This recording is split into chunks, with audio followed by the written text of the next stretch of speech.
And we are live from the cabin, my friends. I'm happy to say that we are in the cabin, and hopefully, if all goes well, we are broadcasting live right from the cabin tonight. And I thought it appropriate in this sort of strange wooded place that tonight I'm going to share a sort of personal story that began some time ago. And I'm calling this the strange case of Sarah Adams.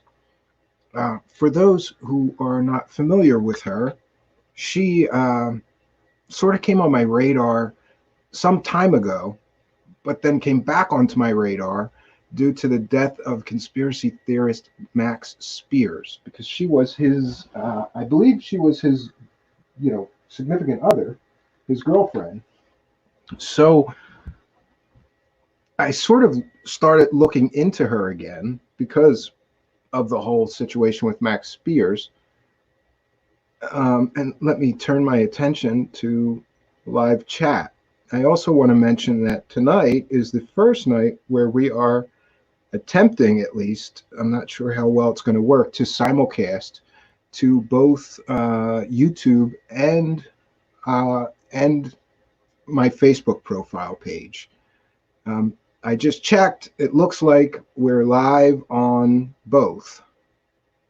But there is a lag and a time delay, apparently, for the Facebook. I'm not sure why that is, but it looks like our usual YouTube situation is stable and working.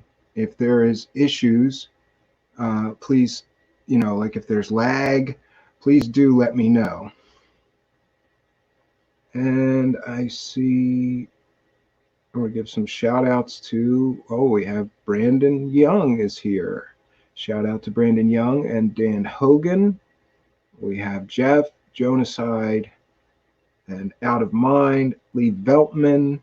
Shout out to all you guys. I'm happy that you could be here to help me test this first broadcast from the cabin.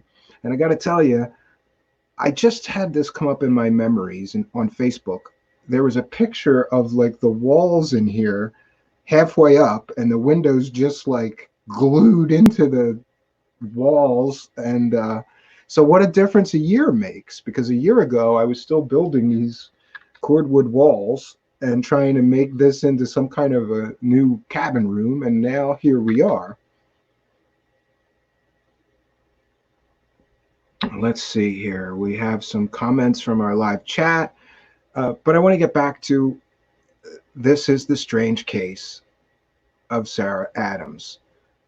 And some people call her Sarah R. Adams. Her website is sararadams.com. For those that are unfamiliar with her, she is self-described. She describes herself as an intuitive healer. And so I started watching her, I don't want to call them performances. That would be not fair to her. I started watching her broadcasts, her talks, her material, again around the time of Max Spears' death, because quite honestly, I was just curious about Max Spears, and honestly, I was curious who his girlfriend was. I heard they were like the power conspiracy couple. And so I got to learn a lesson about, I've always heard this term from people, this term, what they talk about resonates with me. And so I found a few of her videos while I was already working on this thing called the Mind Hack Project. And in that, I was talking about connection to source and connection to divine energy. It's my belief that the greater your connection to source or God or divine energy, the greater your own capabilities become. And she was talking about something incredibly similar, which is to, avoid drugs, avoid alcohol, so that you can have as much God energy pulsing through you as possible. And she talks about this connection that we all have, very similar to my, it's not my idea, but it was an idea that I was running with this mind hack project. So this resonated with me, and I wanted to hear more about what she talked about. But quite honestly, like many people, I always say this: pick a lane, right? Are you a light worker? Are you a psychic? Are you a channeler? Are you a healer? Are you an intuitive empath? I don't know. Pick a lane. And it seemed with her that she doesn't really pick a lane. She's very interesting and sort of like she's all of those things. So I needed new material and new show guests. I was really intent that I didn't want to just let's get the midnight hour show guests and run them all again on this new show. So I reached out to her and a few other people, and much to my surprise, because I've heard that she is very difficult to get access to. Told she's very busy. I reached out to a friend recently who's in California. He lives in Sacramento, and he's very plugged into, I don't even know how to describe it, like the new age crystal buying kind of people, spirituality, new age people there. And he told me that she's one of the most in demand light workers, psychic healers, whatever you want to call her in California. And that if you called her today to get an appointment or a session, it might be months before she could fit you in. That's how busy this girl is. And some would say that's how successful she is. Now, she makes a lot of claims, however, that I have huge problems with. And I'm going to go to my Twitter. I'm not going to share this, but I posted sort of a teaser graphic for this thing I'm calling The Strange Case of Sarah Adams. And in it, I asked some questions. And here are the questions. What's the deal with Sarah Adams? Oh, you know what? I can share this. I'm going to share this. 1 second. So I'm just going to share this. Oh, that didn't work. 1 second. Oh, there we go. You guys are going to have to excuse some things which may be an issue for me sometimes. Okay, where's my Twitter? There we go. We're just going to share this. So, what's the deal with Sarah Adams? We investigate her claims and her powers. You know, she basically claims to have superpowers. That's the easiest way that I could break it down for you. And so I asked these questions based on her own sort of claims of things that she does for her clients. So I asked, can she really repair your DNA? Can she repair your aura, help you connect with God, help you recover from trauma? Can she really read minds? And another claim that I've heard her talk about is this sort of star seed. I'm not from here. I am not of this earth. So is she an alien? Is she an alien hybrid? Is she what people would call a star seed? And these are the questions that I had that, to me, I wanted to hear her. I wanted to explore her making these claims and how valid are her claims. And much to my surprise, she returned messages to me. And I got to tell you also, if people don't know my history, I sort of make it, it was a hobby, I guess, for a while, that I would go see every psychic, every medium that I could find, or somebody would tell me about one. And having a background in stage magic, I did a mentalism show for a while. For those that don't know, a mentalism show is kind of like a psychic show, but everybody knows that the person is a magician. They're pretending. But mentalists will do things like hypnosis, mind control, bending metal. I've done a show that was centered around being that kind of a character. I can spot the trickery that most fake psychics use a mile away. So I would go visit these psychics, try to find a genuine one. For my entire life, I'd wanted to find somebody that claimed they had supernatural abilities that was real. Folks, I've seen hundreds, talked to hundreds of psychics, had readings from psychics. My wife and I used to go together and even work together to try to bust them and see if they were, frauds. And my wife was very familiar, having been my stage partner, also with all the trickery involved. And even she could pick it out without me even helping. Most of the time, these fake psychics use a few common techniques. They use magic tricks to convince people that they can read their minds. They use cold reading. And most of these psychics, when you really press them for proof of their claims of their abilities, will shrivel up and say, you're just not a believer. Nothing will convince you. They have a defense mechanism. But Miss Adams, to her credit, I think that she knew, because we have some friends in common, of my rather skeptical attitude towards psychics and people that claim to have supernatural powers or abilities. So she said, I'd be happy to call you and give you, a session at no cost, and I'll be able to manipulate some things, and you'll walk away, and you'll know that I'm genuine. Now, this, my friends, is too good to be true for somebody like me. So I said, yeah, So last night, it was late last night, she called me, and she ran me through a lot of different things in this session. I don't even know how to describe it, but basically in this session, she told me that she was repairing my aura, aligning my chakras, removing bad energy.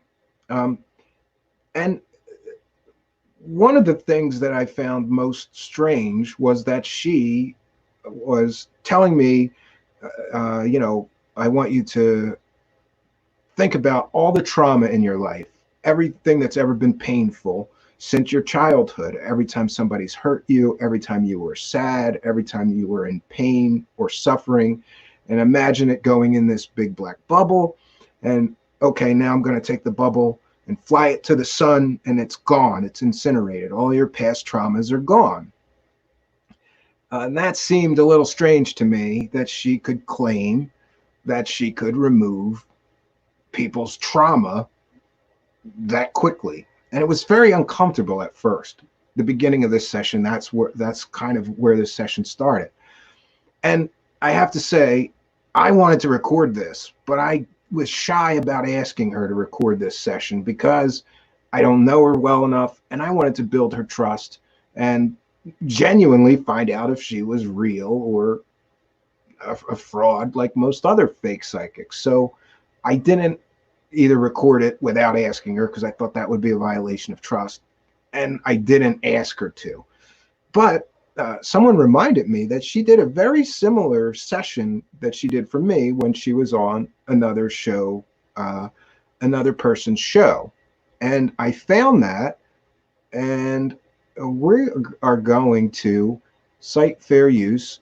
And this is from her appearance and interview on the Kevin Moore show. And I have it queued up, so let me see if I can't. We're going to share that screen. Now, I have to say that there were some distinct differences between the session that she did for him and the session that she did for me. Most specifically, and of most importance, is that the beginning, when she started the session with me, was much longer. When we're going to show this Kevin Moore clip, she just tells him, I'm going to work on your energy or something like that. I need you to close your eyes. And then she pretty much goes right into a similar session that she did for me. The difference is, in my session, this was a little more drawn out. Close your eyes, clear your mind, make your mind a blank slate, try to focus on my voice. And something about that seems very familiar to me, the way that she was, I don't want to say setting me up, the way that she was preparing me for this experience seemed very familiar to me, but it didn't catch it because I was really intent on having an open mind and experiencing whatever she could show me. So when I play this clip for Kevin Moore from Kevin Moore's show, just please keep in mind that my start of my session was a much longer setup. This may become important later, and we'll see why. But we're going to share screen. And let's see if we could get over here. And I have to remember share audio. And here we go. And I have this timestamped right to where I want it. So, and I'm going to cite, I don't know Kevin Moore, but we have friends in common. And, I think that he'll agree with my saying that this is transformative work. I'm going to say fair use, fair use, fair use. We're going to be discussing this reading she's given Kevin Moore, especially in how it relates to the very similar reading or session that I got from her. So let's take a listen. It makes it even worse down the road somewhere, but it's double as much. I know. Right. What is the most important message of your work? It would be to remind people of how powerful they are, how divine they are, that, no matter what color, what race, what ethnicity, what sexual orientation, and I'm probably going to get just slammed for that one, that they're all a part of God and they all have God within them.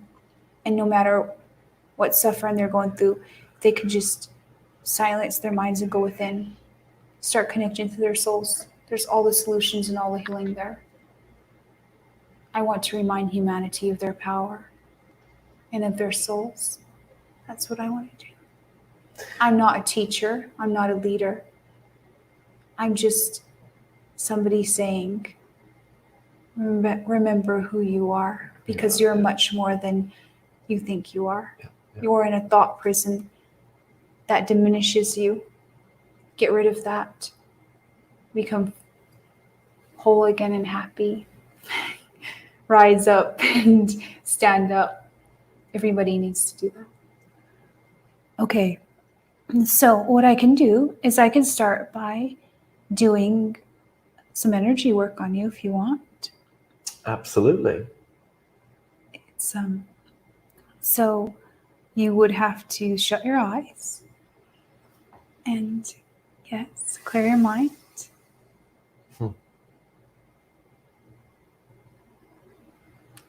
And you will usually feel tingling, warmth, or something else, as energy affects the body on every single level, every cell that there is.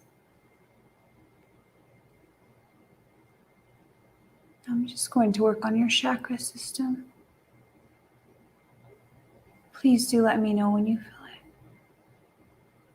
When I feel it. Mm-hmm.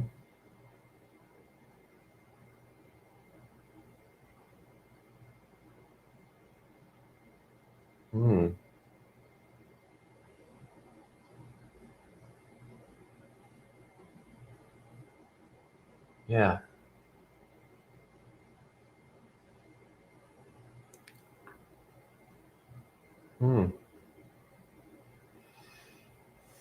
It's like a pulsing a little bit. Yes. God, that's weird.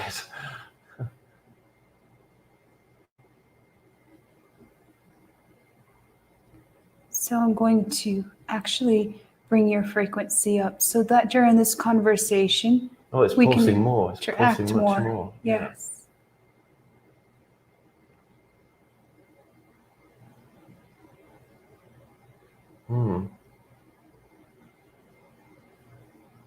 There's part of me that thinks, do I want this, or is this in my imagination? But I've never felt that before. Wow. So I'm just bringing you up in frequency. Good God.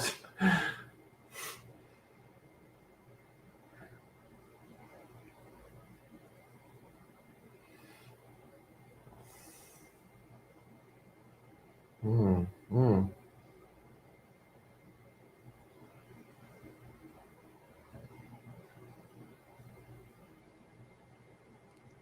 Your aura is changing colors.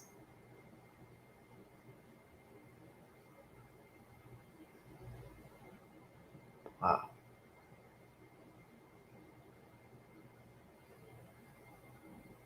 How are you feeling? Wow. Yeah. Well, the pulsing, that was amazing. That was amazing. Is that answering your question? I don't know. I obviously can feel what you feel. Whenever we tune ourselves to a higher frequency,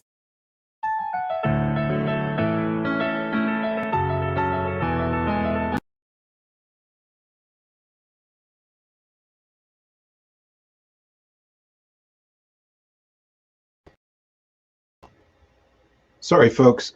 1 second.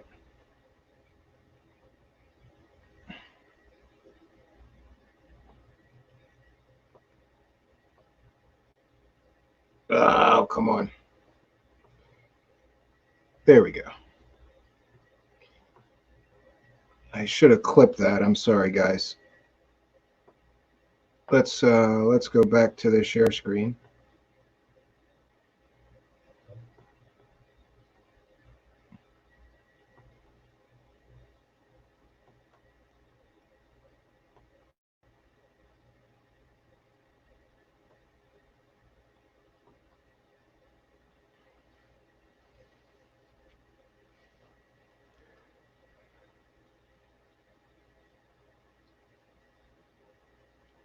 Gotta have a crystal.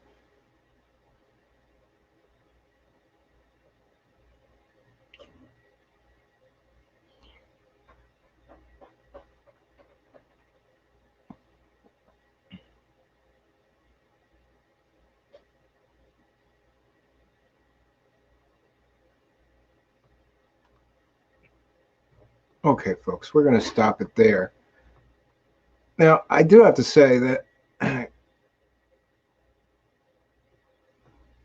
regardless of what I think about Kevin Moore, it's kind of important just to note that I don't know what to say about Kevin Moore, except that I'm sure he's more of a woo believer than me, despite all of his sort of, Bob Lazar's a fraud and Crazy Cassidy and, Mark Richards, which I agree with him on. But, he's got a channeling website.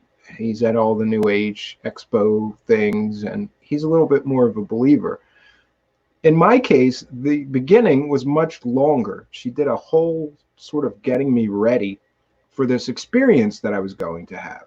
And one of the things that she told me in private messages before the phone call was that she could make my heart go faster.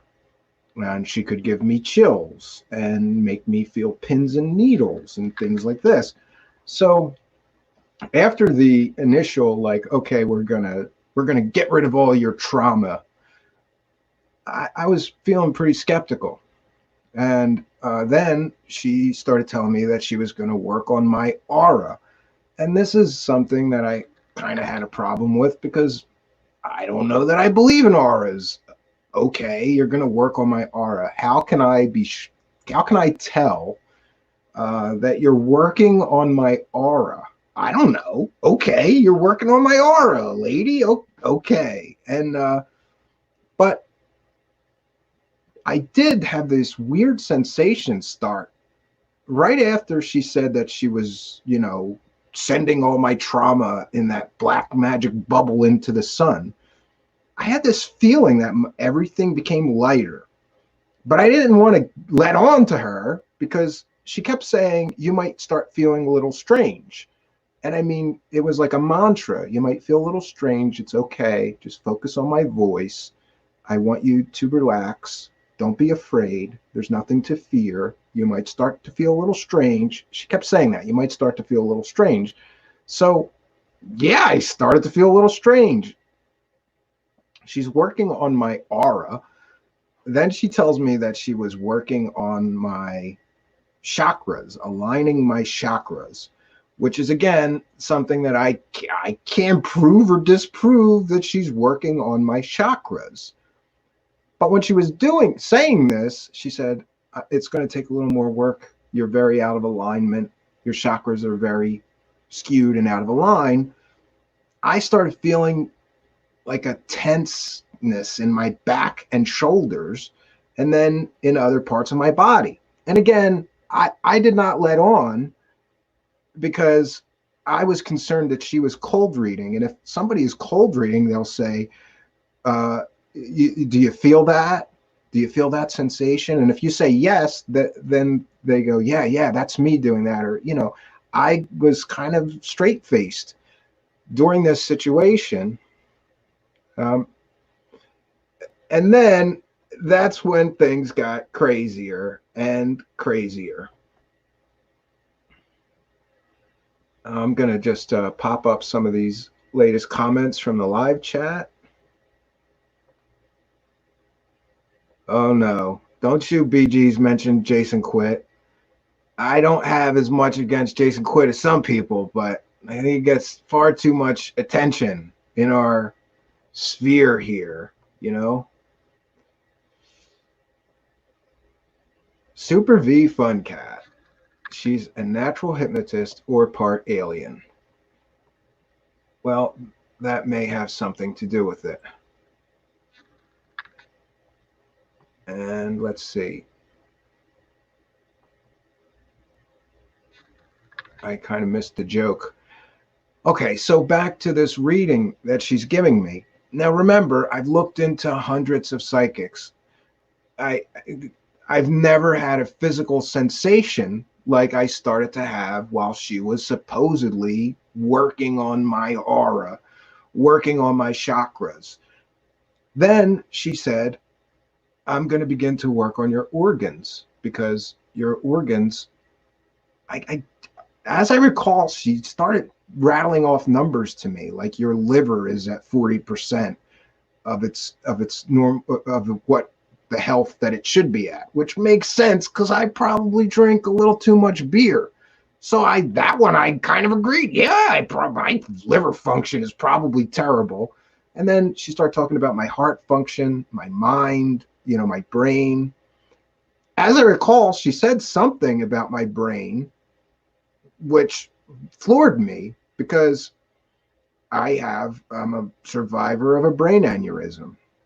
And she said something about my brain, that you had a problem with your brain or something like that. And I was floored at that moment and didn't know what to say. But again, I didn't give her a positive response. I was very careful not to give her positive responses in case she was cold reading me. I don't know how she would know that. So I started to get creeped out right away with the possibility, because I was having these physical sensations in my body, and then after she started rattling off these numbers, like your lung function is bad too, yeah, I smoke and I drink, so my lungs and my liver are probably a mess. And she said, I'm going to go in and start working on that to clear those pathways, to improve your organs. Now and then she said, I'm going to work on your heart. You're going to begin to feel a sensation in your chest. And then she kept saying, do you feel that? Do you feel that? And I'm like, I don't think so. I don't think so. I don't think so. And then out of nowhere, I got this. It wasn't a pain. It was like a warm sensation right in the top of my chest. And I was taken aback, because this is another physical sensation that she's telling me that I'm going to have, that I truly started having. So I, then I sort of got the urge to start making notes, but she kept telling me to be still, and I didn't want to do that. So I just tried to intensely remember the sequence of events here the best that I can. I'm making notes in my mind, but then I started to get some anxiety because I felt this heat getting hotter in my chest while she said that she's working on my heart. And then one of the things she said to me in a message before this reading began on the phone was that she could make my heart go faster or slower.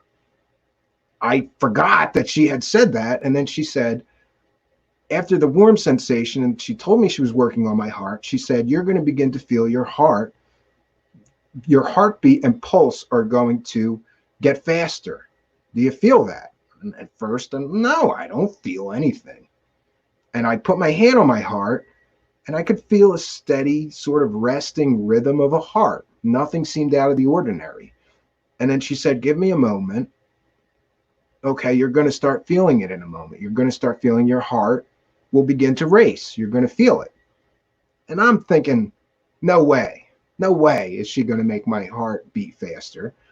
And again, I started feeling this anxiety. Most of the anxiety was centered around, what if I finally found a real psychic here that can actually do something that's measurable? And just at that moment, I have my hand on my heart. And it was not totally subtle, but it wasn't like my heart rate did not double, but it increased dramatically. And she said, there, now you'll feel it. Right when I started, like I could feel it in my hand that my heart was starting to beat faster. So now I got totally freaked because I thought this is a physical effect. And she's telling me she's going to make my heart go faster. And God is my witness, it did. My heartbeat jumped up.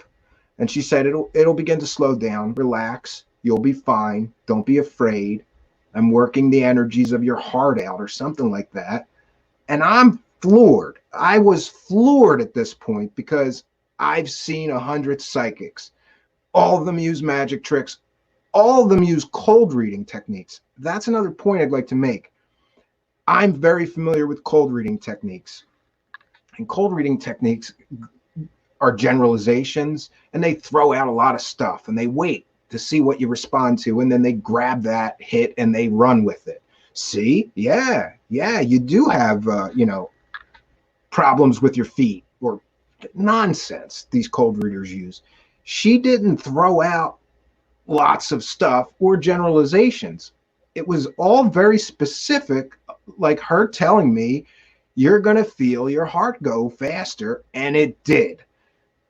I have looked for somebody that had measurable psychic ability for decades, never found one person that could come anywhere near what she was doing at this moment. I got excited. I can't lie. I was like, my God, can she really do this thing that she said that she would do? And she did it. Then things got a little stranger. She started saying that she was going to work on my DNA, that I had errors. We all have errors, anomalies, or problems in our DNA. And Dan Hogan, we have a comment up on the screen. Have you ever said anything in your other shows about having a brain aneurysm? Yes, I did. So, the possibility on some of her hits, there's two possibilities with psychics. One of them is cold reading. Most of them use cold reading, but some of them use research, and it's called pre-show work. They will go to the ends of the earth to find information about a subject. For all I know, she could have listened to every one of my shows, picking out pieces of information, but I don't have evidence to support that. But it's definitely a possibility that she could have done that.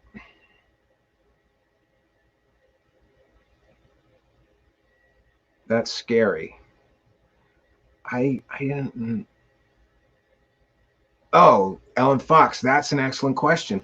Did she heal your eye situation? A lot of people know because of a brain aneurysm, I have one paralyzed eye. It's called third nerve palsy. And just for the benefit of anybody watching that's always wondering, why does this guy wear sunglasses constantly? It's because I have what most people would call a lazy eye. And it's a chronic condition. It's never going to come back. Ellen, I did not think to ask her to heal that. Maybe I could if I talked to her. But most of her claims of healing me, I don't know. Did she really repair my aura? Did she align my chakras? And the most troubling claim that she makes that I have a problem with is that she repairs people's damaged DNA. Because again, it's not like we looked at my DNA under a microscope before this session and found flaws, errors, anomalies, or damage, and then looked at my DNA sample after the session and found that she had repaired it. And to me, that would be proof that she actually repaired my DNA. The problem that I have with psychics, especially psychics or mediums or anybody that charges people money, is that they're pretending. And the example I always use is this. If I were to, for example, tell you, I will cut your grass for $50, and then I took your $50 and I just walked out in your front lawn and pretended to cut the grass and kept your $50, that would be a crime. That would be theft. It would be immoral, unethical, and probably illegal to take money for a service and then just pretend with no proof that you actually issued the service. This is why I have a problem with psychics. This is why I have a problem with mediums, and even a lot of these so-called light worker healers or quantum this and, crystal healers. I'm not real big on Reiki either. I have a problem with anybody taking money for something that they can't prove that they actually provided the service. So the DNA issue is a big issue for me. I have not talked to her about this yet. Now, I wanted to do this show because there is too much to unpack here and jam it all in one show along with the interview of her. So tonight, I just wanted to talk about this experience that I had with her. And I'd also like to continue because there was one more physical effect. She said that she was repairing or upgrading my DNA, and that I would begin to feel tingling in different areas of my body. Now, I didn't feel tingling, and she kept saying something like, do you feel that tingling? Do you feel that sensation? It's like a shiver. Do you feel that? And I said, no, no, no. And then all of a sudden, like when you get that shiver, all of a sudden I got that shiver. And again, I was floored because I spent years doing stage magic shows. If I could do those two tricks, making somebody's heart beat faster on command and giving them a shiver on command, that would be to magicians. Ask any magician. If they could figure out how to do that, that would be an amazing effect. It would be jaw-dropping to an audience if you could do that. So I was very excited and impressed at first. But I have to say that on the actual value of the whatever she was supposed to be working on me, and I don't know that there was value. Do I feel like all my past traumas are healed and gone? No, but I will say that I felt great today. I also had strange, vivid dreams, and she said that I would. And that's another part of this experience. And she was in the dreams in a strange sort of way, sort of vivid, weird. I'm in Atlantis, I'm in Egypt, and she's there, like showing me a pyramid. It was bizarre dreams. But I woke up this morning feeling better than I have in a long time. So was there a benefit to this stuff? I have no idea. And we're going to go back to comments from the live chat.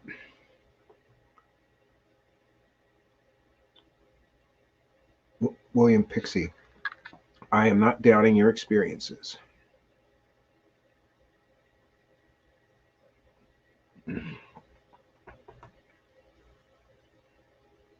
I wouldn't charge anyone a dime for any tarot reading or anything else either. Yeah, Reemsy, I don't know. I'm not really into tarot. I was at one point, but I never charged people money. But I did this mentalism show, and that was kind of like, for quite honestly, it was for housewives that had too much money. And I would go to house parties or cocktail parties and do sort of like a stand-up show for an hour. And then afterwards, I could never figure out how to read tarot cards without a book next to me. And you can't do that for money. So I used these fortune card things that were very, very inexpensive. Oh, Peter Wilco. Well, thanks for joining us, Peter, and we'll see you again soon. You have a good night. When miracles are here, Ellen Fox says, when miracles are here, they will be free. Yeah, so the takeaway from this, her working on my chakras and healing me of past trauma, is that I didn't find, so far, I am unconvinced, but I felt great this morning when I woke up, and we all have trauma. Did she heal all my past trauma? No, but I had a very positive attitude today and realized on the drive to the cabin here that I didn't think about any past trauma or pain or anxiety today as much as I probably usually do.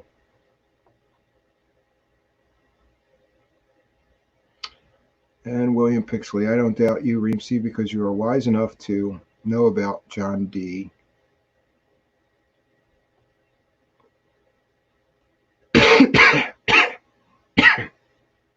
Dan Hogan, I go to see a medium, but I'm not paying any more than 40 or 50 bucks. Miss Sarah Adams is significantly more expensive than $40 or $50.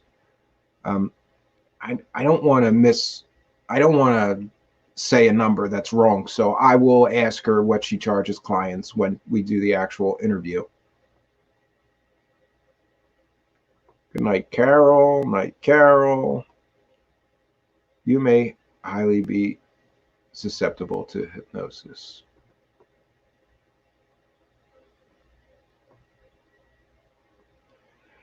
Reemsy, I actually believe in and work with chakras, but I wouldn't expect anyone else to believe it. It's more of a matter of faith, not something that can be proven. You know, I got that sense from her as well. It's like, do I blame her though for selling this service? No, because every spiritual organization is selling services, whether you're Catholic, Jewish, Muslim, Hindi, Buddhist. There's always, give a few bucks. And like the Catholic, I grew up Catholic, and their rituals, like, for example, it used to be called the last rites, but now it's called anointing of the sick, because we have to change the words to make everything, more pleasant sounding. I don't know. Anointing of the sick and the last rites, whatever. But in the Catholic ritual of anointing of the sick or last rites, you're basically assured a place in heaven if the priest gets to you before you die and administers the last rites, because part of that is he'll take your confession, and then he blesses you on your merry way and anoints you with oil. And the Catholic belief is that if you just get last rites, it doesn't matter what, it's almost ridiculous. Like, you could be a murderer, but if you get last rites, you're still going to heaven, doesn't make any sense. But Catholics pay the priest. When my father was dying in the hospital, we had to have some money there to give to the priest to do this last rites thing. But my father was very Catholic, and he would have wanted that. So we just pay the money. And do I know that for sure? Well, we got him the last rites. He's going to heaven. No, you have to go in faith with Catholics to say, okay, he might, he guess he's going to heaven because we paid the $100 to the church and we got him the last rites. Jasmine Emmerich, who's very wise about some of this stuff, she says she wouldn't be able to sell it if there were no buyers. I'm not trying to shift blame, but the charlatan cannot sell their snake oil if there are no buyers. Short form of a longer conversation. I agree with you. Absolutely. And just to be fair to her, no, I'm not saying that she's a charlatan or a snake oil salesperson. That's yet to be determined. Let's get back to the experience, though. So, oh, 1 second, folks.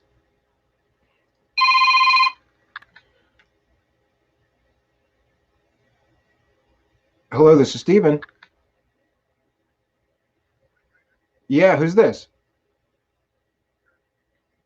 Oh, Eric, listen, let me pull you in right now, but I got to finish a point and then we'll get right to you, okay? All right, hold on.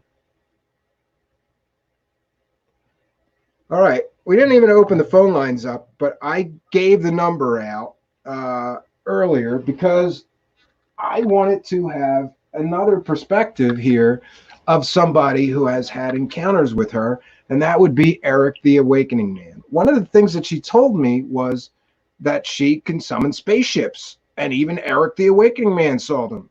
And I said, I know him on Twitter. I got to talk to him and, find out. So we're going to get to Eric in a moment. He's here on the phone. But to finish my point, so there was these physical sensations that I was having, and I could not explain at the time. Then she got into a lot of different stuff about my son, who happens to be autistic. She told me things that were spot on, dead on with my son, that he runs around giggling a lot, that he runs around screaming a lot. But that later, when I thought about it, all autistic children do that. Anybody familiar with autistic children knows that they'll walk up behind you and just scream for no reason, especially the nonverbal ones. And I don't know, I said, hey, every kid runs around giggling sometimes, don't they? And she said, no, but yours does it a lot more than most children. And she's right. My wife and I call it the giggles. So there's something else that she told me. And I just want to make one more point about my son. She told me that his favorite color is blue, and he's nonverbal autistic. If I ask him what's your favorite color, he can't tell me. If I put a bunch of crayons in front of him and say, pick your favorite color, he doesn't consistently pick the same color. So I don't know if she's right about that.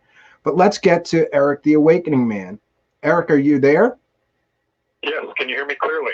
Yes, I can. So we talked a little bit on Twitter.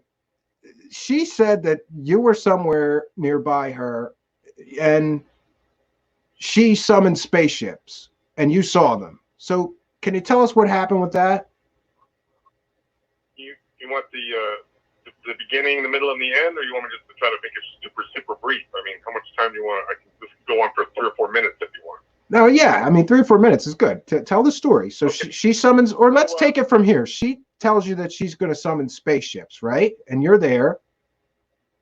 Yeah, that's part of it. Okay. The lead up is always important. You know I'm a researcher, and I try to keep a neutral mind on everything until, I'm like you in a lot of ways. I wouldn't say I'm skeptical because I've seen enough now and met enough people to have an intuition about if I'm feeling their vibe, like maybe this is legit. Like, for example, Corey Good, I never ever felt that guy's vibe from the beginning. So anyway, I just wanted to drop that real quick. So what happened is I've been talking to this guy, Harry Drew, who lives in Kingman, Arizona, and he wrote the book 7 Days in Kingman about the 2 crashes and a landing in Kingman, Arizona, off of Stockton Road in the Red Lake area. So I met him at the conference in Laughlin. I've been talking to him. He was a hard guy to get to talk to. So you know how it is sometimes. You try to, have conversations with these people you're interested in, and sometimes they're leery or they're cautious. And this guy, he was not willing initially to really just open up. So I had to meet him in person and get him to. I'm a sincere person, so he took up a little bit, but he started to trust me, so he opened up. But anyway. So I said, at one point I said, so are there UFOs still flying around out there in Kingman? Because he has a ranch out there off of Old Stockton Road, which is about a 40-mile road that goes through the desert from Kingman towards the general direction of Nevada.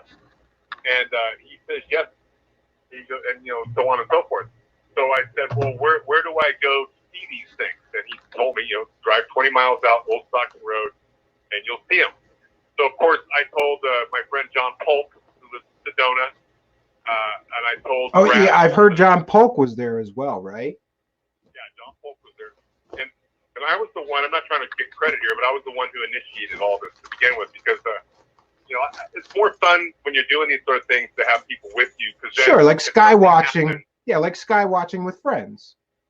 Right. Well, also, if you see something and it sounds too fantastical for somebody, if you're telling the story, you got 3 other people, and if they're credible people or whatever, then you've got 4 people that are telling the same story. Absolutely. Then you got to deduce that why would all 4 of these people just make this up for no profit, no gain, and they don't need attention? You know what I mean? Sure. Okay. So anyway, so Brad and Sarah were in California, and they decided they're gonna drive, and because I told them about it, and so we left Sedona. It took about a little over 2 hours to get to Kingman.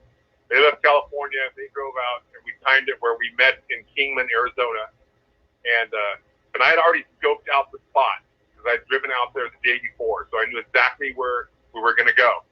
So we drove out there, 2 cars. They followed us out there. John Polk and I drove. He's got the night vision goggles. And then anyway, so we get out there. It's a little after 8 p.m. or whatever. It was around, let me think about this for a second. It was in the 8 o'clock hour, but as you know, certain times of the year, this was about a month ago, approximately. Here's the deal. In these certain areas, it is my experience that just after it gets dark, there's a window of time that's usually about 30 to 45 minutes. For some reason, there is a lot of activity in specific areas. So that's that. And then if you go, let's say 10, 11, 12, a lot of times you'll see nothing.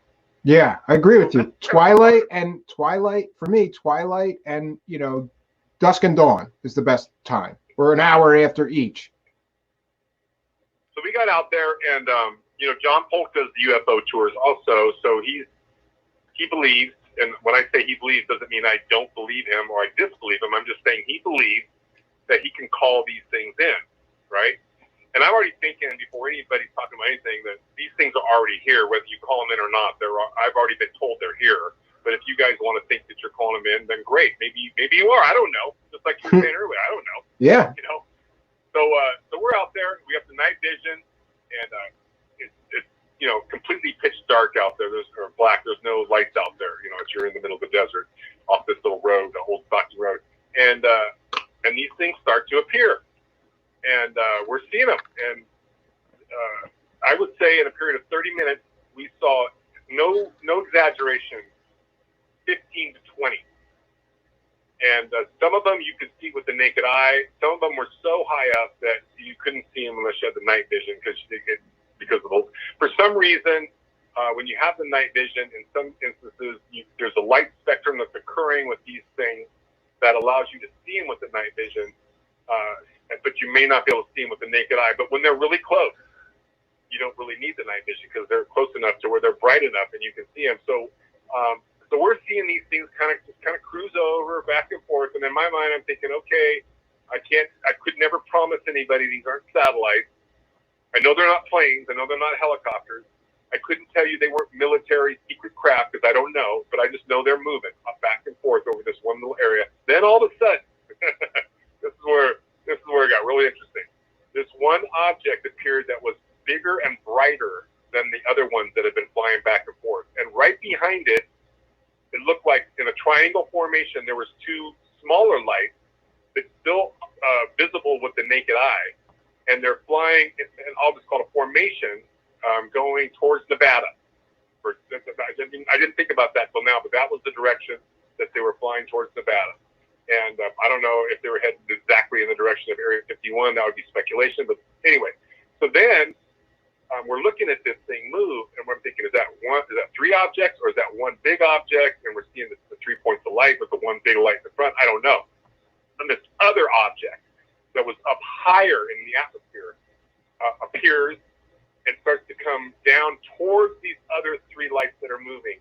And it looks like it's just going to go right into this light clusters that I'm watching.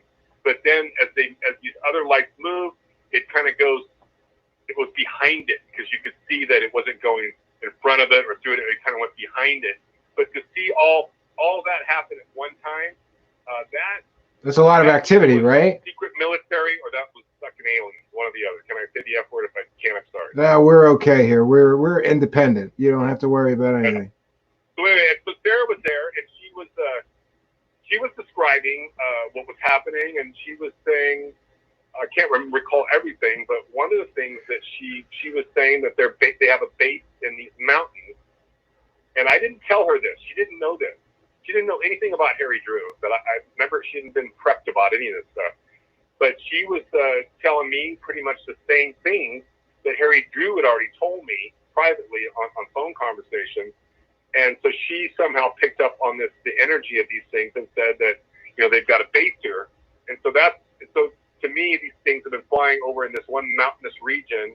I could speculate that it could have been because the mountains have a lot of gold, a lot of crystal and granite, because that is a hot spot for some reason for these things.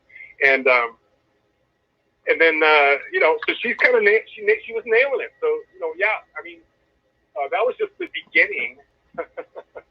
So then they abruptly stopped. We didn't see anything for like 15 minutes, and then we just decided, okay, let's go back to the hotel. And hopefully, I don't think Sarah will mind that I tell you this, because she'll probably tell you the details when she talks to you, but I'm going to give the highlights. So we get back to her hotel, and we're sitting there on this she has a nice little place there. We're sitting on the couch, John Polk, myself. I'm sitting next to Sarah, and Brad Olson's sitting next to her on the other side. And all of a sudden, she goes, "Look at me." And I look her in the eyes. I'm not laughing at her. I'm just kind of laughing in amazement. And I'm looking at her eyes, and one of her eyes is the pupil is kind of moving around in almost like a circle. And I'm thinking, I've never seen anybody do this before. This is interesting. And the other eye was moving, I don't know if it was up and down, sideways, but it was moving in a different pattern than the other eye. So she had both her eyes looking at me, moving in some strange way that I've never seen before. Okay, and then I forget how she said it, but she more or less announced that she was going to channel or something along those lines. And then I wish I could have recorded this, because I wasn't really prepared that she was going to do this. Yeah, Eric, I wish I would have recorded what she did for me, because I wanted to be able to deconstruct it better. I have to do it totally from memory, because I was making mental notes of what she was saying and what was happening and the sensations that I felt like I was having. It was bizarro to me. Well, I've been listening to you talk the whole time, and your recall is excellent.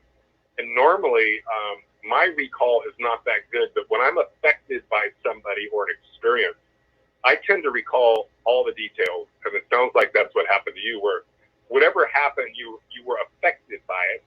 Yeah, so physically, Eric, I was physically affected. I felt physical sensations that she told me that I was going to feel. So I'm me, I'm as skeptical as most skeptics, but I want to believe. And what I'm going to say right now is, I don't know. I can't explain some of the things that happened. I'm still processing it, and I'm going to, I have a working theory that would explain some of it, and we're going to explore that when we talk to her. But I don't want to have a one-sided conversation when she's not here. So I will present what I believe may be. Now, what happened? I thought she was going to come on tonight and talk with you. No, it's my fault. I told her that first of all, this is the first broadcast from the cabin, and I was afraid that nothing would work, because we have the guy had to run a 2-mile line to the nearest connection point in the woods here. So the internet's been working, but I was scared that it wouldn't work well, first of all, and I didn't want to ruin her appearance. And then also, there's so much to unpack. So I thought tonight I would just talk about some of the things, some of her claims, the experience that I had, show Kevin Moore's experience, and then when she comes on, everybody will have more of a background, and it's more of a deep dive into her and her. The way you're handling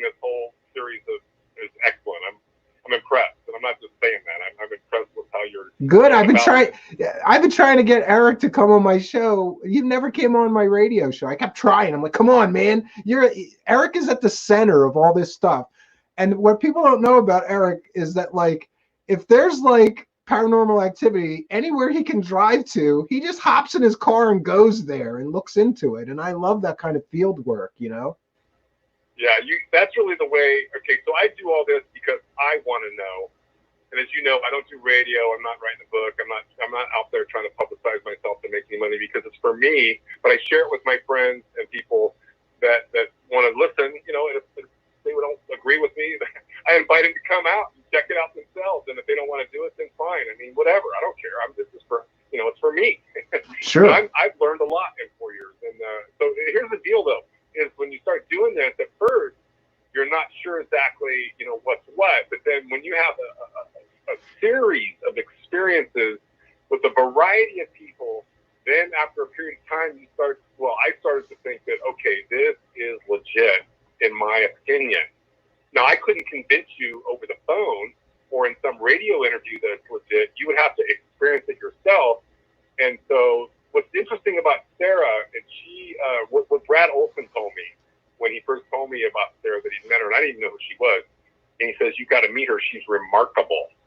And I thought, I think that's an interesting word, remarkable. And yeah, I'm going to talk a little bit more about just the conversation that we had that didn't revolve around,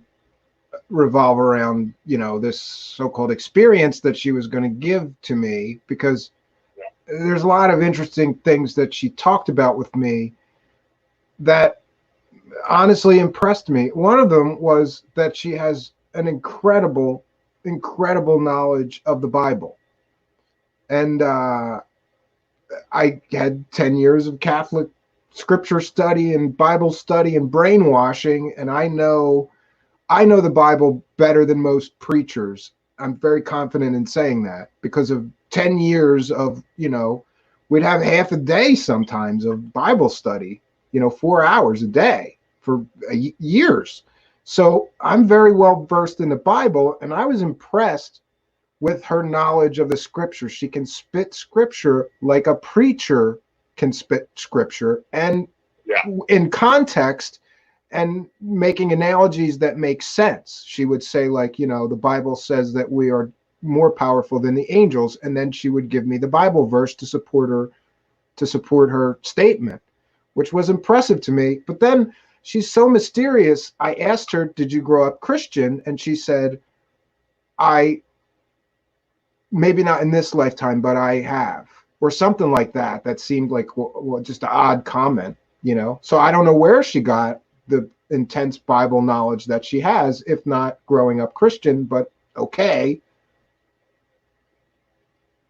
Yeah. Well, can you hear me still? Yes.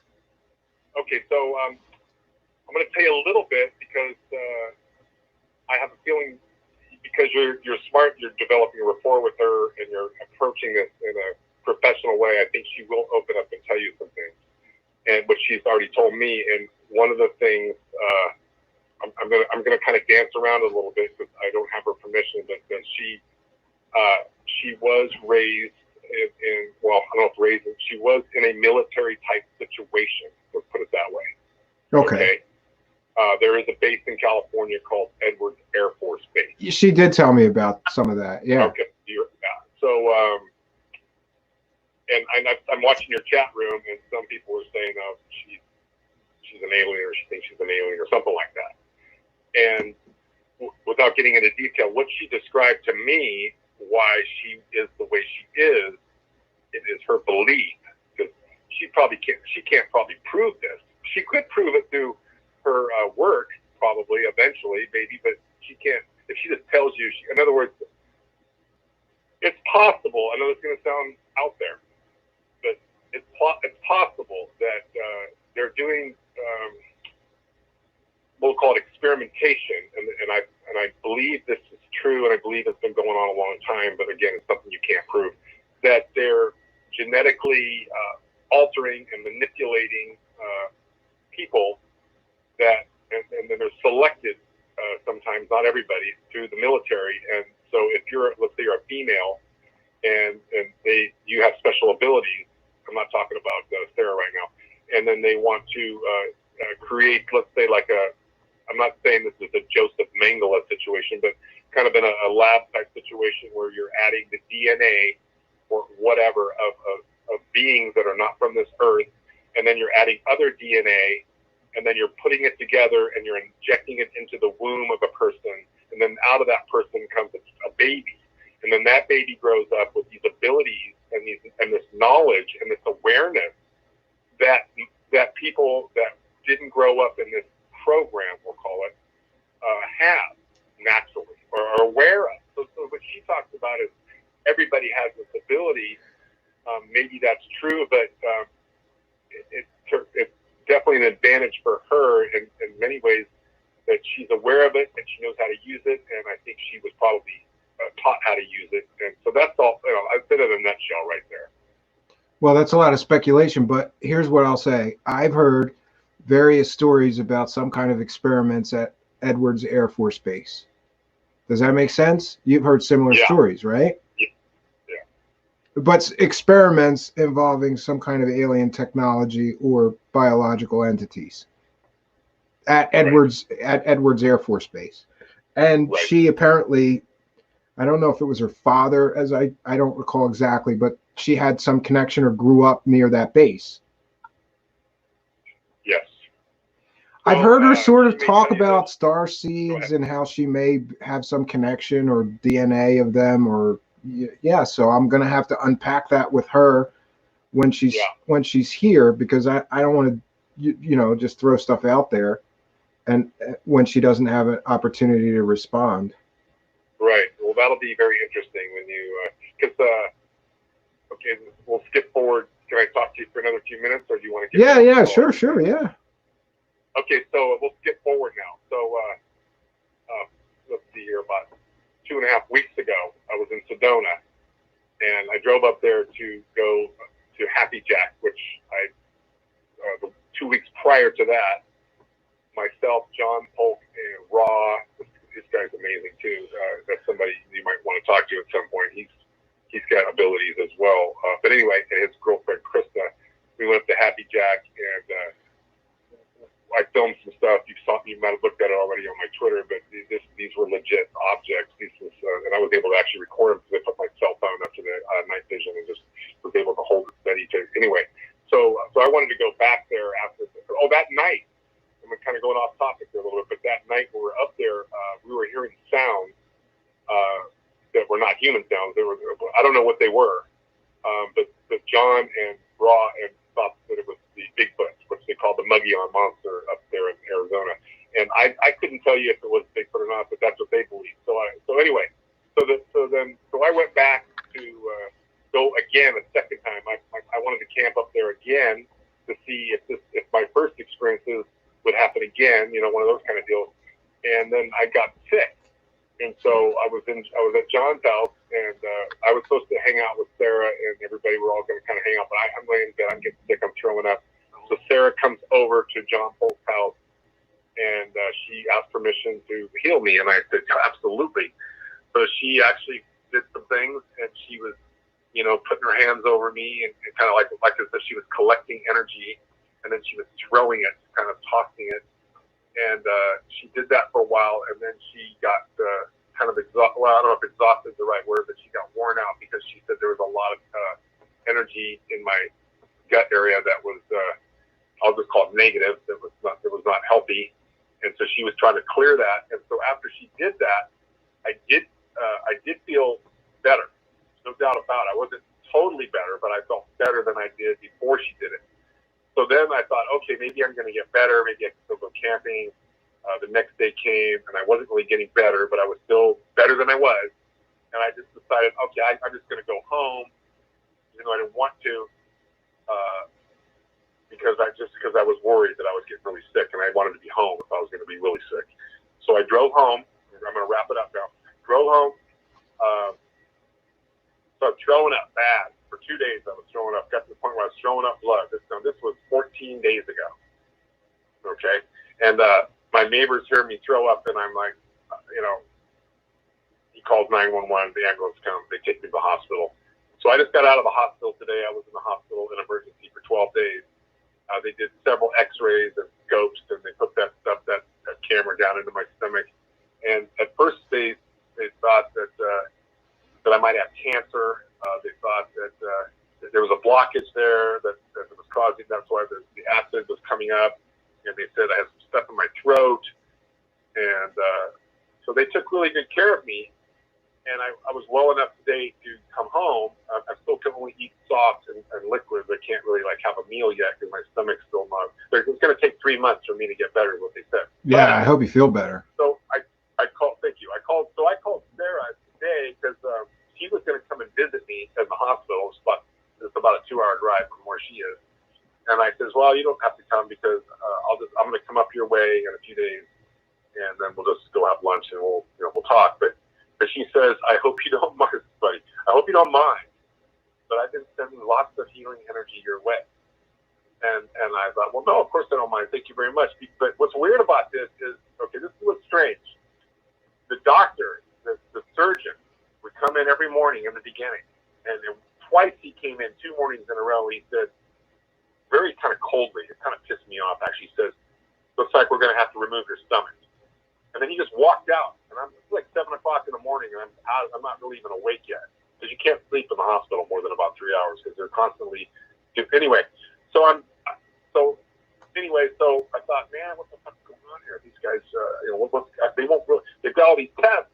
They go, well, we're going to give you the results on Tuesday, and that was. And I'm thinking, why do I got to wait so long, man?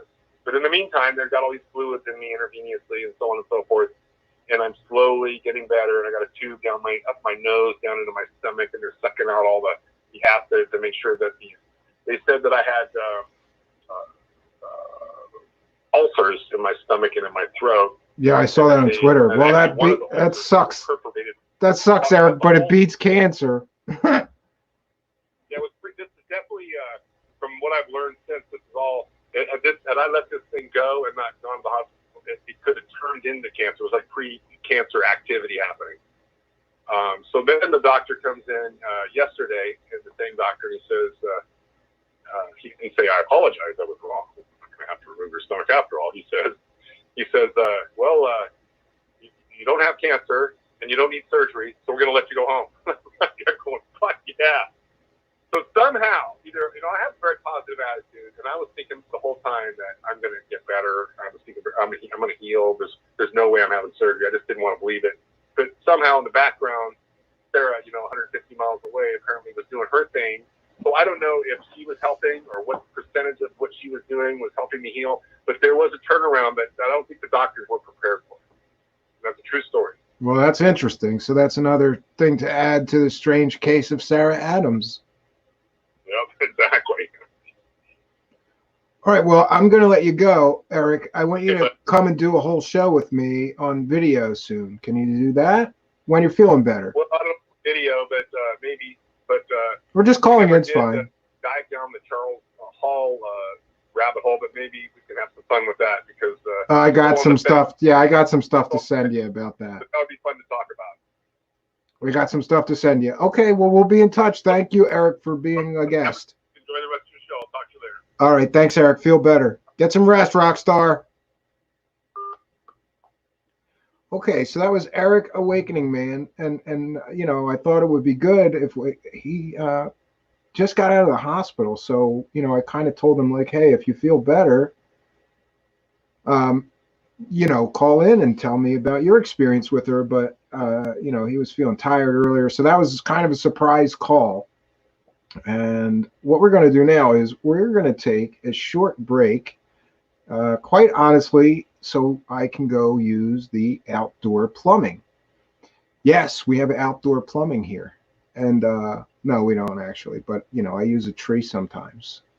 So I'm going to go take care of something, and I will be right back. And then I have 2 more points to make that are very important. And then we're going to go to the live chat, questions, comments, and you can ask me anything. Oh, and I just wanted to mention, I saw that comment, Solar Marshall. What happened to Stephen Cambion? Ordinarily, he would rip this BS person apart. And you can watch the beginning of the show and hear about the experience that I had with this girl and why I am reserving my usual very skeptical, some would say nasty nature towards people that make these sort of claims. A lot happened with her that I cannot explain, and I want to be fair to her and give her the benefit of the doubt. Now, I have a working theory about how she was able to accomplish some of what I experienced. We're going to unpack that when I have her here to answer questions and see what she thinks about my conclusions. But folks, we're going to be right back.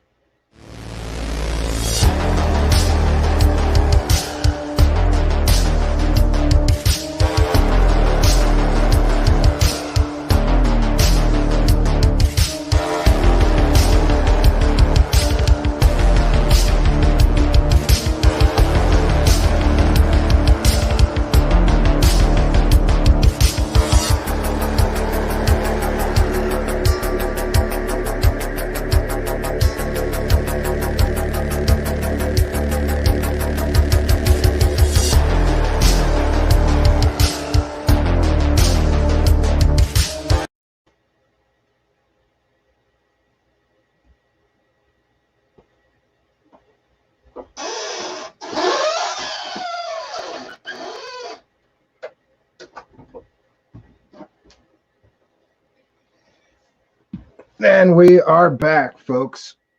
Sorry about that. I think I got to make that break bumper a little bit longer.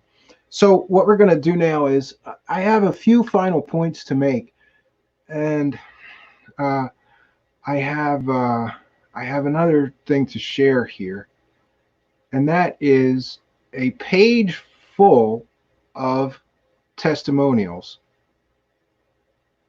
Folks, while she, one of the things that she told me was, I have so many clients that it takes months to get a booking with me, and I don't have anything but happy clients. And I thought, well, I don't know that that's a very believable assertion. I mean, there's got to be somebody that gave her the money and thought, no,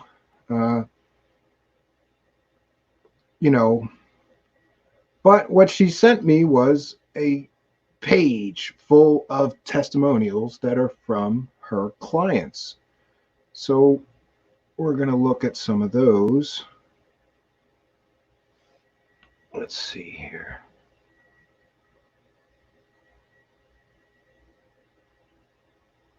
Oh, testimonials. Here we go. So we've got an entire page full of testimonials from people. And you'll forgive me if this is very big. Please remember that I'm vision impaired. A random decision to have a session with Sarah has answered so many questions that involve so many areas of my life and cleaned the pathway so I can finally grow energetically. I'm going to skip through a lot of this, though. The single 60-minute telephone session changed everything. In short, I had multiple energetic blockages that were intentionally preventing me from raising my vibration. Those blockages, along with various other emotional and health blockages, were discovered, and she quickly went to work removing them. And, here's what I did. I wanted to kind of go over all of these testimonials. And so I have text to speech on my laptop here, and I played the entire page of testimonials on my cabin right here. And all of them are glowing testimonials about what great experiences. This person bought a 12-session pack. My journey with Sarah brought me joy, lightness, literally. Thanks to her, I am on a keto diet for 3 months now, and so much love. I can feel that I am in love all the time, almost. Sarah does not only help you with your challenges and energetic and physical levels, more importantly, She empowers you for her techniques on her own to heal and grow spiritually and otherwise. There's another one. I had a reading where Sarah scanned my body. She facilitated healing energy. I decided to contact her due to a visit from a now not frequent visitor, depression. So here we have somebody that had a tremendous experience with her that was suffering from depression that no longer is. I had a very healing reading with Sarah. She was able to read my aura and target where I needed the most energy. And, you know, I don't know what to think about some of this stuff, but there is this huge page that took like half of my ride here to the cabin for this text-to-speech program to read it. So, you know, I think that affected me in the same way that a lot of people know, you know, Jason Quitt was one of those other people that I was like, this guy's talking a lot of smack and he has no proof. And one of the things about Jason Quitt was that everybody that read his book could not say how, you know, could not give him a better review of his book. It got incredible reviews. If you look at the Amazon page for Jason's book, there's tons of people that are like, I've had similar experience. This book helped me so much to understand more about my own experiences. I'm so glad that I bought that I got his book. It helped me understand what's happening to me better. And I thought, Brandon Young, how many of those testimonials are written by one person? I have, and I don't have them here on this laptop, but I have also, I mean, I can find them, email them to you, Brandon, but I have screenshots of Facebook posts, people that have gotten sessions post on Facebook that were certainly written by different people. And yeah, I don't know, you know, could that be just marketing? Like somebody just wrote all those? I don't think so. I don't get that from her. I don't get that she's like deceptive about a lot of the things that she talks about or the way that she markets herself. And another point that I wanted to make is, yeah, it could maybe be determined. Maybe somebody can do a deep dive on that. And that page is just her website.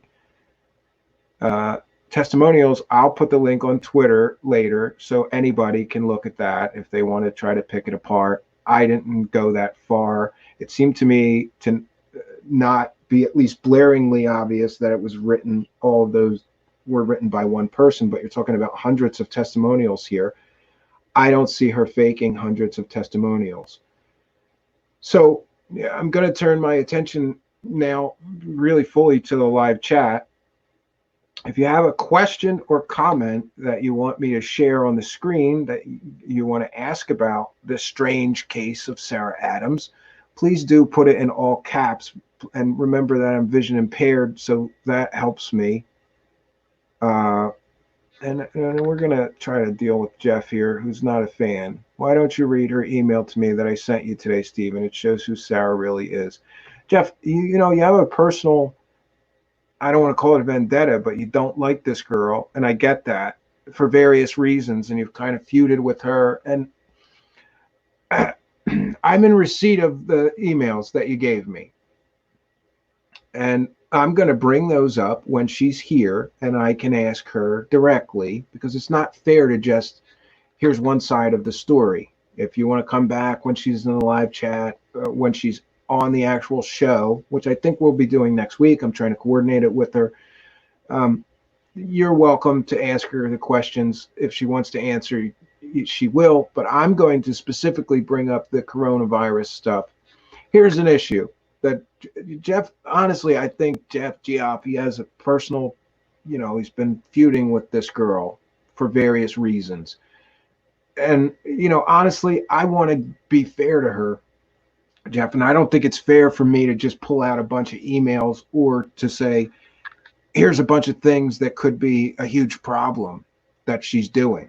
One of them I will just quickly mention is that she was selling some kind of coronavirus related, I don't want to call it a cure, or sessions, healing sessions, and homeopathic remedies. That I have a problem with, and I will agree with anybody that equally has a problem with it. First of all, homeopathic remedies are junk. They're garbage. It's proven. If you just go by actual medical science, I don't believe that homeopathic remedies do anything except line the pockets of somebody who wants to sell fake medicine and fake cures for things and fake treatments for things. I'm not a fan of homeopathic remedies. And also, I'm going to ask her directly, are you doing healing sessions with people who are coronavirus infected? And what are you telling them that these healing sessions are going to do for them about their problem of having COVID-19? Obviously, if she's offering healing services to people who are infected or concerned with COVID-19, that's a problem for me. But one of the other points I wanted to make, I couldn't find the pictures. I've said this about a lot of these gurus, especially Corey Goode and David Wilcock. Why, if you guys are like supposed to be the saviors of humanity, don't you do something in the real world? Go feed the homeless, go help orphans, do something. Someone sent me, because they knew that I was going to be covering this strange case of Sarah Adams, and they knew that I have said on multiple occasions about David Wilcock, Shady Shilcock, and Corey No Good. Why don't you go feed the homeless, right? You're so spiritual. You're love and light. We never see you at a soup kitchen doling out soup to the bums or the homeless people. So I think because somebody knew that I hammered them, why don't you feed the homeless if you care about people so much and you're light and love? Somebody sent me pictures of this Sarah Adams in Egypt feeding the homeless. Now, she's there on vacation. She didn't have to do that. And I'm not sure of the exact story. As best as I recall from the email, there are people who live in or near the graveyards in Egypt, and they're homeless, and they don't have any money, and they don't have any food. And Sarah recognized this while she was there, encountered these people, and went at her own expense and bought a ton of food and is handing it out to all these homeless people. Now, one could argue that that might be just for publicity. Look at me feeding these homeless people. But I have found multiple examples of her doing things like that. And I also will say that I found her to be very, very, I don't know, sincere and genuine in her, I guess, belief and desire that it's her life mission to help people. I may not agree that these healing sessions that she offers are a good thing for people that are sick. I don't know yet. The jury's still out with me. But I will say, and also, listen, just because she's sincere does not mean that, just because she's sincere, that's not proof. That's not proof that she's got psychic powers. Sincerity is not evidence. But I didn't get the same con artist, all for money situation that I get from other people.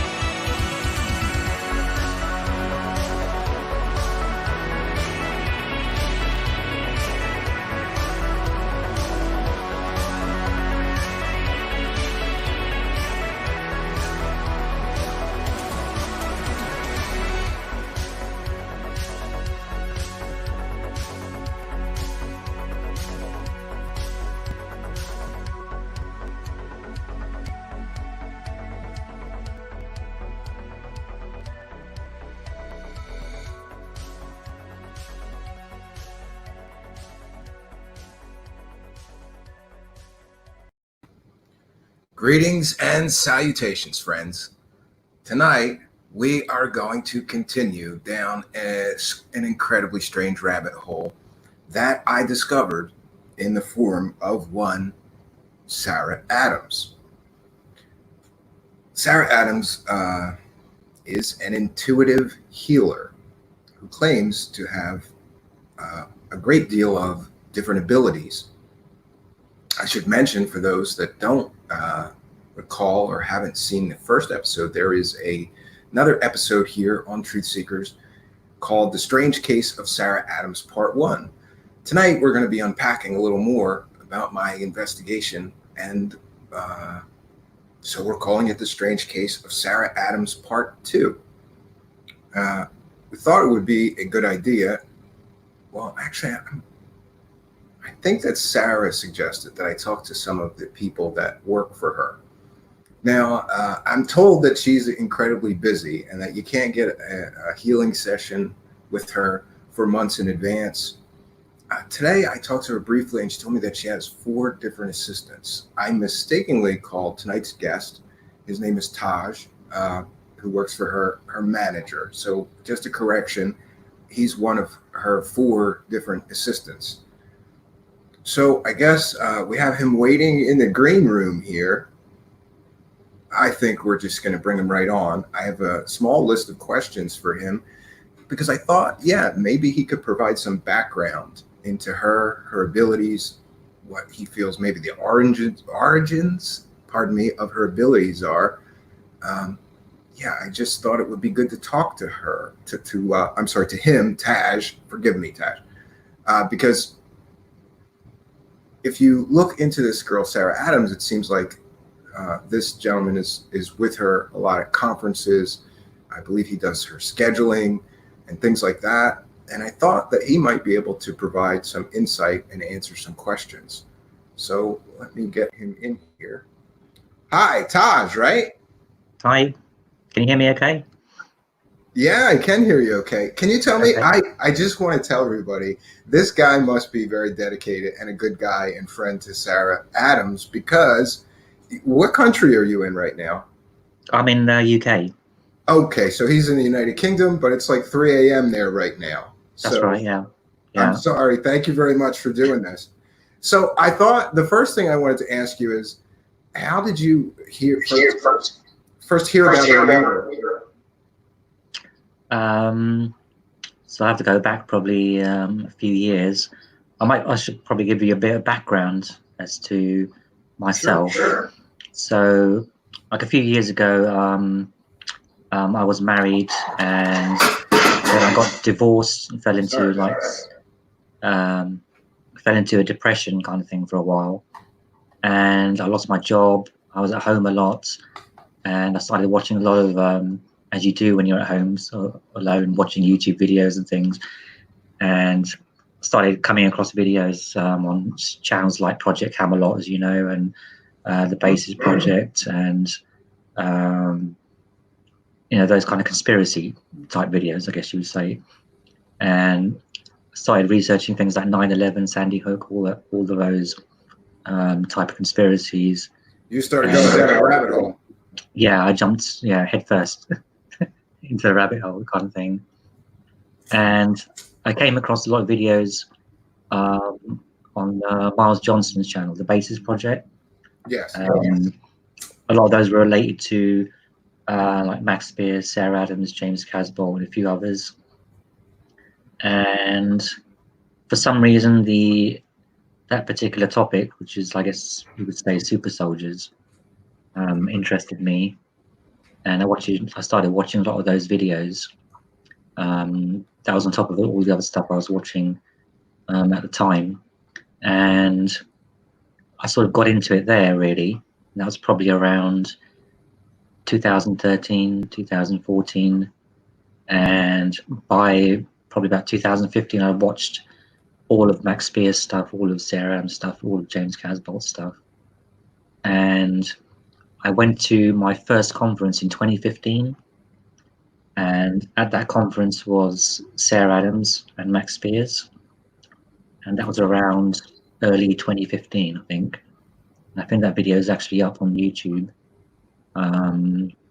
And I actually do briefly appear in that video because I asked a question, both of Sarah and Max. So at that conference, I actually met Max Spears for a bit, but I never actually got to meet Sarah Adams because it's quite busy and there were a lot of people there. But I spoke to Max probably maybe for about 10 minutes outside while we were having a cigarette during the break. After that, I added Sarah on Facebook and Max, and we communicated for a while. And then probably around early 2016, I started like messaging Sarah a lot more and talking to her because I thought that more people needed to hear what she was saying. So I offered to help because I knew a few people in this area, offered to help her get on some radio shows and that type of thing. And in early 2016, she appeared on a few shows and had a few lined up, you know, like Coast to Coast and a few others where she was going to appear. But then in July, in fact, it'll be 4 years in a couple of days, July 16th, when Max Spears passed away. A lot of those shows, well, all of those shows were cancelled. And during that time, probably spring, summer, a lot of people don't know I was involved in sort of helping put that conference together, the Bases conference in 2016, where Max and Sarah were both supposed to speak together at that conference. So I was sort of like, I guess you would say, part of Miles Johnson's team. I was his IT guy. He would come to me for help, IT related stuff, because my background is IT support. Yeah, oh, that's interesting. So is mine. Well, computers in general. Yeah. Yeah, so I've been doing IT. So you mentioned that you were unemployed and like depressed, right?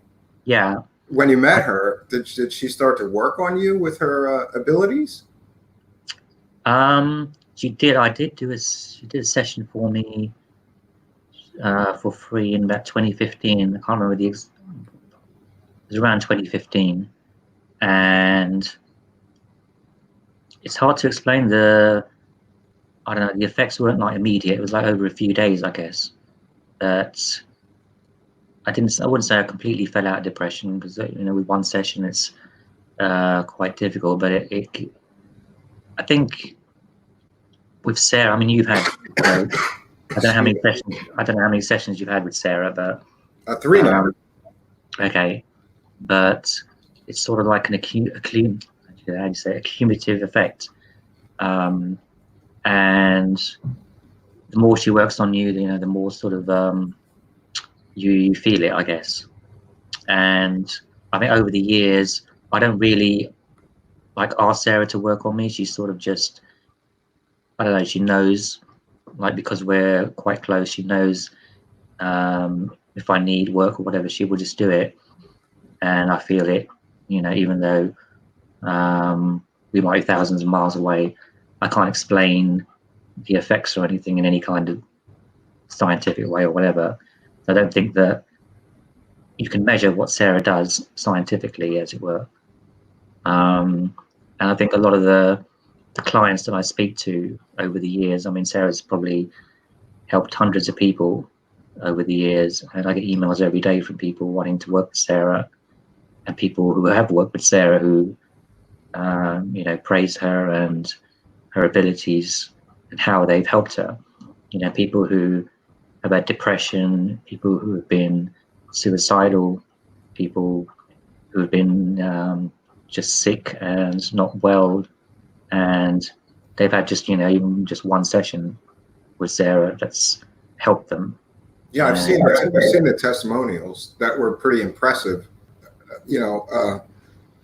Here's where I'm at, though. There's a lot of criticism of her in various ways. One of them is that she makes claims like she can upgrade and repair your DNA. You realize that that's not something that can be verified. So if people are critical, it's because, my point is, if she's upgrading and repairing my DNA, during our session, she told me she was working on my DNA. You know, it's not like we looked at my DNA before the session, and then she did make several statements that she was repairing errors or something like this. I don't know how to unpack that, because for my side of things, how do I know that she's doing anything or working on my aura? Do you understand? Do you just think that you got to have faith when you deal with her? And maybe the effect is somewhat like a faith healer. If you believe she's helping you, she will. And I'm saying all this with very much respect. You know, I want to have a respectful conversation and not get, you know, negative. Yeah, I understand. I think that is part of it. I think I don't know the best way to explain it really, but I guess in a way, if you come to Sarah as a non-believer, as it were, you don't believe what she does, I think it's probably harder for her to work on you, whereas if you believe, you're more open to it, I guess is the way I put it. But there have been skeptical people who have come to her for help, and even people that she's met, and they don't know what she does. And I mean, if you met Sarah in person, you would know what I mean. She has an energy about her that's very different to most people. It's very hard to explain unless you've actually met her in person.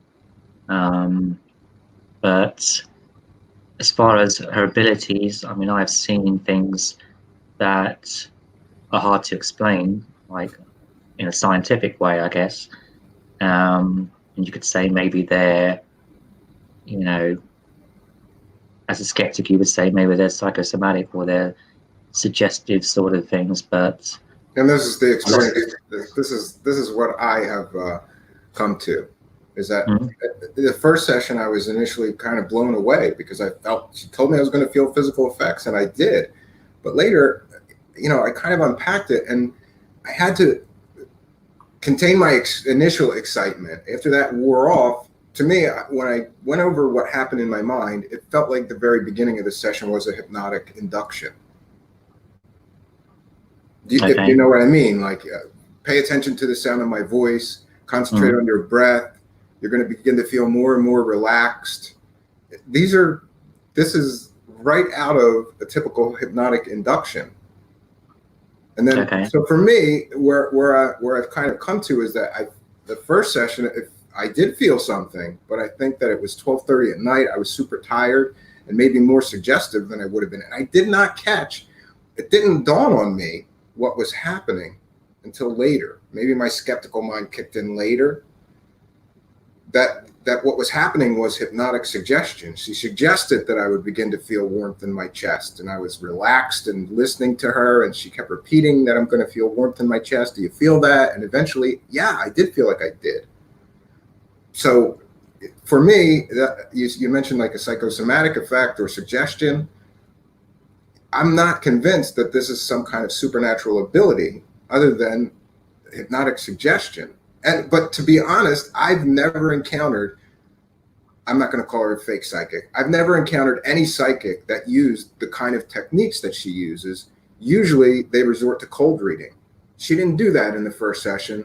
It was mostly this hypnotic sort of telling me what I'm going to feel and that she's working on my aura. And I got to say, at first I was completely blown away when I started feeling physical sensations. But later, I'm not so sure. Yeah, I can understand what you're saying, but the number of people I've come across, especially clients, who have had the same kind of thing, like physical effects from having sessions with her, and people who have worked with her for months, they wouldn't work with her for that kind of period of time if the effects were, like you say, like psychosomatic or whatever. So the only way I can, anything I can say about that is, I think having just a few sessions, basing everything on that experience. I think maybe if you had more sessions, and maybe if you had, how would I say, physical effects, or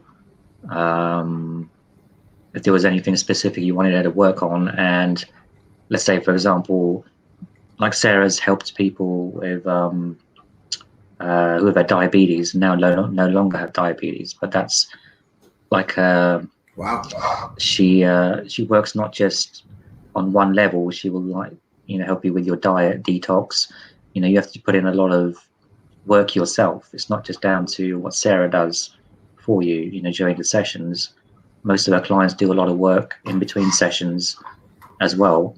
So I guess if you're just basing it on the facts of the work that she does in that 1 hour session, I think you could explain it away in many different ways. So are you convinced their abilities are supernatural in nature?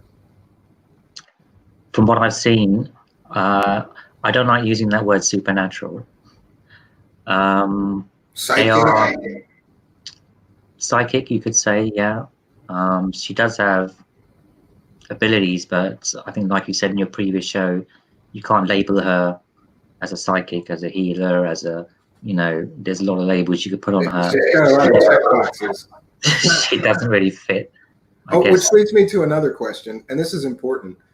Hmm? There's been a lot of criticism and emails I'm getting, and people are sending me videos. You mentioned this basis project, and there's videos of her a long time ago talking about sort of being part of a Montauk-like project and being injected with that goo, that black goo, it came, that particular video came off almost like a superhero origin story for why she has these abilities. It seems like later she kind of retconned herself and no longer super soldier, now intuitive healer.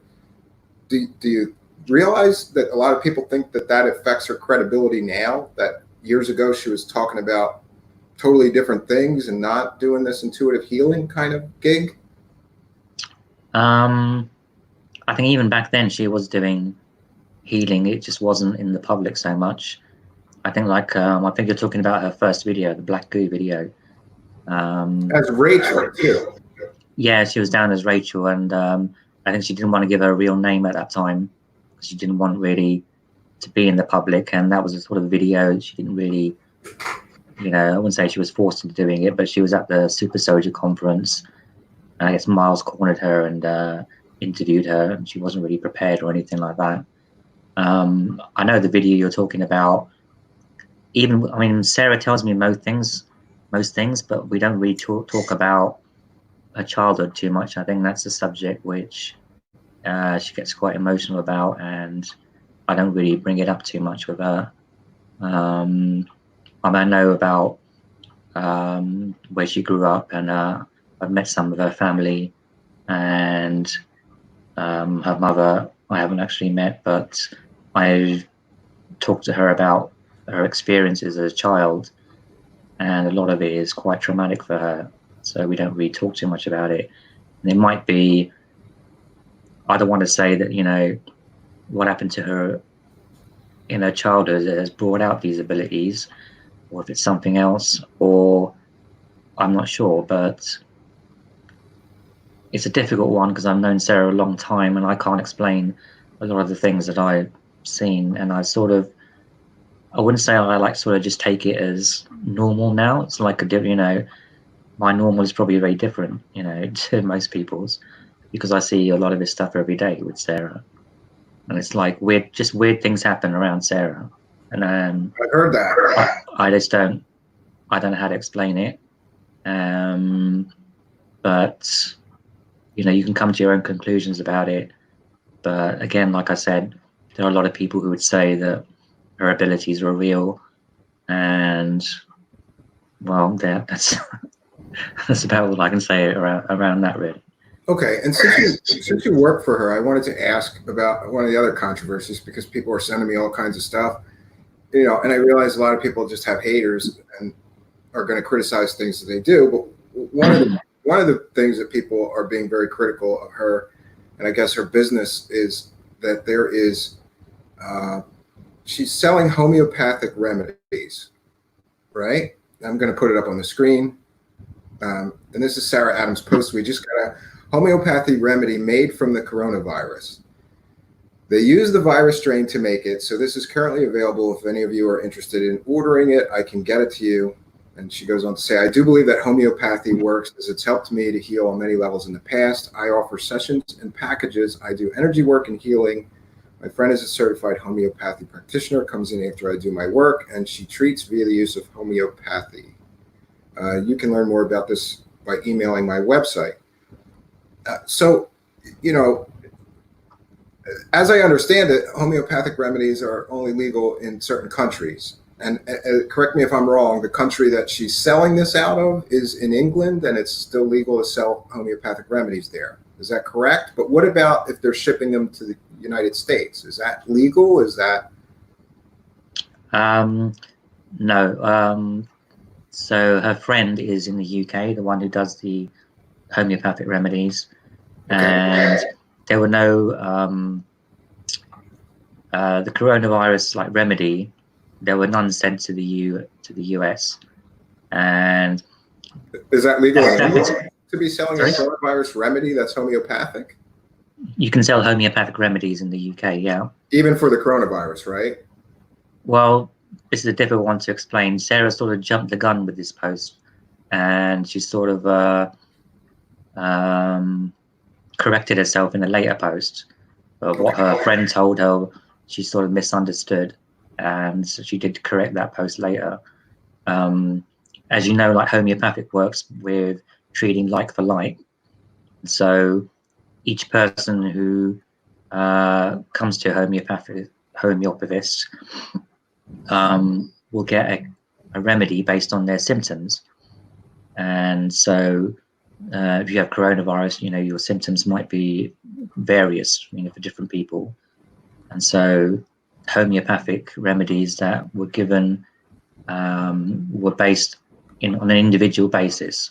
So they would have to contact a homeopathist, and based on their symptoms, they would be sent a remedy. To treat the symptoms. To treat the symptoms, correct, yeah. Yeah, and we have another screenshot here where you're commenting and saying, please contact me if you're suffering from symptoms of the coronavirus, and I will arrange for the homeopathy remedy to be sent out to you. And you did note that anyone in Europe can receive it, as it is sent from the UK. Other countries, we can't guarantee that you will receive it due to customs restrictions. That's right, yeah. So I guess that addresses that sort of complaint that many people have. But I do have an additional question. Is she offering healing sessions for people that have the coronavirus? No, not that I'm aware of, no.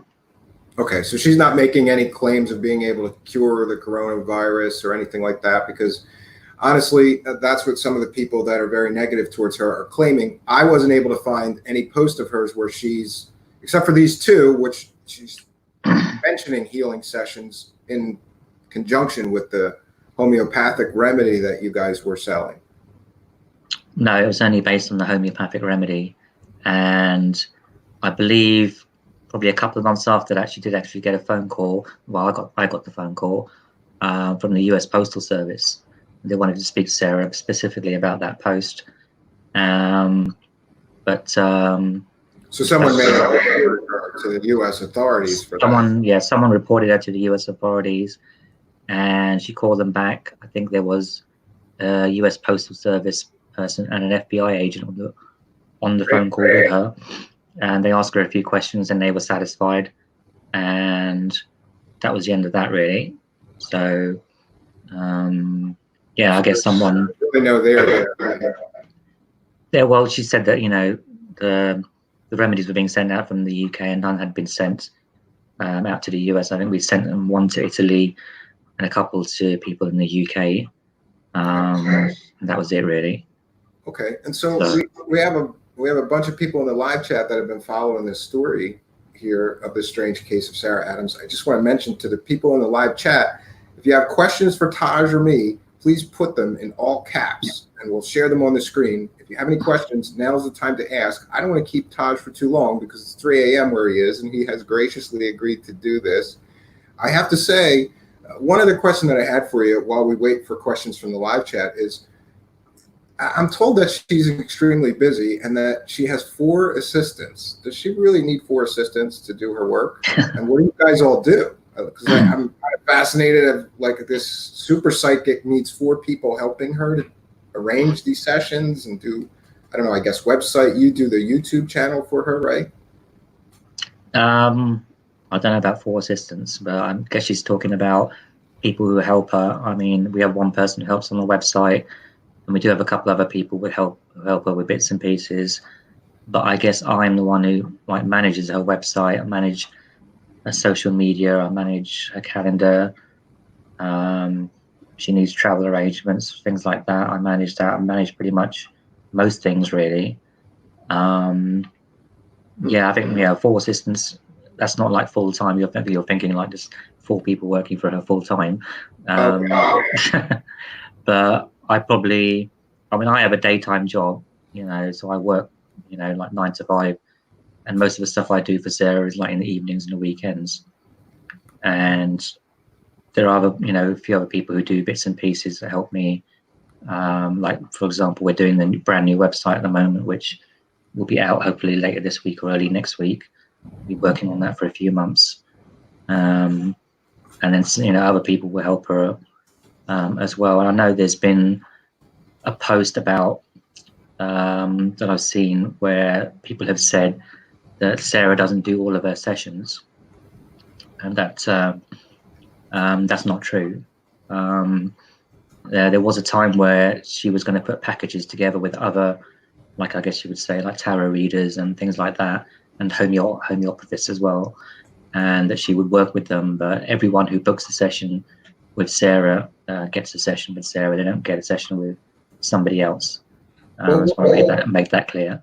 Okay, but one criticism that I've heard, and I don't have any evidence to back this up, but this is just a claim that people are making, and now since you mentioned it, would be a good time to address it. Here's what somebody told me. Somebody told me that there is a, let's call them a fake psychic cold reader that writes out scripts for her to give to people, or helps her do research on people that she's going to be reading. And in show business, I did magic shows, mentalism shows. That would be called pre-show work. In other words, if I was doing a mentalism show, I used to do corporate shows. I would find out everything I could about the CEO, little known facts that people wouldn't imagine I would know. Go find his college yearbook, his high school yearbook, things like that. That would be the pre-show work I did. And then I would make statements claiming to be reading his mind about his high school girlfriend that was mentioned in, you know what I mean, in the high school yearbook. It's called pre-show work. So one of the criticisms is that she's got somebody helping her write cold reading sessions and doing pre-show work on some of her clients and subjects. Do you want to talk about that? It's just a claim that I've heard people made. I don't have evidence of this. Nobody's given me that. I haven't talked to the so-called person that's supposed to be helping her myself. But it's a claim that I've gotten a few emails that people are saying that's what she was doing. No, it's I don't know where you heard that. It's completely untrue. Firstly, Sarah doesn't have time, to do that kind of thing, to go out, watch videos.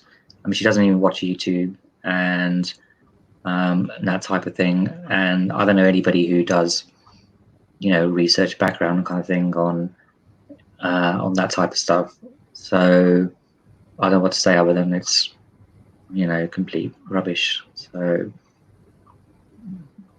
I don't know what else to say about that, really. Yeah. Okay. So you addressed controversy, and I asked you before, but you seem to be incredibly dedicated to this girl, and it, I don't know, that just like it makes me believe that you are like a true believer of her abilities, and you really do want to help her I guess, connect her with more people, right? You've gone out of her way to get her on shows and do her website. I mean, you truly believe that she's helping people. I do. I mean, over the years, I've seen her help a lot of people. And I would say out of all the thousands of sessions that she's done since I've been helping her, there are a handful of, I could probably count on one hand the number of people who have not been happy.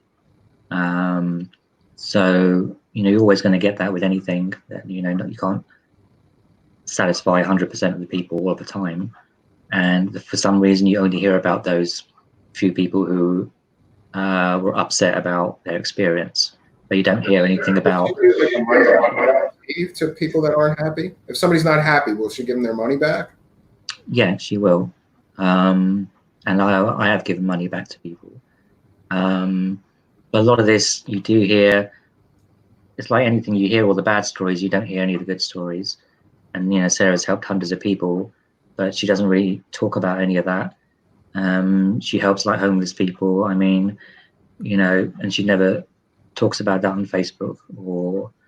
I mean, even like recently, we were on a trip to Egypt. I think you saw the pictures where we were staying in Egypt, and we were staying at, I guess, you know, 4 or 5 star hotel, and we had a driver who was taking us around Egypt, around Cairo, and we were talking about the poverty in Cairo. And Sarah likes to go, like, you know, shopping and this type of thing. And after she heard what was happening in Cairo, she decided not to spend her money on, you know, clothes or gifts or whatever for her friends, and instead decided to put that money towards buying food for the homeless people in Cairo. So we spent a day. I went out and bought like 100 hot meals from a restaurant, and then water and juice and sweets and things for kids. And we spent the day just handing out food. And that's sort of pretty typical of Sarah. And even over the years, you know, Sarah will say, can you send some money to this person or that person? And I would just send it because they need it at that time, you know, for whatever reason. I don't even question it anymore. I think one time, a couple of years ago, I got a message from Sarah saying, can you find a guitar on Amazon? And I thought that was a weird request for Sarah. She's going to start playing the guitar or something. And she called me later and she said a homeless guy had contacted her, and his guitar had been stolen. And his guitar was how he made money. He was like, you know, went out and busking to make money. Now he had no way of making any money. So I went onto Amazon and bought a guitar and had it sent to the homeless shelter where he was staying. And the guitar disappeared. So it arrived at the homeless shelter, and then it was no more, as it were. So I had to send a second guitar to this guy, and I sent it to a different address, and he got it in the end. But you know, those are the kind of things that, you know, Sarah doesn't really talk about, which you know, she can't, you know, she's not the kind of, she's very, I don't know, modest, I guess you would say, and very she doesn't really like the public eye, even though she is, I guess you would say, she's a public figure. Even like speaking in front of large audiences and conferences and events, she's still very I mean, I personally think she's quite good at it, but she's very self-critical of herself, I think, in a lot of ways. But yeah, I forgot what I was talking about there. What the question was. From the live chat, I'm going to put it up on the screens for you. And this is from Ellen Fox. Ellen asks, how long has Sarah been on Gaia TV, and what is the name of the segment she was on? I know she was interviewed by George Norrie on Gaia TV, but can you tell us a little more about her involvement with Gaia TV? Yeah, she's done 3 episodes on the George Norrie show. In fact, episode 3 is going to be out next week, on 22nd of July. That'll be her 3rd appearance on Beyond Belief. She also made 1 appearance on Buzzsaw with Sean Stone on Gaia TV. She did film a series with Gaia TV. Controversy about that in my email box. She dated Sean Stone for a while? For a brief time, yeah. Okay. Yeah. Just to address that, people were sending me stuff going, oh, she dated the Sean Stone guy, and I don't know.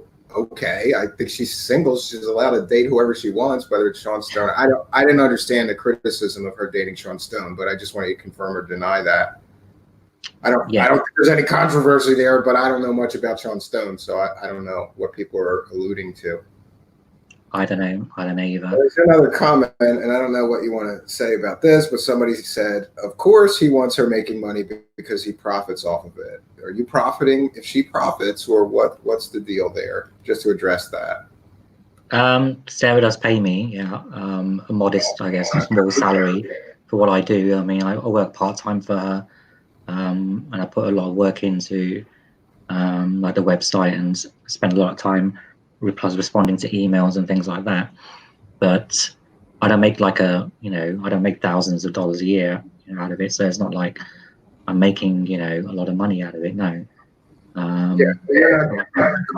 I think somebody was sort of implying you're getting a cut of the take, and that's not the case, is it? No, that's not the case. Another question from William Pixley. Has Sarah ever given any testimony about where she thinks her powers come from? Something more than just from God? She would say, yeah, from source. I would say Sarah would be better to answer that question. Yeah, this is one of the mysterious things about her, though, is because I kind of found this explanation of like very early on where she was saying maybe she was part of government experiments with this black goo being injected into her. Later, I found explanations where she is alluding to some involvement with aliens in Edwards Air Force Base. And most recently, she just says, my abilities are from source. But she's also told me directly, she said something to me, and I said, say that again twice. And she said, I am not of this earth. Do you care to unpack or comment on that comment? Well, I mean, what do you think when she says things like that? Because I'm not sure what to think myself. That's a tough one. I mean, she is human, as in she looks human. But I've seen a lot of things that would contradict that. I think even on your show the other day, was it Eric who talked about her eyes? Yeah. And her eyes morphed or changed or whatever. I've seen that myself. And I've seen a few other things that are not normal for a human being. I guess it's the only way of putting it. Whether she's an alien or whatever, I can't comment on that. It's a difficult one, even though I know her quite well, how to explain what it is that she is.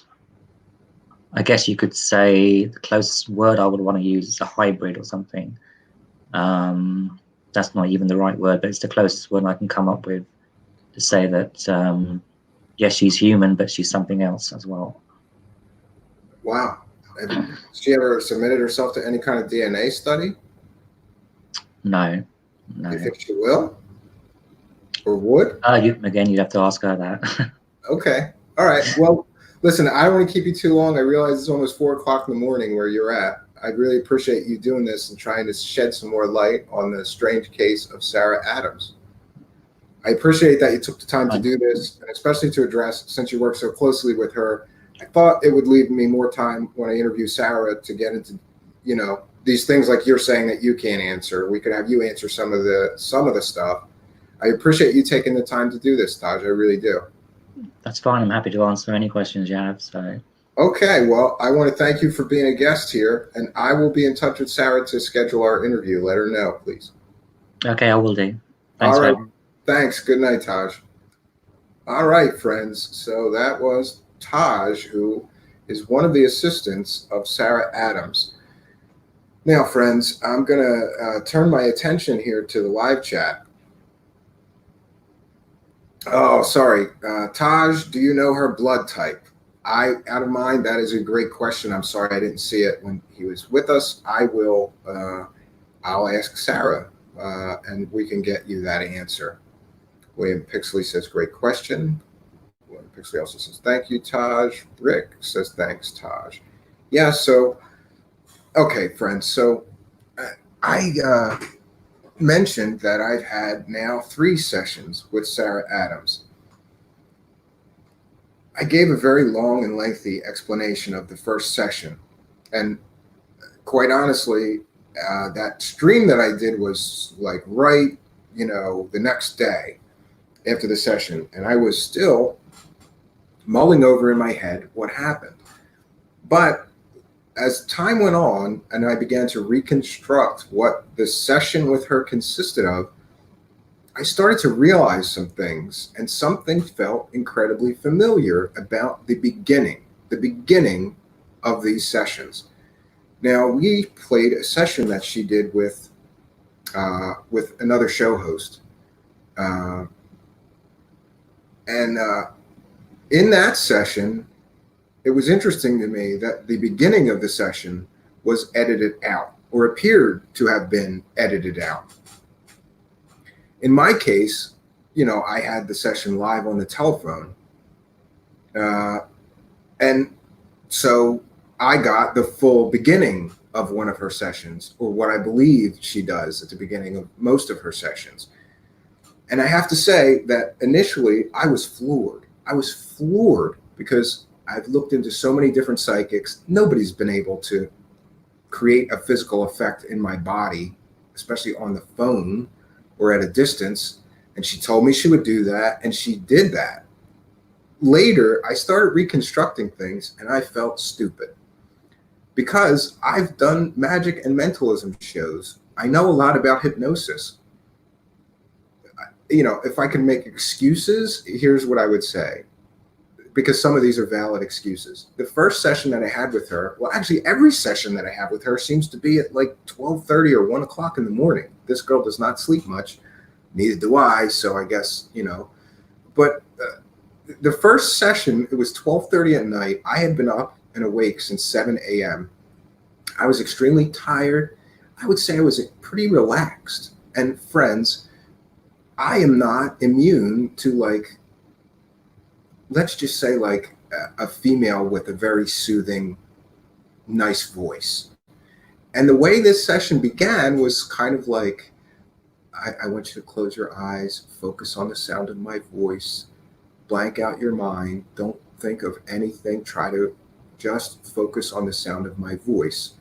And she kept repeating this like a mantra. Just focus on my voice. You're going to begin to feel more and more relaxed. You're feeling more relaxed now, more relaxed. Focus on my voice. Focus on your breath. Breathe in, breathe out. You're becoming more and more relaxed. I don't know how I didn't catch it.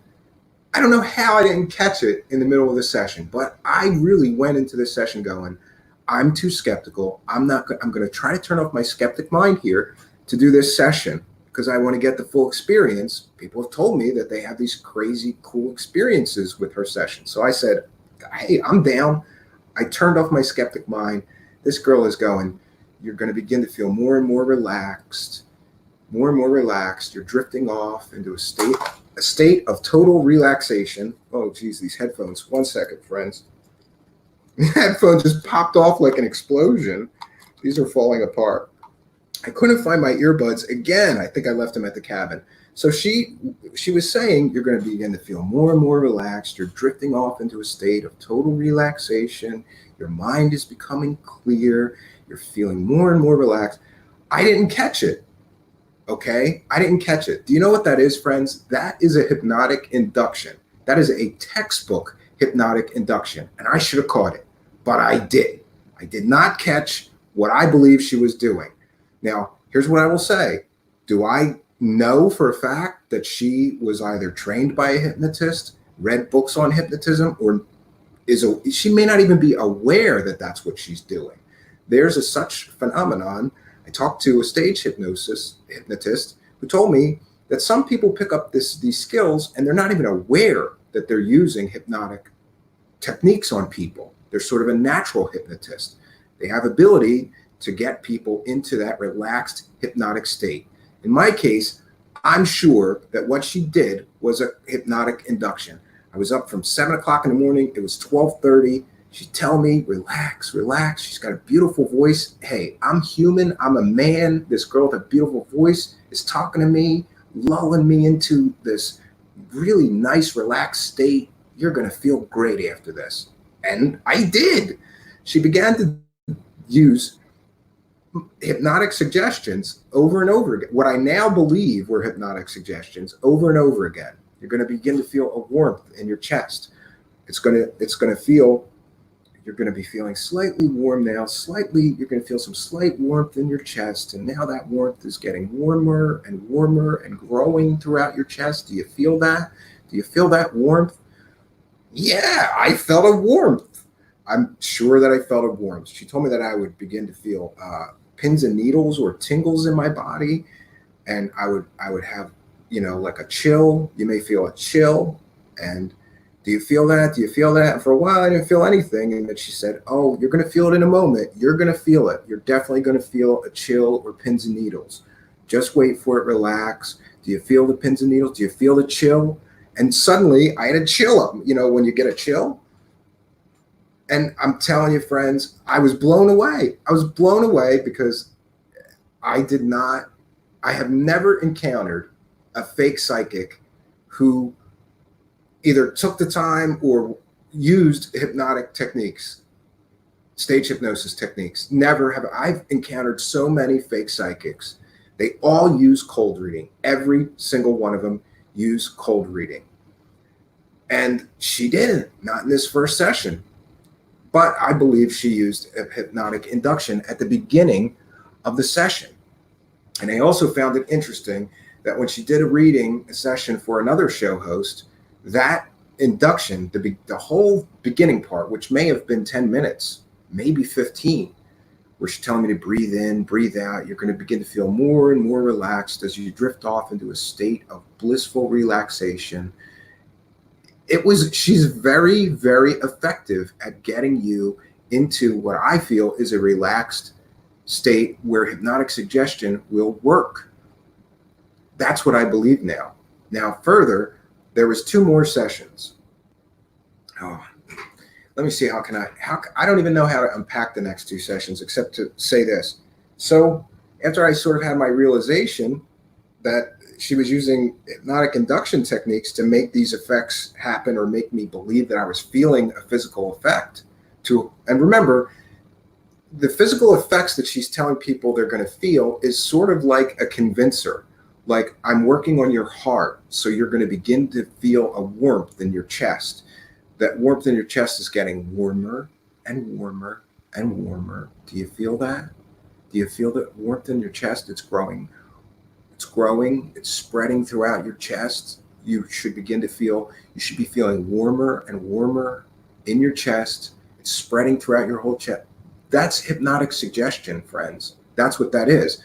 But I believe that if she's knowingly doing this to convince her clients that she's doing something, okay, I'm working on your heart, I don't know what to say. I've never encountered a psychic that was that skilled at these kind of techniques that they could do that. Maybe I've never encountered a psychic that figured out that you could use hypnotic suggestion as a convincer. Now, I'm going to sound very skeptical now about her abilities because I went and did more research into hypnotic inductions. And I'm telling you, friends, what she did to me in the beginning of that first session was classic. Pick up a book on hypnosis. Go Google hypnotic induction techniques. Go look on YouTube for hypnotic induction techniques. And what she did to me, you will find in those how-to videos. You will find in the hypnotism books.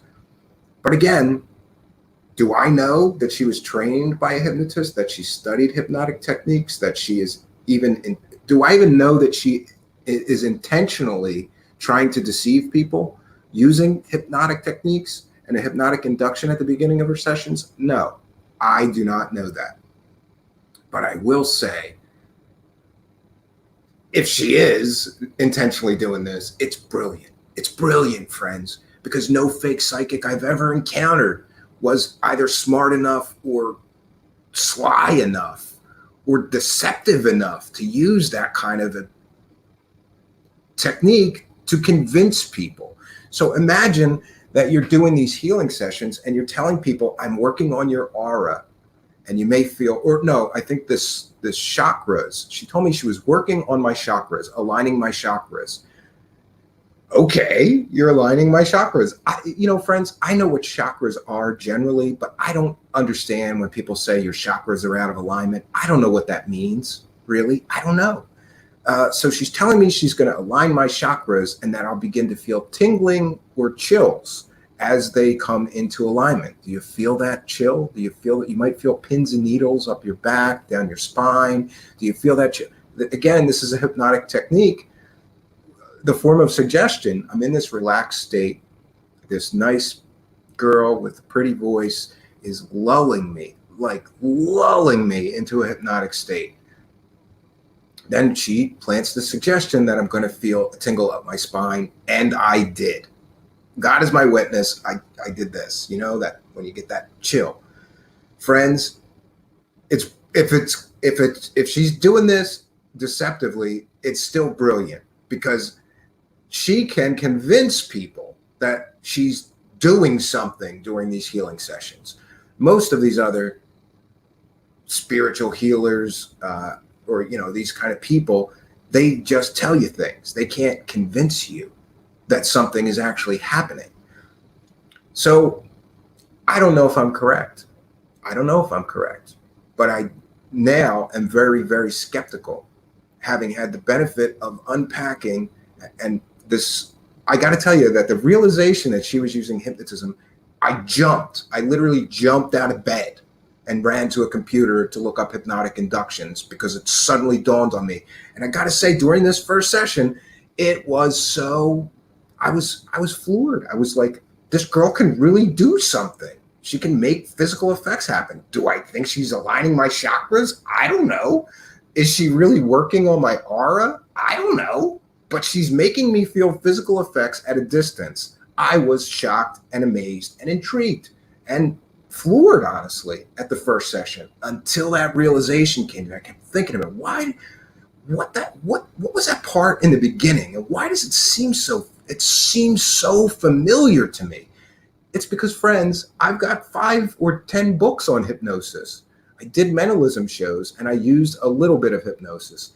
Honestly, I was always too nervous to use full-blown hypnotic techniques, because if you're not really good at it on stage, you don't want a lot of things failing. But I would practice on stage using some of those techniques, because if 1 or 2 of, let's say, the tricks or effects in the night of 25 or 30 tricks or effects fail, it's okay. So after I had a few successful tricks that went well, I would call somebody up and try to do some hypnosis techniques. And yeah, I used these hypnotic inductions. Hadn't for 10 years, but her beginnings seemed so familiar to me, because I had read, this is a textbook, in my view. What she was doing at the beginning of the first session was a textbook hypnotic induction. Now, she decided that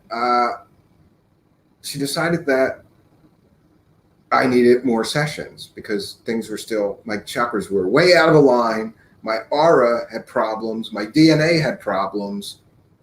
And she could tell that I needed a lot more work. Okay, I needed a lot more work. Part of me thought, if you are selling this service, I thought, of course you're going to tell somebody 1 session's not enough. You're going to need some more sessions.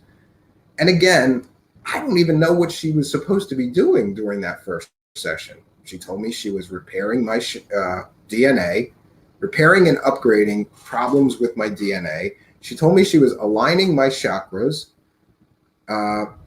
and things of that nature.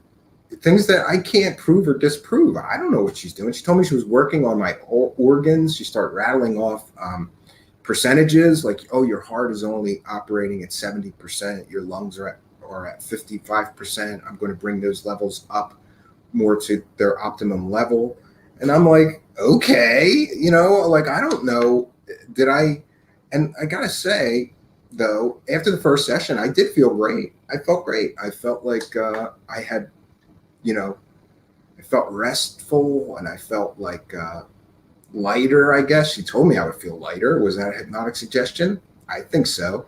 She told me that I would, one of the other things that she did during the first session is basically told me that she had just healed all of my past trauma, all of it.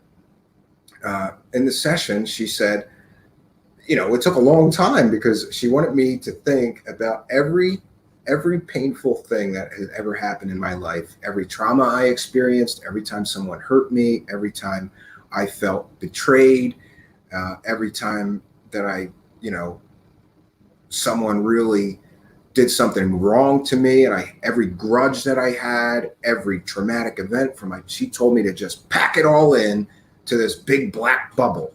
And then she was going to float that bubble to the sun, and all that trauma was gone. So she told me at this first session that I would no longer think about my past traumas and they wouldn't affect me anymore in my present day life. Do I think that that worked? I think that it might have for a few days. I realized a few days after the first session that I didn't really think about grudges or things that I might on a daily basis. You know, those things, they run through your mind. You go, oh, yeah, fuck that person. You know, they wronged me. So actually, probably for a good 3-4 days, I felt very positive, and I didn't think about anybody that, any kind of trauma, really, any kind of pain that I have or had growing up, or really anything for 3 or 4 days. I believe now that again, it only lasted for a few days. Maybe it helped. I don't know, but this could be more evidence that she planted hypnotic suggestion to me to not think about past trauma. Remember, friends, the way hypnosis works is the suggestion is planted into your subconscious, and it's going to be there for some time. Eventually, that suggestion fades from your subconscious, and it's no longer effective. That's why if you go and, for example, try to quit smoking, and a hypnotist works on you, you got to go back, and he has to, he has to replant those suggestive things that are working for you. Yes, BGs, the power of suggestion. And Ellen Fox, I heard that you asked, did I ask her to repair my eye? I did in a later session, and I can't recall what she said about that. But it was it was pretty open-ended. Like, she didn't confirm that she could heal my eye. It was she kind of gave me a weird answer that I didn't quite understand. And then we have Paranormal Jiggy in the house, Lee Veltman, all those psychics. And like we saw at both events in Arizona, and none of them knew what was up with me. Yeah.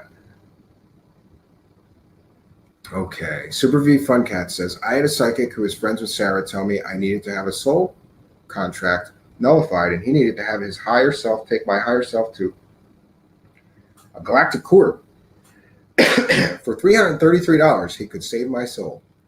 Super V, the fact that some people actually fall for that and accept that is the case and just give people money.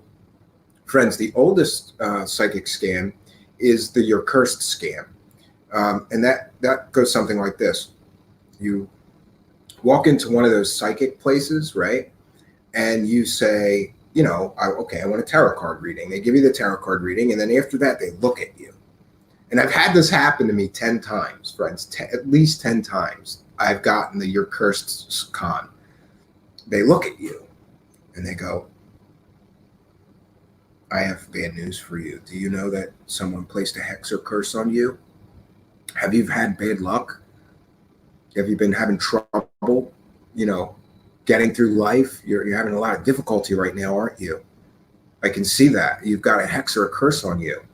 And then they hit you with the big dollars. So the tarot card reading was like $20, but if you give me $300, I'm going to light some candles and I'll clear the curse for you. Right? This is one of the oldest tricks in the book of the fake psychics. They all do that You're Cursed con. Maybe not all of them, but I've had so many of them do that You're Cursed con. It's really, really common that they do that. Super V Fun Cat also says, power of positive thinking works and heals. If I can get there on your own, it can help have someone woo you there. Yeah, and that's what I believe. And also, I forgot to bring it up to him, but this Taj said, well, a few sessions may not be enough. You need to have more sessions, and it'll have an accumulative effect. If she is using hypnotic suggestion, then more sessions will reinforce those hypnotic suggestions that she's placing in people's subconscious. And so, to me, I believe that she's using hypnotic suggestion. Oh, and so we didn't get to the next 2 sessions. Friends, I am hearing a strange rumbling in my house right now. And by that, I mean children running around or screaming. And I'm not quite sure what's going on. So we're going to have to take a short break so I can check on the home front. But when we get back, I'm going to tell you about the next 2 sessions. And I got to tell you, friends, when I leveled with her and told her, I believe you're using hypnotic induction techniques and suggestion to create these effects, the next 2 sessions went a lot differently than the first one. So, friends, we're going to take a short break. I will be right back.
Okay, friends, sorry about that. And we are back. All is good. All is okay. So I'm going to unpack the next two sessions very quickly. I'm going to go to the live chat too, and I'll be taking comments and questions. If you have anything that you want to share, please be sure that you put your comments or questions for me in all caps. That really does help me because I'm somewhat visually impaired. Okay, we have a question here from John Claude at Beyond Mystic. Stephen, did Sarah mention she learned this skill while she was in the Super Soldier program or even where she got training? That's a good question, John Claude at Beyond Mystic. I don't believe that I've seen you here before. Welcome. And please do subscribe if you like this kind of content. We're looking for new friends. I don't want to say confronted, because here's the thing. This girl's very nice to me. She has been very nice and open and honest. I believe she's being honest with me when I ask her questions and things like that. So I don't want to be rude or nasty or disrespectful, but I wanted to call her on what I think she's doing, which is hypnotic suggestion. She claimed she doesn't know anything about hypnosis. She's never been trained by anybody in hypnosis, and that she's not using hypnosis.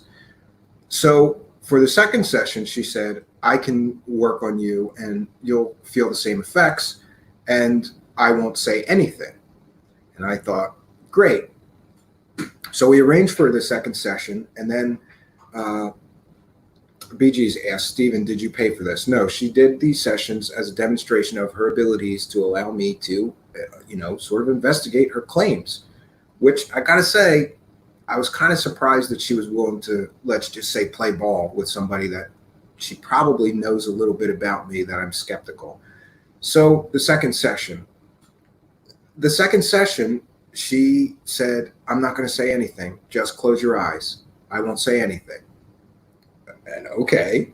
So there was this long, and I mean long, it might have been 7 minutes of silence. And a few times I went, are you okay? Are you there? And she said, I'm still working. Just hold on. You'll begin to feel something.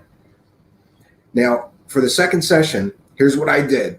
I took a nap that day. I wanted to make sure I was going to be alert and very attentive, but not be susceptible to any hypnotic suggestion or form of induction. And I even, sort of consciously was telling myself, don't fall into a relaxed state where she can use these techniques. So for 5 or 7 minutes, nothing happened. Then she began, I believe, to use some certain cold reading techniques, generalizations, and then she was kind of, I need more time to do the work. It's not working because I need more time. So just be silent and we'll I'll try again. And again, nothing happened. No physical effects. I don't know what she was supposed to be doing. I'm assuming once again, does Sarah claim to be a super soldier? I thought that was just Max and she was a military brat. No, there are early videos of her on the Basis Project where she claims that she was involved in some kind of top secret government projects where she was abducted as a child and she was injected with black goo, and that black goo changed her and maybe gave her, super soldier abilities. I don't believe she used the term super soldier abilities, but she was talking about the Montauk Project and how they're kidnapping all these kids and injecting them with this black goo. It's kind of crazy. So we have the super soldier stuff that she sort of started with, and then she morphed into, now I'm an intuitive healer.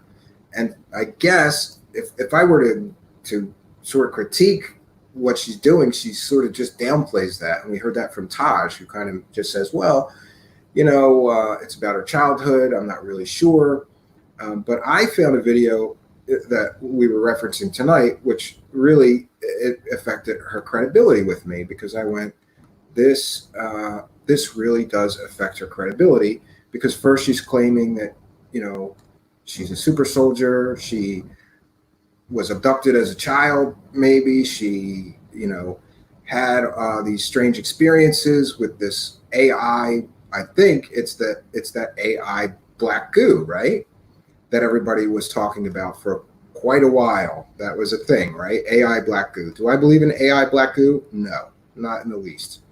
I know a lot about computers, and people like to throw nanotechnology and, all of these conspiracy theories about nanobots, nanotechnology, AI infused black goo.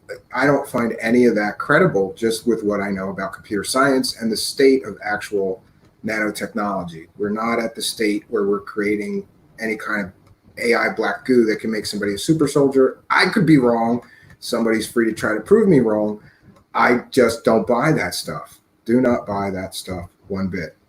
And I'm trying desperately to find this. Took me a while to find this. I have to find this video. I actually have a few. There is a bunch of Basis projects with her as the, with her getting interviewed. And it just kind of affected her credibility with me. So the second session, absolutely, if she was stripped of this ability to use hypnotic induction techniques, I had absolutely no physical effects. I felt nothing. I'm not sure what I was supposed to be feeling. We didn't really talk about it or unpack that. It just seemed like she wasn't able to do anything once she wasn't able to use hypnotic induction techniques. And I got to say, it was disappointing to me when I sort of realized, or had my realization that that's how she was accomplishing these physical effects, I was extremely disappointed. At first, when that happened to me, I really thought there was something there. I thought maybe she's got some kind of supernatural abilities. Maybe she really is doing something to my chakras or my aura. You know, I don't know. It seemed strange to me that it went by so. It was the turn. This is what I call it the turn. And that is sometimes when I first start looking into one of these people, one of these psychic healers, there's been a few close calls where I went, wow, you know, this person may really have some kind of supernatural ability. And then later you dig a little deeper, you find a little more information, and your opinion changed.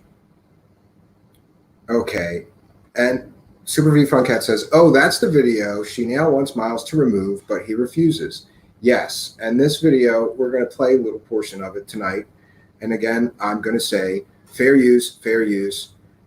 We're discussing this Sarah Adams. So we're going to be playing clips from her previous appearance on the Miles Basis project, and we're going to be discussing them. And so this is fair use because we're educating the public about this girl, her history, her claimed psychic powers. Truth Seekers, Stephen, thank you for this episode. Sarah has agreed to come on my show for an interview, and I am doing research. I did want to speak to her about the Super Soldier program. Oh, good, Jean-Claude. That's nice to meet a fellow content producer. Let me DM me on Twitter or send me an email at truthseekershow@gmail.com about your show. I'd like to check it out.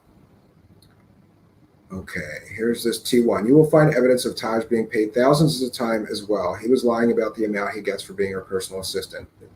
I don't know who this T1 person is, but if you have evidence of that, send it to me, and we'll talk to Sarah Adams about that. But if you're just making these claims without any evidence, those are serious charges to make to accuse him of. You know, you really should have some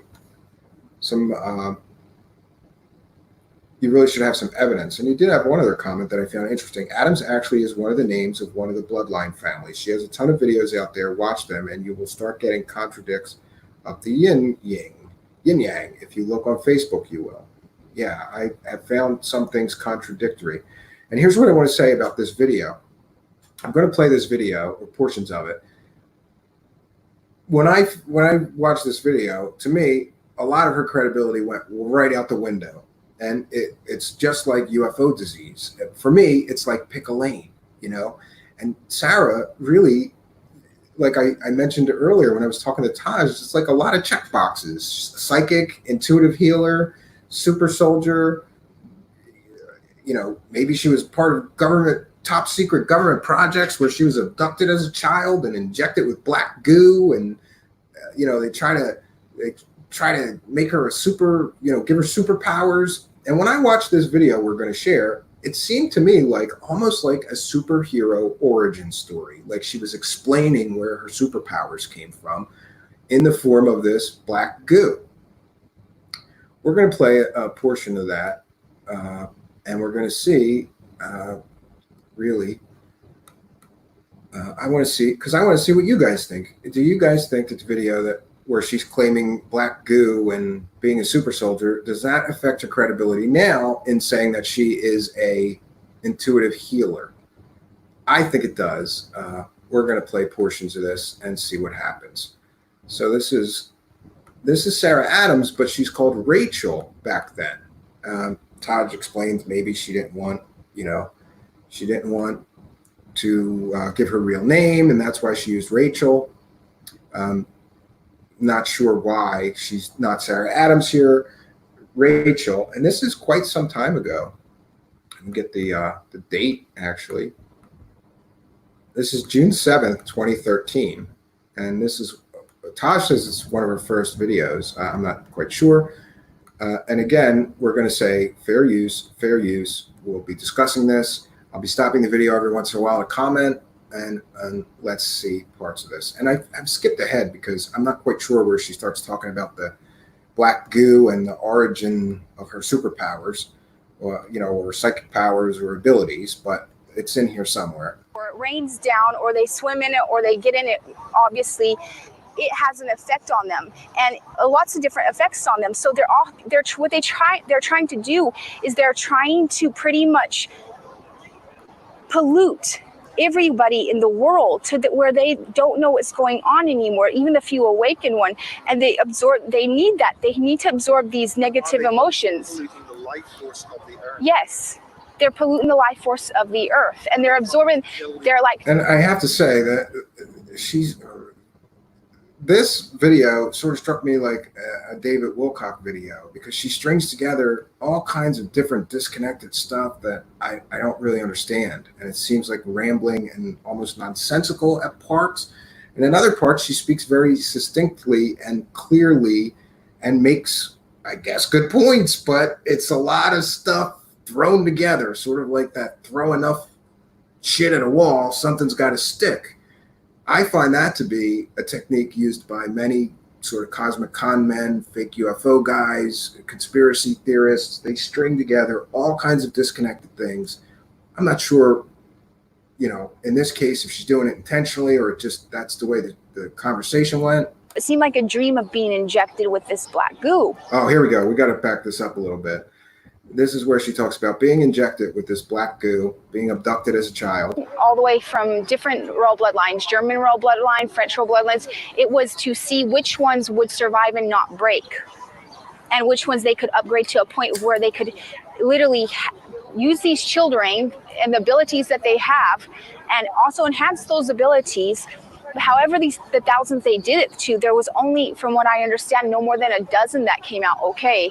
If okay, a lot of she's talking about the children being died, taken. Thousands, but they went out mental or some sort of things were physically wrong with them. What they were looking for is a person who didn't break physically, mentally, and a person who actually became stronger from it. So this has happened to you. This has happened to me. It made me stronger instead of breaking me. What happened with the? Yeah. So here she tells a story of being involved in some kind of top secret government project where they were taking people that were descendants of royal bloodlines from Germany, from the United Kingdom, from France, but you had to be part of a royal bloodline. So I'm assuming now, and she has told me some kind of connection that she believes her family has to the French royal bloodline. It is what it is. These are the claims that she's making. Let's move on. And she talks about being injected with some sort of black goo that gave her these abilities, made her stronger. It didn't break her. How did they inject this thing to you? You know what? If I remember that I was injected, it was injected into my bone marrow. But I remember right. Yes, it was injected into my bone marrow. Which, my friends, I said this sound like a superhero origin story. And at first, I just said to myself, this sounds like a superhero origin story. But then I remembered Wolverine. For those that don't know, the X-Men Wolverine, you know, the guy with the claws, he had adamantium, liquid adamantium infused into his bone marrow and bones to create a indestructible metal skeleton and claws. That may be why I thought this sounded like a superhero origin story. I remember my eyes, I woke up and I had just awakened up from having what seemed like a dream of being injected with this black goo. And it was very painful, it was very, very painful, by the way. What kind of pain? It was horrible pain. I can't express to you. They had to tie, you were tied with metal because of the fact that the pain that you went through, would put an adrenaline rush so that you would move, but you were tied down with metal. And again, I've seen more than a few superhero origin stories where somebody was experimented on before they got their superpowers, where they were sort of strapped down. So that made me think about, again, superhero origin stories. Metal around the different parts onto this metal bed, essentially, and then they injected you. The thing is that the pain was really horrible. I woke. It's like I woke from sleeping. I had this memory of that. I woke from sleeping and my nose was bleeding really bad. I had really bloody nose, blood in my mouth. I went to the bathroom and I was just young, really young. I was like 13 or 14 back then. I just walked and I remember I looked at my eyes.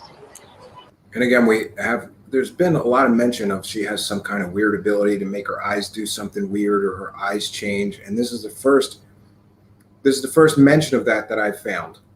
And my eyes started to get really, really, really, really black. And I felt like I was being pulled. When you say your eyes went black, are you talking about the pupil? The whole. What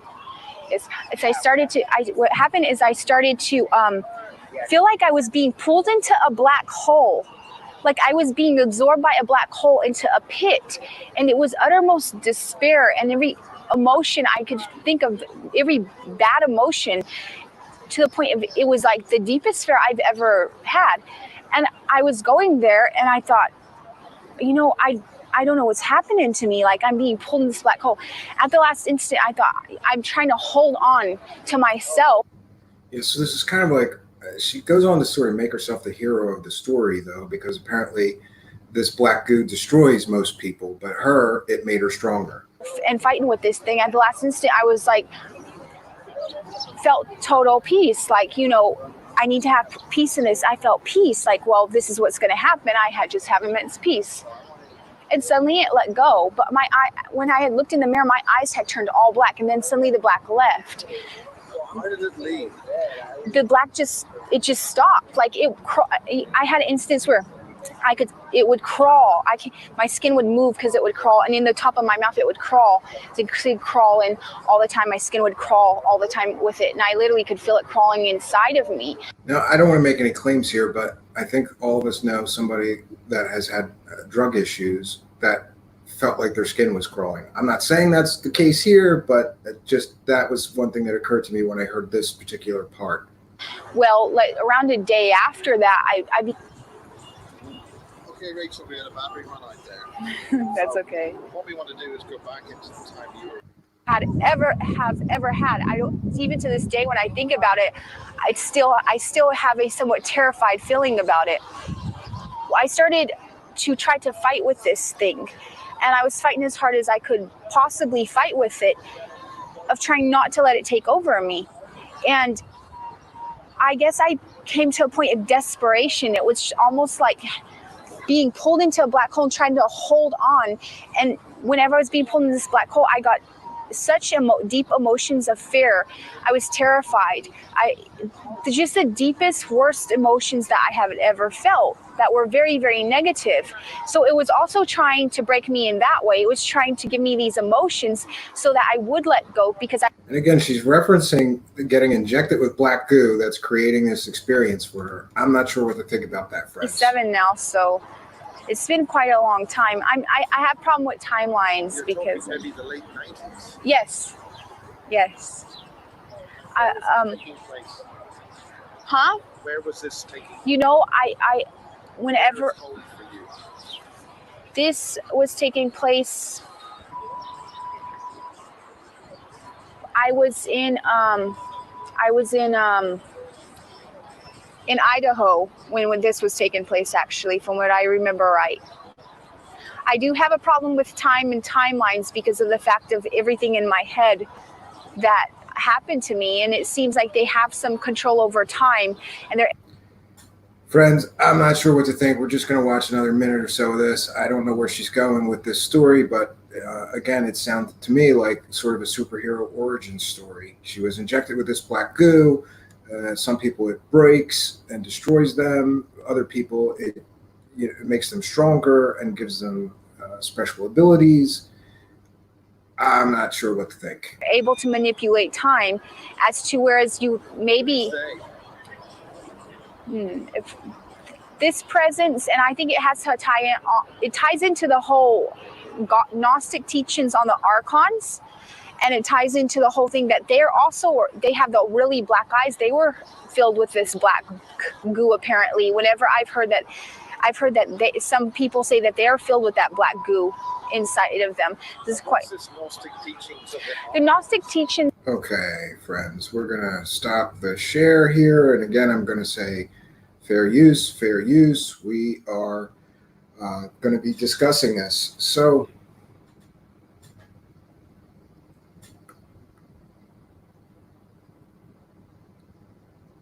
okay.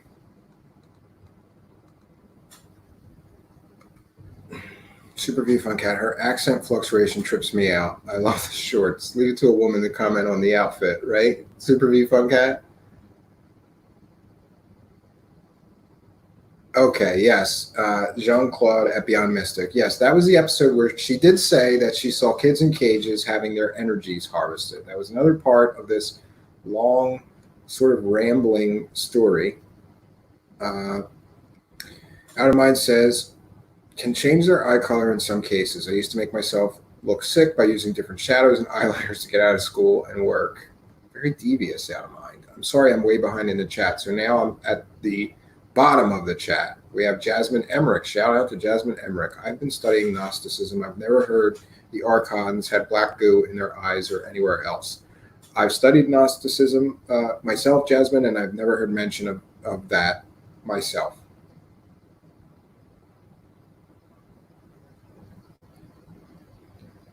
Sagittarially speaking, says, let's call Ryan Gable. He could give us the scoop on black goo. Yeah, I don't know about that. And Keltruth77 seems like she's remembering a script she read. Yeah, so having, now seen some initial claims she made, here's what I'll say. If I had met her and her checkbox was just, I'm an intuitive healer, and we didn't find other sort of crazy conspiracy claims in her background, I would trust her more somehow, because it just seems it doesn't look good for her credibility that she was a member. I guess this is like the first interview of her publicly, and during this interview she's telling this story of being a member of some kind of secret government project where they kidnapped her and they injected her with this black goo, which affected her and gave her special abilities. It made her stronger. It's a crazy, crazy story. And then we go on, and later in other videos, she's explaining some connection that her family had to Edwards Air Force Base, and she said that's where they kept the alien bodies. We heard Taj tonight sort of say she may be a hybrid. I've heard several people claim that she was a hybrid, half human, half alien being. She has told me herself, and I said, come again? Wait, let me make sure that I hear what you're saying, and I'm sure that you're saying this. She has told me, Stephen, I am not of this earth. So I don't know. We have three different explanations, I suppose, or superhero kind of origin stories for where her abilities may have come from. She may have been a member of some kind of, I don't know, a black government project to inject people with some kind of AI nanotechnology to change them and give them special abilities. She may be an alien hybrid. She's alluded to that, and so have others, that she has some connection with Edwards Air Force Base, and there was some experimentation that she was aware of there, that she may have been a part of with alien DNA. And most lately, yes, if she admits to having alters, it could be an alter speaking, and that's why she wants the vid down. Also explains the accent fluxing from video to video. Here it is Southern, but distorted Southern. She has mentioned, Super V Funk Cat, she has mentioned alters to me, even during the sessions. I'm going to have one of my alters work on you. And my only, my first thought was alters, like, do you have multiple personality disorder? Because people who have multiple personality disorder have alters. And I began to suspect, if she's going to claim that she has these different alters that have different abilities and are not her, that she may have some kind of mental illness like multiple personality disorder. And this would also explain some of these fantastical stories. And this made me very sad to realize if she does have multiple personality disorder, because ask most psychologists, most people who suffer from multiple personality disorder, the alters are created in them, the other personalities are created in them to escape severe childhood, usually childhood trauma. And so I began to get sad for her if that's the case, and it would explain a lot. I'm not saying that it is. I'm not a psychologist, but I would probably recommend that she at least explores the possibility that some of her, let's just say, issues are psychological in nature and not super, psychic or supernatural. Okay. Yeah. Jean-Claude, the altar might be the walk-in star seed she speaks of. As best as I can recall, she told me that the altar would be raising my vibration when she talked about the altar. So let's get back, friends, to the second session. So the second session that I had with her, absolutely nothing happened. I was very alert. She agreed. It was really her suggestion that she could still do these things without even speaking. And I thought, I got to tell you the truth. I thought if she makes my chest warm, spine tingle, and other physical effects without even speaking, I'll believe that she has these supernatural abilities, because then if she's not able to use her voice, we can rule out hypnotic suggestion, hypnotic inductions. Without that, friends, she was not able to do anything, nothing. And one other thing I wanted to mention, during the first session, she started telling me, I had told her that I had an autistic son that doesn't speak. And she had told me a lot of things about my son, things that I don't know if they're true or not. Things like his favorite color is blue. Well, he's an 8-year-old boy. I'm pretty sure that a lot of 8-year-old boys' favorite color is blue, but he doesn't speak. So, but he'll respond sometimes when you talk to him. It depends. He speaks, but almost very, very little, mostly requests, usually for food. So the day after the first session, I went to my son and I said, the only way I'll be able to verify what she's saying is maybe by multiple choice, give him a choice. So I said to Zachary, what's your favorite color, blue or yellow? He said blue. I said, Zachary, what's your favorite color, blue or red? And he does know colors, and he can point to red, blue, green, yellow if you give him cards or something like that. But every time, Zachary, what's your favorite color, blue or brown? He said blue. What's your favorite color, blue or black? He said blue. And I was floored by that a little bit. And I got very emotional because my son's 8 years old. I've never known what his favorite color was. And I thought, maybe, just maybe, somehow she knew his favorite color was blue. I got very emotional with my son that day, and I thought, and I even mentioned on part one, if nothing else, I was happy to meet this woman because now I know what my son's favorite color is. But there's a problem. My wife, I told my wife about this, and my wife said, he just parrots the last word that you say, right? And I said, what do you mean? And she said, Zachary, come here. And Zachary came over and she said, Zachary, what's your favorite color, blue or yellow? He said, yellow. What's your favorite color, black or yellow? He said, yellow. We tried it again. Again, whatever the last word we said, he would just repeat. So if I said, what's your favorite color, Zachary, green or red? He would say red. He just repeats. It's called parroting. A lot of autistic children do it. They just repeat the last word you said. So my initial excitement about her helping me find out what my son's favorite color sort of just went away. And sadly, I still don't know what my son's favorite color is. But back to the second session, absolutely nothing happened. But then she started using generalizations and cold reading. And I found that a little suspect because I thought, well, I've taken her ability to use hypnotic suggestion away. Now, she didn't in the first session, but now I felt like she was resorting to typical psychic skills. But it's not a psychic skill. It's called cold reading, and they all do it. Cold reading goes something like this. If we have a volunteer in the audience, I haven't done this in a long time, but if we have a volunteer in a live chat, I will give you a reading. So if somebody would like to volunteer for that, actually, it'd be better if it's somebody that I don't know very well. So if somebody would like to volunteer, I will give a demonstration of what cold reading is. And then you, the participant, can tell me, Jonaside, here we go, Jonaside. All right, Jonaside, just give me a moment and I'm going to begin to give you a special reading. Jonaside, I can tell that your heart is in the right place and you're a good person, an honest person.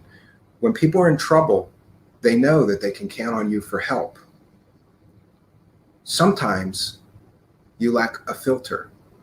Sometimes you say things that can sometimes get you into trouble because you're a little too honest with people.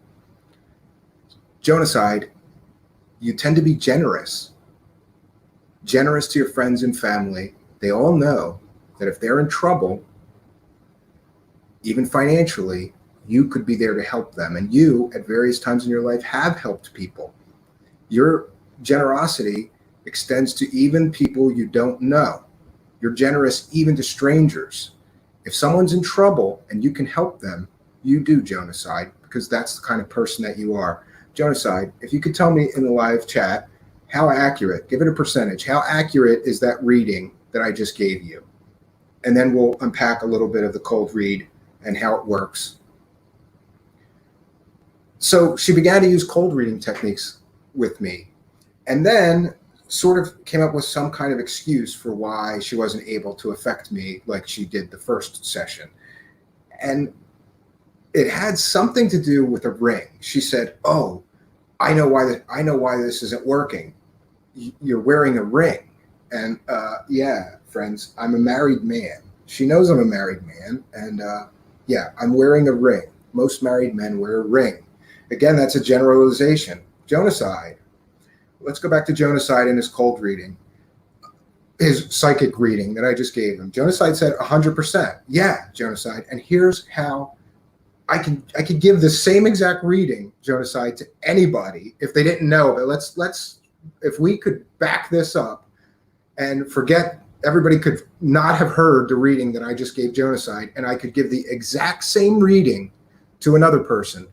Most people would say that reading was 90% accurate about them. The same, I could give the same exact reading. That's what some of these psychics do, and people don't realize it. They have a script. The reason that cold reading works is because if you remember, it's only a few minutes ago I gave this reading.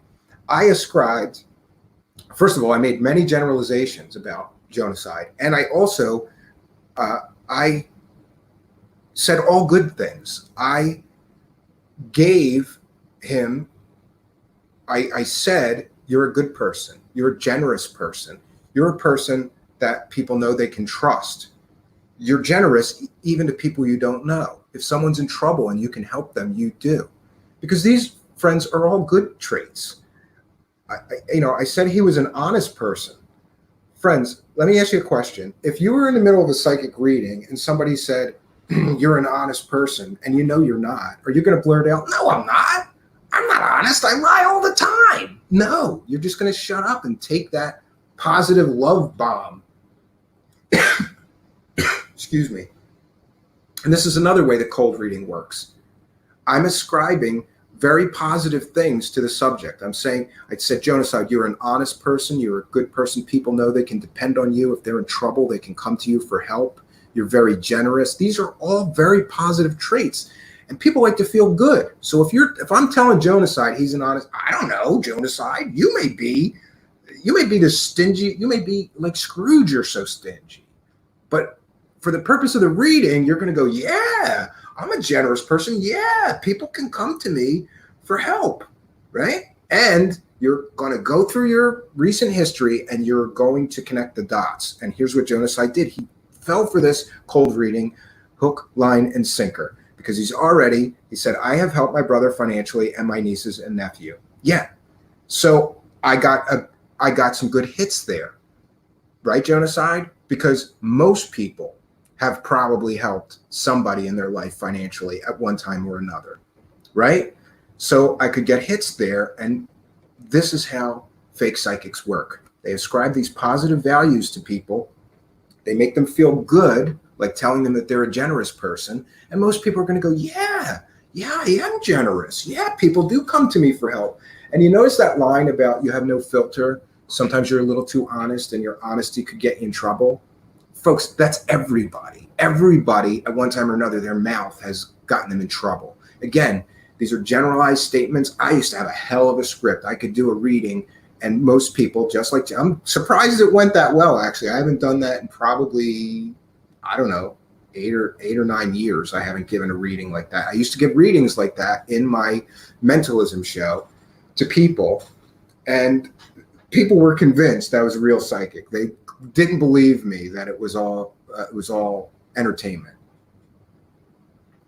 Oh, here we go, Jonaside. He's connecting the dots again from my reading. Then I gave a homeless gift money for him to feed his dog. Yeah, and you know what, Jonaside? That does mean you're a good person. If you try to help people, you try to, help people when they're in trouble. Most people would try to help people when they're in trouble, even a stranger. But here we see this was a great demonstration of cold reading, because Jonaside is still connecting the dots with the reading I gave him. He's going, yeah, I helped my niece and my brother financially. And yeah, I did help a stranger once. I gave that homeless guy money for him to feed his dog. Holy God, this guy Steve Cambian is a psychic. He knows. How does he know this stuff, right? So the second reading, she started talking about, I have a ring, right? And I said, well, I have a wedding ring, Sarah. You're using cold. And then I was honest with her. I said, Sarah, you're using cold reading. Every man has a ring. Cold reading is also guessing and generalizations.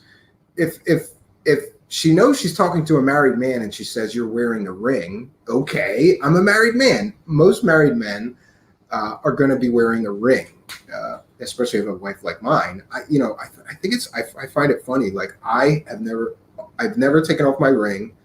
Maybe once or twice I had to wash my hands that were full of like oil paint or something. I've taken it off to wash my hands, but maybe 5 times in the entire 10 years I've been married.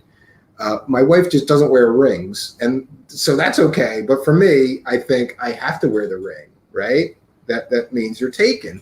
So then she said, oh, no, that ring's got some kind of bad energy. It's not, then she said, no, it's not a wedding ring. It's a ring with a single jewel in it. And I said, no, Sarah, I used to wear a lot of rings. And see there, I gave her that. I said, I used to wear a lot of rings. I was in a rock band. I had rings on every finger. And she said, yeah, I could see it. You had a ring with a single stone in it. And that ring was enchanted and is affecting your aura. Okay. And then I, like a dummy, remembered. I said, yeah, I used to have this ring. I think it belonged to my father or somebody in my family, and it had a single ruby in it. Yeah, that's it. That's the ring. That ring was enchanted and it is affecting your aura. That's why I'm unable to work on you.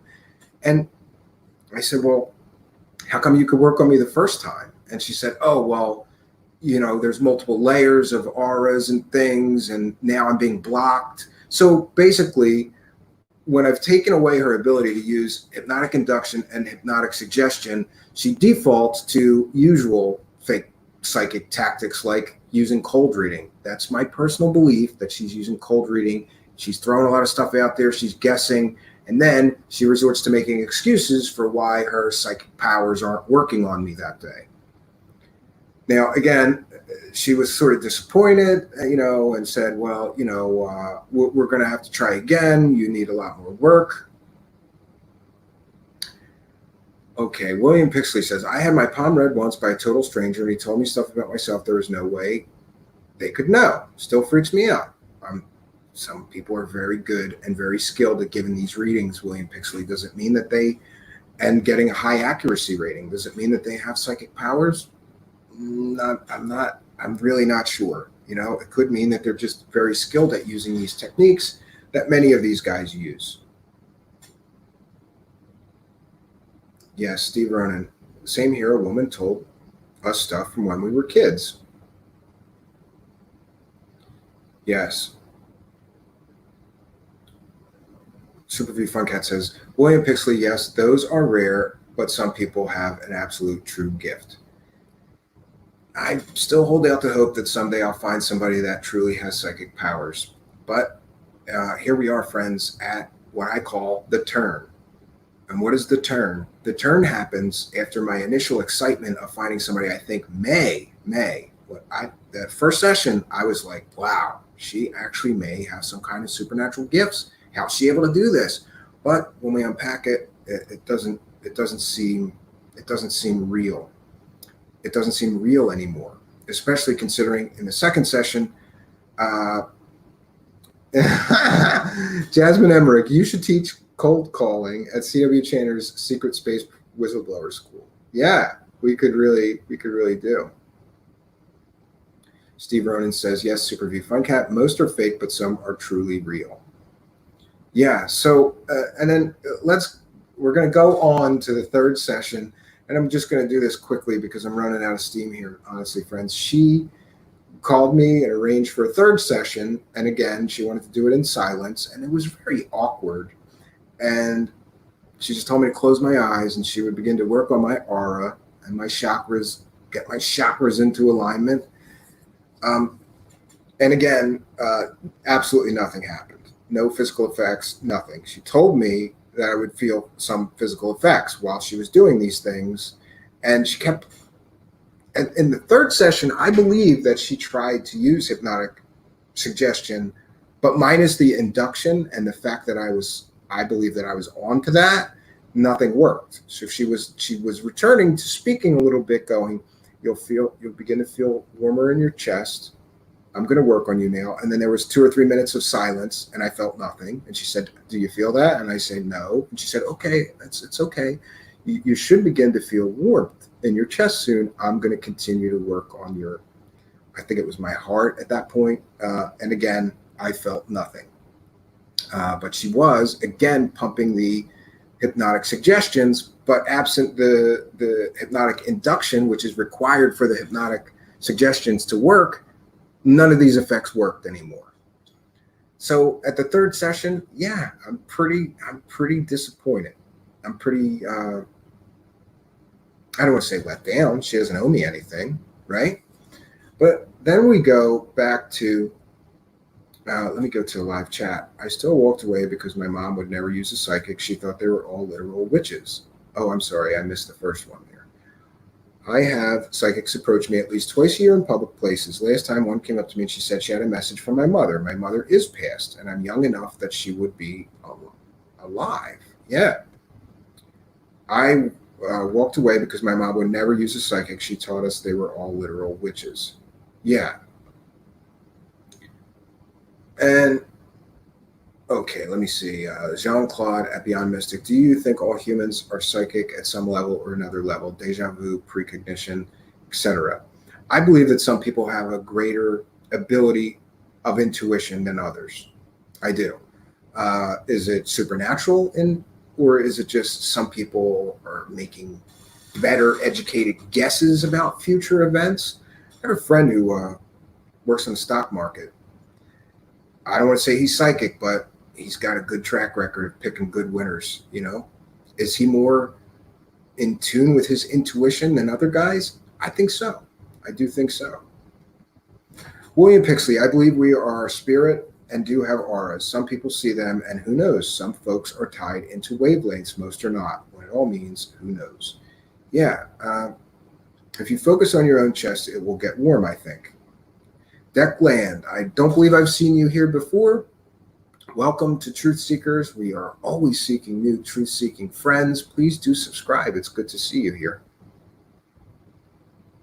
I've had some irrelevant precog dreams. Yeah, I've had a few where I dreamt of something and then it happened and I went, whoa, at least a few in my lifetime. Yes, Declan, if you focus on your chest, it will get warm. I think we all have some level of psychicness, like, when you pick up vibes. Yeah, maybe. I mean, I've been places where I went, wow, this place has sort of a dark energy to it. Maybe. I don't know, The jury's still out with me. I've always wanted to believe that psychic abilities could be real. I've always wanted to find somebody that had genuine psychic abilities. When it comes to the strange case of Sarah Adams, I'm still not sure that I'm correct. I could be wrong. And here's another thing that I just wanted to talk about briefly. Another point to make. She has an incredible fan base of clients and customers who are all extremely happy with the services that she provides. We heard Todd say, yeah, she's been doing this for so many years.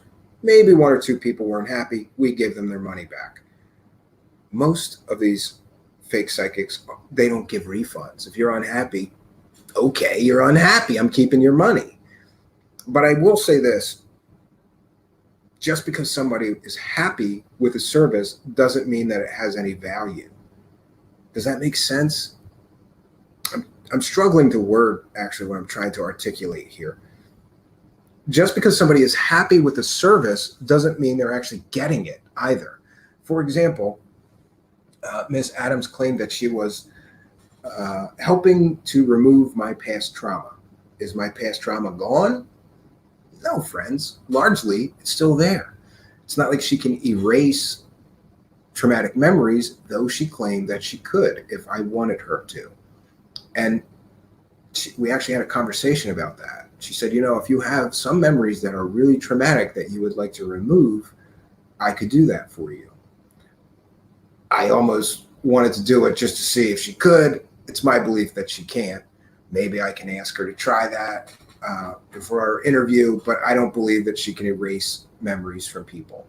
And when we were having this discussion, she was kind of surprised because I said, no, I wouldn't want to erase any trauma in my life. And she said, why? Why would you want to keep holding on to pain? And I said, because it's part of me. Every trauma that we experience makes us, in the ideal situation, it makes us a better person. Those things that we suffer through make us stronger. I believe that. And for myself, I wouldn't want to erase any trauma from my life. It made me who I am today. I don't even believe it's possible for somebody to erase trauma or to erase the memory of a traumatic event from your consciousness. I don't believe that. And further, if she's promising people that she's going to remove their past trauma, it gets into a lot of sketchy areas because let's say, for an example, a rape victim came to her and they were having a really tough time because they were raped. That's a tremendously traumatic event. Is it okay that she's taking money from people, telling them that she's going to help them with their past trauma? I'm not sure. She's not. It's just, there's a lot of gray areas here. And this, my friends, is truly where a lot of these psychics operate, or healers, whatever you want to call her. They operate in these gray areas. Okay, Jean-Claude, I'm sorry, I didn't mean to. Let me get back to the live chat. I've learned a hard way to never doubt my intuition. Every time I have, it's been a horrible outcome, and I hate myself for just trusting my vibe antenna. I agree with you, Super V. If you really feel strongly, if you're having a real strong inclination of something, you know, intuitively, you probably should listen. You probably should listen. And Jean-Claude, what about remote viewers? Accessing remote data is beyond having a well-tuned intuition. You know, the one psychic ability that I would say, least skeptical of, or was once least skeptical of, is remote viewing. Probably because there's been more scientific research done and papers written about remote viewing than any other psychic ability. And, you know, I'm one to believe that all of that research, there's some compelling evidence that remote viewing may be possible, or maybe there is something to remote viewing. Maybe, just maybe. Cal Truth 77. I think our past makes us who we are today, good or bad, and we shouldn't erase anything. I agree with you 100%. And I was kind of shocked that she was so surprised. Like, really? You don't want me to erase your past, some memories that are really painful? Those memories are there, and I wouldn't take them away. In fact, some of you know that I had a pretty traumatic, life-threatening brain injury. It's what left me with a paralyzed eye. I had a brain aneurysm. It was right behind my eye.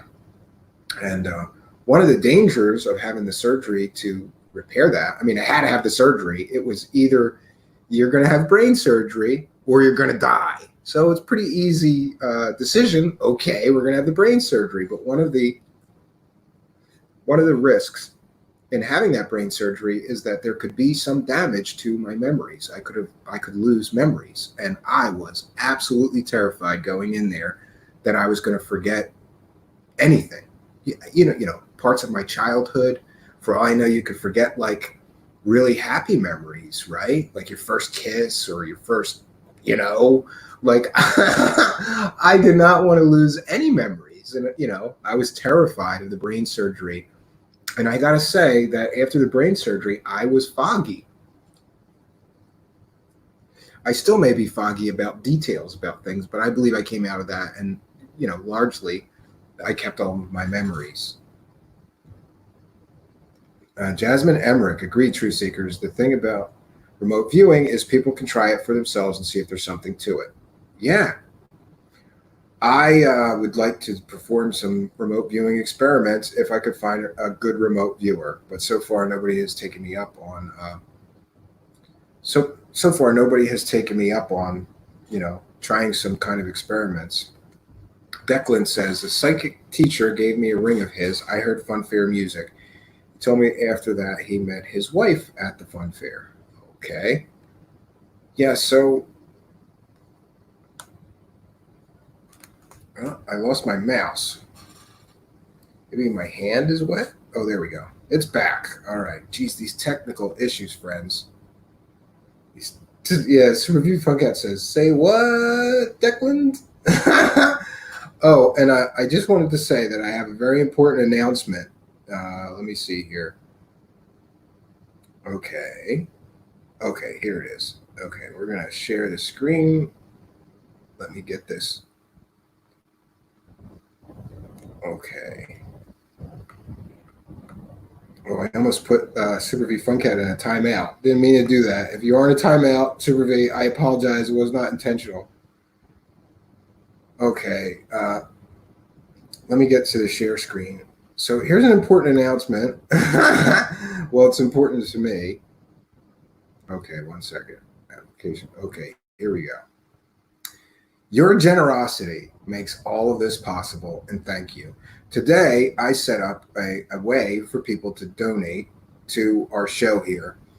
In lieu of the fact that we cannot accept super chat donations until we hit those requirements required by YouTube. You know, I wasn't considering a lot of things and stupidly decided it would be best if I just create a whole new YouTube channel for the new show.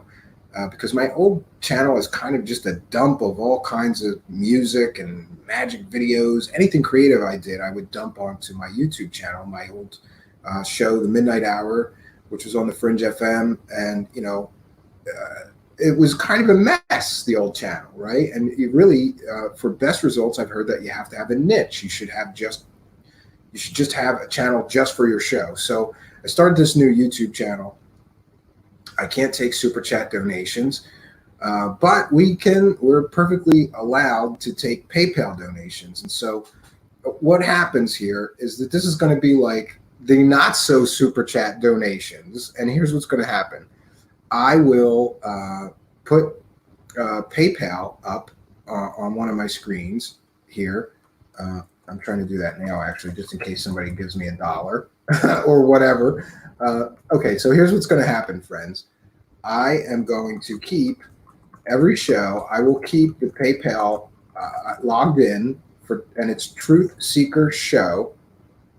No S between the seeker and show, just TRUTHSEEKER show @gmail.com.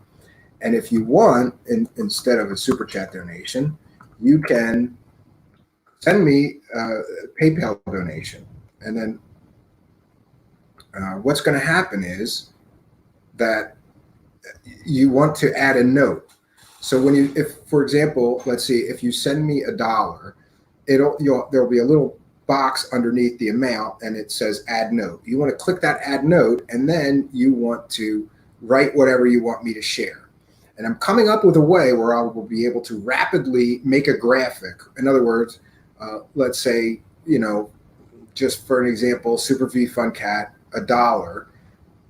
So the graphic would say like the user from the chat, the $1, and you know whatever it is that they wrote. So if you wrote, "Hey, love your show," here's some help to support you.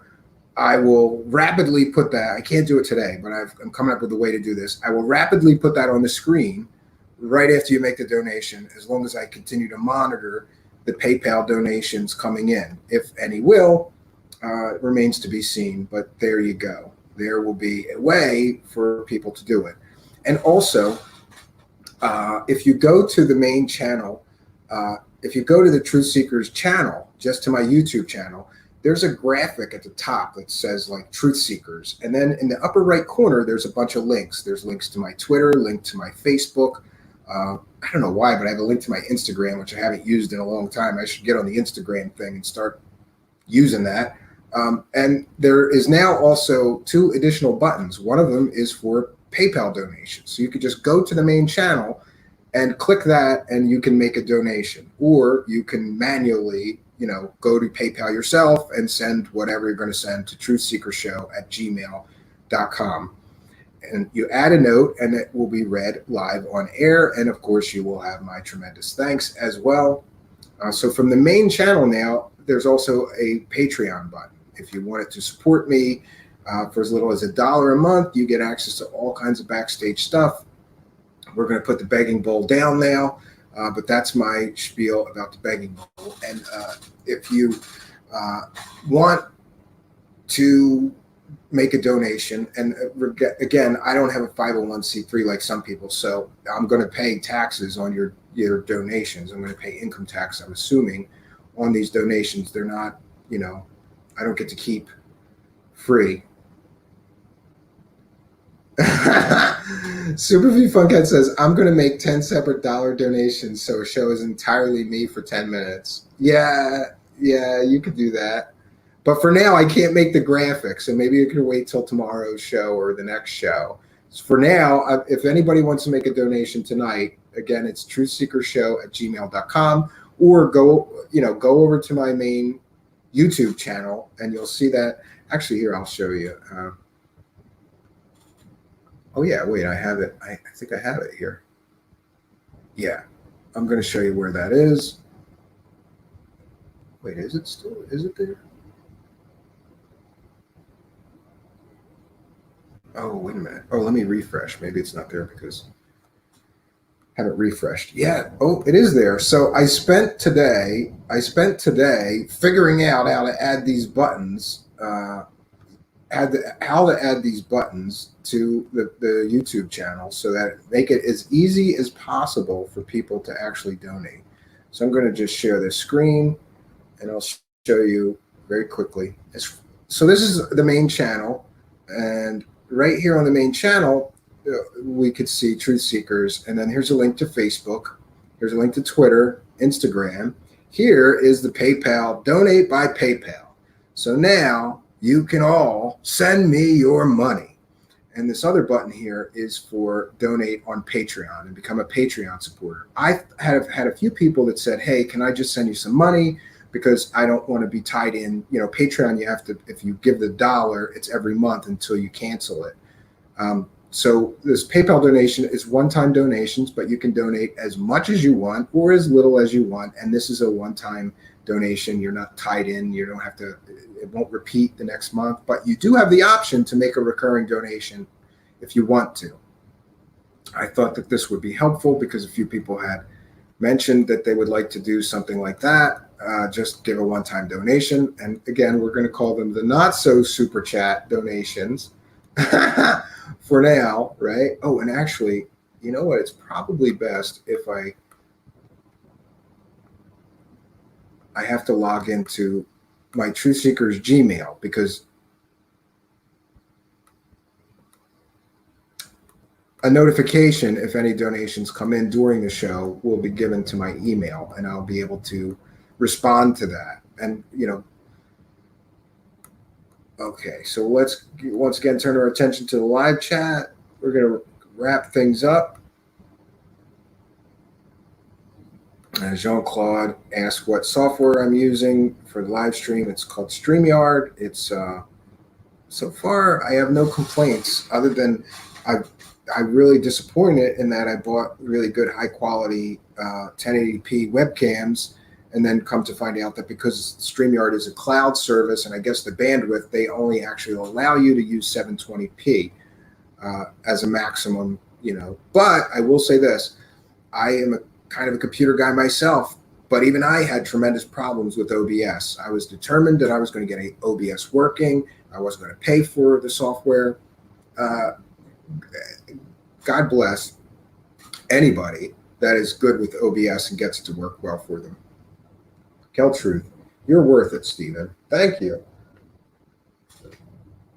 I have to say, Kel Truth became a Patreon supporter. Thank you very much, Kel Truth. I really, truly appreciate it. I don't like to complain, but this, excuse me, friends, this Rona thing, it just destroyed any income that I had. And it's been, I don't know, I was having a countdown timer. It's been like 87 days. And that's just since the quarantine started in my state. They've lessened it now, but it was weeks before the 87 days, my business, everything went to shit. And, I just decided to try to be positive and say, boy, I've always wanted to have more time to do shows, and now I do. I guess the downside to it is, financially, I'm pretty strapped right now. And, the longer this goes on, it feels like the worse that it gets. But I am continuing to just try to move forward, be positive, and use the time. I've got a lot of more time now. I'm trying to use the time as constructively as possible. And, boy, I got to say, I put a lot of time into starting this show and getting it to be the way that I envisioned, and it's come out pretty close. We have the interactivity that I wanted. I forgot about the live call-in line tonight. We're going to skip that. Jasmine Emmerich, yeah, my business is down too. Yeah, everybody's is, but mine is just gone because most of what I did was two things really, which was computer repairs and in-home service. In other words, if your laptop is broken, I would show up at your house and fix your laptop. Nobody wants me in their house. And the other thing that I would do for money and extra money is Uber, which I got to say, I Ubered in Philadelphia for a long time, and I really enjoyed it. You get to drive all these different places, and one day you could be in Chinatown, the Philadelphia waterfront, Old City, Philadelphia, South Philly, all around the suburbs and cool places. It's just kind of like, it's hard work, but it's very fun because you meet interesting people. I did a lot of airport runs, so you get to, take people on vacation, pick people up from vacation. They're usually in a good mood and tip very well. But again, it's very dangerous to drive a vehicle, to be doing Uber or taxi cab or anything like that right now, because anybody could get in the back of your car and sneeze on you. Anybody. And I thought about putting plastic up, or, Uber doesn't allow that. My wife really believes it's too much risk for too little money, and would prefer that I just wait until there's a vaccine. But God knows, right? Like how long is it going to be until there's a vaccine? I don't know. Nobody knows. I've heard reports that somebody is now saying November. By November, there may be a vaccine available. But I have a feeling that even once the vaccine is approved, and it's going to take them a while to start manufacturing it. So maybe it will start to become available in November, but you're not getting it until January or February because the demand is going to be, imagine the demand, because everybody's going to want to get that vaccine and get on with their lives and get over this shit show that we've been dealing with for months now. This started for me in March, right? It's July, friends. I've had enough of this Ronaville shit, and so has everyone else. But again, I'm trying to stay positive, use the time very effectively. I've been working on my cabin, got a huge amount of work done there because I have all this free time. Might as well go there and accomplish something instead of sitting around feeling sorry for myself. Jean-Claude, Truth Seekers, what happened? The same happened to me with COVID. I just started the channel to connect with people. Yeah, and that's another thing. I'm not much of an extrovert. In other words, I don't really go out to bars and restaurants or hang out with a large group of people. but it's affecting everyone. Even introverts are affected because you don't go out, you don't have any interaction. Yeah, Super V Funk got down a third here of all income. Sucks donkey balls. It really does. But here's what I will say. I want to thank everyone who donated on Patreon and everyone who will be donating maybe to this new, you can make a PayPal donation, because here's the deal. Everything for this show was purchased not from my own dollars, if that makes sense. Everything for the show, the webcam, I've got the microphone here, right? The backdrop, the lighting, everything so far for the show has been covered by the Patreon money. Now, I was saving this Patreon pennies for a while to get some of this stuff, but it's really nice, and I sincerely appreciate it. You guys enabled me to do this. I wouldn't have been able to, especially during this pandemic where I'm broke as shit. I can't just go buy $120 webcam and a $50 mic, and I don't know what the rest of this stuff costs, but it was all like I would get the $40 or $50 on Patreon, and then I would put it towards something I know that the show would need. And I started prepping for this before a few months, maybe 3 months before the show actually started. Keltruth says, I'm so lucky to not have lost my job. I feel bad for all the unemployment, etc. Yeah, it's really devastating to a lot of people. And I feel like Brad Gray, is the U.S. government helping people out with some form of welfare or something? There's a big no, Brad. Here's what we all got. Most of us got $1,200, okay, and nothing. So I have had little or no income for 87 days, maybe 100, and I've gotten $1,200 from the government, and that's it. $1,200 is not helping. I mean, it helped. Sure, it helped, because at least I had something for a little while, but that's run out, and now we are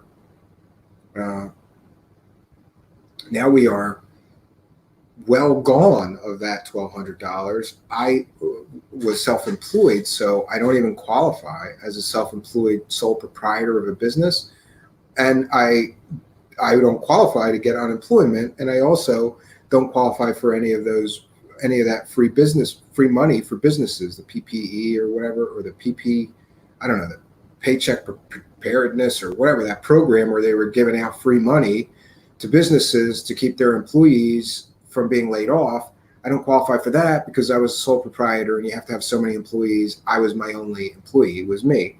So I don't qualify for that. All I got was $1,200. It's terrible. It's been rough.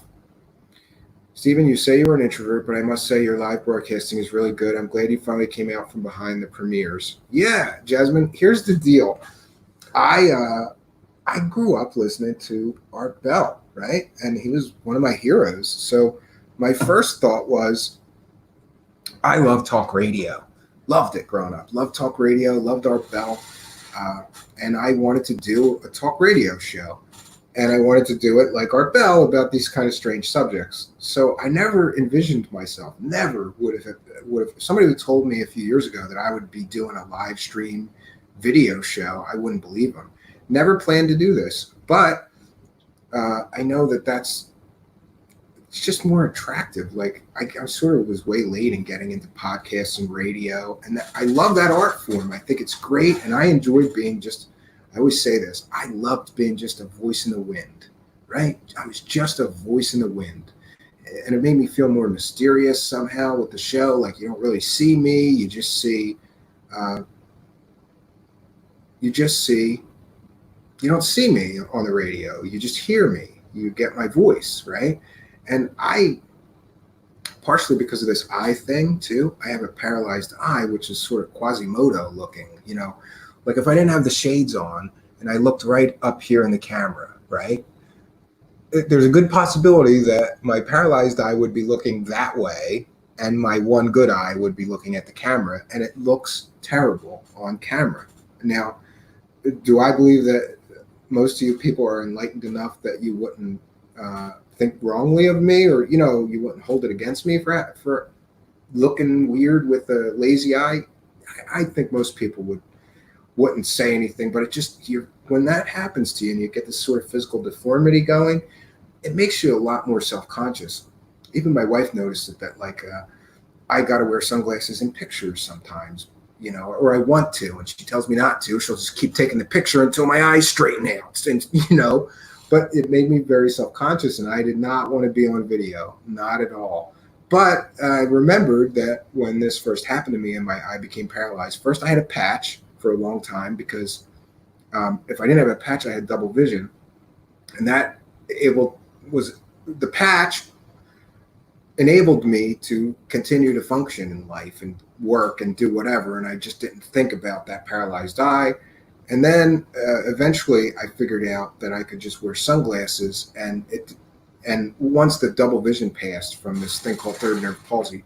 When you have third nerve palsy for a while, you have a paralyzed eye, then it goes away, things kind of straighten out, and you no longer have the double vision, but your eye's still wonky, you look in the wrong way sometimes, and things get out of focus. Anyway, I came up with the glasses because that to me was less distracting to people than a patch. When you wear a patch, I know everybody's thinking, what's up with that guy's eye? Did he get stabbed in his eye? People stare at you like crazy when you have a patch. Most people, they may look at you a little funny when you walk into 7-Eleven at 3 o'clock in the morning with sunglasses on, but it's not as distracting. So there we are. I may go back to the patch, though. Honestly, I may go back to the patch, and here's why.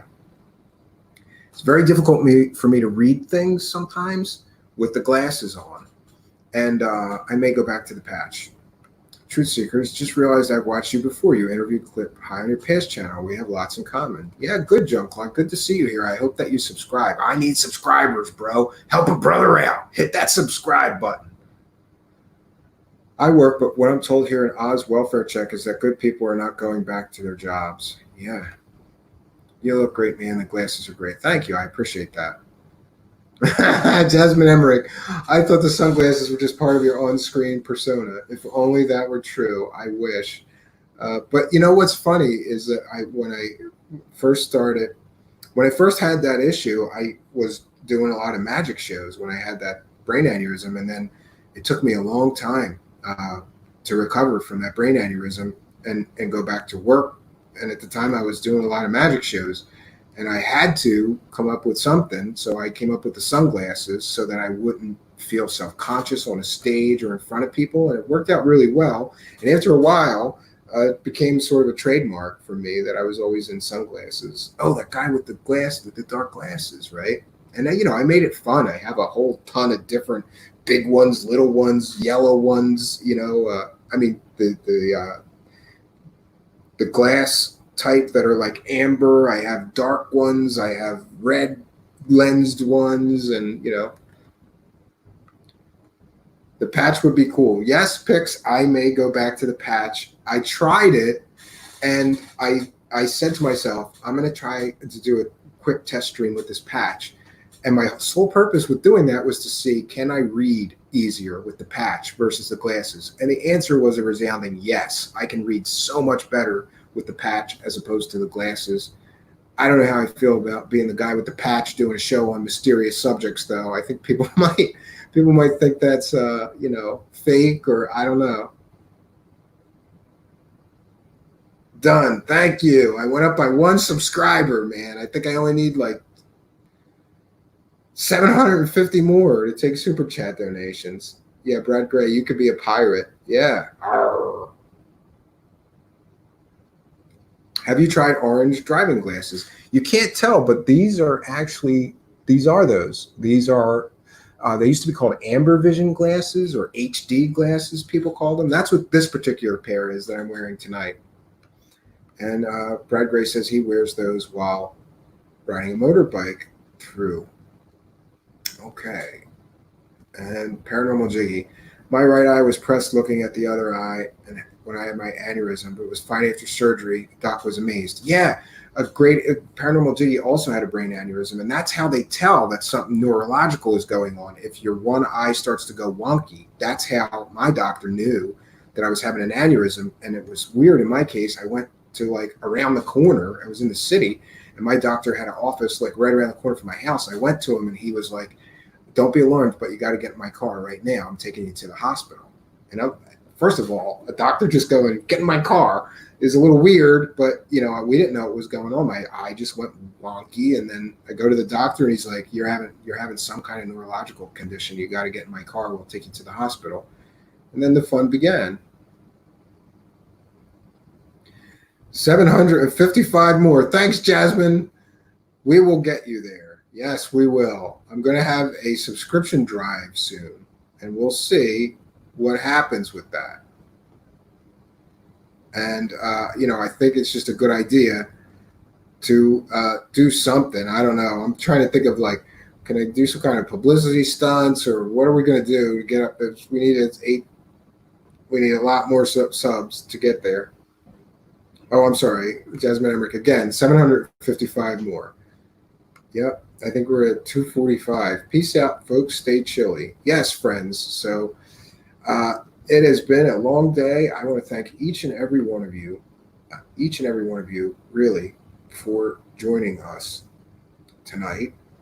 I had a good time. I hope you did too. One second. Let me get back to the comments here. Okay, John, we'll have the final comment of the night. We'll go to John. I'm sure we could find a topic for you to come on my show. Could send some viewers your way. Pope with the blue chickens, maybe. Yeah, sure. Send me an email. I'd be down to do that.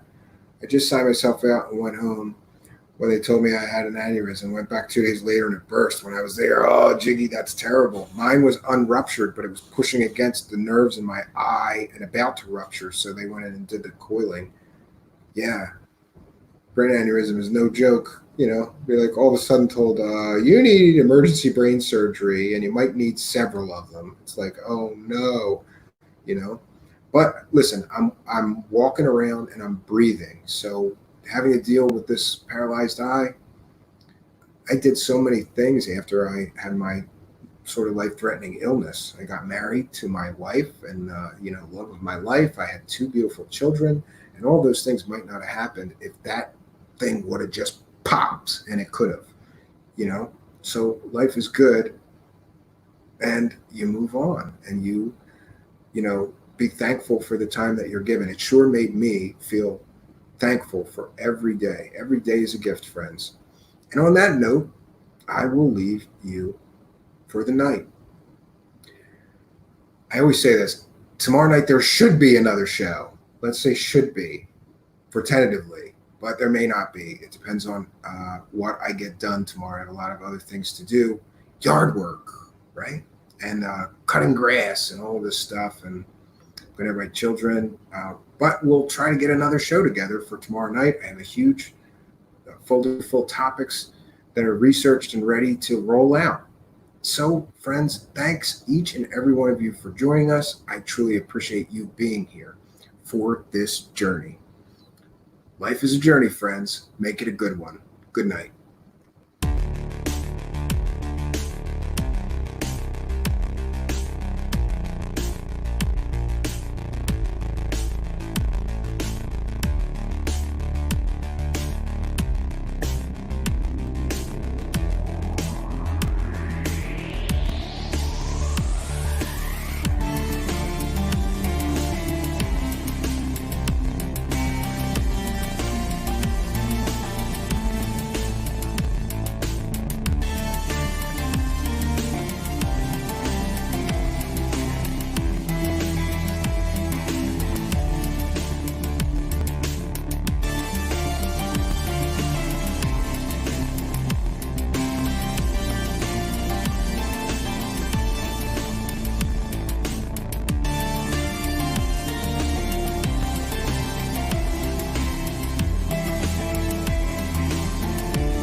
Greetings and salutations, old friends and hopefully some new ones.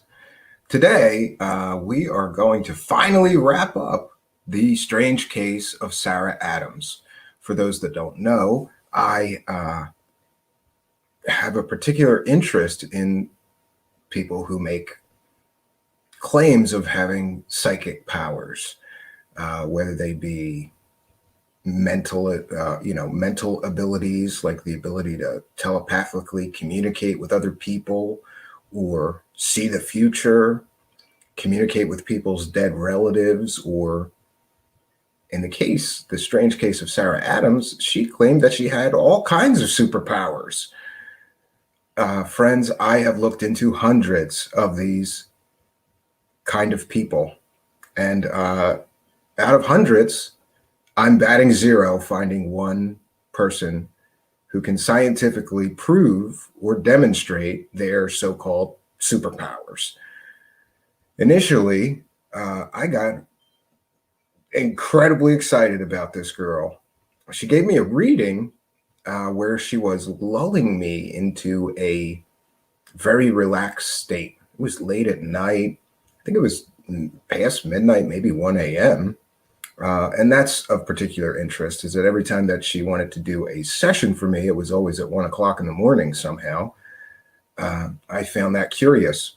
But the first session, she started lulling me into this super relaxed state and pumping suggestions to me. And suddenly I felt a physical effect of what she claimed, while she claimed that she was working on my aura, or aligning my chakras. And initially I got pretty excited because I can't believe that she was able to make me physically feel something in my body at a distance. Later, when I deconstructed what actually happened, I thought, this girl is a better fake psychic than anybody that I know and have previously studied, because what she was doing is using a hypnotic induction technique and then pumping a lot of suggestions my way.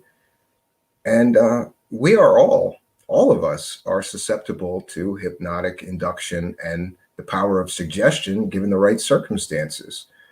I make no excuses for being human and for initially falling for her superpowers. There was a huge back and forth between her and I can't tell you how many times we talked on the phone or that I spoke with her manager, but it was a good number of phone conversations and so-called psychic sessions. After I leveled with her that we did a part 2 where I sort of broke down that I believed that she was using hypnotic induction, typical, like straight out of. The thing is, when she was giving me this reading, something seemed so familiar to me. It's because I had read these hypnotic induction techniques in 10 different books. In fact, I have books on hypnosis and how to how to place people in a state of hypnosis. It's called an induction. There's many different kinds of inductions. She used a very basic, simple one. Focus on your breath. Listen to the sound of my voice. I'm going to begin to count backwards. She was counting backwards, man. That's hypnosis. So eventually I leveled with her. Initially, she was very, I would say that she was convinced that she could convince me of her superpowers. And as soon as I leveled with her and said, look, Sarah, you're using a typical hypnotic induction technique, then she began to try to convince me in other ways. And she said, well, you need more sessions. You're going to need more sessions. And here's what I'll do. I won't say anything. I'll just do the sessions, but you're still going to feel physical effects. And I went, okay, let's do this again. And I wasted hours letting her silently on the other end of the phone to me work on my chakras, align my chakras, I guess, and pull the darkness from my aura. I remember that line. And I felt nothing. I made sure after the first so-called healing session she gave me, I made sure that for the next ones, I was going to be super alert and awake and not in a state where she could manipulate me so easily. The first one, I'm not going to make excuses, but I was exhausted and wasn't planning on doing an hour and a half long psychic session with a psychic that night. But it is what it is.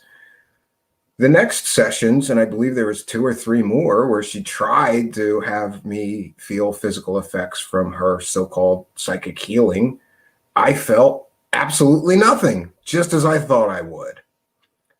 She began to make excuses for why that is, claiming that I had a cursed ring.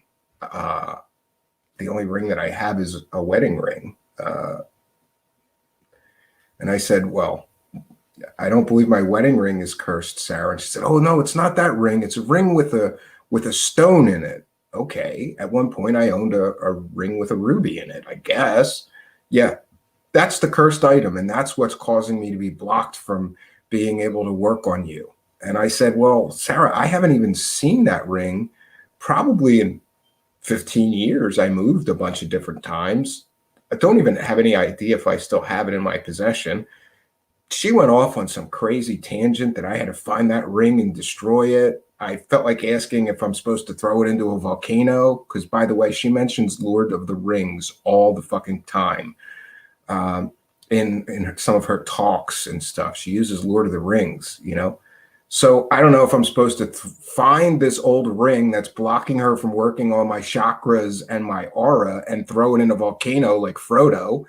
I don't know, but that's what she said. Until I found that ring and destroyed it, she would be unable to produce the physical effects or work on my chakras and clear my aura, even though she could do it with that cursed ring the first time using hypnotic induction techniques. So, friends, it's very important, too, that we just recognize the amount of claims that she has made. First of all, she forgets. She forgets things. Here's what she forgets. There are probably 100 hours of her on YouTube talking all kinds of crazy smack, claiming to have all kinds of superpowers. And by the way, I found, I made a list of some of her claimed superpowers, but I thought I got the major of them, and then I realized that there were so many more after I made this graphic. But I'm going to share this graphic that I made with some of her claimed superpowers. So Sarah R. Adams' claimed abilities and superpowers. These are just some claims she has made about her superpowers. Each of these claims she made to me directly, verbally, when we talked about what are her abilities. I made notes. I still have those notes. So she claimed that she could diagnose illnesses from your aura, even if she was on the phone. So if, you know, and then I drilled down on that and I said, well, let me ask you a question though, Sarah. Like, what if I was in Australia and you were in the North Pole? Could you still do it? And she said, yeah, time and space has no bearing on this ability. I can do it if you were on Mars. Like if you got in a spaceship and went to Mars, I could still connect with you, you know? And I go, okay. So that's the first. And this first claim is very important in the rest of the story and how we tested her, and she failed completely and totally miserably to prove her superpowers are real. And we'll get to that. Number two, and she has made this claim to me. She's made this claim on video, and she made this claim in print on her previous website or marketing materials, okay? She claims that she can upgrade and repair your DNA. I don't know what upgrading somebody's DNA means or repairing somebody's DNA. Well, I guess fixing flaws in the DNA. I drilled down on that a little bit with her, and she claimed that people's DNA have tiny flaws, and she can go through your DNA and she can repair the flaws in your DNA. And I said, well, I don't even understand, Sarah, how could you do that? And she claimed that she could see people's DNA and work on it. Okay. Now, the third superpower here is something that I have a huge problem with, because to this day, right on her website, she lists anxiety, depression, and addiction as something that she treats people for or gives people sessions for. They're kind of, all of these fake healers are kind of careful with the wording. She doesn't say, I treat anxiety, depression, or addiction, but she lists anxiety, depression, and addiction in the list of problems she can help you with. I have a huge problem with that. If somebody truly has anxiety problems or are depressed, that's very dangerous for them to come to a crackpot claiming that she has. You don't have fucking superpowers, okay? You don't have fucking superpowers. Let's just get that out in the open. Your superpowers are imaginary. They don't exist. Okay, so for you to take money from people and tell them that you're going to work on their depression issues with your superpowers is a disgusting, depraved thing to do to another human being, especially a human being that's suffering from depression. They're already depressed. You're going to take their money, and by the way, take their money at $2.50 an hour and claim that you're going to help them with their depression. Maybe they should see a qualified psychological counselor or psychiatrist if they're truly suffering from depression, and not some fucking nut job that hasn't had a real job in 10 years who claims that she has superpowers. Addiction. Here's another thing she doesn't realize. In many states, in Pennsylvania, you cannot take money from people to help them with either their anxiety or their depression or their addiction problems unless you're a certified counselor, unless you have whatever educational requirements. Each state has different mandates. For example, in my state, you have to have at least a 4-year degree in psychology to counsel someone about anything. To be a marriage counselor, you need a 4-year psychology degree from an accredited college or university. To my knowledge, Sarah Adams does not have an accredited degree in psychology. So I have a huge problem with this third claim of superpowers that she has. And listen, cure people? You can cure people, Sarah, of anxiety, depression, or addiction problems? That's a huge claim. And it requires some kind of a proof. Can you prove that you can cure people of anxiety, depression, or addiction? No, friends, she cannot prove any of this. She will not prove any of this, okay? Now, I threw 4 in here, and I don't even understand what the hell she means by this, but this is another claim that she has made, both on video and to me verbally when we talked about her superpowers. She claimed that she could cure people's illnesses on a cellular level over the phone. Okay. I drilled down on her on this. Well, what if people have cancer?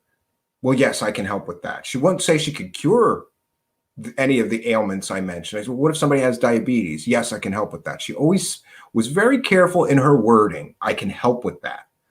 Well, help can mean a lot of things, Sarah. But if you're taking $2.50 an hour from a cancer patient, then you're a piece of shit. You're a piece of shit if you're taking $2.50 an hour from somebody that has cancer, telling them that you can help them with their cancer for $2.50 an hour.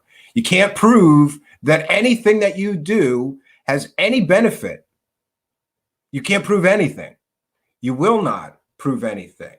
You will not prove that anything you do can be scientifically proven. Nothing that she does can be scientifically proven. None of these ridiculous claims that she makes can be scientifically proven. And it is what it is, friends. Let me put that back. There we go. Okay, so number 5, she can heighten your body's frequency over the phone. I don't even know what that means. What frequency? I try to drill down on her on this. What frequency? Well, and then I would get the woo and the word salad. Well, everyone's, operating at a certain frequency, and I can raise their frequency to a higher vibrational level. It's all gobbledygook, word salad, bunch of nonsense. You can't prove that you can heighten somebody's body's frequency, let alone prove that you could do it over the fucking phone.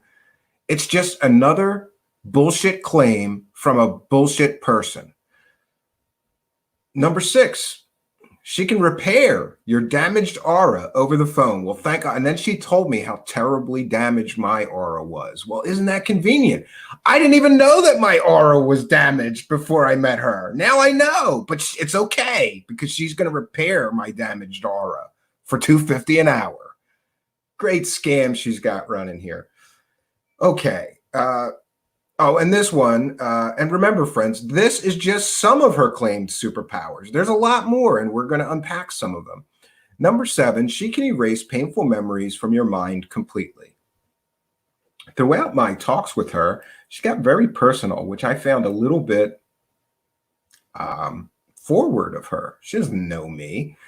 So during one conversation, she said, what is the most painful memory in your life that causes you the most trauma still today? And I said, well, I don't even really feel comfortable sharing that with you. And then she said, oh, no, you can because I can help you with that. And I said, what do you mean you can help me with that? And she said, I can erase that painful memory from your mind completely, and you'll never think about it again. I didn't take her up on that, but I found it interesting that she's making claims like that to people, that she can erase painful memories from people's minds completely. I made notes. This is how I wrote it down. She can erase painful memories from your mind completely. Then she sort of almost got into an argument with me. Why wouldn't you want to erase that painful memory? And you may remember from The Strange Case of Sarah Adams Part 2, I said that it is our memories, even the traumatic ones, which make us who we are. I wouldn't want to erase anything. And boy, do I have a few painful and traumatic memories in my past, but don't we all? I would not want to. And so we got in this back and forth, and she's like, you should let me do it. And I'm like, first of all, I don't believe that you can actually do that. And second of all, even if I was 100% convinced that you could do that, I would not want you messing with my memories like that. This point 7 leads to a whole can of worms. If she is competent enough in hypnotic induction techniques, she may be able to mess with somebody's memories. But is it ethical for her to go into somebody's memories and through the power of suggestion or whatever, erase someone's painful or traumatic memory? I talked to a few different hypnotists who told me that is technically possible, but it would require repeated sessions to continue to bolster the suggestion that you have forgotten that painful or traumatic memory. Do I believe that she's at least competent enough in hypnosis to try that? Yes. Do I believe that she's good enough at hypnosis to actually do that effectively for clients? No, not by a long shot. She kind of, I would say that she read a few books on hypnosis or was trained in a few hypnotic techniques by someone much smarter than her. She doesn't have the gray matter to pull this off. So we got in with this big argument about erasing painful memories. Next, I also remembered, we're going to stop sharing the screen. I also remembered further down in my notes, I've got about 10 pages of notes on my experience with The Strange Case of Sarah Adams. She made some other claims, which I really, really have a problem with. Like I said, she got very personal and asked a lot of questions. And I violated the first rule, my first rule. When you're dealing with a so-called psychic, you don't volunteer any information, even if they ask, or you give them false information and see if they pick up on the fact that you're giving them false information. But there was something about her. She seemed very genuine in her. I'll give her this. She seems very genuine in her belief that she's trying to help people and use her superpowers to help people. So somewhere along the line of these conversations, always late at night, right? She got me to talk about some personal things, including the fact that I have a son who is autistic and nonverbal.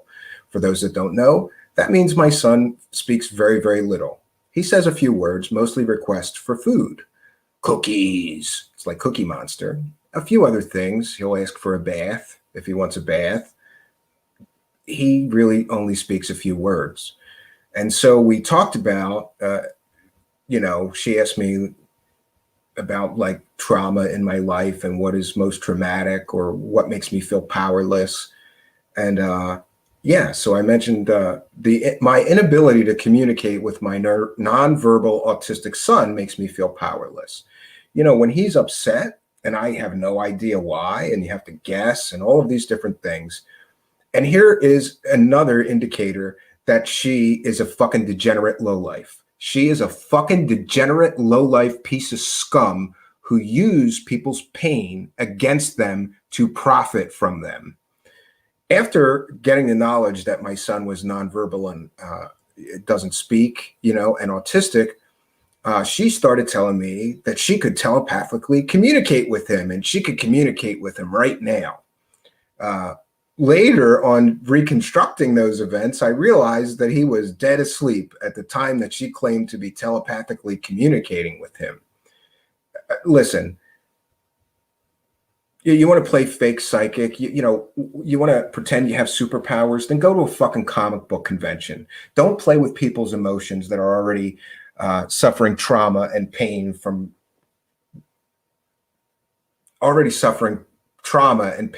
dealing with something as painful as having a son you can't communicate with who's 8 years old. Now, she claimed that she could communicate with him. And she said, well, I had mentioned that it's really painful because like he's 8 years old and I don't even know what his favorite color is. She guesses blue. His favorite color is blue. And this is when the cold reading started. She started using typical cold reading techniques, which I am well versed with, having studied so many of these frauds. She tells me his favorite color is blue. And I say, well, I have no way of knowing that that's his favorite color. She said, oh, no, it is. And he's telling me that his room is blue. And I said, no, his room is not blue. And she said, well, he once was in a blue room. Okay, yeah, I'm pretty sure he was once in a blue room. Or was it that he had a room once that was blue? And yes, I believe his nursery was blue. Good guess, good guess. But it still did not convince me that she could telepathically communicate with my son. But just the mere fact that she would use my son to get to me, to convince me of her superpowers, means that she's a fucking low-life, degenerate piece of scum. You don't use somebody's handicapped son. You don't pull on my heartstrings by using my handicapped son. That's a piece of shit thing to do. And she did it. And I mean, she was all chips in on she could telepathically communicate with my son and help us, help my family by communicating with my son and finding out, his favorite color and what's wrong with him. So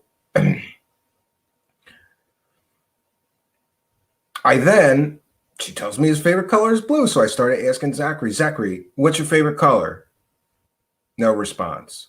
Then I decided I would test him. I'd say, Zachary, what's your favorite color? Red or blue? He said blue. Yellow or blue? He said blue. White or blue? What's your favorite color? He said blue. It was only later. And then at first I got excited because he was saying blue. And I thought, what if she's really communicating with him and I'm just a skeptical asshole? Right? What if she really could? How much would that change my life? If my son was having a meltdown and I could just call this psychic Sarah Adams and say, could you, do your thing with my son because he's having an hour-long meltdown and I don't know why. And she could help me and my family. And she basically said she could and would do that for our family, which is crazy. But it is what it is. Then my wife reminded me that all autistic children, including my son, Zachary, do something called parroting. My wife walks over to him and he says, and says to my son, Zachary, what's your favorite color? Blue or yellow? He said yellow. Zachary, what's your favorite color? Blue or white? He said white. He would just repeat the last word you said. So my initial hope, I suppose, that she was actually able to communicate with my autistic son was quickly shattered when my wife correctly pointed out that he's just parroting back whatever the last word you said is. And we could test him with that. No matter what I say to him, the last thing I say, he will repeat. I could go up to him and say, what's your favorite animal, a lion or a tiger? He'll say tiger. Then I'll say, what's your favorite animal, a tiger or a lion? And he'll say lion. It's just the last word that he hears, he'll repeat. It's called parroting. It's very common in autistic children. So she tried, and I got to give her this. She had a Herculean effort to convince me that her superpowers are real. After I informed her that I didn't believe that she was telepathically communicating with my son, she went to other things. She started trying to cold read me, tell me things about my wife and my marriage, which was completely and totally factually inaccurate. She batted zero trying to tell me about my wife and problems in our marriage. Do I have problems in my marriage? I've been married for 10 years, and I've been with the same woman for, I don't know, 23 now. 23 years with the same woman. Do we have relationship? Do we have problems in our relationship? Sure. Because, by the way, that was one of the things that she cold read guessed. It's a generalization, and this is what cold readers do. They throw out general statements that would apply to anybody. She said to me, I can tell that you and your wife have been having problems in your marriage lately. You have problems in your marriage occasionally, but lately it seems like you've been having more. And I went, okay, I've been with the same woman for 23 years. Do we have a perfect relationship? No. Everybody's got problems in their marriage. There's even the happiest couples I know still have disagreements and still have problems, whether they be financial, right, or whatever. It's important to note, though, that she struck out. I sort of played along and said, oh, yeah, sure, I have a lot of problems lately. Then she started getting more specific about problems, even getting into sexual matters.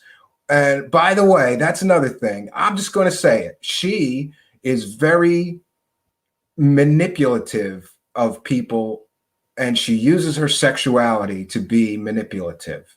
She starts several times with me. She steered the conversation towards sex, which I found odd. And I told her at one point that she was making me uncomfortable. And then she sort of backed off, but came at it again. I believe that she was using her sexuality to try to manipulate me, to get me to report that she had superpowers or to give a positive report. That's not happening, honey. I have been attempted to be manipulated by much hotter chicks than you, okay? And yeah, I recognize when a beautiful woman is trying to manipulate me. And I'm sorry, Sarah, but I'm sure that she's able to do this very, very. I've seen the effect that she could have on men. Maybe that's one of her superpowers. She's able to, use her pheromones or something to get men all hot and horny for her and do what she wants. I'm just putting it out there. She's very, very manipulative with her sexuality. She uses her sexuality to try to manipulate you into a state where you'll agree with her. So she struck out with her cold reading, talking about my wife and problems that we were having in our marriage or sexual problems or whatever. Totally struck out. And again, eventually I just called her on it. And I said, Sarah, you're using cold reading. And she's like, I don't even know what that is. Bullshit. She's been a psychic for decades now, and she doesn't know what cold reading is. You're goddamn right. She knows what cold reading is. And if for her to lie and say she doesn't even know what that is, she also tried to lie and say she didn't know what a hypnotic induction is, even though she gave me a textbook hypnotic induction at the beginning of the first session that we had. So, I got so off in the weeds.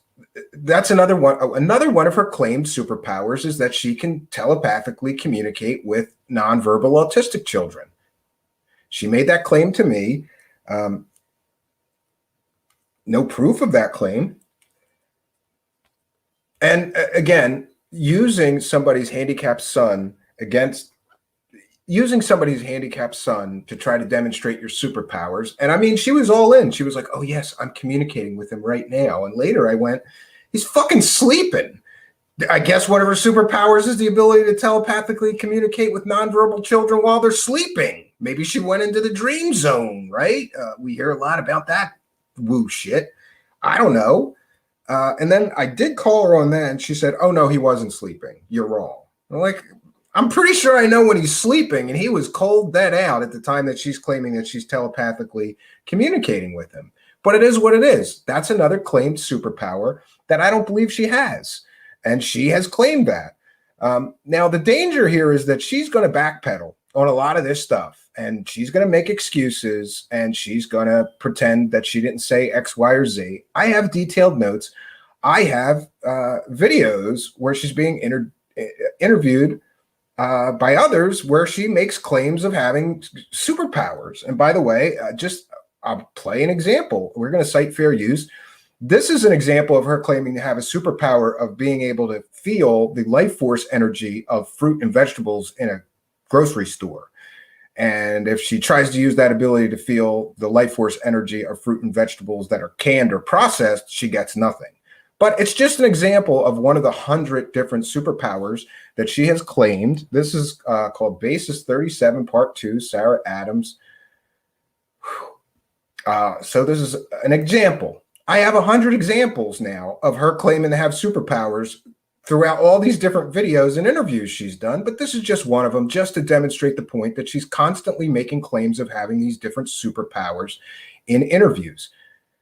We're going to cite fair use. We're educating the public about fake, fraud, psychic, intuitive healer, Sarah R. Adams. And this is fair use because we're educating the public. We're going to be discussing and critiquing the contents of this video clip. I think it's queued up to about right. Pretty sure I did that, but let me try this again. Let me try this again, friends. I always forget to share the audio, and then somebody has to say there's no sound. So let's try this again. Now that I'm sure I got the audio. Here we go. Here's another claimed superpower. It's not on our list. And by the way, I'm not a woman, but is she, what is that? Is she like wearing her underwear on the outside of her clothes? Yeah, she uses her sexuality to manipulate people. And I think that that's a salient point to bring up, that literally she's wearing underwear. I don't know what that's called, but I think it's underwear, and she's wearing it on the outside of her clothes. Okay. Life force in Yes. stuff. And when he identifies certain, well, I have to be careful here. It's alleged that when he identified this with certain branded cereals, that there was a marked difference between a living thing and the branded cereal. Yeah, for those that don't know, Miles Johnson is talking about how cereal is dead and there's no life force in cereal. And you shouldn't eat it. And it's a whole big thing. But here's Sarah's claims about her superpowers. And it's funny. It's like sometimes people mention stuff to her and then she invents new superpowers that she tells everybody about. It's awesome. I can put my hand over a vegetable or a fruit and feel like the energy force. But if I put my hand over something that was canned or something, I don't feel anything there. So when I shop often, I'll put my hand over and feel, and it's usually always fresh fruits and vegetables. So these good old-fashioned markets you see in the high street with everything all exposed. All right, that's enough of that. I just wanted to display that she's got, besides the superpowers we listed, she's got all kinds of superpowers. She could psychically feel the energy of fruit and vegetables. She could feel the life force energy of fruit and vegetables. So listen, Sarah, I would like to propose a test where I'm going to make 6 boxes, and in one of those boxes I will put, or let's say, well, I'll make 10 boxes, Sarah, and in 10, you just made the claim, not me. These are your claimed superpowers, right? So are you going to prove that that's a real superpower? Here's how we prove it. I'll make 10 boxes, and in one of those boxes I'll put just freshly picked blueberries, right?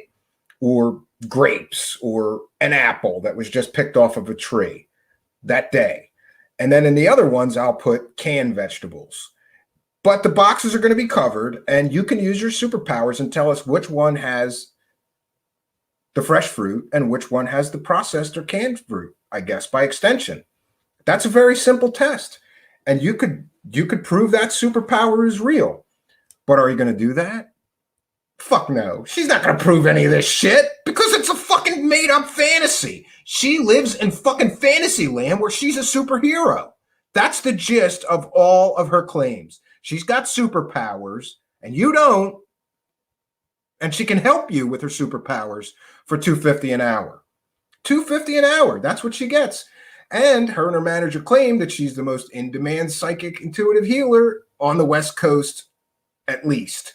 And that's why she's been ducking this final interview. Oh, and by the way, I have to do something. I just want to mention, I told her earlier today that she could come on tonight's show or not. If she doesn't want to, she doesn't want to. She blocked me on both Twitter and Facebook after we had quite a heated exchange through Facebook Messenger, which, by the way, I'm going to read all of that, Sarah Adams, because I'm that kind of asshole. That's right, Sarah Adams. I'm that kind of asshole. I'm going to read our whole email exchange. I would share screen it, but I can't because Sarah Adams decided as a defense to defrauding the public and consumer fraud that she's taking place, that she's participating in defrauding the public and this consumer fraud that she does on a daily basis. She was going to bring up some other content provider, some other content producer on YouTube and make disparaging comments about them. And why am I not investigating them? Okay. One has nothing to do with the other. So I'm not going to share the actual text. I'm not going to share my Facebook Messenger, but I am going to screenshot it all, redact the person's name that she's spreading ridiculous rumors about. And the rumors go something like this. That content creator on YouTube is taking money from people on PayPal and then bullying people. And I go, okay.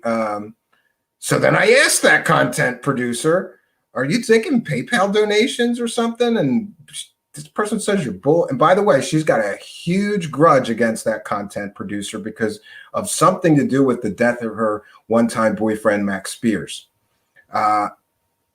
So the content producer got back to me and said, I don't even have a PayPal account. Look on my YouTube channel. You can't donate via PayPal on my YouTube channel because I don't have a PayPal account. So I go back to Sarah and I go, you're spreading rumors and this has nothing to do with your fake superpowers. That person doesn't even have a PayPal account. Yes, they do. She insisted they do. I go, okay, well, she's taking money. That other content producer is taking money on Patreon. Yeah. And much to the credit of that content producer who doesn't want people spreading false rumors, sends me her entire Patreon, how much she's made from Patreon since she's been on Patreon, and it's something like $75, right? Then Sarah Adams decides, oh no, she's taking money via Cash App. And I go back to the content producer, and now she's talking shit saying you're taking money via Cash App. The content producer sends me 2 years of her Cash App, the whole breakdown. She got $10 once from Cash App. Then somebody gave her $40 and then she sent the $40 back. I don't know. I just saw that exchange. $40 from that person came in and then she sent that person $40 back. Maybe that was a short-term loan. Friends do that. But her point is she wants me to investigate every other person, right? Leave me alone. I'm not bothering anybody. This person's taking PayPal donations. Even if that were true, they got a grand total of like less than $100 in a year. You're taking $250 an hour all day long, and your manager says you do 8 or 12 sessions a day. Was it some days? You work all the time, and you're booked months ahead, taking money at $250 an hour. So and that's another thing. None of this other content producers' drama and rumors has anything to do with her situation. She's taking $250 an hour. Look, even if she does 8 sessions a day, that's $2,000 a day she's stealing from people.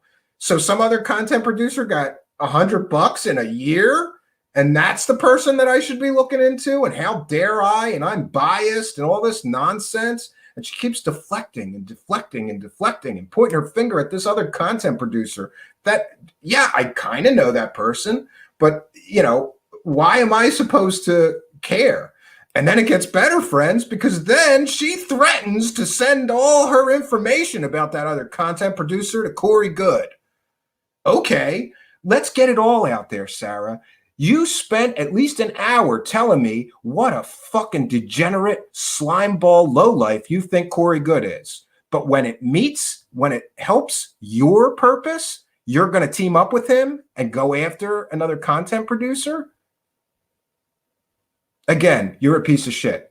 You sat on the phone to me telling me what a low-life slimeball piece of shit you think Corey Good is. You told me about all the different people that you knew that he stole money from, or you believed he stole money from. All of this stuff you said about him. But now you're going to send dirt on this other content producer that you don't like to Corey Good. And we're going to read that she basically threatened me that if I go forward with tonight's report on her fake superpowers, she's going to send dirt on a friend, a content producer of mine, to Corey Good.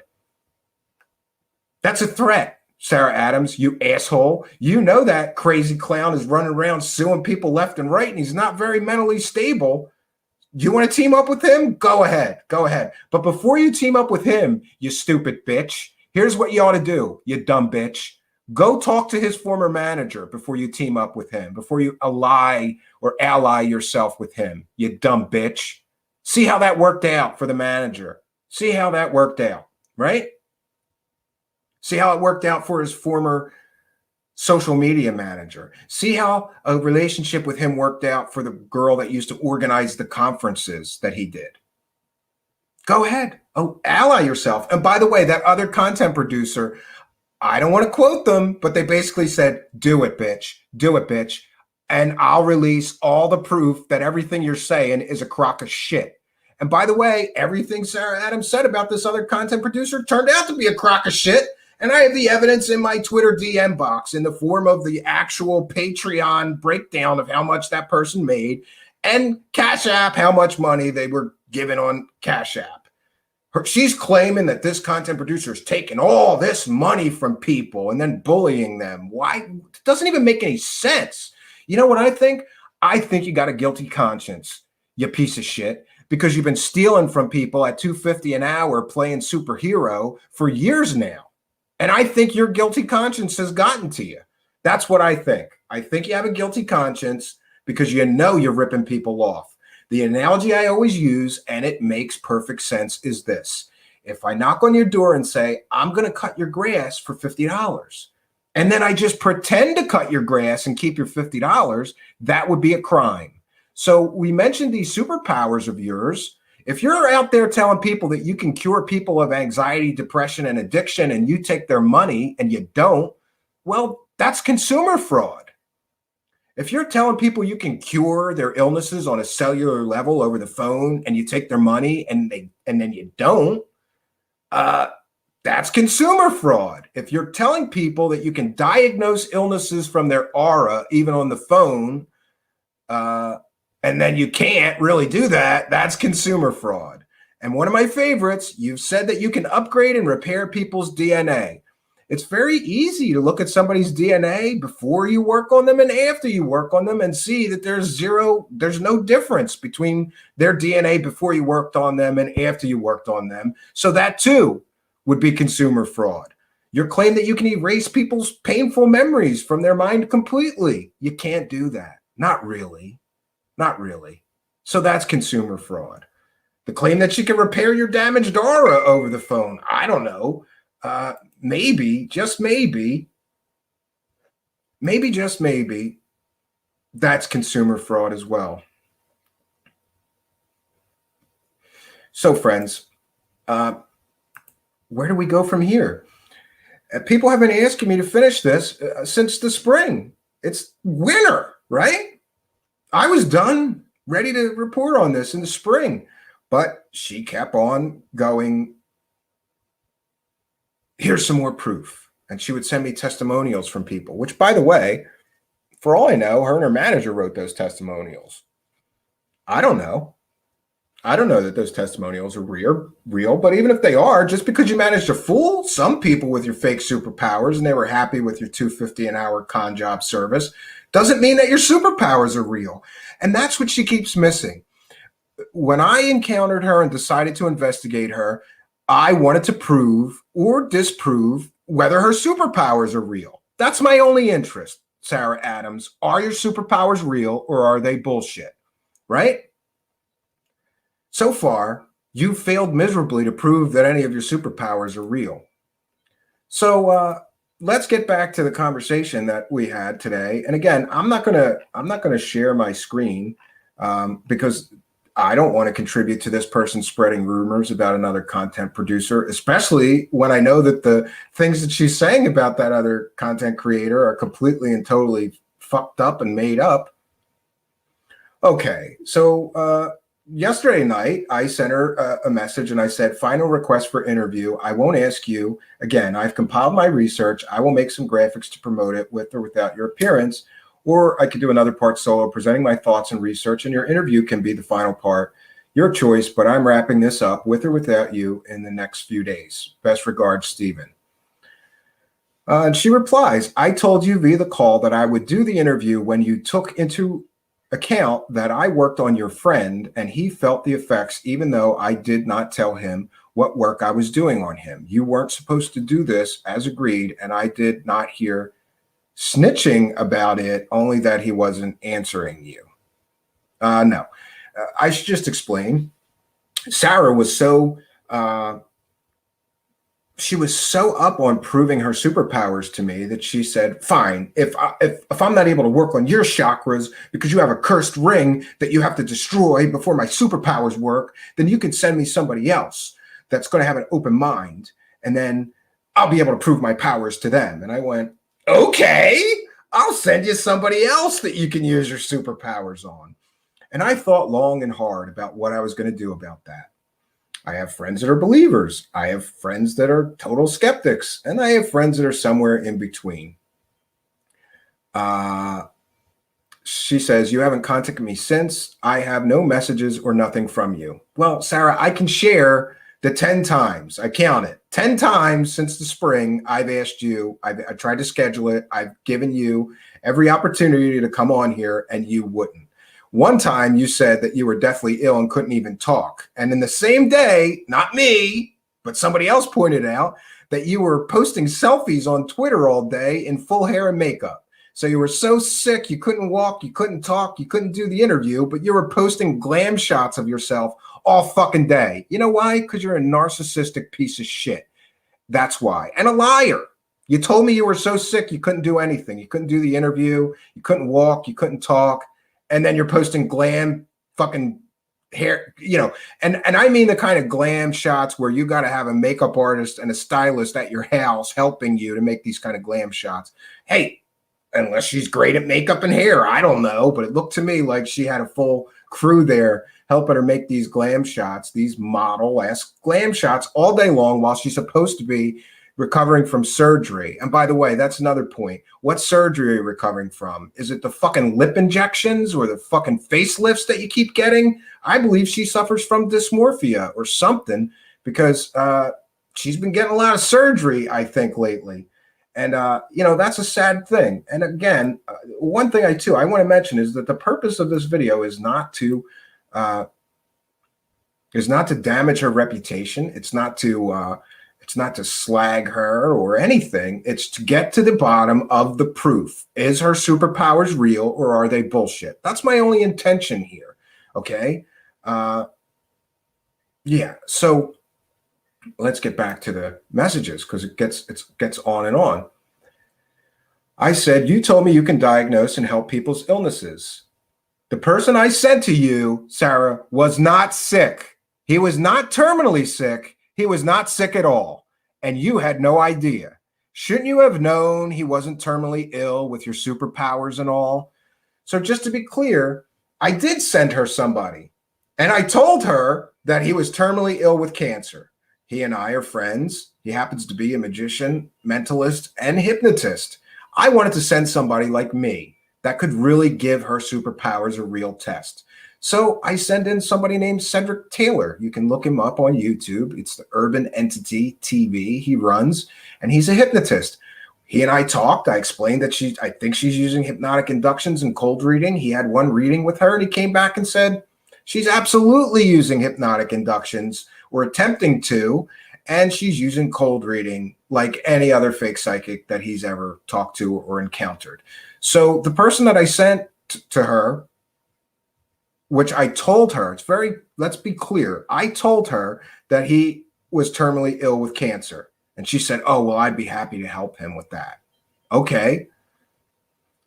So she previously told me that she could diagnose people's illnesses by looking at their auras, even over the phone. Why, Sarah? Why didn't you know that the person I sent to you wasn't sick? Shouldn't you have been able to tell that when you looked at his fucking aura, you fraud, you con artist? Shouldn't you have been able to tell that? But no, you didn't tell that. You couldn't tell that. And you acted like he was going to die any day now. I have his notes here about how those readings went, right? She comes back to me and says, I worked on his aura, which was really bad. And he said he felt better. He felt the work. So basically you're saying you have him lie to me. Yeah, he did lie to you. He played along. This was a test.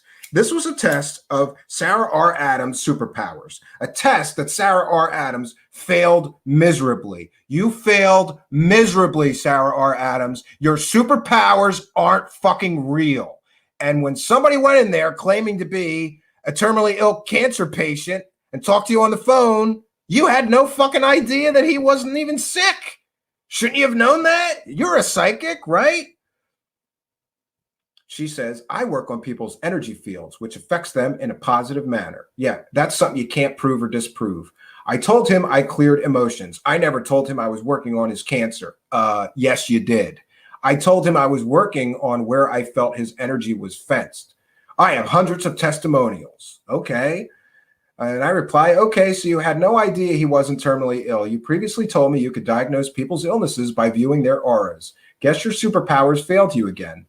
He felt nothing. He played along with you, and you had no idea you were getting punked. Guess your psychic powers failed you also.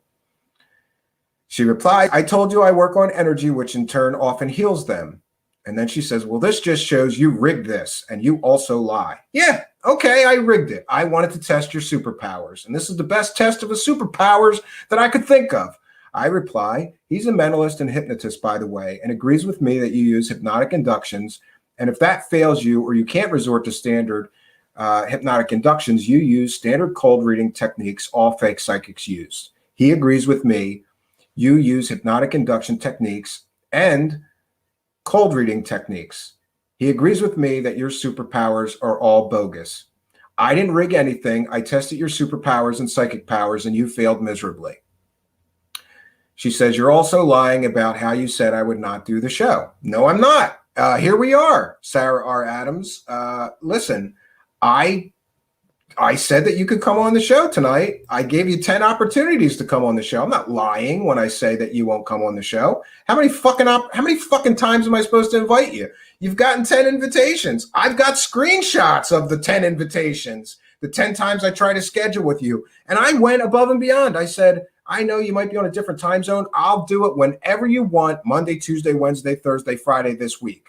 No reply. Next time, Sarah, I'm still trying to finish this interview. So if you'd like to do it, I could do it Friday, Saturday, Sunday, Monday, anytime you want.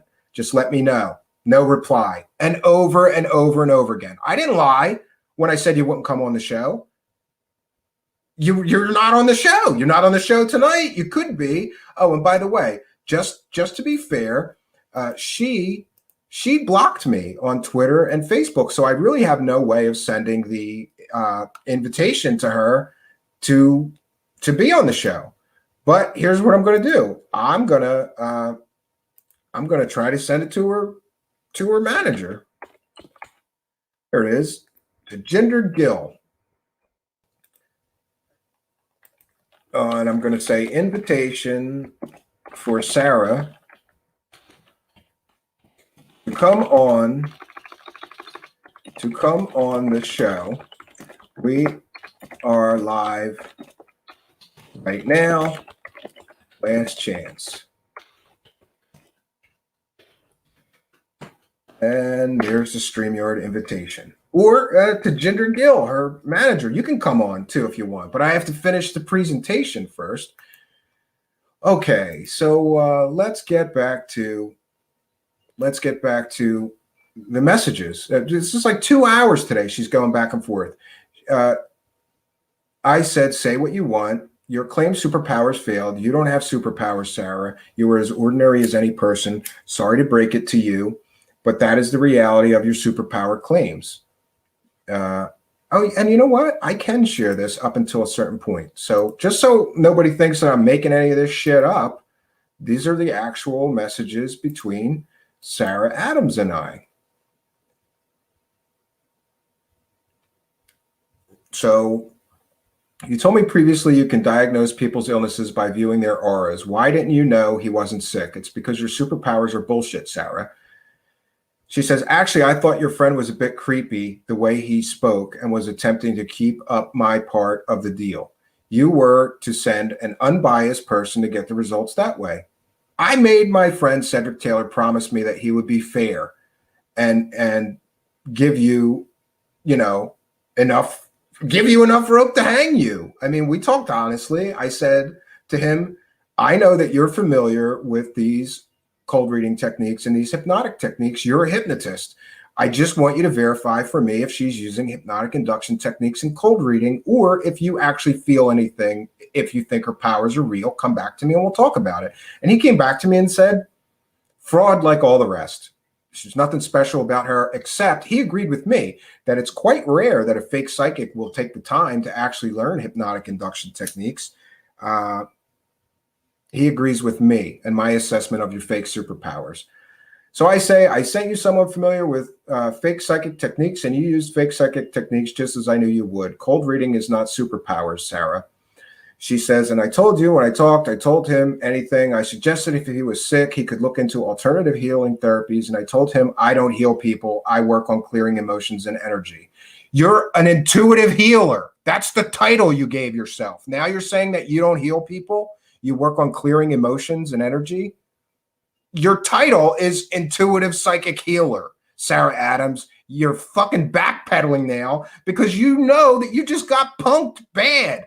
I sent a fucking hypnotist to you, a mentalist that is familiar with fake psychic techniques, and he nailed you and said, yeah, Steve, I agree with you. She's using cold reading. She's using hypnotic inductions. She doesn't have any superpowers. Now, and you feel like an asshole. Don't you feel like an asshole just a little bit, Sarah R. Adams? You didn't even know that he didn't have cancer. You didn't even know that he wasn't sick at all. And you're telling him shit. I have the notes. You're telling him shit like you're working on shrinking cancer cells and all this fucking nonsense you told him. This word salad bunch of nonsense. You're working on his quantum chakra, fucking third eye pineal gland, quantum entangled consciousness alter and all this nonsense you told him. Don't you feel at least a little bit like an asshole because you didn't know that he wasn't even sick and you're telling him that you're healing his fucking cancer cells, you asshole? And by the way, how fucking dare you? If you really take money from people that have cancer and you tell them shit like you're shrinking their cancer cells, then you're a piece of shit. You're a piece of shit if you do that. And we have proof that you did it in at least this case. Again, if your friend says I talked, he is lying. Okay, maybe you could get a real job. I said, maybe you can get a real job and stop taking money from people for your fake superpowers. Then she claims that she did the session without speaking. No, she started the session without speaking, but then when nothing was happening, she gave up and started talking. What you do, it's consumer fraud. You could be prosecuted. Just be aware of that. You're selling your fake superpowers. And just because you have testimonials where you fool people into believing in your fake superpowers doesn't make it right. You can't scientifically prove your claims. You said you could upgrade and repair my DNA. Prove that. You can't because it's bullshit, Sarah. She replies, actually, loads of people see and experience things on their own. And yes, I speak to aliens and do loads of things. I never spoke to your friend. He kept yelling stuff. I don't know why he didn't tell me anything about him yelling stuff. Why would a guy that was pretending to be a terminally ill cancer patient be yelling? He told me that he was very reserved and even tried to hoarsen up his voice when he talked to you so that he would be believable as a terminal cancer patient. And fake fucking psychic you fell for it. Hook, line, and sinker. I sent you a fake terminally ill cancer patient, bitch. And you fucking bit that hook hard, right? You're shrinking his cancer cells. You're full of shit. I just simply cleared your friend's energy. That's it. And they claim to have felt it. Yeah, he was playing along with you. He didn't feel anything. So it very well could be that he is lying also. Yeah, everybody's lying but you, Sarah. Oh, and that's when we get into the other content producer. So I'm going to stop sharing this. Let's see. Your friend blank is taking money from people and having them trolled when they don't agree with her. Maybe you should go expose your comrades for being bullies online while taking people's money. Yeah, and we've been over this. That person got a grand total of about $100 in the past year. Unlike you, who are getting, I lost my calculator. What are you getting in a day? $2,000 you're getting in a day stealing from people for your fake fucking superpowers. But go ahead, let's bring up another content creator that I happen to know, right? I said, I don't know anything about that. It's irrelevant to your con games. I asked her, are you a certified addiction counselor? You know that you can't help people with addictions in many states, at least in the US, without being certified. And here's what I'm gonna challenge her. Sarah, go through your invoices, and every single person that came to you with addiction issues, anxiety issues, depression issues, somebody that was suicidal, you got to give the money back. Otherwise, that's consumer fraud, bitch. Let's see. She replies, this conversation is now over. Oh, but I wish it was. She went on for like an hour. When you can send me an unbiased person and man up and also stop targeting me while protecting your friends who harass and use people for money, I might give you the time of day. Yeah. My friends are harassing people for money. Really. Yeah. And they're so bad at it that all they were able to do is get $100 in the past year between Patreon and Cash App. That's all they got. So they must be, if they are con artists like you, they're a terrible fucking con artist to only get $100 a day, when meanwhile you're getting, by you and your manager's own account, $2,000 a day. That's what you're getting, right? And by the way, I sent the invitation to your manager, Sarah. You could still come on here and defend yourself. You could still come on here and try to explain why you're stealing from people. But do I believe you're going to do that? Fuck no, because you're a coward. Because when confronted with the fact that your superpowers are fake, you start bringing up some other person claiming that they're taking money from people and bullying them. It's completely irrelevant here. Even if that were 100% true, and it's not, by the way, it's irrelevant. This is completely and totally irrelevant. But we're going to continue just for a little while, just so everybody can see the ridiculousness of her. This is how she's trying to defend getting caught with her pants down, not knowing that I sent her a fake terminal cancer patient and she didn't know that they weren't even sick. So now she's going to try to defend her superpowers somehow. She says, I have loads of letters about your friend, content creator, that you said some things about using people for money and then harassing them, yet you're hiding that. Okay, I actually help people. I don't get people to send me money and then bully them after. I said, you have some grudge against them. And no, we know each other. I don't know what your grudge is against her, nor do I care about that. It's irrelevant to this issue of you ripping people off for your fake superpowers. She says, I should be looking into that story. I said, who are they taking money from? Who are they bullying? I said, she makes what? $100 from Patreon. You take $250 an hour from vulnerable people. And by the way, I didn't know at that point exactly what that content creator made, but they were nice enough to give me the whole fucking breakdown. And everything she says here is completely and totally factually inaccurate, by the way. Sarah, shouldn't you have known that? If people are talking shit about you about another content creator and it's completely and totally factually inaccurate, you're psychic. Shouldn't you know they're lying to you? But you don't. She replies, I'm saying you're a liar and you're a biased person who refuses to call out your own friends who are taking money from people and having them trolled and attacked. After this, you're hiding. And you're lying about me saying I would not go on your show. Hey, here we are, Sarah. I sent the invitation to your manager, okay? The invitation is out there. You can email me right now at truthseekershow@gmail.com. I'll send you the link and you can come right on my show. I'm not lying. You won't come on the show. There's the invitation. The invitation is there, bitch. The invitation is there. I am not going to have you going around making shit up, saying that I'm not being honest here. You're the one being dishonest. You're the one robbing stupid people, vulnerable people for $2.50 an hour, selling your fake superpowers. And you're going to question my integrity about something stupid, like if I'm lying, saying that you would or would not come on my show? I've got screenshots, Sarah, of the 10 times I've invited you to finally finish this up. And you blew me off every time. I'm not lying about that. Okay.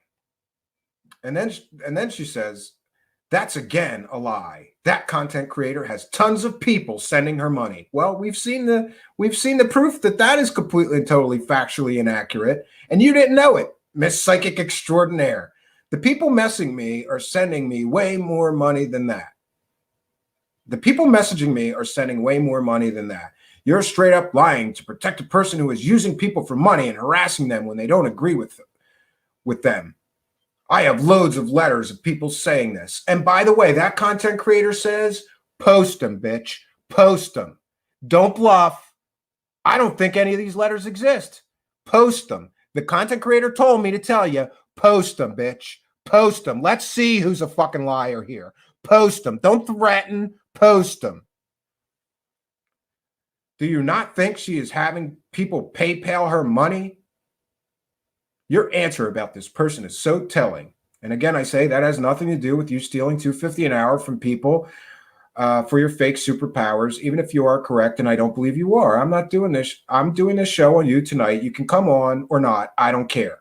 So again, I'm not lying. This is the 11th time I've invited her to come on the show. And yeah, I gave her a deadline. I'm tired of people asking me, why aren't you finishing that?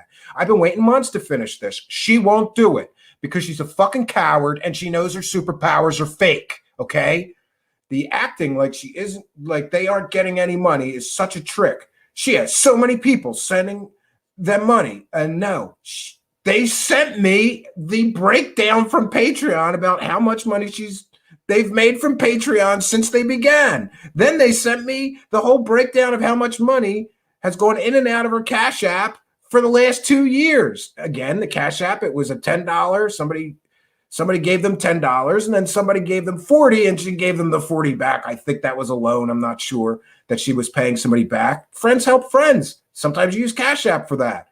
And what was it? $75 on Patreon? So you're talking about $85 being a huge amount of money while you're stealing $2,000 a day, giving people fake fucking intuitive healing sessions. And now you're saying that you don't heal sickness. You just, correct people's energy, but you're an intuitive healer.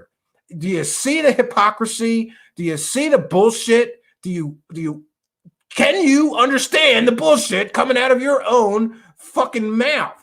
Coming out of your own fucking Botox injected fake fucking lips? Can you understand why people are upset with you? She says, you're attacking me, but your own friend is over there bullying people after they send money when they don't agree. And you're like, it isn't true, despite the fact that I have letters of which I sent to another friend of yours. Okay, send me the letters. They said you can. They said you can send them to me. You can post them publicly. They don't agree with your slanderous accusations about them. And they have the paperwork to prove that everything you're saying is bullshit. And again, what does any of that person's drama or lack of drama, because there isn't anything there, you're just believing any shit people tell you, what does that have to do with you stealing from people, selling your fake superpowers? One has nothing to do with the other. Sarah is claiming that I should be looking into that story. And I did. And there's nothing to it. It's not a story. It's bullshit. I saw the documents, bitch. Do you have documents that can prove how much they took in on Patreon? Because I saw them. Have you? No, you just believed rumors of somebody. Oh, and let's get this out in the open. Who's feeding her this shit? Natasha Hines is feeding her this shit. Another person with a grudge against that content creator, right, is feeding her this shit. And she just believed it, hook, line, and sinker, because she's a dumbass. Just like she believed it, hook, line, and sinker, when I sent her a fake terminally ill cancer patient. Because she's a fucking terrible at being psychic. If she's really claiming to be psychic, honey, you're a terrible fucking psychic. You should have known that Natasha Hines is lying to you. And by the way, the quality of the sourcing that you're using is an asshole who claims to be, what is she? She's a life coach, right? And hey, I don't know if this is true or not, but I've heard it from multiple sources. She's a life coach who lives in her parents' basement. She's over 40, lives in her parents' basement.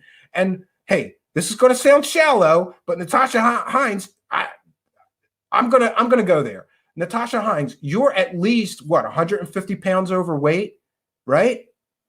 And I say this because it needs to be said. This is the quality of some of these drama asshole people who claim they have superpowers or they're special. Natasha Hines is a fucking life coach who's 40 plus years old, lives in her parents' basement, and is 150 pounds overweight.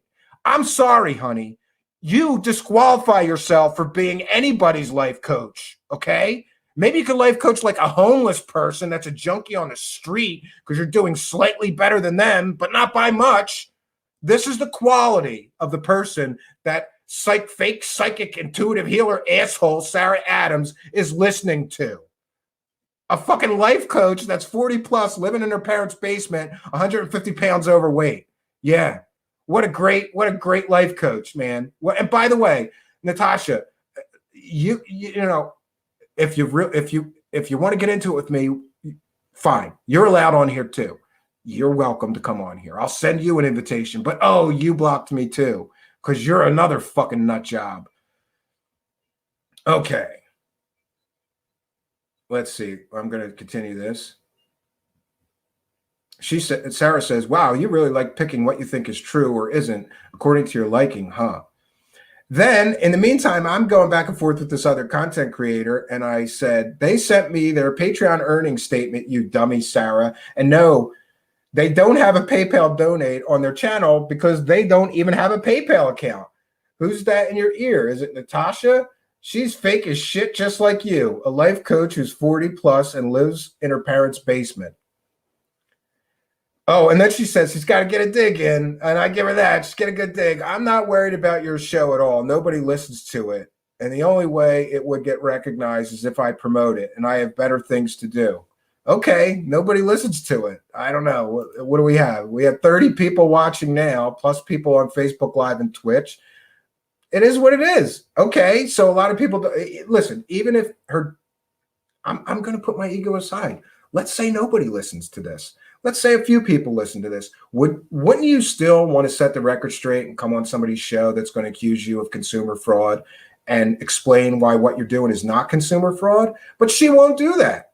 She cowered it out, and she fucking bowed out here. She cowered it out, bowed out, blocked me, and won't come on the show. I sent the link. You can still come on the show. Sarah, you could come on anytime. You could come on the show anytime. So let's get back to her trashing another content creator for no reason other than to deflect the guilt away from herself. Okay, so she says, you're saying they don't have a PayPal. How would you know this? Because they told me they don't, and I believe that if they did have a PayPal, they'd have a PayPal donate button like everybody else that has a PayPal on their channel so they could get a couple of bucks in donations.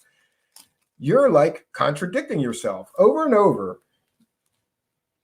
No, I'm pointing out some real things here, and that's why you're scrambling with your responses.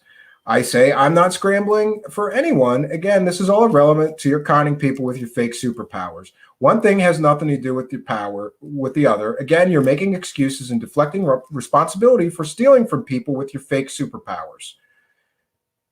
She says you're clearly biased and will defend people who are your friends who are harassing and taking money from people, yet you claim you don't know them well, but you claim you know they don't have a PayPal, which is laughable. I never claimed I never said that I didn't know them well. I know them well enough. I mean, we're probably more than acquaintances, right? I don't know. You failed to send an unbiased person for me to work on. No, I didn't. I sent you a fake terminally ill cancer patient, and you bought it hook, line, and sinker because you're fucking fake. If you were really a psychic, if you were really an intuitive healer that could look into somebody's aura and tell what sicknesses they had, then you would have looked into his aura and said, excuse me, Stephen told me that you have cancer. You don't have cancer. Stephen told me that you're terminally ill. You're not terminally ill. I could tell that by your aura, but you didn't. Did you, you fake bitch? You didn't do that, did you? You fake fucking slime ball, dirt ball, stealing money from fucking sick people. That is the worst of the worst. You're taking money from sick people and fucking telling them that you're going to help them with your fake fucking superpowers. That's bullshit. You should be in prison for what you've been doing to people. You deserve a prison sentence for fraud. Okay. Then she tries to say that I once told her that content creator was really shady. No, I never said that. We never discussed that content creator ever, except she had mentioned that she didn't like that content producer because that content creator had said something about the death of Max Spears, and she actually they didn't. Somebody else on another channel said they said something they never said. Wow. So Sarah says, you're unhappy in life. You hate spirituality. I hope you get better. And of course, you had no good comeback for the above messages because it's true. Yeah, actually, I do have a good comeback. That all the shit that you're talking here, Sarah, is irrelevant. She says, actually, scientists have proved there is an energetic quantum universe and we affect it. Okay, with the word salad, what does energetic quantum universe even means? You don't even know, Sarah. Define it for me. You can't. It's just made up nonsense word salad. That's what you do. She says, you want to do some real journalism? Have an open mind and don't hide your shady friends who admitted they were shady. Okay. I said, I did have an open mind. I thought we could prove your superpowers were real with a very simple test. You failed and failed miserably. You also basically tried to manipulate me to report in your favor. You tried to bribe me. Remember? Oh, I forgot about this. You'd get me some very lucrative work if we stayed friends. Then she says, that content producer is having people send them gifts too. This is hilarious. I never tried to bribe you. Yes, you did. And I have proof of that. Yes, you did.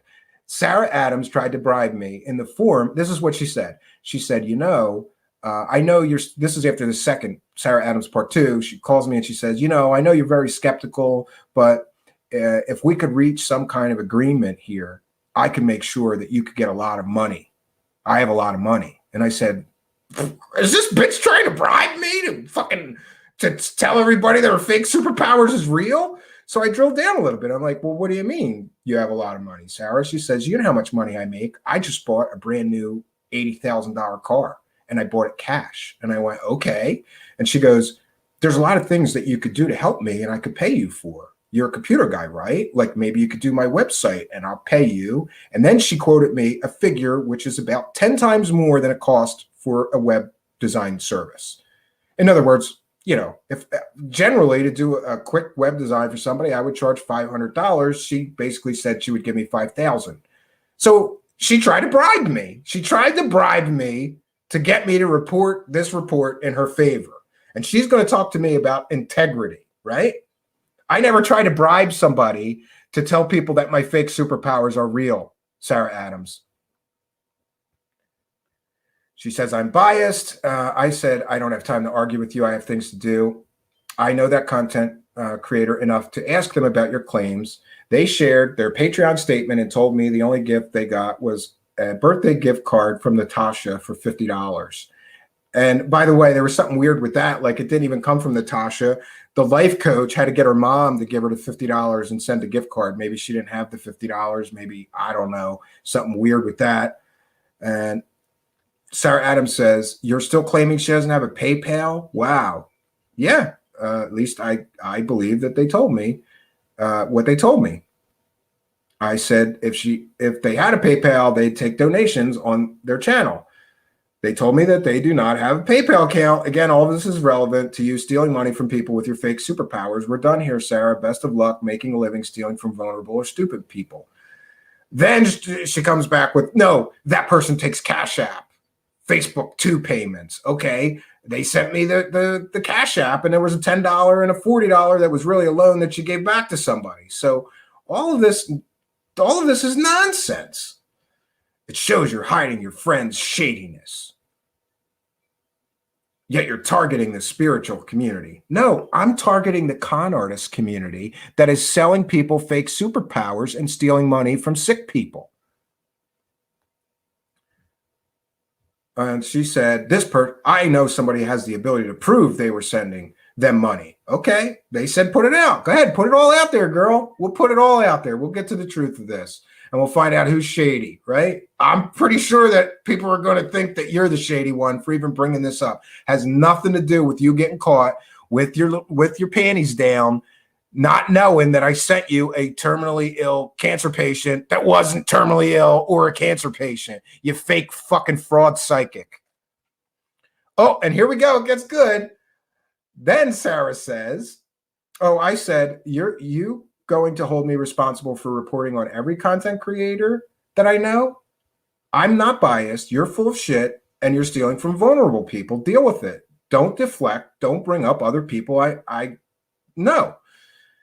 Next, it gets great. She says, I should send this whole story to Corey Good and let him know how your friends are taking people's money and harassing them, yet targeting anyone who claims they are spiritual. He has a huge following. Actually, I told you, I'm gifted. I help people, and I'm not stopping. This whole conversation is proof that you're biased and also that your circle is shady. I don't have a circle. It's just me. I run my show solo. Do I have other people? Some will call them friends. I hope that I can for some of them that create content on YouTube. Sure, but I don't have a circle. There's no such thing as the Dark Alliance, bitch. Don't get me started on that. I say, okay, now you're threatening me or threatening that other content creator with Crazy Corey Good. Very love and light of you. You're a fraud. I remember you told me what a terrible person that you think he is, but now that it aligns with your needs, you're going to involve yourself with him? And she said, and you're shady. Okay. I said, I'm going to share this whole conversation on my show, you dummy. Keep threatening me. She says, actually, no, I'm saying before you guys attack us in spirituality, go stop being shady yourself. You're biased. I said, yeah, I'm shady. I'm not the one who's out there selling fake superpowers to dumb people. That's you, Sarah, and that's shady. I said that other content creator has nothing to do with you, Sarah, and nothing to do with you stealing from people either. Keep talking. I'm sharing all this on my show. The public can decide who's shady, you or me. And she says, you're not, this, like I said, this conversation went on for hours. You're not taking into account that you were lying to me. You did not send an unbiased person to speak to. No, I sent you somebody who pretended to be a fake terminal cancer patient, and you bought it hook, line, and sinker. You know why you bought it hook, line, and sinker? Because your fake fucking psychic powers aren't real, Sarah. Your fake fucking psychic powers aren't real, or you would have known that that guy was not a real terminal cancer patient, you asshole. You're biased and targeting people that are into spirituality, yet you're acting shady, and so are your friends.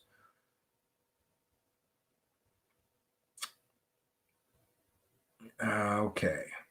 I say, I'm doing the show on you tonight. I'm not spreading rumors. I have no issues with that other content creator.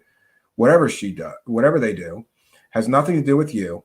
But I believe you are wrong. You are listening to people with grudges. You spent half this conversation bringing up other people's sins or sins you think they did. You'd be better off dealing with your own. You're a fraud, Sarah, and your superpowers are not real. She comes back with, actually, I could do an article where that content creator supported a woman saying I killed my ex in another country via black magic. And that makes them look so bad because anyone knows that he died of an overdose. It's in the court documents. So there we have it. She's got a grudge against that other content creator. What does this have to do with her being shady and selling people her fake superpowers, taking advantage of sick people, even terminal cancer patients she's willing to take fucking advantage of? Really? Are we going to get it? Is this like who's the better low life? Like who's the bigger low life contest? Because I'm pretty sure you're going to lose that contest when people realize that you're stealing money from terminally ill patients for your fake superpowers that don't exist. And again, you lied about me saying I won't be on your show. Well, here we are, Sarah. If you want to be on the show and prove that I'm a liar, then come on. Come on, Sarah. You guys sent the invitation. I'm going to send it to your email from your website too, you know. She says, I may not agree with Corey, but it's evident that the group attacking him are clearly shady and hate anyone claiming to be spiritual. I said, I haven't done any shows on him in what, a year? No one cares about him anymore. He's melting down, suing his former manager, former conference organizer, and 10 other people.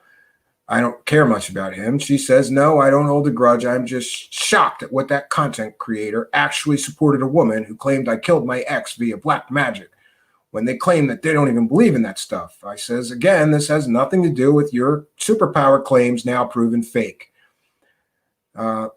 She says, you're just angry that I called you out in your circle. And I said, I have other things to do today. Here, we're wrapping up here. I have other things to do today before showtime, so we're done here. I'll send you the link. You can come on or not, your choice. She said, you lost this conversation. I said, showtime, 8 p.m. Eastern Standard Time. Good night. And that's it for that. So that's all the drama. And now it's out in the open. You know, she's going to deflect from her own sins, claiming, you know, some other content creator did X, Y, or Z. Sarah, none of that has anything to do with you stealing money from sick people, okay, for your fake superpowers. And by the way, I'm going to cite fair use. I'm sure he won't mind this, but I'm going to cite fair use anyway. And I'm going to show you the person who I sent. This is the person who I sent to Sarah Adams to pretend to be a terminally ill cancer patient. His name is Cedric Taylor. He's a mentalist friend of mine. He's also a hypnotist. Let's see. And this will give you a little bit of information about, oh, geez, I probably did it again. Oh, hold on one second. I just thought it was kind of funny that he did a Who Am I video, because then I could, let me try sharing this again, get the audio this time. He did a Who Am I video. So, you know, he can explain who he is better than I could. All right. Here's who I sent undercover to investigate the strange case of Sarah Adams with me. He's a mentalist and a hypnotist. Here's a short clip where he'll tell you a little bit about himself. And I assure you, my friends, being a mentalist and a hypnotist, he is more than qualified to evaluate the claims of a fake psychic or a fake intuitive healer and determine whether she is using magic tricks, cold reading, and hypnotic techniques, especially because he's a hypnotist. He would be able to recognize the hypnotic induction, and he agrees with me, by the way, Sarah Adams, you dumbass, agrees with me 100% that you're using hypnotic induction techniques, the power of suggestion, and cold reading to convince people you have superpowers. He was not convinced, and neither was I. Imagine that. Let me guess. You're probably wondering, who's this weirdo in those weird cloaks giving out all this information? I don't blame you. Who do I think that I am? Let me tell you. Cedric Taylor, Christian apologist, hypnotist, writer, public relations. Yeah, Cedric Taylor is well known in the mentalism and hypnotist community because, quite honestly, he's a bit of a rarity. An African-American gentleman who has been very successful in what is typically a Caucasian-dominated entertainment form. Most hypnotists, if you think about it, I mean, how many African-American hypnotists or mentalists have you seen? Almost none. I just want to point that out. But he's well known in the community of hypnosis and mentalism for being a very skilled individual. And I encourage you, we're going to post the link if somebody could help me. We're going to post a link to his YouTube channel where he does all kinds of hypnosis tricks. He makes people paralyzed, unable to move, all kinds of stuff. He's more than qualified to help me investigate the strange case of Sarah Adams and find out if she really has superpowers or not. And he came away agreeing with me 100% that you're fake as shit, Sarah Adams. Now, prior to graduating college, I worked with the great Morgan Strebel, the man that bends metal with his brain. Yeah, that guy. And I have experience with doing circus sideshow acts, sleight of hand magic, hypnosis, and I've written a few books. Nothing really special. But while working with Morgan, I learned a ton from him. How to book gigs, how to create a buzz, how to create a story, visually and psychologically. All right, we're gonna cut that. But I just wanted to. Cedric was otherwise engaged this evening and unable to attend our show. I just wanted to make sure that everybody realized that the person that I enlisted to help me investigate the strange case of Sarah Adams, is a qualified hypnotist recognized in the field of hypnosis as an expert. I couldn't have asked for a better ally to send in, and he was down with it because he's kind of the Houdini or James Randi school of being a magician. He doesn't like seeing. He was horrified when I told him what this woman was doing. And then we decided, let's send him in there as a terminally ill cancer patient and see if she's going to bite on that. She bit on it, hook, line, and sinker, my friends. She bit on it, hook, line, and sinker. Completely fell for our deception. Now, people can claim that what I did was dishonest. I disagree. I believe that it was a fair test of her super secret or her super psychic powers. You know, I was really hoping, and so was Cedric going in there. Me and him had a conversation, and I said, Cedric, what are you going to do if she knows right away that you're not terminally ill? And he said, I'll probably shit my pants, because then that would mean her psychic powers are real, and I've never found a real psychic in my life. And I said, yeah, me neither. You know, we wanted her to succeed here. We wanted her to stop him and say, wait a minute, I'm checking your aura. You don't have cancer. You're not sick. She didn't do that. She identified, agreed with him that he had cancer, mentioned his cancer while she was repairing his aura. And that's how you know that she's fake as shit. Sorry, Sarah Adams, your fake superpowers are fake as shit. Your fake superpowers are fake as shit, and we've proved it here. If your superpowers weren't fake, you would have known that that gentleman didn't have cancer. You would have known, shouldn't you have known that we were being deceitful right from the get-go? Because you're intuitive, you're psychic. She's claimed all these superpowers. She's got telepathy. Wouldn't she have been able to read my mind and know I was trying to punk her and fool her? No, she fell for it, friends. And I mean fell big. Cedric told me that it was funny, you know, like she gave him a hot reading based on everything that I had told her. And here's what I told her. I said, he's been struggling with this terrible cancer for 3 years now, and he's been close to death a few times. They say he doesn't have long to live, so he's very psychologically, you know, fragile, and, you know, oh, I can help him. I can help him. She went to that reading and just repeated everything that I told her about our fake terminally ill cancer patient, proving once again that she's a fraud. If she was really psychic, she would have known that I was lying to her. She would have known that that person wasn't sick, that they didn't have cancer. According to her, she could diagnose people's illnesses by looking at their aura. Why did she not know that he didn't have cancer? Why did she not know that he wasn't sick after viewing his aura and diagnosing him? No, she gave him the same bullshit spiel that she gave me. I'm aligning your chakras and clearing out your negative energy. You know, I'm working on your lungs. I'm working on your brain. I'm working on this or that.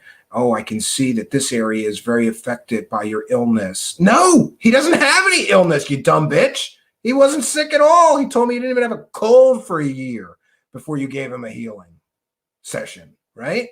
So what were you healing him for? And to her credit, she did not charge me for the sessions, and she did not charge me to send Cedric Taylor for a healing session, but she does charge people that are terminally ill $250 to do virtually the same thing. And that makes her a piece of shit. That makes her a fucking low-life scumbag. You're going to take advantage of somebody that has a terminal illness, really? Then you're a piece of shit. And I'm just going to say that. You're a piece of shit. If you take money from somebody that's terminally ill and claim that you can help them with their terminal illness with your fucking fake superpowers, then you're a piece of shit. You're just a piece of shit. And that's the way it is. And I'm allowed to think that. You know why, Sarah? Because most people agree with me that you're a fucking lowlife if you do something like that. Most people would agree with me that you're a fucking lowlife for doing something like that. Now, I have just one more. I'm sorry, friends. We went very long. I didn't mean to go this long, but this is a lot to unpack and explain. So I'm just going to share one more thing, and that is I'm going to share her website. And we can look at the claims that she makes on her website. Oh, boy. Oh, boy. How to achieve God consciousness. Let me ask you a question. If you had God consciousness, Sarah, shouldn't you have known that I sent you a fake terminally ill cancer patient if you already had God consciousness, but somehow you're going to teach other people how to achieve God consciousness? Ooh. Oh, and she's hawking Gaia here. Yeah. You're a keynote speaker. Keynote bullshitter? Whoa, that's great. Okay. All right. And just so everybody understands, oh, look, you can get an animal healing session. What is an animal healing session? 1 hour session is $250. I know that. Hello, you beautiful soul. I'm so glad you are here. Let me take you through a journey that permeates throughout the layers of your existence, into your cells, into your DNA, into your soul. Elevate and align your energistics to the highest attainable level and embrace your inherent light. Awaken the power and remove your limitations to love and self-mastery. Discover the love that you are and the love that is. I work with the 12, I'm skipping around, work with the 12 chakra systems, light bodies, the arc planes, mental, emotional, spiritual, and physical, soul and divine blueprints, physical systems, and much more. As a gifted and experienced intuitive, I can assist in uncovering the origins of your path and bring you clarity and a deeper understanding of your current circumstances. Ooh, some topics that can be covered in an hour. See the careful wording? These are topics that can be covered in that hour for $250. Soul guidance, chakra aura channel, meridian balancing. That's all nonsense. Channeling messages from spirit guides, angels, archangels, and ascendant masters. Oh, I forgot. That's more superpowers of her. She can channel messages from your spirit guides, your angels, your archangels, and your ascendant masters. Past life releases. Genetic repatterning. What the fuck is genetic repatterning? What the fuck is that? Did you just make that up? I don't know. Addictions, repetitive patterns, astral projection, lucid dreaming, anxiety, depression, psychic attacks, empaths, inner child aspects, relationship with parents and other family, emotional blockages, cords of attachment, archetypal energies. Wow, I swear she had, anxiety and depression. Here we go, anxiety and depression. So she doesn't say she's going to treat you for that, but these are topics that can be covered. Book a 1 hour appointment. Pay online, only $250. A 1 hour video session, though, if you want her on video, is $333. And an in-person session is $555. Wow. Request a 1 hour video or in-person session. Yeah, I don't think I'll be doing that. But let's find out about the animal healings, because who needs a veterinarian when you got a crackpot with fake superpowers? Oh my God, is she really fucking doing this? Yes, she is. Book a 1 hour animal healing session. Has your pet not been themselves lately? A distant energy healing can help your pet come back to a more balanced physical and emotional state. Most animals respond very well to energy healing. Sarah uses Reiki, telepathy. There's more superpowers. She can heal your fucking cat over the phone, bro. That's another superpower. We got to add that to the list. She can heal animals with her superpowers. Wow. Some topics that can be covered in an hour include illness, missing pets, depression. She can treat animal depression. Is that another superpower? Pain management, anxiety, new environment, faster recovery from procedures or surgery. Oh my God, I can't believe that she's making these kind of ridiculous claims. Animal Reiki reduces stress, helps emotional issues, PTSD issues, long distance healing in the comfort of your home. Animal healing, 1 hour, $222. So forget a veterinarian. You don't need a veterinarian. You need this fucking crazy girl who claims to at various times either be an alien hybrid or an actual alien. She told me she was not of this earth. And I said, what do you mean you're not of this earth? She said exactly what I said. Stephen, I am not of this earth. Okay, you're an alien. So who needs a fucking veterinarian? Just give her $222 and she'll heal your pet. Fuck the veterinarian. She's got superpowers. Oh, and there's a package. Then she's got a multi-dimensional course. Oh, disclaimer. Let's read this. This is the disclaimer. Yeah, look at this. Oh, look at this. She's got to put the disclaimer. It's educational in nature and is provided only as general information and is not medical or psychological advice. Yeah. So this is the disclaimer. I'm full of shit. If your superpowers were real, you wouldn't need a fucking, what is this, a couple of pages if you put it in Microsoft Word. Yeah, look at this. This is the wordplay. This is great. Any information presented on this website about energy medicine is not intended to represent that energy medicine is used to diagnose, cure, treat, or prevent any medical problems or psychological disorder, nor is energy medicine intended as a substitute for seeking professional healthcare advice and services. Sarah does not provide any medical services and strongly advises that you seek professional advice as appropriate before making any health decision. Yeah.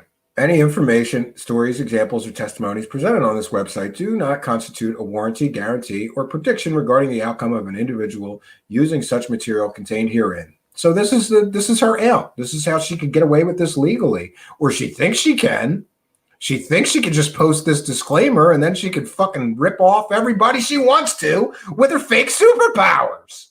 If your superpowers were real, bitch, you'd be in a hospital healing terminal patients all day long. You're not. You know why? Because your fucking superpowers aren't real. You're just a crazy bitch. And I hate to say that, but you're a crazy bitch. And to put it a little nicer, and in all fairness, I think that she has psychological problems. I think that she suffered some abuse as a child.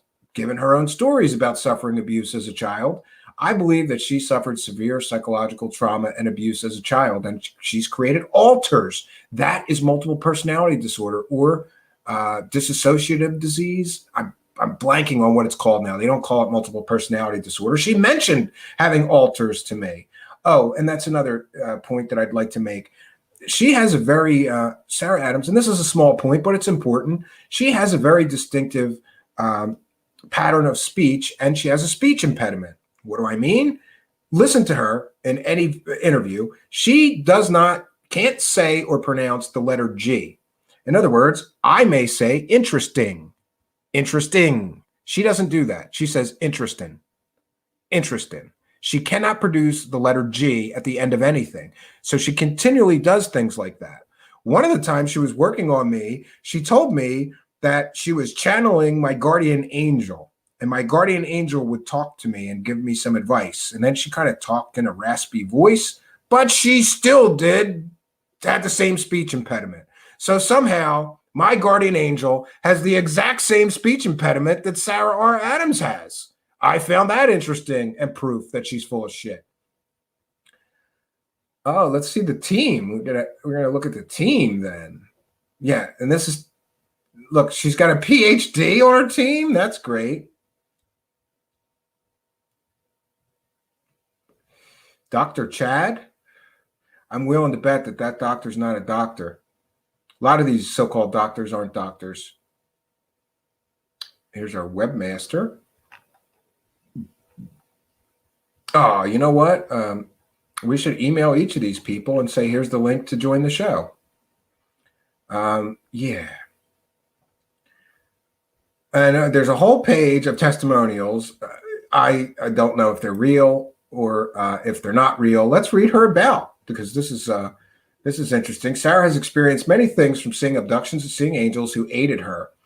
Her awakened consciousness increased as she got older. She experienced the supernatural and past lives in Egypt and Atlantis, telepathy, weather abnormalities, feeling others' emotions. Well, see, she's got a lot more superpowers that we didn't even list. Remote viewing, quantum leaping. Honey, quantum leaping was a fucking television show. There's no such thing as quantum leaping. That was a fucking television show, you asshole. Quantum leap is a television show. It's not a scientific term, you dumbass. Time travel, among other alternate realities, Sarah has endured. I've healed so much and believe every day is a healing journey to greater heights. Sarah works with many clients around the world in what she calls intuitive healing. And except she's not intuitive and she's not healing anybody, according to her own fucking disclaimer on her website. She's not healing anybody. But I love that she calls herself an intuitive healer and then tells me she doesn't heal people. Great. Great doublespeak.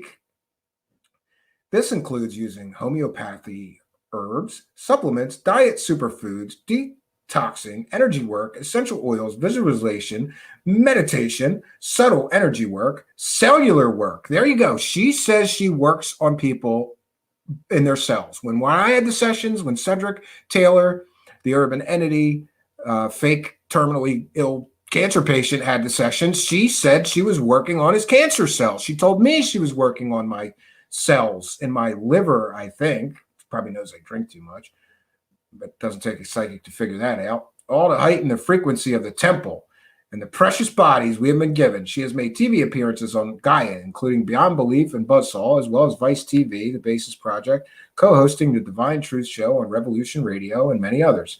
Sarah Adams continues to be a major force in the world of enlightenment while healing many around the world. Well, there you go. You're saying you're healing many around the world with your fake superpowers.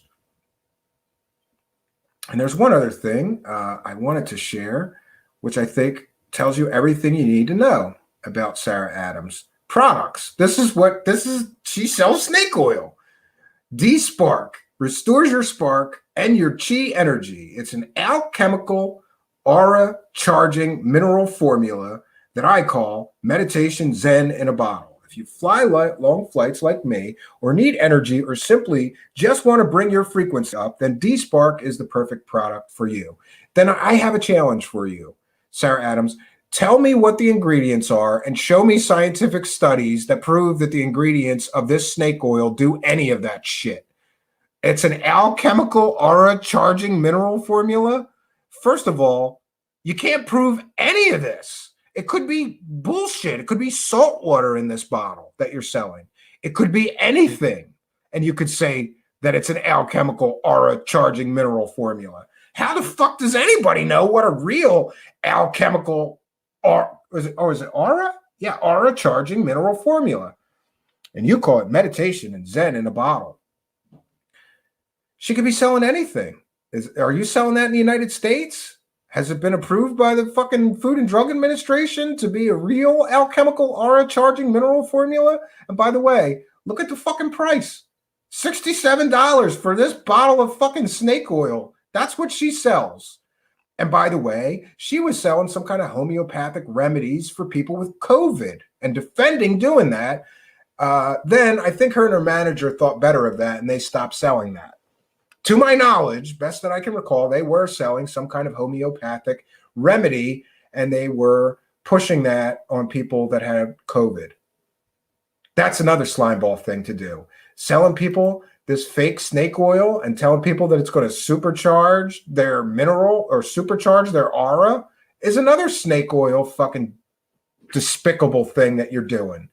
You can't prove that helps anybody. And you could tell me, you have testimonials, because she does. She has testimonials of people saying, I love the D-Spark product. I feel so much more energy. She could be selling fucking liquid meth in a bottle, and that's why people feel more energy. What are the ingredients? Why aren't you listing the ingredients? Why aren't you proving that this does anything other than line your pockets with cash? You fucking low-life scumball making money from desperate people, looking for some kind of answers, looking for some kind of help. Oh, and here we have our courses, which I think is great because a fake psychic, fake intuitive healer that can't even tell the difference between a real terminal cancer patient and a fake one is somehow going to train you on light being activation. And she'll teach you how to create, open, and access stargates and portals. Those are bold claims. How much is this course where I get to learn how to access stargates and portals, create them, and open them? She claims that her course will teach you to interact with ETs, angels, and other light beings.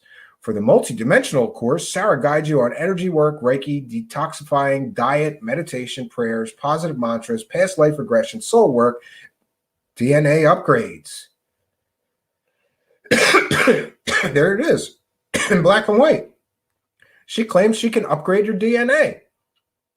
That's a fraudulent statement, Sarah. That's a bullshit fraudulent statement. You cannot claim that you can upgrade people's DNA. We can look at somebody's DNA before taking your course and after taking your course and prove that nothing changed. You cannot upgrade people's DNA with your fake fucking superpowers, you asshole. Jesus Christ. She's going to upgrade your fucking DNA. No, she's going to upgrade her fucking bank account, stealing money from you stupid motherfuckers dumb enough to give her any money. That's what she's going to do. That's what she's going to do, friends. She's going to upgrade her fucking bank account. She's not upgrading your DNA. She's not going to upgrade your DNA. No. She's going to upgrade her fucking bank account, stealing money from fucking sick people and vulnerable people. And by the way, I think there is I'm going to look. I think there's a contact email. I could be wrong. No, there isn't a contact email. But there's you could sure pay her, but there's no contact. Oh, wait, maybe there is. Oh, bookings at Sarah R. Adams. Yeah, here. Okay, great. I'm going to, just bear with me, friends. I'm going to go to my Gmail. All right. I'm going to go to my Gmail, and I'm going to send her. I'm going to send her the invite for the show via email. That means I will have sent it to her manager. I sent it to her earlier today before she blocked me, and we're sending it to her contact email. So when she tells people I'm lying, she never said that she wouldn't go on my show. I got a message from Kel Truth.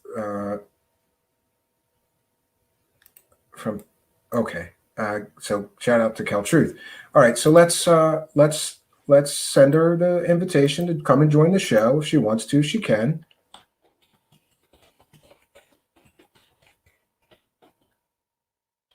You can join in the live show through this link, Sarah. Otherwise, stop saying I'm lying about you not being willing to come on my show. I'm not lying. Here you go. Here's the fucking link. I'm sending it to you, Sarah. Right now, I'm sending you the fucking link. If you want to come on, you're more than welcome to come on. And there we go. I have sent her the link. Then there you go. So I sent it to your manager. I sent it to your manager. I sent it to you via Facebook Messenger earlier today, and I've sent it to your email. Here we are. We're waiting for you. Do I think you're going to show up? Fuck no, but I'd like you to, because then we can have a conversation, and maybe we could reach some form of understanding other than, just disagreeing or agreeing to disagree, because I think that's kind of where we're at now. We're just going to agree to disagree. You claim you have superpowers and that you heal people, but then your disclaimer says you're not healing people. Yeah, it's nice doublespeak, right? Is that how you get around criminal prosecution, or you think you're going to get around criminal prosecution? Because I don't think that's going to work, man. I really don't think that's going to work.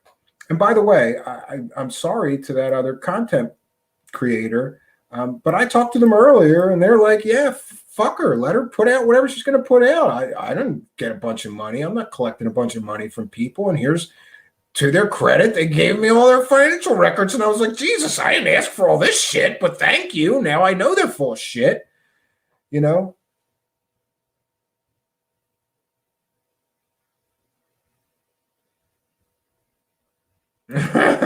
All right, we're gonna take some comments. I will devote. I'm sorry to go so long. This was a hard presentation, and thank you guys for all being here. We had great attendance tonight.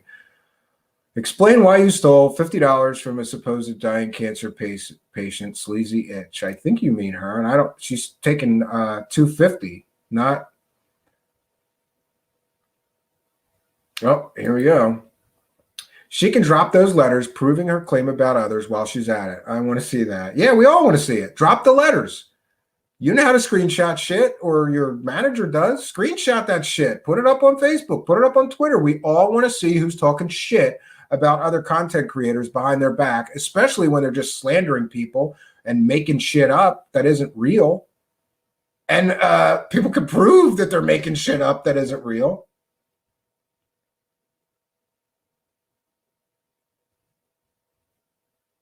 Yeah, and so what if she was? She's not, but what does that have to do with anything? It's just her way of deflecting. She has no defense. I think she felt like a total asshole knowing that she fell for the deception. Sarah Enema Adams. Yeah, she's always pushing enemas. Maybe she's got an anal fixation or something. Maybe she likes it. I don't know. She's always pushing enemas, talking about how enemas can change your life. And fuck no. Fuck no, man. I will say that for a few weeks out of the year, I eat very high fiber, try to clean things out. But enemas, not so much. Vanessa Thor says, drop the letters, B. Yeah. Yeah, can we get them without things blocked out? Yeah, don't redact anything. Don't protect people who are fucking talking trash. Yep. Projection, and deflection. Yeah, exactly. It's ridiculous. And it's crazy that this woman can go around stealing money from people like this. And that's what she's doing. I keep saying this, and it makes a lot of sense. If I pretend, like, if I knock on your door and say, hey, I'm going to rebuild your deck, and then I just pretend to rebuild your deck and keep your money, that's fraud. That's a crime. But somehow she could pretend to align your chakras. She could pretend to repair your aura, to pretend to upgrade your DNA. She's full of shit. She's just full of shit. So any comments or questions, feel free to put them in the live chat.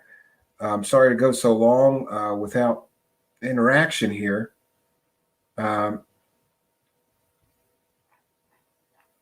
I am interested in what you guys think, and I'm glad to finally get this thing off of my list of things to do. Yeah.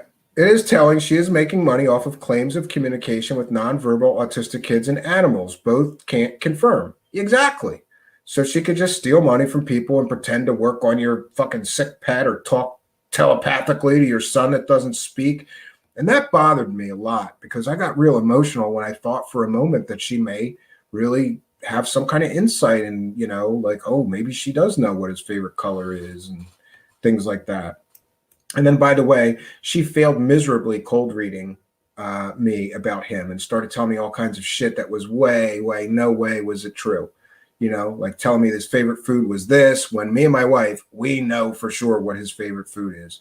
By the way, it's pasta. He devours pasta. Every time there's any kind of pasta dish, he eats like a fucking wild hog. He loves pasta. She said it was something else. Nope, something that he won't even eat. So she's using, yeah, I agree. I don't know her, but I bet she is watching right now. Hi, Sarah. Yeah, her and her manager. Both of them are fucking cowards. They're both watching. I know you're both watching. And if you guys want to be cowards, go ahead and be cowards. And you can deal with the fallout. And you know what, Sarah? Fuck you. Because you said nobody watches this. Nobody listens to me. Okay. I'm going to put this out there in the fucking universe, and we're going to see who listens to this, bitch. How about that? How about that? Put that in your fucking fake biography of your fake fucking superpowers. I'm a better psychic than you because I predicted that you would be too cowardly to do the final interview. Ask around. I told a lot of people who asked me, what's going on with this strange case of Sarah Adams? Why haven't you ever finished that? And I told 10 different people that you were ducking me, and I didn't think that you were ever going to do the interview. So far, I'm a better fucking psychic than you are because you didn't even know that I sent you a fake terminal cancer patient. You fake fucking fraud. Of course she's watching. They're watching, trying to figure out a damage control plan right now. And guess what? If nobody listens to me, you don't need a damage control plan. I think you know better, Sarah. I think you know a lot of people are going to listen to this. I think you know.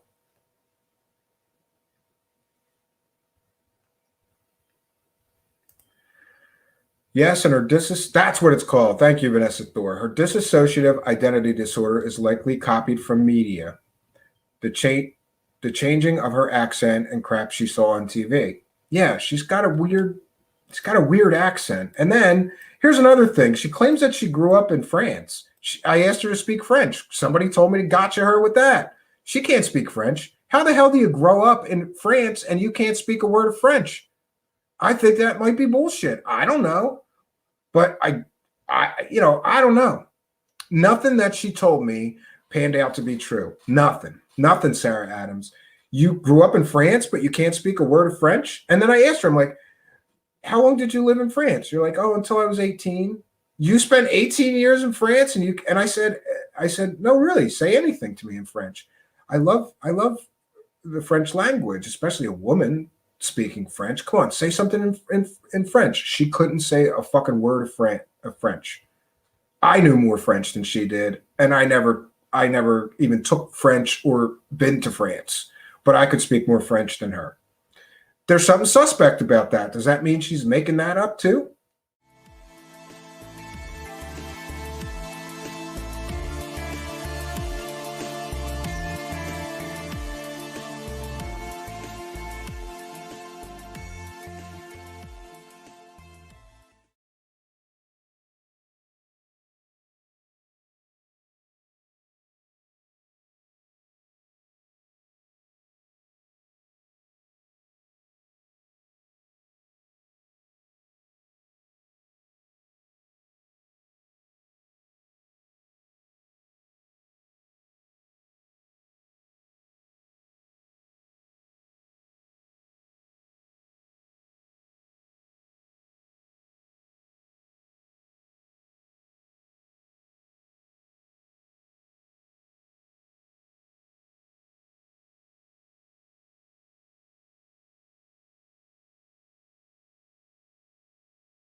Greetings and salutations, and welcome back.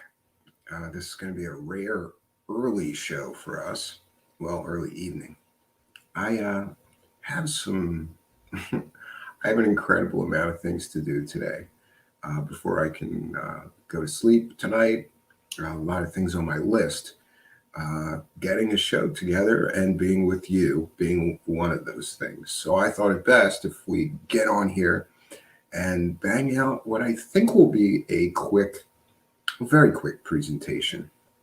Getting back to investigating fake psychics and fake intuitive healers and people making claims of superpowers again got me interested in just what are the laws about fake psychics?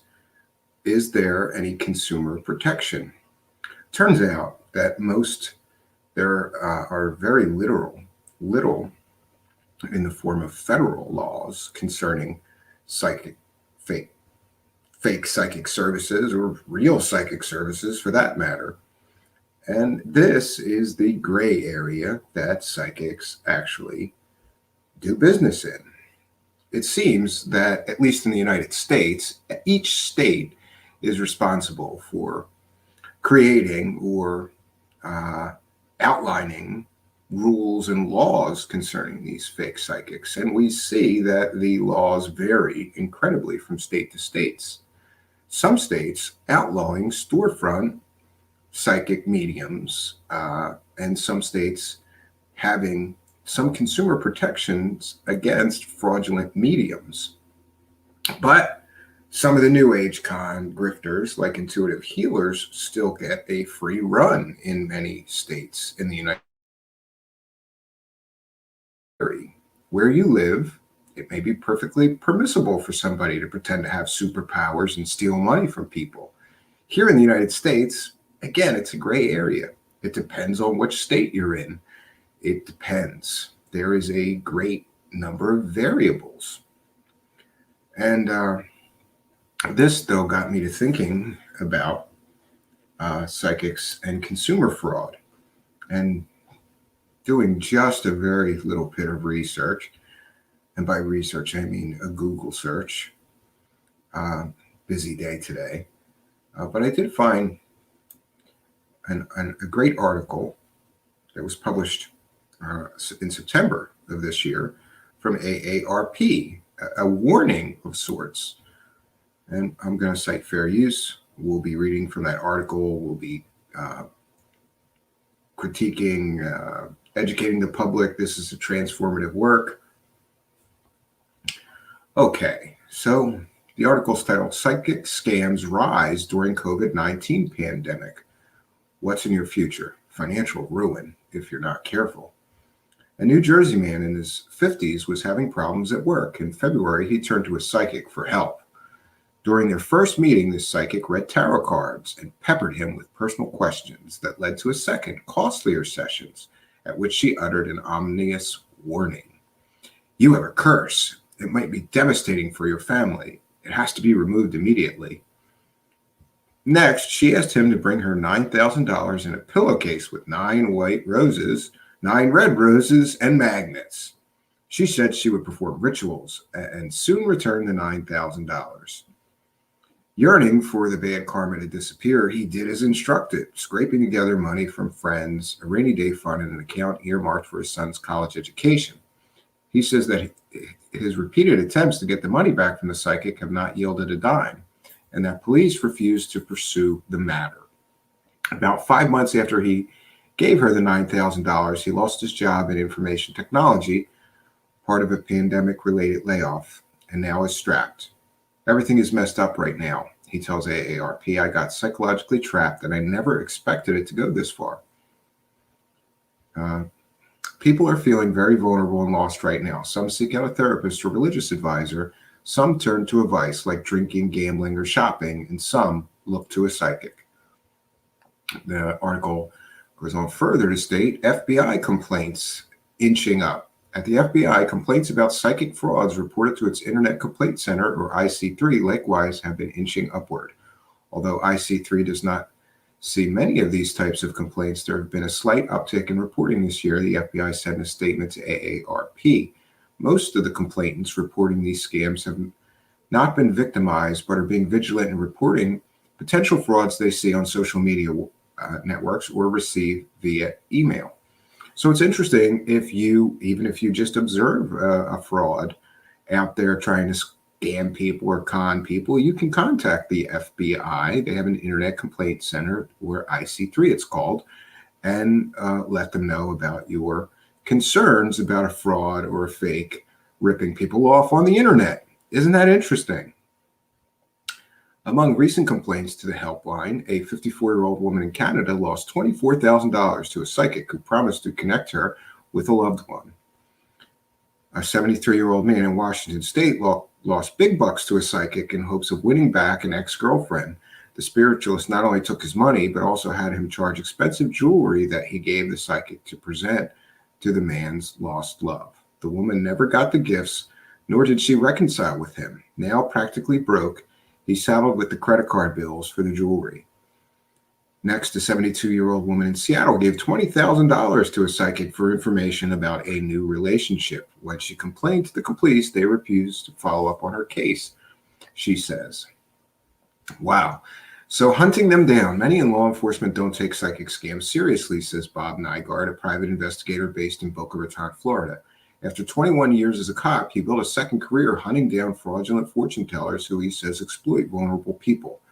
Nygaard, 53, retired in 2007 after serving with the New York City Transit Police Department and the Nassau County Police Department. His investigations have led to numerous prosecutions and media appearances, and he says he's been able to recover considerable sums for some victims.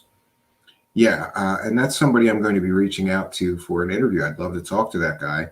Being defrauded by a spiritualist isn't a matter of losing cash after paying for legitimate services. Typically, these are cases of theft by false pretenses, Nygaard says, and the fraudsters rarely use the money they rake in towards the work they tell patrons they will do, calling the offenders part of non-traditional organized crime families, he says. They buy exotic cars, dine in fancy restaurants, and take pricey vacations with their windfalls. Does pricey vacation seem familiar to anybody else? Yeah. Seems damn familiar to me. You mean they don't really use the money for, love and light shit? They just go on expensive, lavish vacations? Yeah.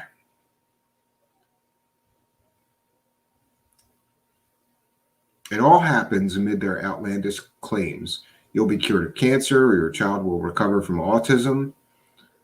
Yeah, friends, that one bothers me. I have come across, and we'll be doing another show on this, I have come across a great number of psychics who are promising people that they can cure their children of autism for a price. Having an autistic son myself, we're going to look into that. We're going to look into those people. Perhaps promising you'll win the lottery, or you'll collect an inheritance, or your lost love will reemerge. People seeking assistance from spiritualists generally are motivated by fears about money, health, or love, according to Nygaard, who says hotspots for such fraud include New York, New Jersey, Arizona, California, Illinois, Massachusetts, and Texas. Just a little bit more to this article. One numerous case involved an older, wealthy woman in Martha's Vineyard, Massachusetts, who, while suffering from dementia, lost $3.5 million to a purported psychic, court documents show. The two were an odd couple. The victim earned degrees from Radcliffe and Harvard, and the psychic had only second-grade education. Wow. Nygaard did not probe that case, but when the psychic was being prosecuted in 2018, he was asked to provide a sworn written statement to the court to detail the warning signs of fortune-telling fraud cases. Fake fortune tellers often engage in emotional extortion, he said. In days past, neon signs outside palm reading parlors lured clients in. Today, some hucksters have gravitated online. Gee, we know something about these hucksters gravitating to online, don't we? And haunt social media sites. Using the mail is also a modus operandi for persuading people to part with their money. In 2016, the federal government shut down an international crime ring that was barred from sending out additional materials in the U.S. mail on behalf of psychics, clairvoyants, and astrologers. The losses to 1 million Americans were estimated to be around $180 million. Wow. So finally, a roller coaster you don't want to ride. The Postal Inspection Service and law enforcement arm of the Postal Service has warned that people who buy into these scams are being taken on an emotional roller coaster ride that continues to require more and more money. Yet psychics scam millions of people annually, they say. To protect yourself, it advises that consumers should watch out for promises with fees that guarantee good health, wealth, or fortune. Gee, they promise to heal you, these fake psychics, and we should watch out for people that promise us good health in exchange for money? Never give out financial information to someone that you do not know and trust. Well, that's good advice for anything, not just psychics. Research the price of services. Know the total cost of anything you order and exactly what you will receive, or what they're claiming you'll receive. I don't think you receive anything from these people, but okay. So know the total costs and know exactly what you will receive. Ask about hidden costs. Inquire if there are any conditions or ongoing or hidden costs. Talk to a friend. Check with someone you trust before engaging a psychic's services. My best advice is to use a psychic or palm reader as entertainment, says AARP's Nofzinger, not what you base your life next step on. So this is one, friends, of the articles that I found. And it seems to me that it's interesting to me that psychic scammers are on a big uptake, but slime balls and lowlifes, and they prey on people. And so it's no surprise to me that during a trying time for everyone, they're preying on people more than usual, right? This, however, this interest of mine into consumer fraud and psychics, you know, I was thinking about this, and I remembered seeing something on Sarah R. Adams' website that we just sort of brushed on in this last show where we discussed her, The Strange Case of Sarah Adams, Part 3. I'm not sure that this is a Part 4, really, because, you know, but I wanted to touch on what we sort of missed touching on. And I wanted to ask Sarah R. Adams to show us the fucking Stargates. I'm sorry. I want to see the fucking Stargates. I want to see the fucking Stargates. If you're taking money from people teaching a class that you can open Stargates, right? You're telling people you're going to teach them that you, Sarah R. Adams, can access, create, and open Stargates, and that you're going to teach people how to do that for money. Then show us a fucking Stargate. Come on, just show us one. You don't have to show us multiple Stargates. Just show us one fucking Stargate. Get your phone out, put it in the room, push record, go live on Facebook, YouTube, whatever you want to do, Sarah R. Adams, and show us a fucking Stargate. It's basically consumer fraud. It's in black and white. Share something from her website, because I find this interesting. Well, actually, what I really find interesting is how she can get away with this. So here's something from Sarah's website. This is the courses that she teaches. So she takes money from people to teach, right? Okay.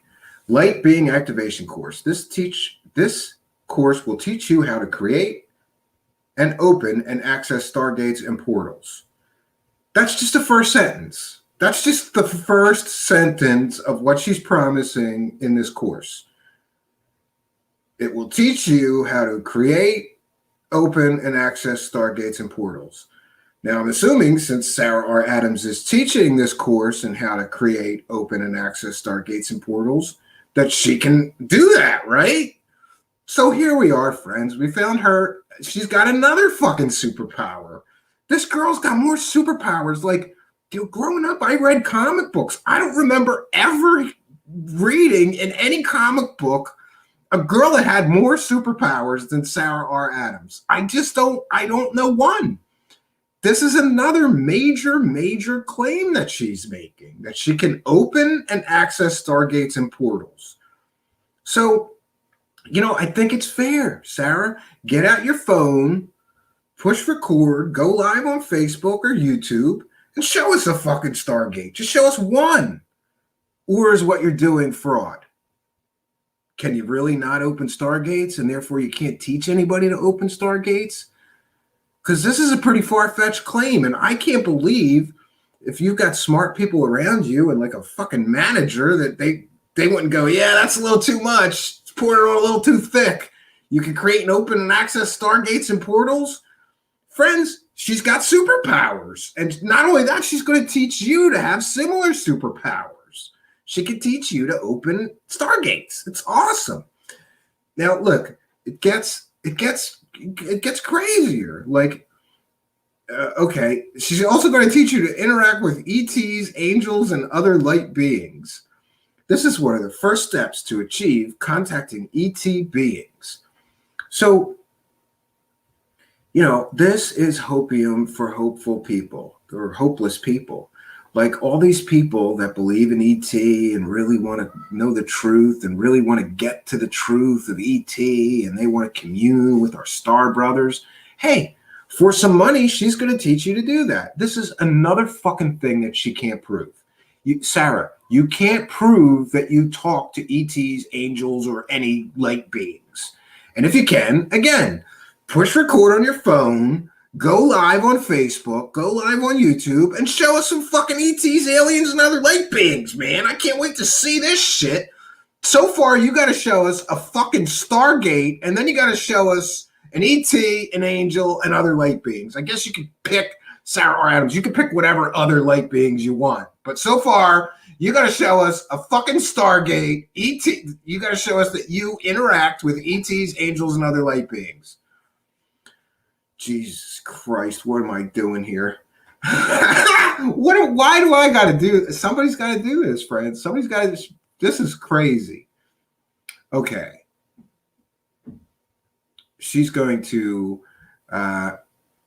teach you how to be cleansing, clearing, and rebuilding the emotional body, the physical body, the energetic body. Okay, so she must make sure that your body is clear of energetic blockages first. We must also clear out the emotional body and detox the physical body. This is probably so she gets multiple sessions, right?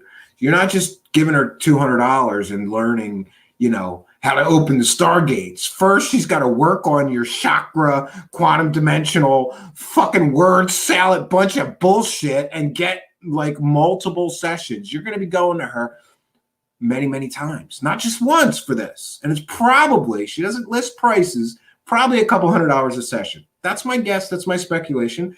If I'm wrong, her and her idiot manager can correct me. Let's see. She's going to guide you through an energetic rebirthing process into higher frequencies to achieve accessing any ET or angelic being. One must function at higher frequencies. Again, that's probably another session. She's got to fix your frequencies or some shit.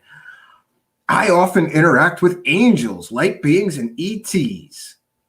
Okay, so Sarah R. Adams has is that another superpower that you interact with angels, light beings, and ETs? I'm going to put that in the superpower column. You can talk to angels and ETs and light beings. That, you know, column of your superpowers, Sarah, is getting bigger and bigger, and I can't believe this shit. Like, there's another superpower. You can talk to angels, ETs, angelic beings. Okay. And here's just this is a humdinger of a fucking statement too. As a child, Archangel Michael appeared to me and spoke to me for hours. He told me that children often see angels because their auras are clear and that adults fail to interact with angels as their auras are dense from negative emotions and dense energies. Okay.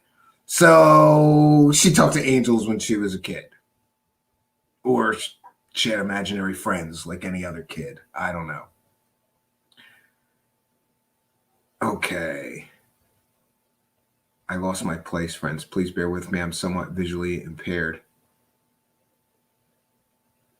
Okay. I've always kept this experience deep within my heart, for it's a key of why many people cannot access light beings, ETs, or angels. Yeah, so to me, this whole thing is a setup so far. I'm going to get you there, and you're going to be able to talk to ETs and angels, but first you need a lot of work and a lot of sessions. This is classic Connery scam language to set up a stupid person. Like, after you read this, then she can go, yeah, you know, first we have to work on, you know, clearing out your emotional body and detoxing your physical body before we can talk to those ETs or those aliens, right? And then you're going to have to come back to me because I'm going to have to raise your vibration before you can talk to those ETs and those angels and those light beings and before you can open the stargates. Okay. Oh, yeah. See, here I am. I did pre-read this, so I knew that. Okay. For contact to happen, you must put in the work to detox. The state of your energy field and a detox body is a major part of getting you to successfully contact otherworldly beings. And again, this is also a setup for failure. If you don't get to talk to ETs, angels, light beings, and if you don't get the superpower to open stargates and portals, then she's just going to say that you didn't put the work in. You're not detoxed enough. You don't have the energy field. Your body's not detoxed enough. Your soul's not detoxed enough. Word salad bullshit. Okay. The course consists of 12 sessions where I work one-on-one with you and we do major amounts of energy work together. And then I teach you to open stargates and access otherworldly beings. Oh, Sarah R.M., would somebody please fucking buy this for me? Listen, I'll do it. If somebody's going to buy it for me, I'll do it. But, look. Detox is included in this course as is a basis of lighting up the body and rebirthing into higher frequencies. I'm choosing to work only with those who are sincere about working with me and are working to step up and do the work. Sarah, I'll do the work. I will detox whatever you want. I want those fucking superpowers, Sarah. I want to have those fucking superpowers. I'll do the work, Sarah. She's not talking to me right now, and she's blocked me for calling her a fake, fraud, psychic intuitive healer. Her manager hasn't replied to me because he's a fucking coward, and he knows I'm right. Bro, you know I'm right. She doesn't have superpowers, you asshole. She's hot, right? That's what you think. You think she's hot. You're in love with her, and you've dedicated your entire life to get near her, to try to help her, to be close to her. Oh, I think her manager is in love with her. And he knows that she's full of shit because he's too smart to not know that she's full of shit. But he helps her anyway. Great guy. So, yeah, it's a 12-session course. And considering she charges $250 a session for the psychic fake healing that she doesn't really do, or she tells you that she's going to do for $250, this is probably $250 a shot at 12 sessions. Wow, I didn't get my calculator out. But people complain that some of these courses are expensive. If it is $250 in 12 sessions, that's $3,000 for her. If she's giving a discount for teaching as opposed to using her superpowers. At $250 an hour, maybe she's doing $125 an hour, in which case it's still $1,500 to take this course on how to open and access stargates and portals, interact with ETs and angels, and other light beings. So, listen, here's where I'm at, Sarah. Show us the fucking aliens, honey. Show us the fucking aliens, honey. Show us the fucking angels. Go live on your phone. We've all got a phone. You got a fucking phone, right? Set it to video, press record, open up the fucking stargates, right? Open up those fucking stargates, Sarah. Put your phone on, open up the fucking stargates. Show us the fucking stargates. Or are you a fraud selling people fake shit?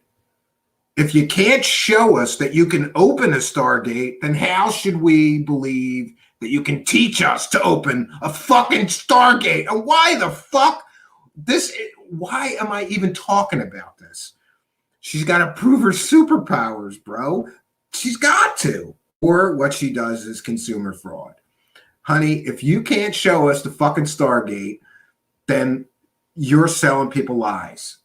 And that's fraud, honey. That's fraud.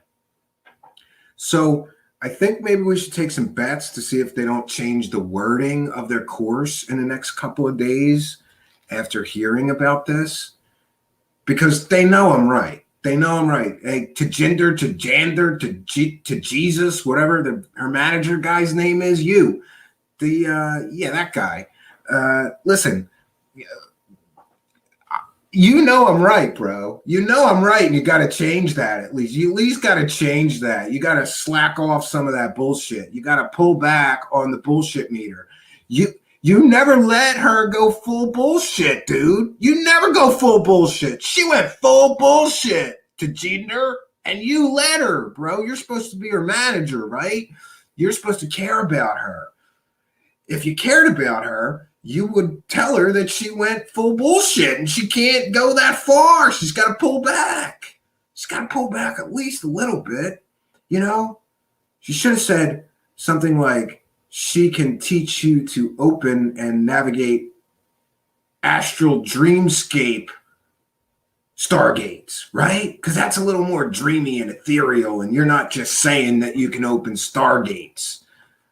You know, you got to layer in some more word salad bullshit, or this is really like, looks like fraud. It smells like fraud, because it is fraud. She's going to teach us to open stargates. Bro, I wish to God I wouldn't have pissed her off. I wish I would have tried to take that course first, because then I could just come back and say, I took the course, I did what you told me to do, and I couldn't open stargates. So she's just stealing money from people, teaching them how to open stargates that don't fucking exist. Sarah, your superpowers aren't real, honey. Your superpowers just aren't real. I'm sorry to be the bearer of bad news. I'm sorry if you have shit up so that you feel special, but your superpowers just aren't real, honey. They're just not real. And we have cataloged, we've started to catalog the many superpowers of Sarah Adams, and it just gets worse and worse and worse. Oh, Jesus Christ. Okay, I got to do it. I'm sorry. I thought we were done. I was like, fucking, I got to put this bitch away and not think about this crazy bitch anymore. But I can't help it, because how is this crazy bitch sleeping at night knowing that all she's doing is selling people complete and total horseshit? It's horseshit, friends. It's total horseshit. She can heal you at the cellular level? No, she can't. And she can't prove that she can heal anybody. Look, there's a fucking reason she's not working in a child's leukemia ward day in and day out every day. It's because her superpowers aren't real. She can't heal shit. And you know what? Somebody pointed out, how did all her healing superpowers work out for Max Spears? And that's a terrible thing to bring up, but it's real. It's brutally honest, and it's insensitive, but it's true. Sarah, if you have healing superpowers, why didn't you do something for Max Spears? Or did your superpowers fail him too? You say on your website that people can talk to you about addiction. Max obviously had some addiction problems, right? If your healing powers could heal addiction, maybe he'd still be here. Or maybe, just maybe, your fucking fake superpowers are just that, Sarah. Fake. Just like you. Now listen, we're going to share your, all we're doing too, by the way, that the purpose of this video is not to shame anyone or defame anyone. It's to get to the truth of some of these psychics and the claims they make, and if they're true or not, or if they are, in fact, consumer fraud. My use of Sarah's as an example is just because this is just one of the latest one of these idiots that I've looked into and found what I believe is consumer fraud. Let's share that website one more time, and we're citing fair use. This is transformative work, and we're educating the public about this fake fraud psychic Sarah R. Adams, who steals money from people for her claimed superpowers that she can't prove a single one of. I don't know, what are we up to? 10 superpowers you have, Sarah? Well, you can't prove one of them, but the list of your superpowers keeps growing. And we just found some more. Friends, she's got more fucking superpowers. Okay. There's another course, the multi-dimensional package. Sarah will guide you on energy work and teach it. Also Reiki, detoxifying, diet, meditation, prayers, positive mantras, past life regression, soul work, DNA upgrades. That's another superpower we talked about. She can upgrade and repair your DNA. Bitch, you can't prove that you can upgrade or repair anybody's DNA. So right there, that line, that's consumer fraud. Kundalini work, cell activation, superfoods, activating the body's energetic grid system. I don't even know what the body's energetic grid system is. Sounds like bullshit to me. Word salad bullshit. Tapping. Oh, here's another one. This is great. Here's what she's going to teach you. Tapping into family or friends who have passed away. Tapping into family and friends who have passed away. So she's going to teach you to talk to your dead relatives or your dead friends. Again, Sarah, get on your phone, talk to my dead relatives, talk to my dead friends. Prove it. Prove it, bitch. You can't prove any of this shit. This is 2 paragraphs of lies. Doesn't she have like Ishtar or something? She has like an Ishtar tattoo, right? Like she tries to be the goddess feminine energy, right? Some miraculous female, but she's not. She's more like Lilith. She's like a demon, this girl, because all she does, she is a deceiver. She is simply a deceiver of people. And she can teach you to tap into your family and friends who have passed away, connecting to guides, connecting to God and your God source within. All right, this kind of stuff I'll give her. I mean, I don't see anything harmful in trying to teach people to connect with God or the God source within. In fact, I talk about that in my Mind Hack course. But I'm not claiming that I can, open stargates and, oh, God. All right, let's see. What else? Jesus, man. Connecting to your soul and God source within, the use of energy to build up organs and inner chi energy. That would be another superpower, right? She can use energy to build up your organs and inner chi energy. Yeah, she told me she could repair my organs from a distance on the phone. No, she can't. Sarah, you can't do any of this shit, honey. You are fucking delusional, or you're insane, or a little bit of both, honey. Or you're very devious and there's 3 choices. Either you have mental illness and you really believe this shit, or it's all bullshit and you're just on the takes scamming and conning people. I kind of hope it's the first, but I don't wish any ill will in the form of, you having mental illness. But if you do have mental illness and you really believe this shit, I guess it's not as evil as just knowingly knowing this is all bullshit. But here I am asking you to open a fucking Stargate. You try to prove all your other superpowers to me and you fail miserably. You try to prove your superpowers to a hypnotist mentalist friend of mine and claimed all kinds of shit and you failed miserably.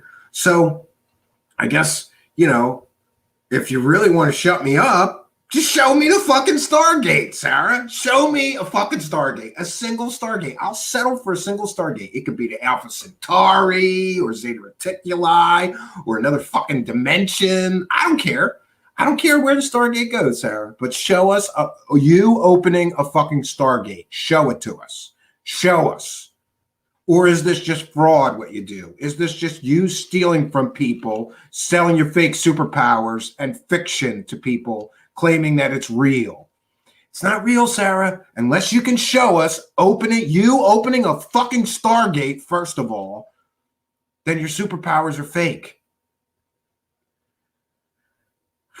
Jesus Christ. Oh, she also teaches remote viewing and astral projection. Sarah will work with you on a lot of the above points, and she thinks you need to work on and make you more multidimensional. Can she prove that she can make anybody more multidimensional? I don't think so, but that's another superpower. Sarah can make me multidimensional. What the fuck does that even mean? I'm going to be in multiple dimensions at once? This word salad bunch of fucking quantum entangled heart chakra bullshit is just that. It's bullshit. She's going to make me more, she's going to make you more multidimensional. Oh, she explains it. As you can see, the list is extensive, and becoming multidimensional is a multifaceted approach with Sarah. You would also need to do a lot of work between sessions as Sarah guides you on becoming more multidimensional. You may need to work on certain aspects than others, as the approach will be tailored for you. You can choose between 12 or 20 one-hour sessions over 6 to 10 months. Enter your information below to get pricing and booking for this package. She doesn't even put a price there. See, I'm torn now. Do I want to? There's 2 courses here, friends, and in one of the courses, I'm gonna activate my light being, and I'm gonna be able to talk to ETs, angels, and other light beings, and I'm gonna be able to open and access stargates, and I'm gonna have an energetic rebirthing process. That sounds good. Those sound like good superpowers, right? Or I can pick package A, and I'll be able to tap into family or friends who have passed away. So for this course, you don't get to talk to ETs and ETs and angels and other light beings. You get to talk to your dead relatives or your dead friends. It's so hard to choose between these. I'd like to talk to angels, but I'd really like to talk to some dead friends. It's going to be a hard choice to make for some people. So maybe they take both these courses of bullshit. Oh, Jesus Christ. What else do you get? Oh, this one you get healing from depression and abuse. I forgot about that. It's hard to pick which superpower course to take. I feel like I'm in a fucking video game, like DC Universe Online or like City of Heroes. Anybody remember that? And you could take a course to up your superpowers, you know? And there was choices. These are some hard choices. I think I would go for opening the fucking stargates, though. Me personally, I think I'd rather be able to learn to open the fucking stargate. So, you know, I don't know why, but I was thinking about this consumer fraud, and it reminded me of some things that I sort of didn't really fully explore on her website. Come on, Sarah. Open a fucking stargate. For me, honey. Just do it for me. You know you want to. You know you want to open a fucking stargate just for me. Just film it, honey. Open a fucking stargate. You got to show us the stargate, or what you're doing is consumer fraud. You're taking money from people, promising them that you're going to teach them to open stargates, which would have to mean that you, the teacher, can open and access stargates. So I'm saying, show us a fucking stargate, Sarah Adams. Show us just one fucking stargate. It could go anywhere. I don't care. Just show us a fucking stargate, Sarah. And if you can't, then you're a fucking fraud. I'm betting you can't. I mean, come on. Show us a fucking stargate. Really. So, you know, today's going to be a short one. I just had a little rant about this consumer fraud and somebody promising ridiculous shit like Sarah Adams promising people she's going to teach them to open a fucking stargate. Why is this allowed? Why doesn't law enforcement step in and say, excuse me, you can't tell people that you're going to teach them to open stargates unless you can prove that you can open a stargate? So I say, prove it, bitch. Prove it. Show us at least one fucking stargate, right? Or talk to my dead relatives. Talk to my dead friends. We can test you on that. She won't let me test her on that. That would ruin the whole fucking con she's got going. Come on. She won't let us test her on whether she can upgrade and repair my DNA. Like, I could get a DNA scan and then let her do whatever the fuck she wants to do, and we can look at the DNA again and see it's nothing changed. Friends, these con artists, sometimes, you know, they give themselves enough rope. And in the case of her website, with these promises that she's making, yeah, I think that's enough rope. That really is enough rope. These are some incredibly bold claims. We keep discovering more and more superpowers that she has. And I don't know whether it's because, she was injected with artificially intelligent black goo, or because she's an alien hybrid, or because she was injected with alien DNA, causing her whole system to change, or it's because she's actually an alien. See, these are all stories from her and her supporters about where her superpowers came from. Because let's not forget, friends, if you're going to be a superhero, you need a superhero origin story. But one of the problems with Sarah R. Adams is that they have retconned her a couple of times since she came on the scene, first claiming to be a super soldier. Oh, that's right. She was a super soldier before she was an intuitive, empathic healer. Folks, you can't make this shit up. You just can't make this shit up. And, $250 an hour for this level of bullshittery, if you're going to charge $250, you got to pour that bullshit on thick. You got to give people their money's worth. If they're willing to buy this bullshit, some bullshit, if they're willing to buy some bullshit, you got to paste this on thick to get $250 an hour and keep people coming back, giving you $250 an hour more.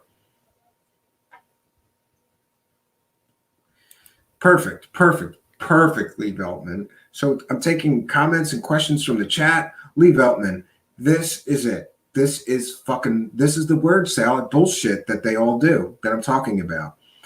You have to find where the toroidal currents converge with the neutrinos in the quantum convergence frequency to get a good portal open. And that, my friends, is New Age word salad.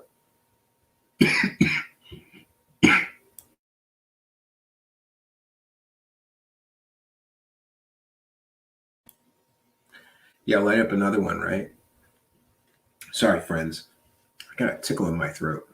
I hope it's not a Rona tickle. This is terrible. Ever since this Rona started, every time I get a tickle in my throat or a little cough, I smoke, I'm going to cough. Okay.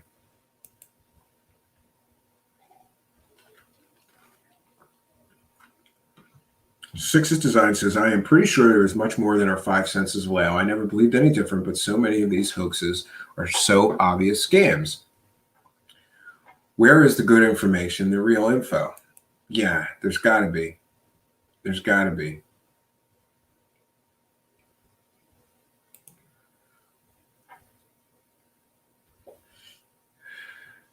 A Discord link to what, Spooky? Do you have a Discord going now? Okay. Pragmagic is here. She's been touched by God, which means flicked in the brain. Yeah, absolutely. I think so.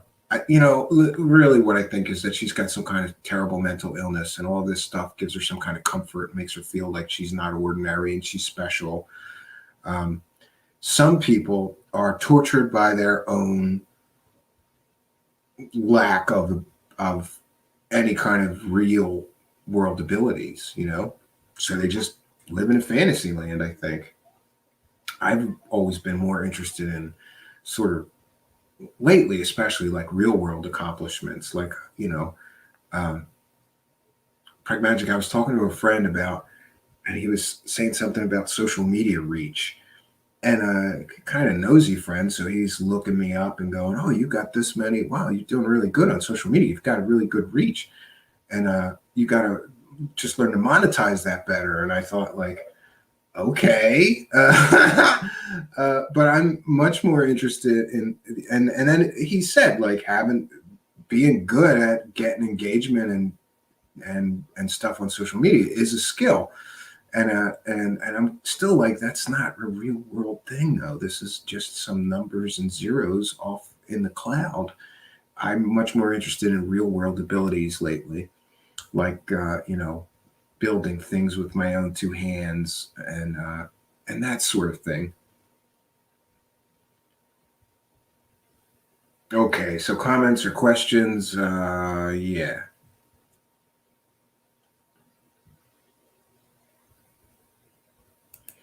Yeah, Sixth Design. I think they might be trying to jump on the hashtag train using quantum in hopes 30 years from now they can say they predicted it, making it work for themselves in the future. Yeah. And Steve Ronan is here. Yeah, I know there is way more to life than we know in 2020. Like in 500 years from now, they will probably look back at 2020 and be like us looking back at the 10th century. Yeah, could be. Yeah, absolutely.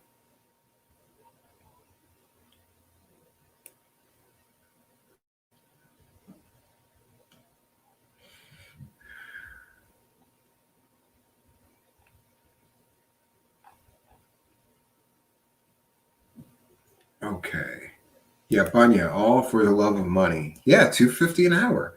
Gonna get $250 an hour, friends. $250 an hour so that she can pretend that she has superpowers. You give her $250 an hour, she pretends she has superpowers, and she doesn't give you anything. She doesn't prove any of her superpowers are real. But if you want to believe that some strange girl has superpowers and give her $250 an hour, then you can LARP and play along too. I don't know. If she's the intuitive healer, you know, like I think I want to be like the wizard, right? I want to be the sorcerer. Can I be a sorcerer in this game? Is that how we play? Like we just make up shit? Like I could be a sorcerer? Like Dungeons and Dragons when I was 10? Do some people just never get over that? Is that what it is? Like they pretend so hard at Dungeons and Dragons? That's crazy. Spooky, yes, but not today. I have actually I have an idea that would fit in perfectly too. And that would be a social experiment to see how gullible people are if I introduce them to my psychic friend and let my psychic friend cold read them. And I can teach you some things, Spooky, and you could get real good at it in a real short amount of time. And then we can ask them after you give them the reading, like, how accurate do you think my psychic friend was? And we'll all be shocked at how accurate Spooky will be. Yeah. You know what? I can teach people to be a better fake psychic than Sarah R. Adams. So if anybody would like to, we'll do an experiment, and I'll train you to be a fake psychic. And then we'll test your fake psychic abilities on people that don't know you're fake and see how accurate they think you are. And I guarantee you that if you use the tools that I will give you, you will get a lot of hits and a super high ranking as far as accuracy from somebody that doesn't know better. You too will be able to see people, but you'll be able to do it much better than Sarah Adams, you know, because I'm not going to tell anybody to fucking claim they can open stargates. Okay. That's a bridge too far. You can't go fucking full superpowers like that. You got to be reserved in your psychic abilities that you're going to show people. And you know what else? All this stuff got me to thinking about my old mentalism show. So some night we're going to do a whole show where I'm going to read minds, bend metal. I will do predictions. I will control people's minds in the audience. I will read people's minds in the audience. And but it's entertainment, friends. And I'm not going to claim that I have superpowers. But if I wanted to, I could convince people of a lot of shit. And Sarah Adams can't convince anybody of any of this shit. None of this shit. Joe Prisco says, for $250 an hour, I want more than fictional superpowers. Yeah, definitely me too. Definitely me too. I mean, that's honestly, I'm broke right now. So $250, if I had $250 right now, the last fucking thing I would do is give it to some clown like this bitch. This bitch would not be getting my $250 if I had it right now.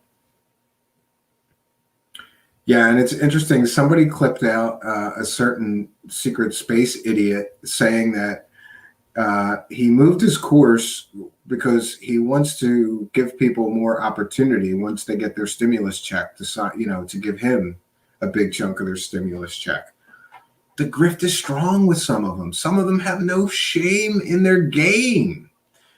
dude basically said, I moved my course so that people will get their stimulus. Hopefully people will get a second stimulus check and then, have the funds to give me.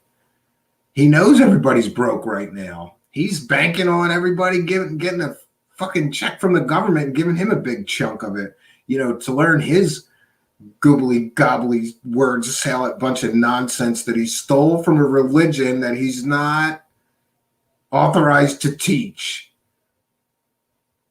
The grift is strong, friends. The grift is strong with these people. 6 is design, reminding people that they can donate to Truth Seekers via Patreon. Yes. Oh, and that reminds me, I got to give a shout out for a kind donation. 1 second. Let me just check into our, for those that don't know, I should put the bumper up. I'm a lazy host, friends. Hold on 1 second. I have it. Okay, for those that don't know, this is a viewer-supported show, and we need your financial support to continue the show. You can give us a one-time donation via PayPal. It's just right at the top of the main channel or in the About section and make a donation. Otherwise, you can sign up on Patreon for $1 a month, and you get basically a backstage pass. And the backstage pass includes a monthly audio journal of what's going on behind the scenes. And is this case sensitive? No, it's not. I'm trying to get into PayPal, and they're doing this,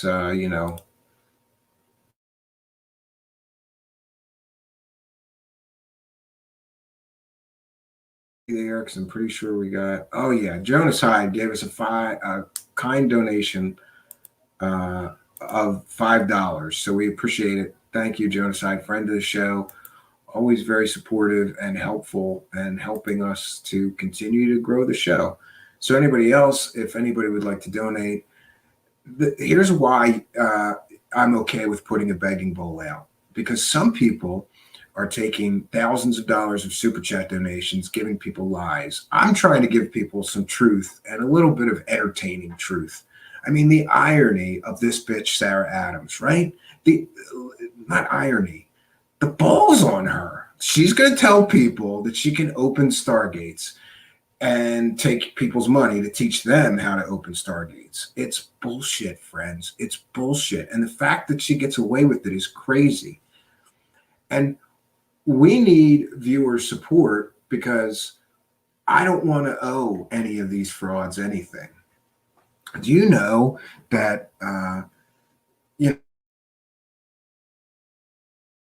and everybody, listen, the unwritten rule among many of these people out here in our community is don't tell anybody about my scam and I won't complain about yours, right? There's very few independent voices that can say, this is fucking fake. This is fake. This is bullshit. And here's why. Because, they play along. They play along in order to get those conference appearances. Well, those are gone now because of COVID, but the conference appearances, hey, maybe you can be on my movie and I'll be on yours. And, I'm not involved in any of that shit. So maintain my intent. I have to not give people the reality, right? I don't have to play along with the games. So if you want to see this kind of honest coverage of these clowns, then please support us. And another thing, if you cannot, it's a rough time right now. Brother, can you spare a dime, right? It is rough. And I understand that a lot of people are in as bad or worse financial condition than I am. So if you can't, give us a couple bucks the other way. The best way that you can really help us is to like, comment, and subscribe. Make sure you send our channel address to some friends. Ask them to subscribe. We're trying to get to the magic number so that we can make a few YouTube pennies on ads, if they let us. And super chat donations would really, really help us a lot if we could get to that magic number. Need a few hundred more subscribers. I come here and I water this garden every chance I get. And because of that, putting it out there to the world, I'm here, I'm watering the garden, so surely in time this garden will grow. If you want to come and help me grow that garden, please do. Make sure you like, comment, subscribe, share these videos on social media, send our channel address, ask some friends to subscribe. Let them know there's independent media that pulls no punches about these new age frauds and what's going on behind the scenes of some of this shit. It's worth it, friends. It's worth it for there to be some of us out here that aren't compromised, right? And with that, I'll turn my attention totally back to the live chat. Again, I want to thank, I got off track. I really do want to thank Genocide because, really every dollar helps. And I'm trying to get a couple of more things to sort of expand the studio so that we could have, I got a larger backdrop, same backdrop, but I think it's twice as big as this one. And that should allow us to have live in-person guests. We have to rearrange some things, but I think that will work. I'm going to try to work on that in the coming couple of days. We got there's a few other little bobs, everything here was really, really supported by the Patreon, couple of bucks a month that I get. And we've been buying little bits of gear slowly. So there's a few more little bits and pieces that I'd like to get. Every dollar goes back into the show. Okay. Vandersar 32 is here. DW predicted that Trump would win big in the election. Yes, I commented on that on Twitter. Now he's saying, it's all going to make sense. I'm going to make additional comments and yeah, bullshit. And now he's talking about the indictments, the sealed indictments and the mass arrests.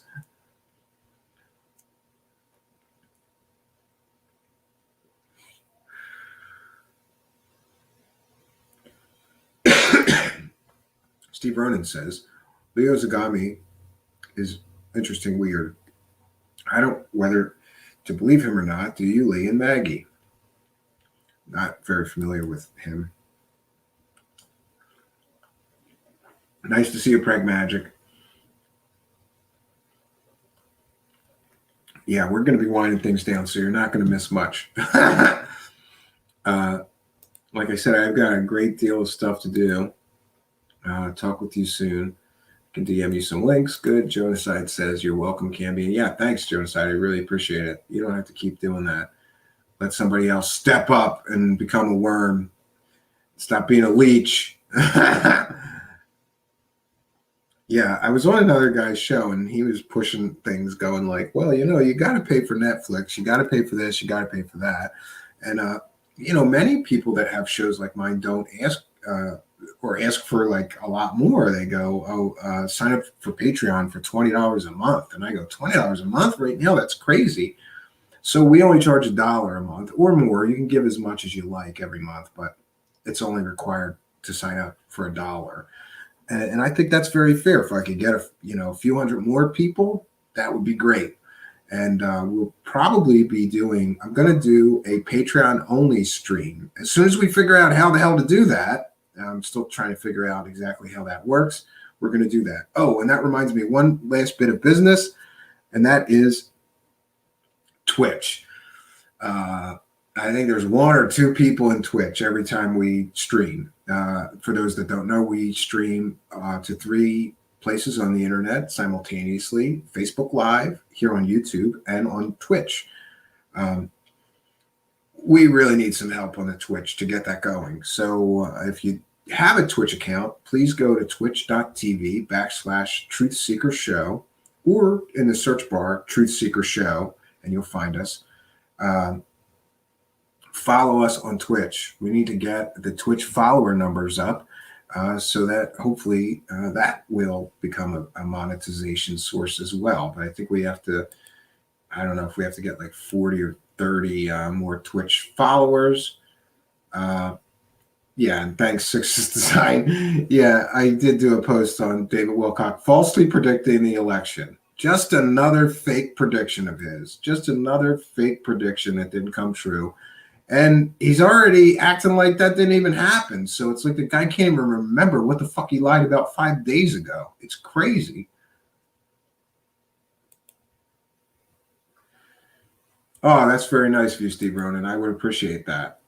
Yeah, we just need you and 8,000 more people to do that. So I'm one step closer to my goals every day.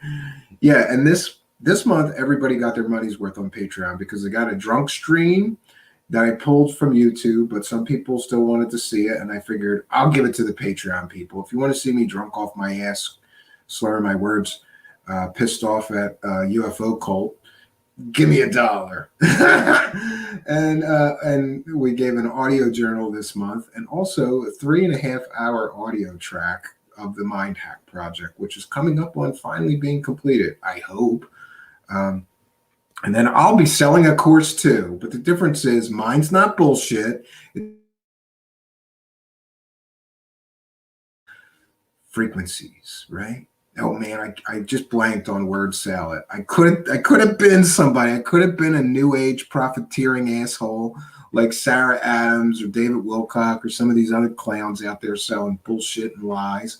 But I don't have that word salad ability. Maybe I could take a course in that, like the quantum, the quantum brain states that I will enthrall you in the Mind Hack project. Or yeah, it's just it's bullshit. Definitely bullshit. Yes, pragmagic. Psychoacoustics. That's a good one too. Yeah, mine uses binaural beats and subliminal messages and guided meditation. So yeah. Yes, I do, Stephen Ronan, know who Douglas Dietrich is, and I think he's a bit of a whack job. And so I think I watched like 1 or 2 streams of his because somebody else, another show host, had mentioned him a few times, and I was like, what's this guy about? And then I turned on one stream and I was like, this guy's fucking crazy. So I didn't really, or maybe I just tuned into the one stream where he was really crazy, and that fucked me, right?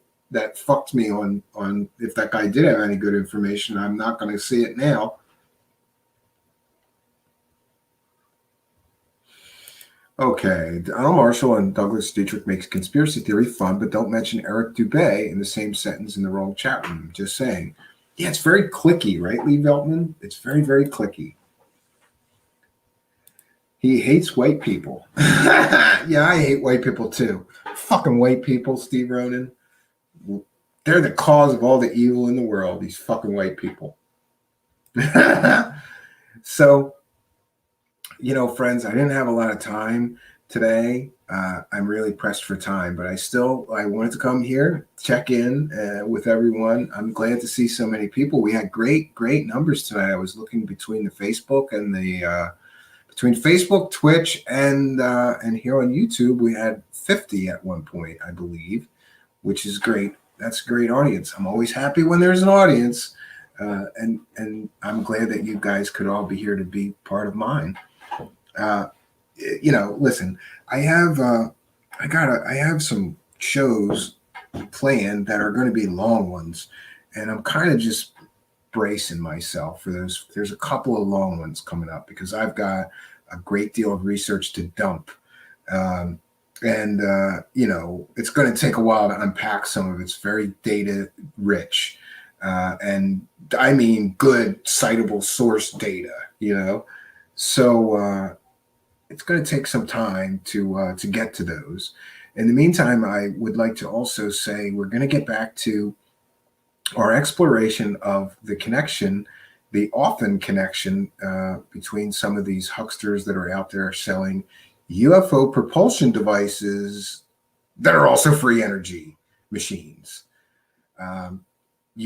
John Searle is up next, and the Searle effect generator.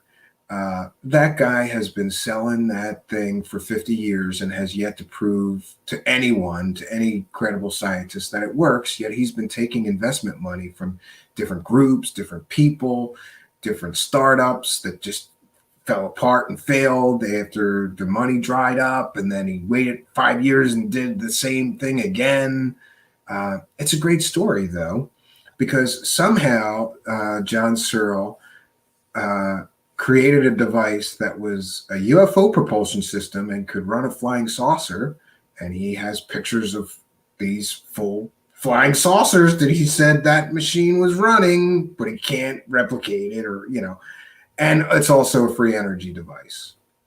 And friends, when I show you some of the people that have put tens of thousands of hours into trying to replicate his effects, it's crazy. It's a crazy story. And then also the Newman engine. We're going to get to Mr. Newman, who's one of my favorite of the free energy guys because he was such a character. Unfortunately, he just passed away not long ago, but there is an amazing documentary that we're going to review when we talk about Mr. Newman, just called Newman. Look it up on Netflix. If you want to see the story of one of these free energy guys, one of the better ones, I'd say, at least more credible, because he had some science proving that his thing worked, and he had to fight the patent office, wouldn't give him a patent, and he fought them for years and years and years. And that's another great story. So we're going to be getting back to this, our sort of usual coverage, getting back to my groove here. I hope that you will be here to get in the groove with me. Wait, that sounded dirty. I don't know. All right, so friends, like I said, I got a great deal of things that I have to take care of this evening. I'll be working on this Alt OS. We're going to have the Alpha 2 soon, very soon. There's a few things that I want to do, and then what people don't realize is that I'm giving people basically a copy of this personal, system, and I'm using the browser, so I have to go and like kill all the browser passwords and reset them all to default, all the browsers, and there's a bunch of stuff that I have to do. I have a short to-do list though on Altos Alpha 2 before I can just upload it. We got another 100 gigabytes of storage because it's clocking in right now at about 100 gigabytes. And I know people are going to complain because it's going to take an hour to download it, but it's so worth it. I mean, you've probably downloaded a 100 gigabyte game that sucked that you played twice and didn't play again. This is something worth downloading.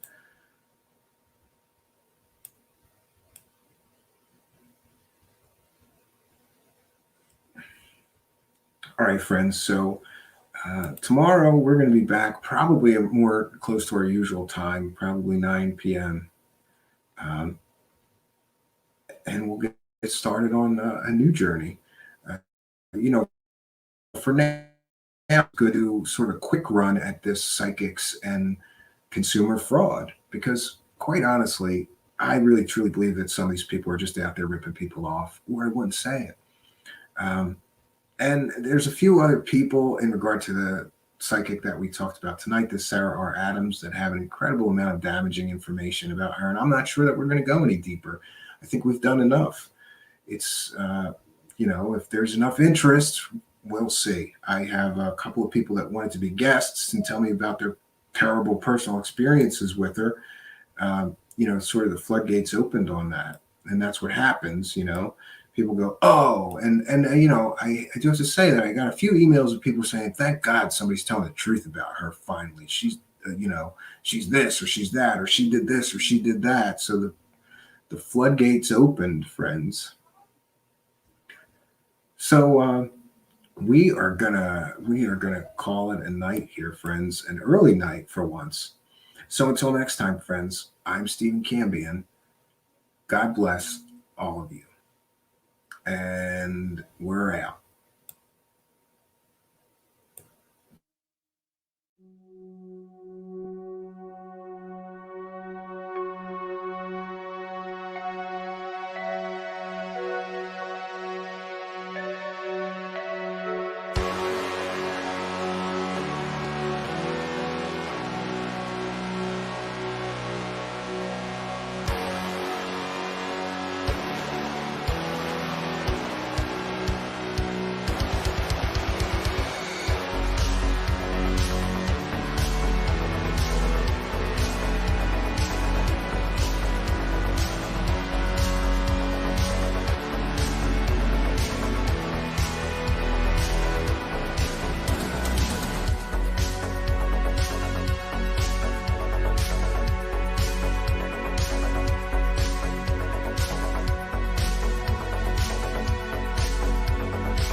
Greetings and salutations, friends, and welcome back once again. Tonight is a very special show, a show that I have been planning for quite some time, but I did not have the time to look into tonight's subject sufficiently until earlier this week.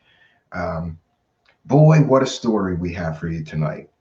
You know, we've covered a lot of fake psychics, new age scammers, fake mediums, UFO hucksters, grifters, con artists. But I think that the most prolific of these scammers that I have seen, and by her own claims, the most financially successful of the new age scammers is Sarah R. Adams. You may remember that we covered her previously here. Sarah R. Adams is an interesting character because, first of all, Sarah R. Adams now she is a psychic intuitive healer, right? And a star seed.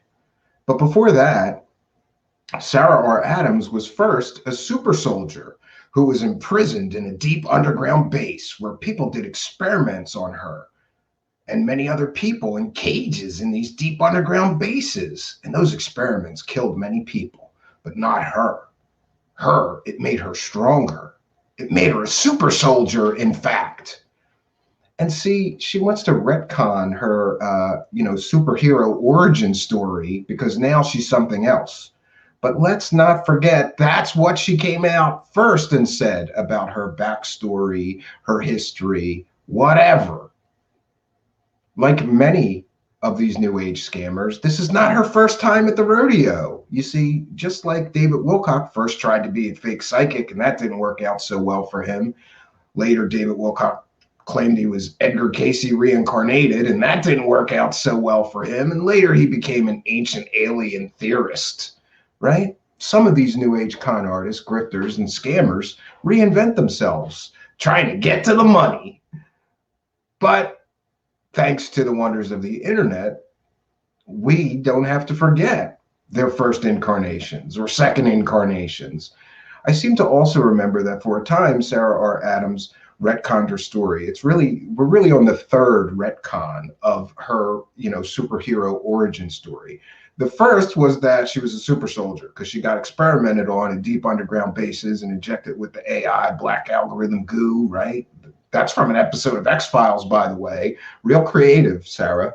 I mean, at least pick an original, right? And she describes this situation where she's being experimented on that is pulled right from X-Men Wolverine Origins. Like they're injecting stuff into her, right? And she's in this chamber. It's better than a comic book, friends. She's getting superpowers.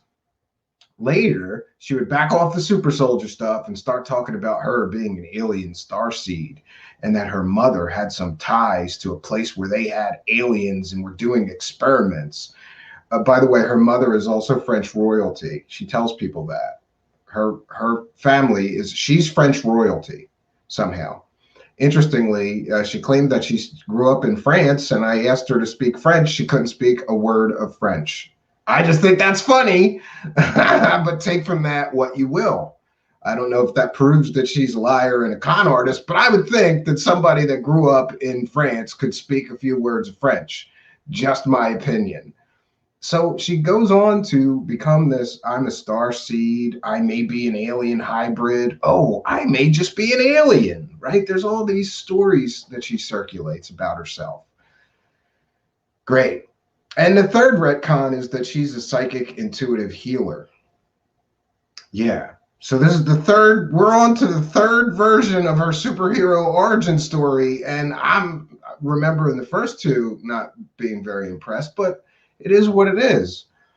So Sarah R. Adams offers an incredible amount of ridiculous services. Like she claims that she can upgrade your DNA, and that's just $250 an hour, right? She claims that she could teach you to open stargates, and that costs $1,500, I think. You got to take multiple courses to learn how to open these stargates. Most recently, Miss Adams was on Jimmy Church's show. And I just got to say, you know, I'm going to try to say this nicely. Why does Jimmy Church have so many scam artists on his show? Why does he platform so many people that scam our community out of money? Why do you do that, Jimmy? We've got David Wilcock going on your show and scamming everybody with the Pete Peterson scam. Let's see. We've got David Wilcock going on your show and scamming everybody with the Emery Smith PayPal donation scam. And now he's platforming Sarah Adams, right? And near as I can remember, I did listen to most of that interview. She didn't pump the medbeds scam. But still, by platforming her, he is helping an entire community of people that may have never heard about her find her and possibly be scammed. He bears some responsibility to not help a literal known scam artist scam our community out of money for ridiculous things she cannot deliver. And I have some questions for Jimmy Church. Jimmy Church, do you truly believe that she could teach people to open Stargates for $1,500? Jimmy Church, do you truly believe that she can upgrade somebody's DNA for $250? Because that, Mr. Church, is what she is selling our community members. And you are platforming her and helping her get to more victims.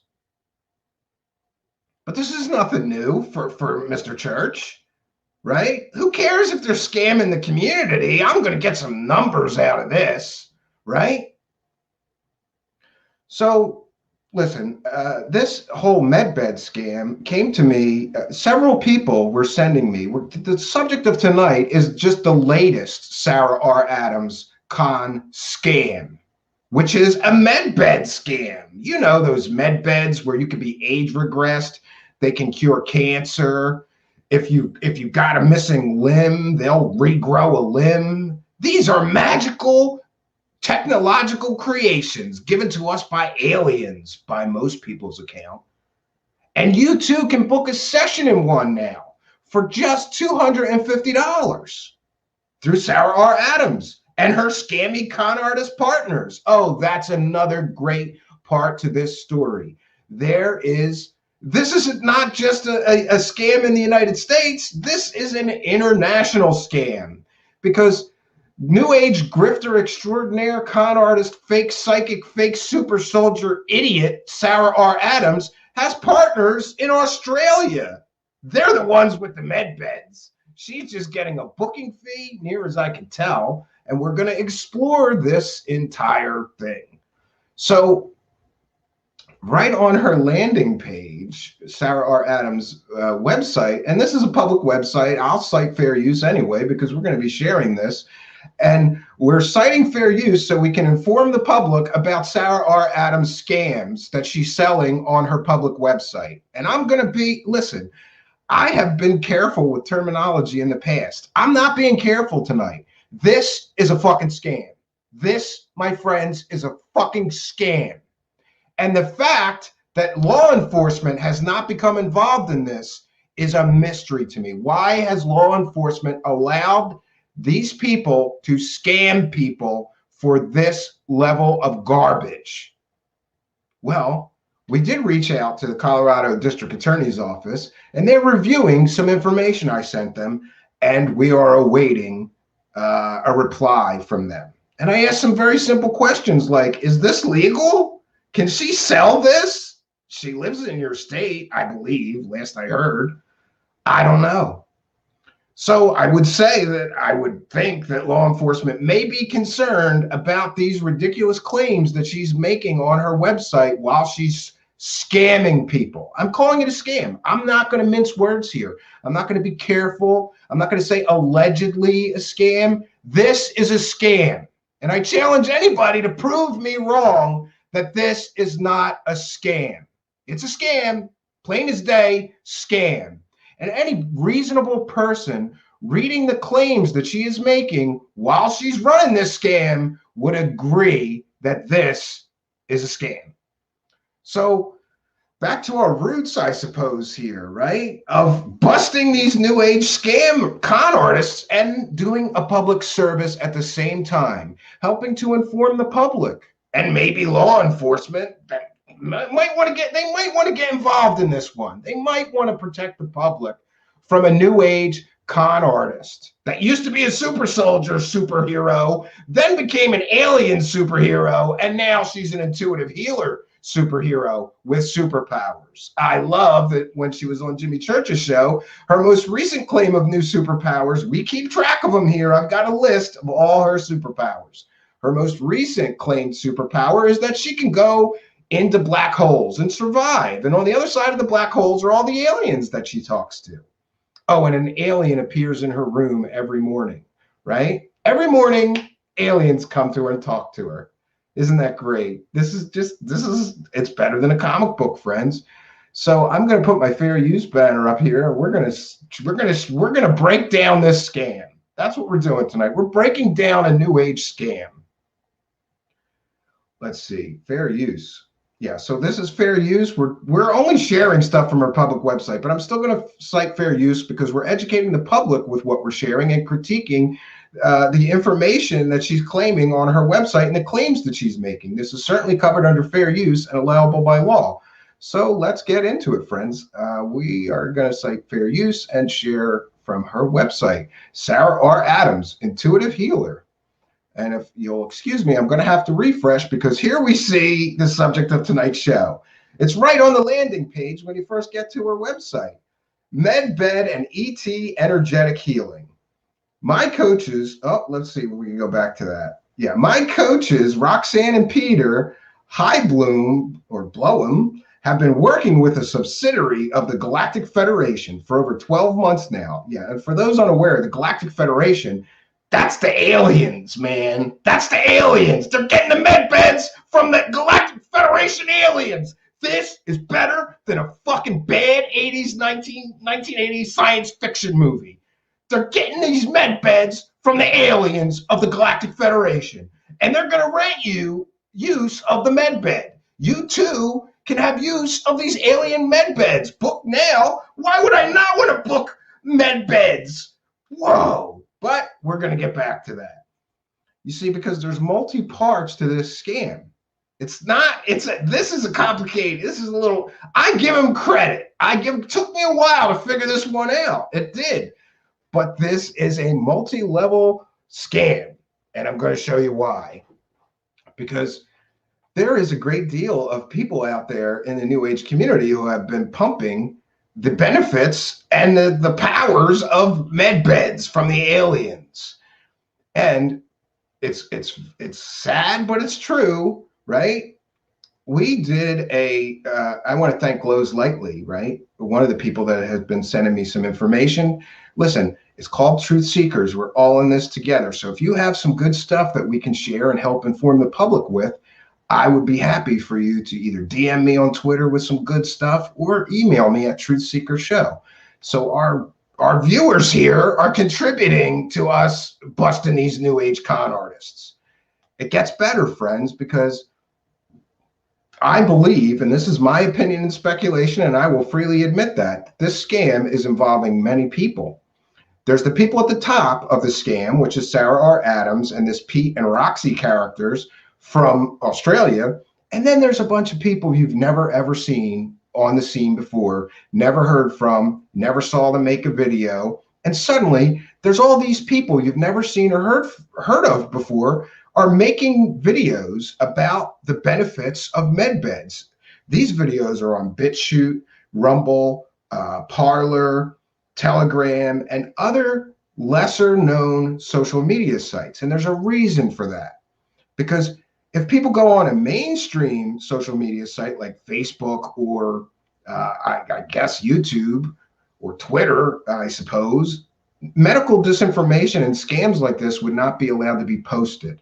So what this scam is doing is using, I believe that the people at the top of this scam are using other people to spread this disinformation about the benefits of these alien medbeds that you can rent a spot in from them. We're going to show one such example of the people that are out there pumping the benefits of these fake medbeds. And by the way, these medbeds don't exist. These con artist scammers can't show me a medbed. They can't even show me a picture of a medbed. The thumbnails that they're using and the graphics that they're using are 3D virtual animated, they're 3D rendered drawings of a med bed that they don't even have a picture of a real med bed, but they're going to sell you access to one for a session for $250. Great. All right, we're going to go to Rumble now and share one of these people that are pumping. One of these, this is just one. We found many, many examples of this, but I think this will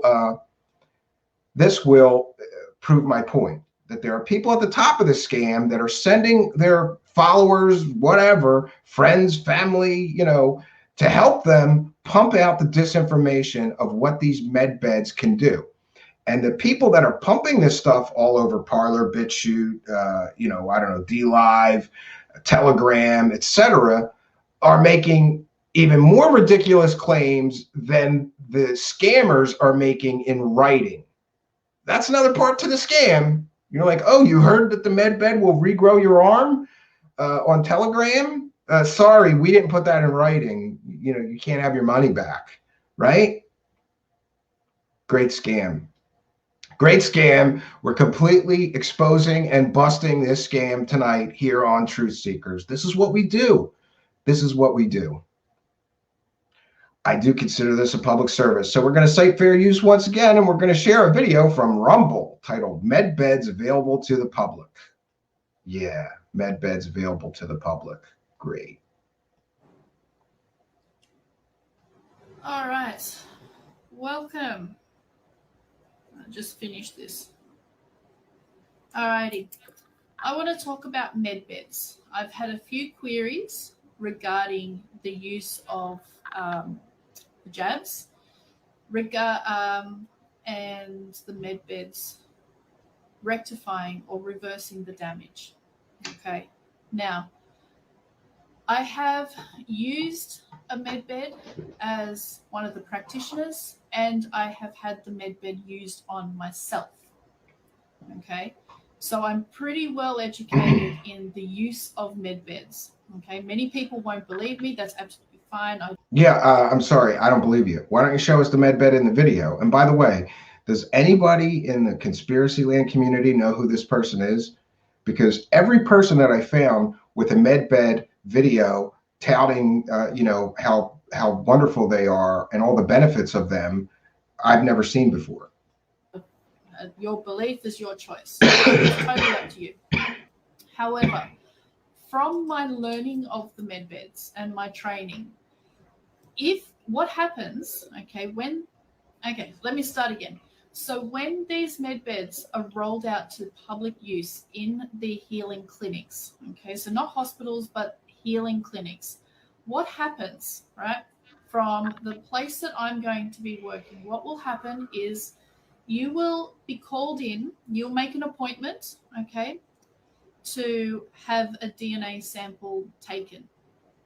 Okay, so you'll come into the clinic, we'll take your DNA, a sample of your DNA, and then what will happen is in the laboratory, they will do all their tests on it to make sure it's clean, it's viable.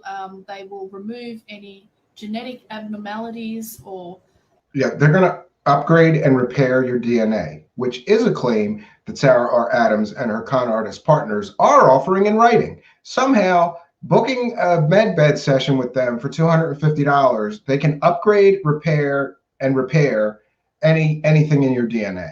This is a ridiculous statement. Like cancer and other diseases and things like that. Now, depending on what you're having done, this is what will happen.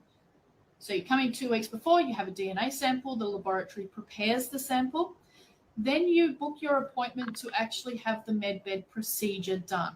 Okay. Now, medbeds can be used for age regression. So you can go back 20, 30, 40 years. Okay. So if I want to go back to being 21 or say, I go back 20 years. All right. If someone has lost a limb, the medbed can create that limb, can regrow that limb. Now, cancer, the medbed will get rid of the cancer and basically clean your entire physical body of that cancer. All right, things like that.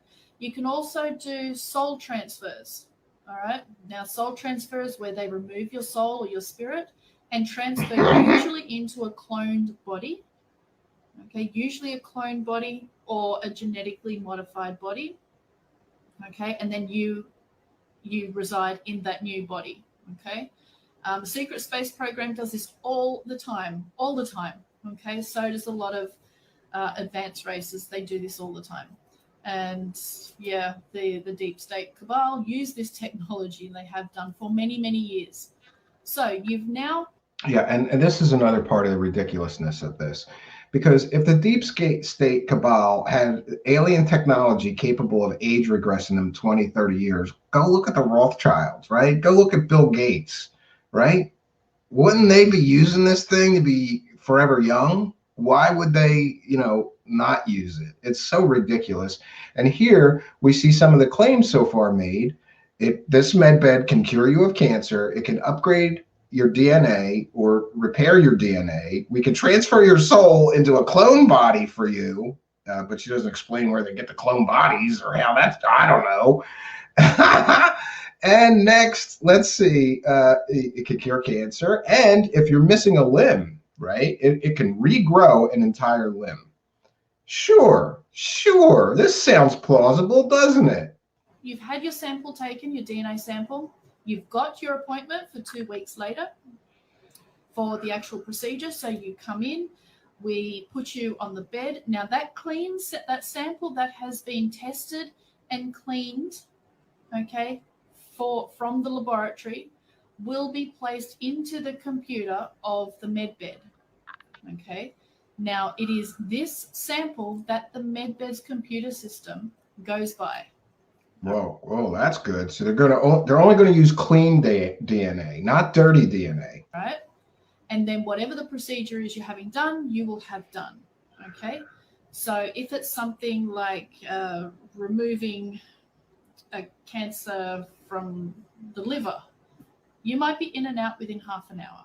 Wow. They can cure cancer. So they can cure liver cancer in a half an hour. Yeah. This sounds like a good, yeah. Sure you can. Probably an hour before, about an hour before your procedure, you get prepared, and then your procedure may take half an hour, and then half an hour later you're walking out perfectly healthy, cancer-free. And this is the disgusting part, the reprehensible part of this scam, because they are preying on desperate dying people.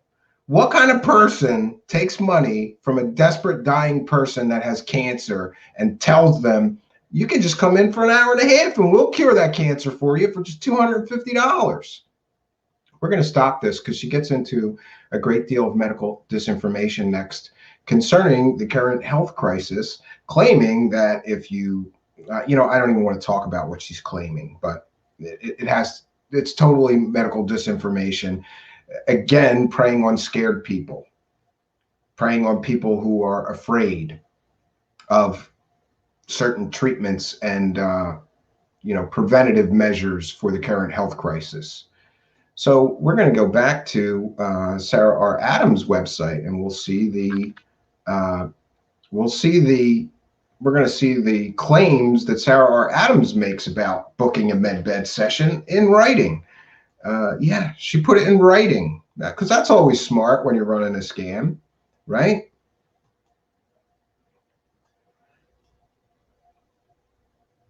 Again, we're citing fair use. We're sharing from her public website, ET and medbed energetic healing. Feel amazing and enjoy a change in your vibration and energetic state. Rapidly clear blocks and barriers that have been hindering your healing and ascension. Feel in alignment with the divine and flow in life while living even more in the present moment. And then she hashtags next level healing, 5D energy healing. In this session, you will be guided to higher frequency, and Roxy will open a stargate to bring you to a starship. She's promising in writing that if you book this session for $250, well, first of all, you're going to feel amazing, right? And we're going to raise your vibration, clear all the blocks and barriers that have been hindering your healing and your path to ascension. We're going to help you ascend and make you in alignment with the divine. And after that, you will be guided to a higher frequency. And her con artist partner, Roxy, is going to open a stargate and bring you to a starship. That's what they're promising you're going to get for $250 in writing. Here you will be guided into the vibrational room on the Galactic Federation ship, and the ETs will assist Roxy to facilitate a medbed session for frequency upgrades for elevation of consciousness and help clear negative density in your aura, organs, and chakras. Roxy and ETs, extraterrestrials, will also be able to help you activate light codes, DNA, and cell genes for a higher elevation of consciousness and help you merge back with your higher self in preparation for the ascension. And this technology, they claim, is coming from the Pleiadian aliens. Great. You just picked an alien species that there is zero evidentiary support actually exists for where this technology came from. Great. Great job. The Pleiadian beings will work with you while the medbed is running. While in session, Roxy will be communicating with the Pleiadian beings, and they will confirm that procedures they are completing along the way. So for $250, they're going to open a Stargate. You're going to get on an alien ship, and her con artist partner here, Roxy, is going to talk to the ETs, and you're going to be in the medbed. And they're going to open a Stargate, take you to a starship. You're going to be in a medbed on a starship, and you're going to get cell rejuvenation, gene and DNA upgrades, light codes activation and downloads. You're going to receive plasma and cosmic life force energy and elevate your frequency within your body, mind, and spirit. You're also going to get emotional trauma releases, even though none of these people have a license to practice anything like psychotherapy and deal with people that have emotional trauma issues. And that's illegal, but okay. Injuries and organ rejuvenation. You're going to receive downloads and brand new energy flows from the divine source energy. They're going to balance your chakra, and then you're going to get to meet your star family. But wait, there's more. I love how she puts this in here. Plus more. It's just like an infomercial. But wait, there's more. Listen to this. This is great. Now, she promised you that they're gonna open a Stargate, you're gonna go to a starship, you're gonna meet the ETs, you're gonna get in a medbed, and then at the end, she says, this session is done remotely via Zoom and is a voice call, as we will be going into deep meditation while in session. The starship is based locally near Australia in the quantum field at this present time. Okay, this session is 60 minutes long, and we suggest you find a quiet place where you will feel relaxed while taking this journey. This session is for the people that are open and ready to take their healing, frequency, and upgrades to the next level. Become the best version of yourself and enjoy life with freedom, joy, and love. It's only $250. And here we have Sarah R. Adams' famous trademark. She's got all these testimonials from first name people, and nobody is allowed to talk to them. A lot of people have suggested that these testimonials are written by Sarah and her con artist partners themselves. One of my close friends had a medbed session. Due to the results I see in that friend, I would highly recommend anyone to work with Roxy and try out the medbed. But here's the real problem. They're promising you a session in a medbed, and then they say that this is a remote. You're going to do this remote via Zoom. So you're never going to see a medbed. You're never going to get in a medbed. There's no medbed. They're taking $250 to give you a session in a medbed, and then they tell you, we're going to do this via Zoom. There's no medbeds. But you're going to talk to aliens, right? This is absolutely ridiculous. And how in God's name is law enforcement not involved in this situation? I don't know. I want to know, how is this legal? I want to know how they could get away with this. $250, and they're telling you they're going to open the Stargate and take you to a starship, but the starship is near Australia in the quantum field. So I don't know how this works. None of this makes any sense. I can't believe that anybody would pay $250 for this. And if you did, I sincerely apologize, but please, God, email me, because I want to hear about your journey through the Stargate up into a spaceship to get in a med bed that doesn't exist. There's no med bed. They're selling you a med bed session without a med bed. We don't got a med bed. We're going to do it via Zoom, right? But don't worry. We'll be going into deep meditation, right? And we're going to take you to Australia, to the starship that's in the quantum field. In somebody's imagination, this is like the land of make-believe here. I don't know what else to say. I just don't know what else to say, but we're gonna show you some more. I got more. Just a little bit more about this scam. And again, we're going to cite fair use, and this is a transformative work. And we're going to go and we're going to hear from the girl that opens the Stargate and takes you to the starship, even though there's no Stargate and there's no starship. You're not going to see shit.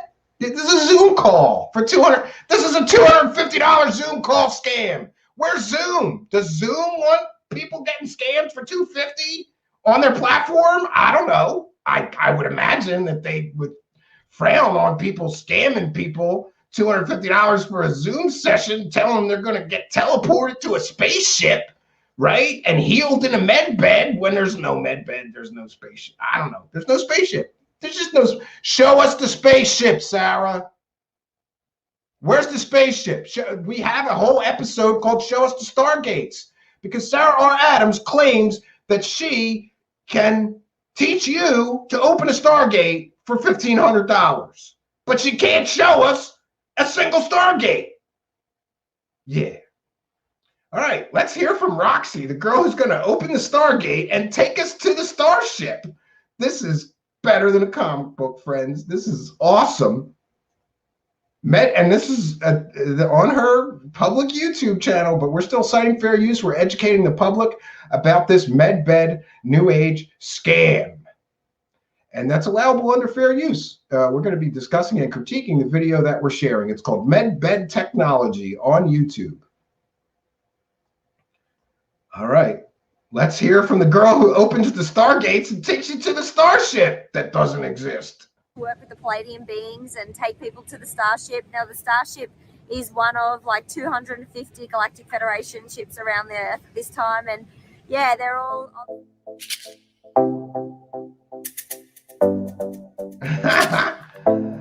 Oh, yeah. And by the way, her and her husband, I suppose, are partners in slime, and they are motivational speakers, right? And new age healers, I suppose. Great combination. The beach exploring again today, our little vlog. Harley's here with me today. We're exploring after the high tide's been up over the rocks. And Daddy is out surfing today, so we're going to catch up for some coffee, some healthy food. Yeah, I just want to say, sounds like her and her family are living a really nice, luxurious life on people's $250 for a complete and total scam. Looks like a nice place to hang out, right? And by the way, she has children. And I just want to ask her publicly, what do you tell your children? Mommy and Daddy scam people for $250 to open a fake Stargate and take them to a fake spaceship that doesn't exist. Here's some cookies, little Tommy. We're going to teach you to be a scammer someday, too. Yeah, you should be real proud. These people are parents. That's scary. Surf. And it's such a beautiful day here in Australia. We're so blessed to live on the beautiful beach and enjoy the beautiful waters that the earth has. And yeah, we're just getting out and grounding after our big journeys last week, doing meditation and breath work. We really are trying to find the time to come out in nature and really ground in our new energy flows that we have. And yeah, we've been doing lots of sessions with the medbed and the ETs, and they've been helping heal and serve so many people and yeah, correct new. And I just love the fact that she does this on a regular basis. She's saying they're doing so many sessions of these med beds. And okay, then why do you need to use drawings of the spaceship or drawings of the aliens? Why don't you show us pictures of this shit if it's real? And I think that's a reasonable request. Do you know why she won't do that? Because this is the land of make-believe. This is Sarah R. Adams' land of make-believe. And Sarah R. Adams is pumping this scam, and these people are providing the fake services.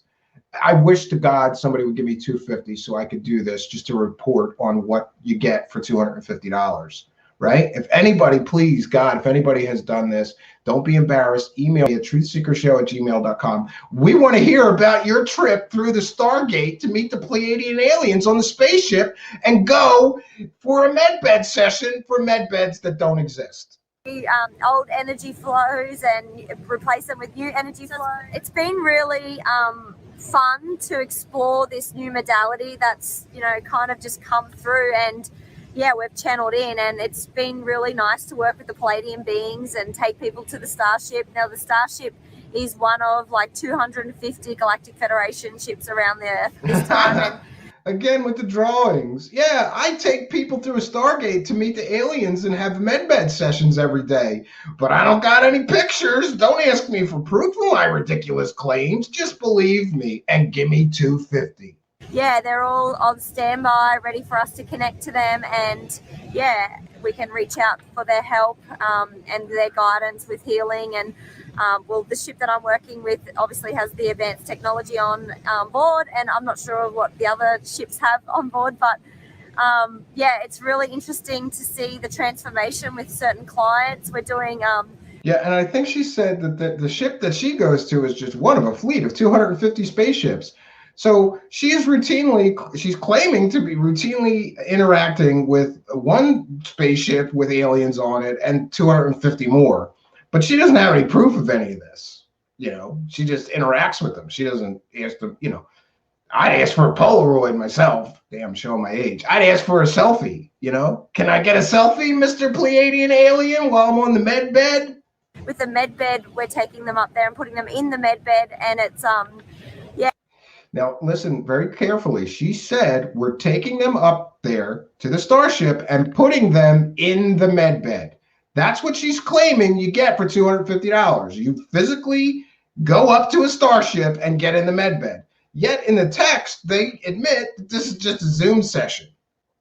Yeah, the first section is like a sweep of their cells to check how their cells are looking, and then any repair work that needs to be done. So here we go with another ridiculous statement that she's going to take you up to a spaceship, put you in a med bed, and they're going to repair your DNA. Then the second section of the medbed treatment is actually gene and DNA, like a DNA sweep, just to check how they're going, if they're set for ascension, how much light force energy they're holding within their DNA structure and gene structure, and if any repair work needs to be done, we kind of, the medbed will do that, process that. And then also we have the blessing to download light codes and activate the light codes, which is like Akashic Records. And wow, what a bonus. You get your light codes activated too.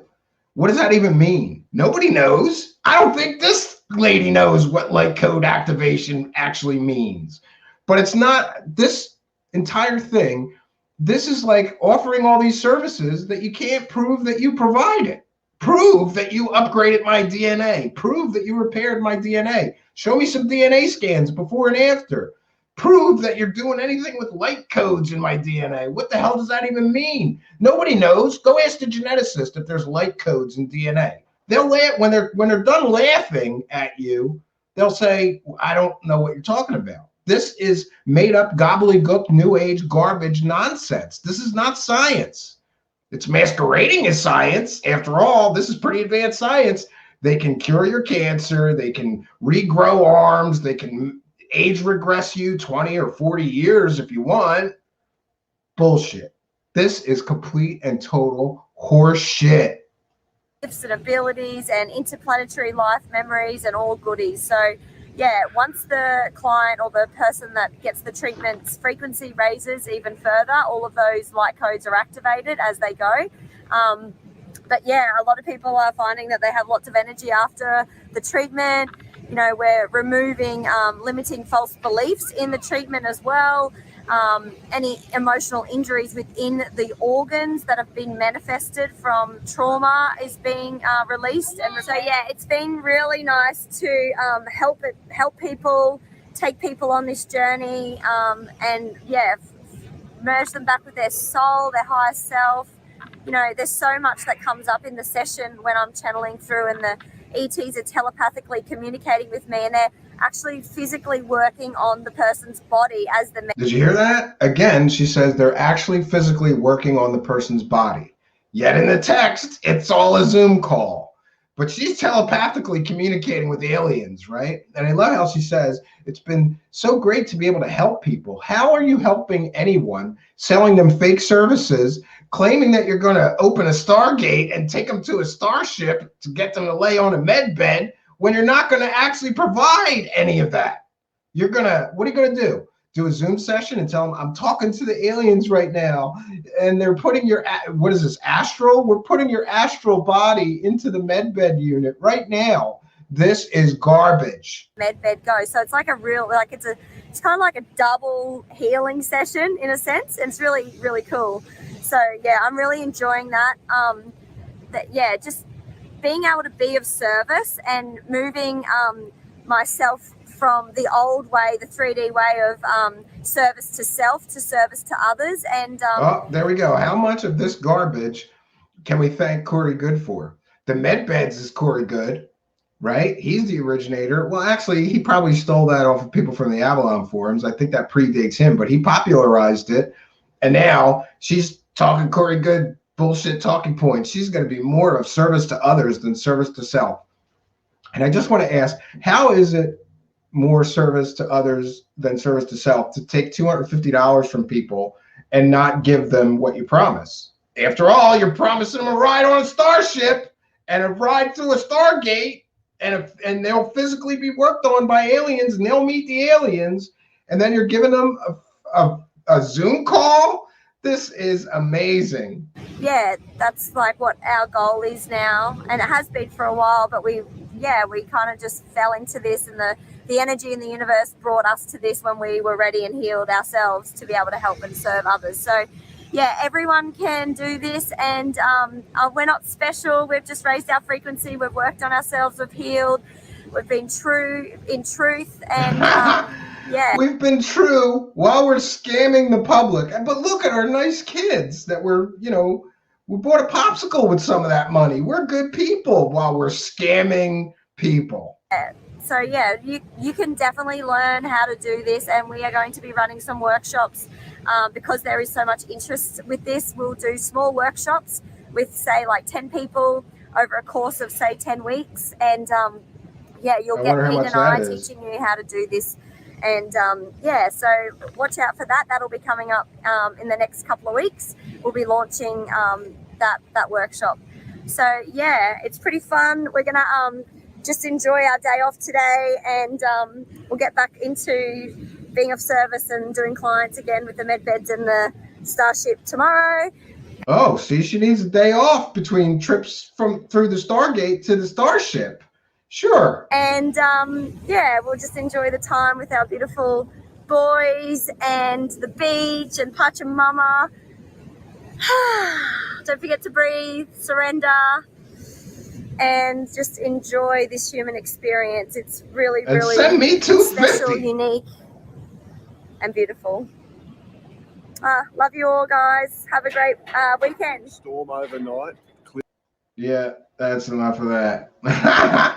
But don't worry, I got one more for you. With her making more ridiculous claims about the med beds and energetic healing. Oh boy, this is a shorter one. So yeah, and then we're going to conclude our presentation, and I'll have time to interact with the live chat. I will take all comments and questions this evening. And I just want to check in with the live chat, make sure I didn't miss any announcements. No, not yet. Good. Okay. So I got one more to share of this girl making a lot more ridiculous claims about what you get for your $250 and the med beds. It's called ET and Medbed Energetic Healing Sessions. Pete and Roxy, Awakening Education. Man, you know, and I don't understand this married couple. Like, I don't know. I'm thinking about this going, what would my wife do if I decided to do some kind of scam like this? Would she just be like, as long as the money's good and the check's clear? Or would she say, that's crazy, you're not doing that? But apparently her husband is perfectly okay with her going on the internet, claiming that she's going to take people through stargates up to a starship to lay in a med bed that doesn't exist for $250. But then in their text of what you get, they say it's a Zoom session. Great. Great. Great. Marriage made in heaven, these two. All right, we're citing fair use. We're going to be critiquing and discussing the information that she's sharing here, and we are educating the public on this medbed scam. Hey guys, it's Roxy here. I thought I'd give you a little update on our medbed healing sessions. We're doing lots and lots of clients. And again, this is a 3D drawing of a medbed. She's claiming that she's going to take you through a stargate to a starship. You're going to lay in a medbed, but she can't show you the medbeds. Great. And connecting with their heart, opening them up. We're doing lots of clearing of density within their organs, their body. We're undoing false beliefs that also have created and, you know, manifested into the body. The ETs and different extraterrestrial beings are coming in the session and helping us, talking to us, guiding us. And by the way, the scam has evolved because first it was just the Pleiadians that you're going to interact with and meet. And later they added more alien races, you know, in case you're not a fan of the Pleiadians, maybe you're a fan of the Octorians or the Greys, right? I don't know. Around clearings and things that we can do to improve in our spiritual awakening journey. So that's what the clients are getting also in session. We're seeing so many good results, especially like with the medbed itself. The medbed works in the background as I'm also doing healing work with the ETs. And basically the medbed has 3 cycles. The first cycle is a cell sweep, where it goes over the body, sweeps every single cell in the body and flags anything that we need to go into this, and regenerates all of the cells. It also Yeah, and I just want to say, as a public challenge to this person, hey, I could be wrong. Maybe you're really opening a Stargate, you know, to a starship, and people are going to get to lay in these med beds like you're depicting here. Make a video. That would go viral, man. I mean, imagine you go through a Stargate, then you end up on a spaceship, right? And then you get in this med bed and it fixes all your problems. You notice that this is the typical hallmark of a scam. If it sounds too good to be true, it probably is. Like, really, if you're dying of cancer, right? Do you really think that people that are dying of cancer can just give this person $250, go through a Stargate, up to an alien spaceship, lay in a med bed, and be cured of cancer, or regrow a limb, or age regress yourself?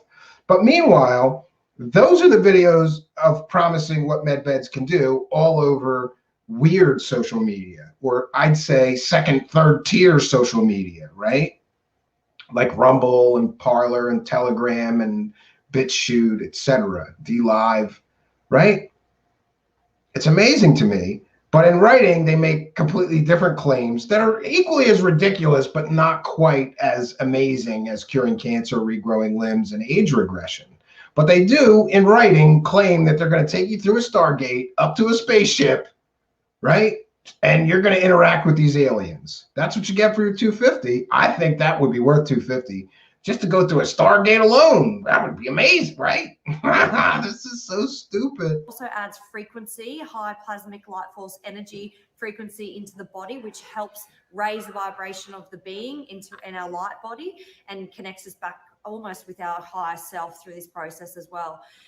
By raising the frequency in the body, we are allowing density to drop off. So the frequency of the medbed plasmic light is really effective, we're finding, for the... Yeah, and again, these are all claims she can't prove. Can she take a reading of your body's frequency before the treatment and then take a new reading of your body's frequency after this so-called treatment and prove that they did anything? No, it's just new age gobbledygook. It's new age word salad garbage. We're going to raise your frequency. You can't prove that she can't prove that she did anything, But then I suppose you can't prove that she didn't. So she'll just keep your money if you're not happy with this fake con artist services. Sells for everything in their life, in the client's life. The second phase, the second sweep, is the gene and DNA sweep and regeneration, and it's basically just testing to see how the DNA looks for ascension, how strong it is. We can also see if there's any chromosomes that are misplaced or anything like that along the way. So genes and DNA sweep and repair, and then the third. Again, this is a ridiculous claim. She's claiming that they can upgrade and repair any defects in your DNA. I beg to differ. Ask any geneticist, but okay. Third phase is the light code activation, and they're our interplanetary lifetime goodies, gifts and abilities, Akashic records. So they are all dropped in and activated into the field, into your field, so you can access them for the ascension. So there's lots happening. We can also connect you with your star family. Often we have ETs coming in and meeting the person, wanting to. You give her $250.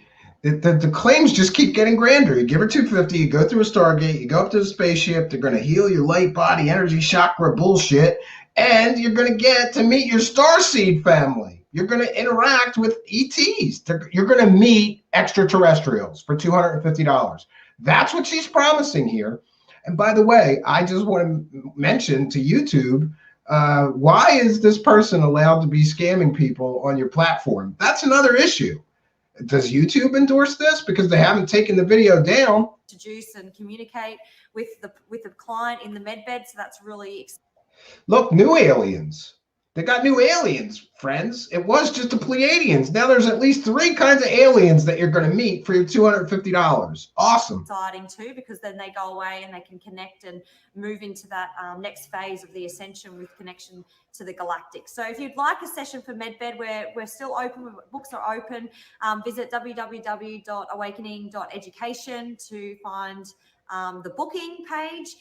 Once you pay for your booking, you'll get sent the calendar, and we've got within 3 weeks you'll be able to get an appointment. So if you have any questions. Wow, you only got to wait 3 weeks to meet the aliens. Let us know, and we'll talk to you again soon.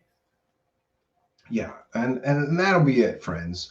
I have found a great deal of people pumping fake information about these so-called medbeds all over, like I said, second tier or third tier internet sites like Parler, Telegram, BitChute, Rumble, etc.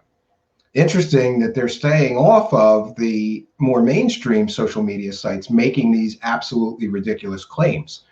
And I believe that this scam is a concerted effort to pump the community full of fake information about what these medbeds can do.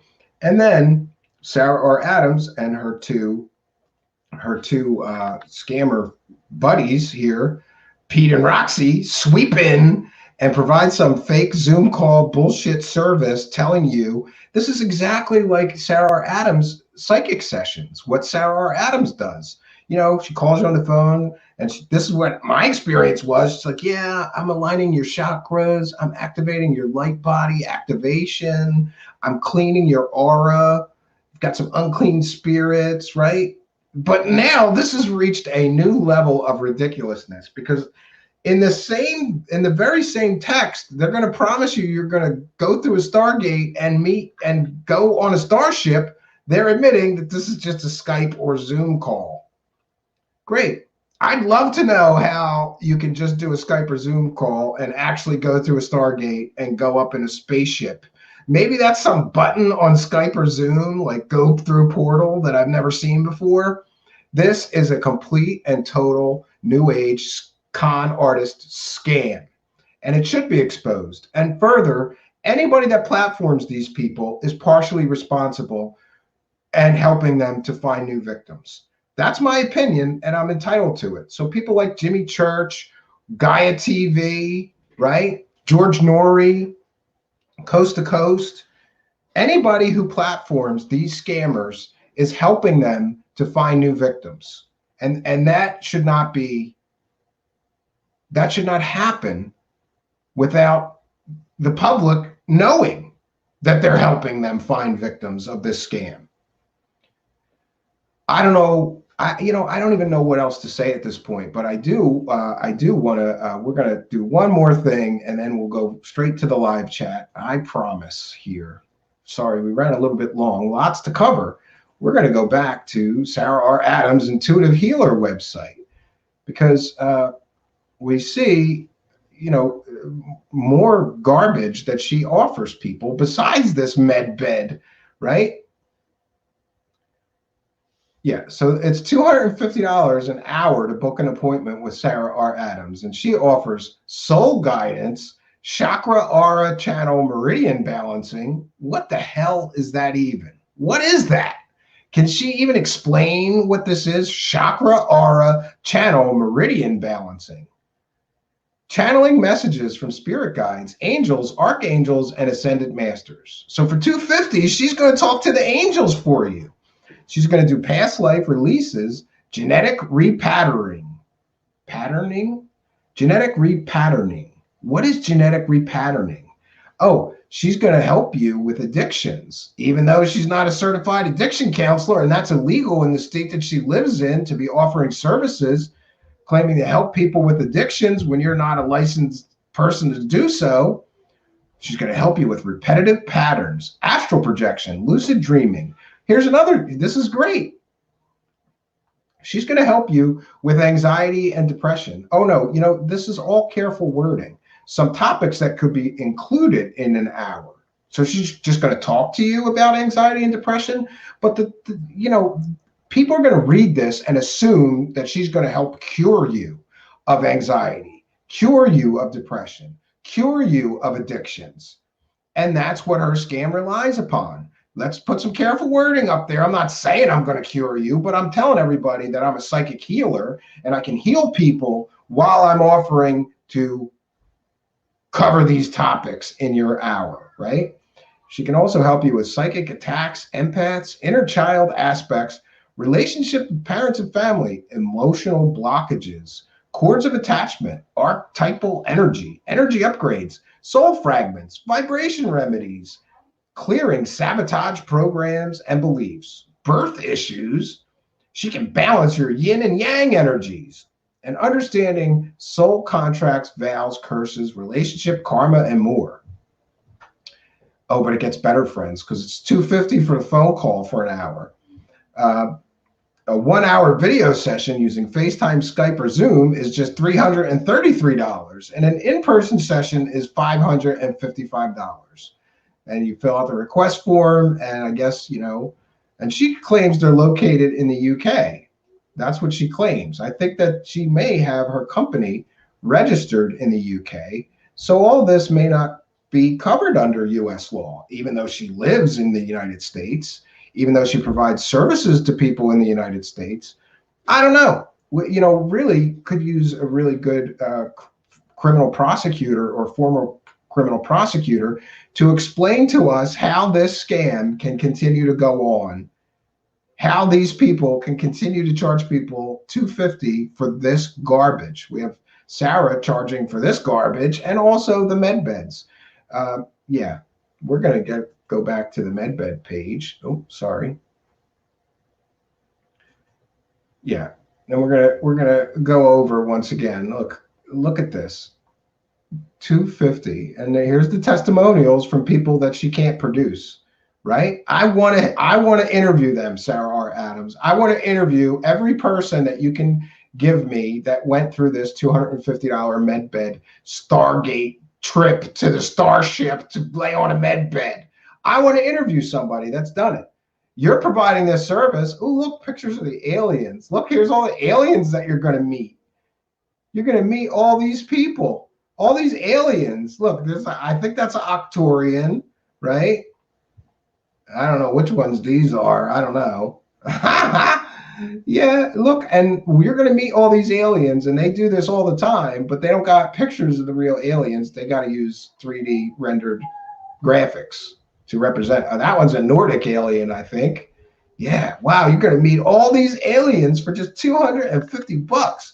And look, they got rooms in the corner, so it must be genuine, right? About Pete and Roxy, we are a married couple with 2 little boys from Australia. Our awakening journey started August 2019, and we've been active entrepreneurs since our teenage years, and we've always made self-development a priority so we can become the best versions of ourselves. Is the best version of yourself somebody that scams people out of $250 for a fake service you can't really provide, a fake experience you can't really provide? Oh, and listen, they're professional motivational speakers helping to inspire and motivate others. You know, I'm inspired to come up with a scam like this. This is a brilliant scam. You tell people you're going to take them through a Stargate, up to a spaceship, and lay in a med bed, but then you say, it's just a Zoom call. There's no med beds. Great scam. I'm feeling motivated, Pete and Roxy. Pete has been a mindfulness coach for 10 years, traveling the world, educating clients how to train their brain and access alpha and gamma brain states. You're a freaking mindfulness coach, and you and your wife are scamming people like this? We worked through deep negative emotional injuries from our traumatic childhood and are now removed our excess emotional baggage, purifying our vessels. We've reconnected with our true selves. I guess their true selves are scamming con artists, because that's where we're at now. These two, their true selves. They've connected to their true selves. Well, hallelujah. Praise the cash. Praise the cash. We're connecting with our true selves by scamming the public out of $250 for an hour's work, telling them some new age bullshit and pretending to take them to a spaceship. Praise the cash, friends. They found their true selves. Good for them. Through this process, we are realigned with our purpose in life. Apparently, their purpose in life is to scam people. Oh, no, they want to help raise the vibration, to help inspire, and to be service to humanity globally. That's the service they're providing, a scam. But look, she's meditating. She must be, she must know about this stuff because she's meditating there, right? And look, her husband's got a surfboard. We both transitioned and found our gifts and abilities were awakening to help be of service to others. Our visualization and multidimensional abilities began to truly ignite. See, just like Sarah, these people got superpowers. It's awesome. This was the launching pad to connecting with higher vibrational beings, including extraterrestrial and light beings from other dimensions and planets. This was something very profound and exciting as we felt called to help bridge the gap between galactic worlds and this planet. With the help of galactic beings and the divine source energy, we were able to open up even more healing technology aboard a Galactic Federation starship. They were able to open up a medbed on a Galactic Federation starship and now continue to take people on journeys for self-healing via medbed technology. We want you to know that we have survived our awakening journey.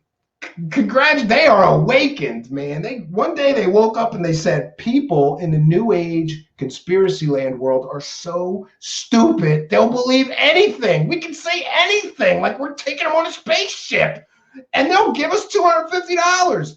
This sounds like a good business plan, right? That was their awakening, that they can steal $250 from every member of the public that is gullible enough to believe their horse shit and give them the money. Let's together raise our consciousness of you as an individual and humanity and ascend into higher states of consciousness. Wishing you a beautiful journey. Pete and Roxy. Exciting times ahead. Yeah, for Pete and Roxy, they're making bank selling this scam. You're going to buy it now. I can't wait to take my journey aboard the spaceship, friends. Somebody give me $250, please. I want to do it. I want to. Oh, I'm sorry. I was sharing the wrong screen, but it doesn't really matter. I was reading from the bottom. Yeah. And Sarah's got, her new webcast or whatever, podcast selling her horse shit. Awesome. Awesome. Yeah. Did you see the links I posted in the chat? No, Jason quit. I've been a little busy doing the presentation, but I will try to find those. Otherwise, please post them again, because right now I'm going to dedicate my full and total attention to the live chat. Our presentation for this evening is over. I'm sorry it ran long, friends. Lots to cover. I want to get it all in. I want to get it all in because I'm sending this video to law enforcement. That's what I'm doing. And I'm going to have some questions for law enforcement about how on God's green earth can these people take money from people. But see, this is a complicated legal issue. I'm not a lawyer, but I know that this is going to be a difficult legal issue for people to take on. Do you know why? We've got somebody who claims their company is in England. We've got a couple from Australia that are providing this fake service. And we've got Sarah R. Adams, who's actually living, at last I heard, in Colorado in the United States. So who prosecutes these people? Who arrests them for scamming people like this? I don't know, but we're going to send this video to a lot of different law enforcement agencies around the world if we have to, and we're going to ask them, where is the legality of this? Why is this legal? Why can these people sell this horseshit to the general public and get away with it? I can't believe this is a real thing. You know, getting into this, I thought this was a joke. I thought this was a goof. I thought it was a goof. Like, hey, you know, we're going to get you on a med bed up in a spaceship. You know, a goof. I thought it was, this is serious. They're really taking people's money for this shit. Holly Baglio says, you covered it. Thank you kindly. I got some questions for law enforcement too.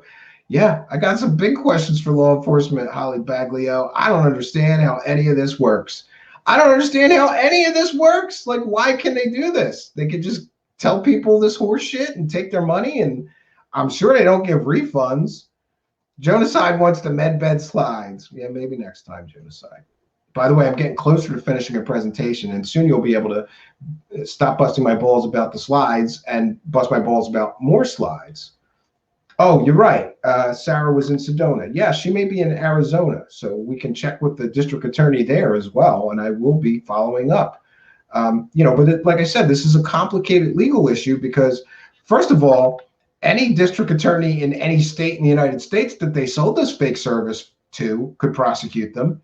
I believe that wherever Sarah lives, while she's taking people's money providing this service, she could be prosecuted, but I could be wrong. It may be England's responsibility, since it is Sarah's company is apparently in England. She based her company in England, right?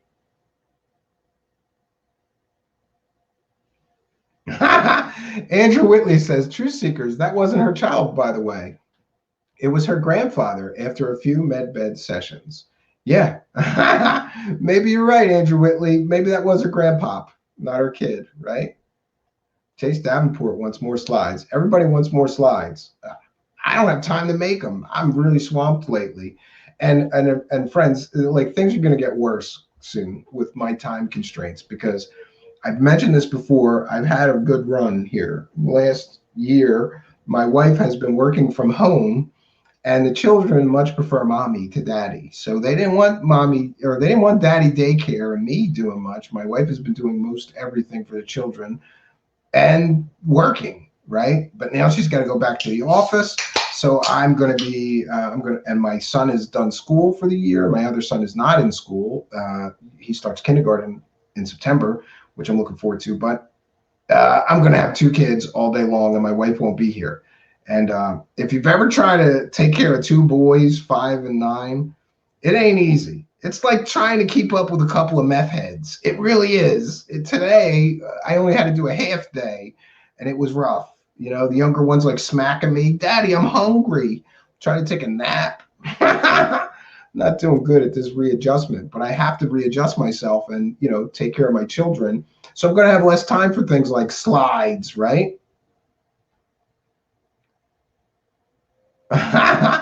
Great. Just see, this is why I like this being an interactive show, because we all participate. Jason Quit, this is great. Jason Quit says the medbed pictures that are used online were created by a 3D artist, Anton Cermak, under the title Sci-Fi Laboratory Interior. Yeah, so they just copied and pasted some guy's 3D art, and they're claiming they have medbeds, Jason Quit. Yeah, they've got medbeds. Sure you do. Sure, can you show us one? Well, I'm going to take you astrally through the store. No, I want to see the medbed. Roxy and Sarah, where's the medbed? If I'm giving you $250, I want to see the medbed, right? I want to see it. You're never going to see a medbed. Nobody that pays the $250 is ever going to see a medbed. Medbeds aren't real. It's science fiction garbage, right? And conspiracy land stories with no proof or no evidentiary support whatsoever.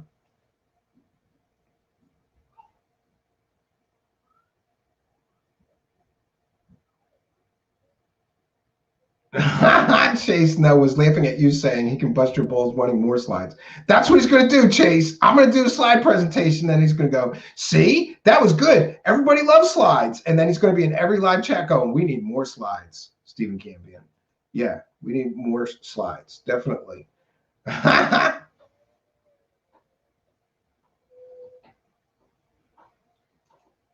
AJ says, I'm in SA. I think that's South Australia. I think Jolly's in, yeah, I'm not sure what that's about. Holly says, I am so down for this med bed. It is now on my bucket list. Sure. Yeah, absolutely. So before I forget, I just want to take a moment to tell you there's a few ways to support our show.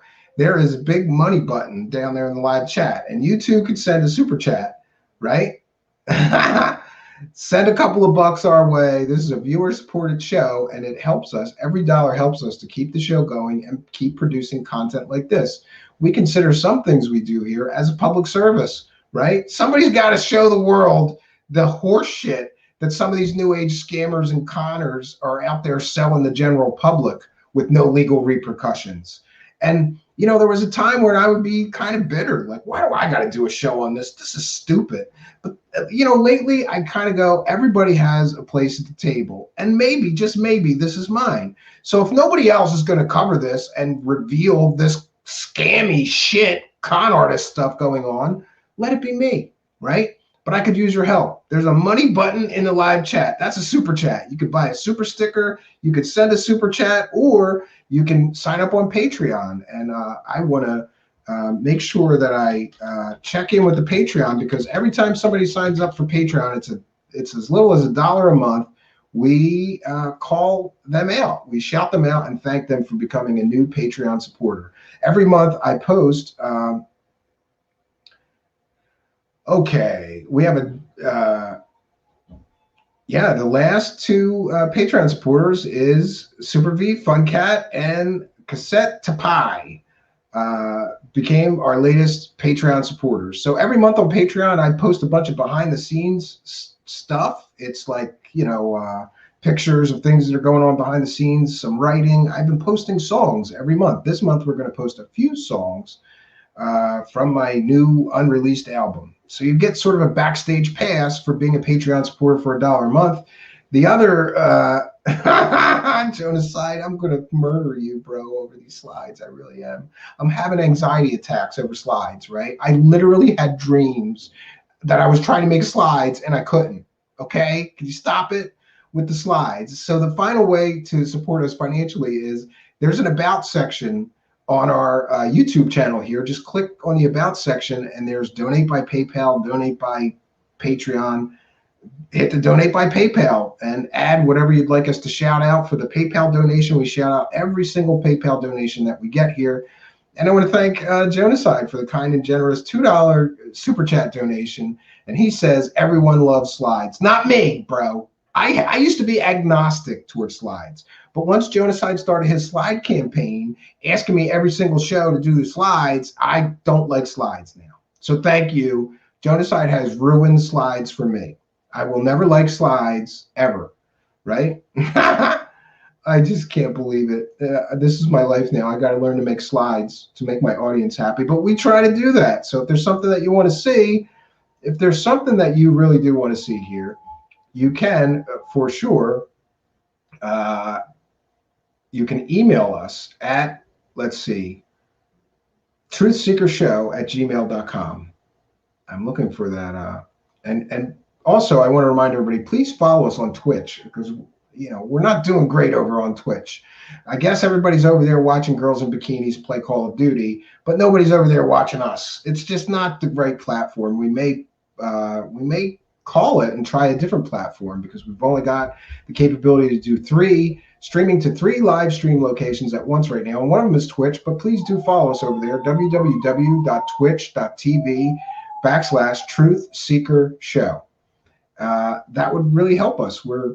And watch us on Twitch if you can, because I think we hit the metrics as far as number of followers to become monetized on Twitch, but we've never hit, you have to have a certain number of average viewers. I think it's 5 viewers a show for a month, and we're nowhere near that. Sometimes we're getting like 3 or 4 views total for a video over there. But it is what it is, and this is what happens. Chase Davenport with a kind and generous super chat donation of $2.99. Thank you for your kindness, your generosity, and support. And thank you as well, Jonaside, for your kindness, your generosity, and your support. Every buck does really help. It helps us to keep the show moving forward. We thank you, and God bless all of our kind and generous donators who help keep the show going.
9010 medbed.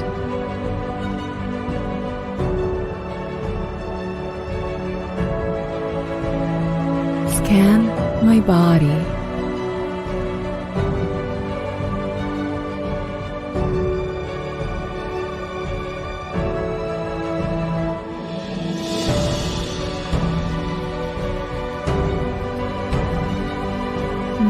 Ten medbed.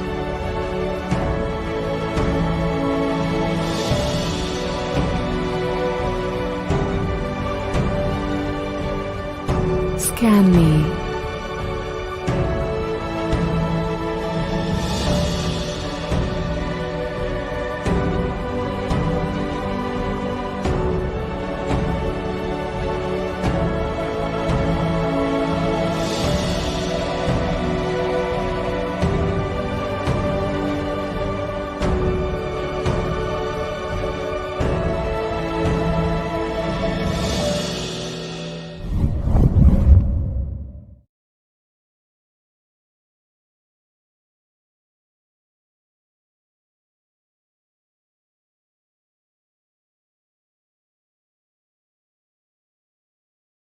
I was born differently. I have a lot of memories of the past and of a lot of things from other dimensions. Other lives? Other lives, yes. And also, like I said, other planets, which I've been very vocal about. So I have this remembrance, this knowledge that's within me. That a lot of people do. During hypnotherapy, for example, we kind of pull out past lives and things like that. In your particular case, you know this without having to be hypnotized. How does that happen for you? Well, I have a sort of contract that I would come to Earth and that there would be this time where the planet and the elements were chaotic, and I would come to Earth at that time and I would bring this message to humanity of how they have this inner power, this divine force within them that they can use and channel to heal this planet and heal the Earth. Are you an extraterrestrial? Sorta? That's a very good question. So I've taken many different forms on many different planets, many different dimensions. But above that, I am God Force, God Source in a body. So, and we all are. We can take any form that we want. But above that, we are the essence of the divine. You definitely don't look like an alien gray. Thank God, right? But you could have been one, right? I can take any form that I want. Sometimes I go interdimensionally and I'll take the form of a wolf or the form of an eagle. So I can go in the other dimensions and take any form. And if I want to incarnate in my next lives as in those forms, I can do so, or as an ET. Do you howl during a full moon? No. Now, when we talk about the planet, and it needs to heal sometimes. We have gone through various stages over the years of this planet being hurt by mankind. How do you heal a planet? Do you do it with mass consciousness, prayer? What do you do to do that? So to heal a planet, you have to charge it with energy. You have to fill it with energy. And, just like Reiki, you can use energy to heal another. The planet's the same way. And we have the power to channel energy through us. Very, very powerful energy. In ancient times, there would be this group of priests and priestesses, and they would direct the inhabitants of each planet to gather, and the inhabitants would then join together, and they would join in chanting or in focus in their sports. This divine and they would focus it to the core of the planet, or they would focus it to the oceans or to the skies, and they would use that energy to heal or to bring up the frequency of the planet that they lived on. Chief. I'm Cortana. No, you're not.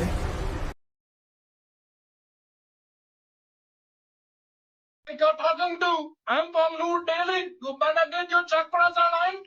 I have a cure for muting on this river. Make you one with everything. Quack, quick, motherfucker. Woo! Figure it out, party people. The first roll-out model, medbed, that I'm constructing, it's already paid for. When this continues like this, with the lineup that I'm having in the waiting list, I need a warehouse. Soon bigger. So this unit here is the first floor model rollout. So everybody that talks crack with CGI animations and belief systems and blah, and it's not in physical form, get in line. We're making it physical. That's the job of a galactic shaman, is to bring spirit to matter. That's what I'm here for. This is Arcturus Ra, your captain, signing off, and you'll see the progress. I will record and document this. Figure it out, party people. The first rollout model, medbed, that I'm constructing, it's already paid for. And when this continues like this, with the lineup that I'm having in the waiting list, I need a warehouse. Soon bigger. So this unit here is the first floor model rollout. So everybody that talks crack with CGI animations and belief systems and blah, and it's not in physical form, get in line. We're making it physical. That's the job of a galactic shaman, is to bring spirit to matter. That's what I'm here for. This is Arcturus Ra, your captain, signing off, and you'll see the progress. I will record and document this. I have tachyon energy devices under it. This is going to be the Gans field projector. And I invented it on the spot because I saw the space, so I put it together. So you can't buy this.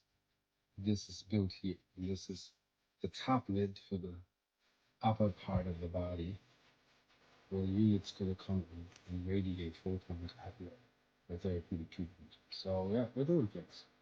Doing things. Doing things. I'm going to give you a little sneak preview of dance. This is a reflective silicate. That's good. Stuff.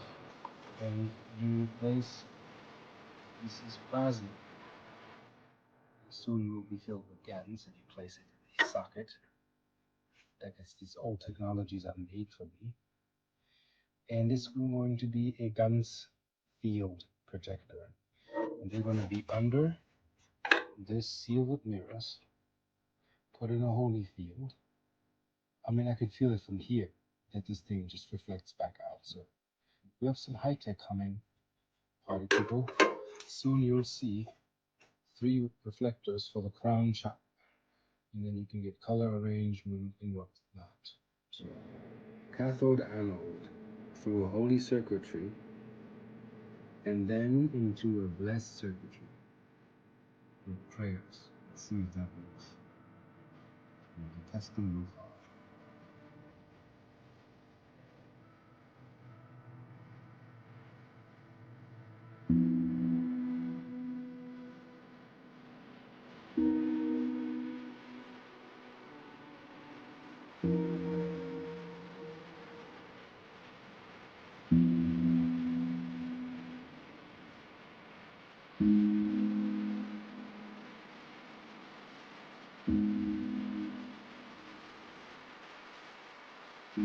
I looked at the energy aspect of the DNA is a defect.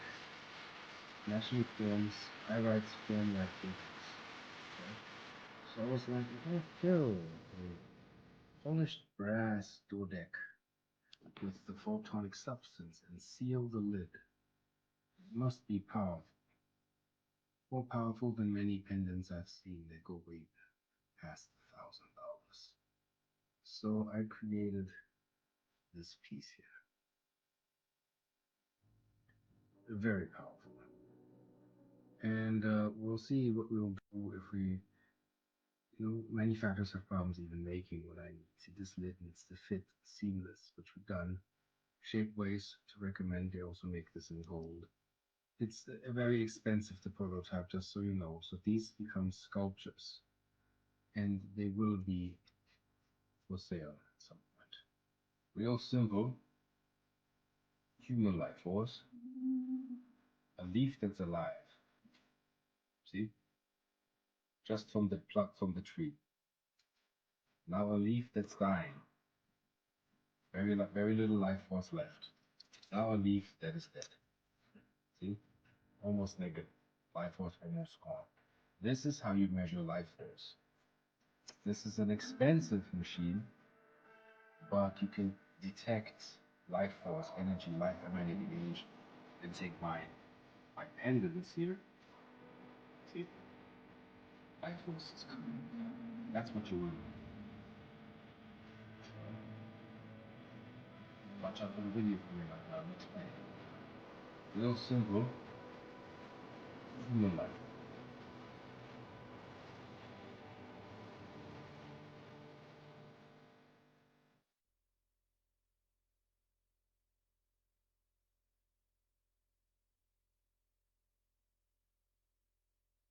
The Arcturian Helm ET Zero Field, unified, arranged magnetic measurements. This has 7 Gauss.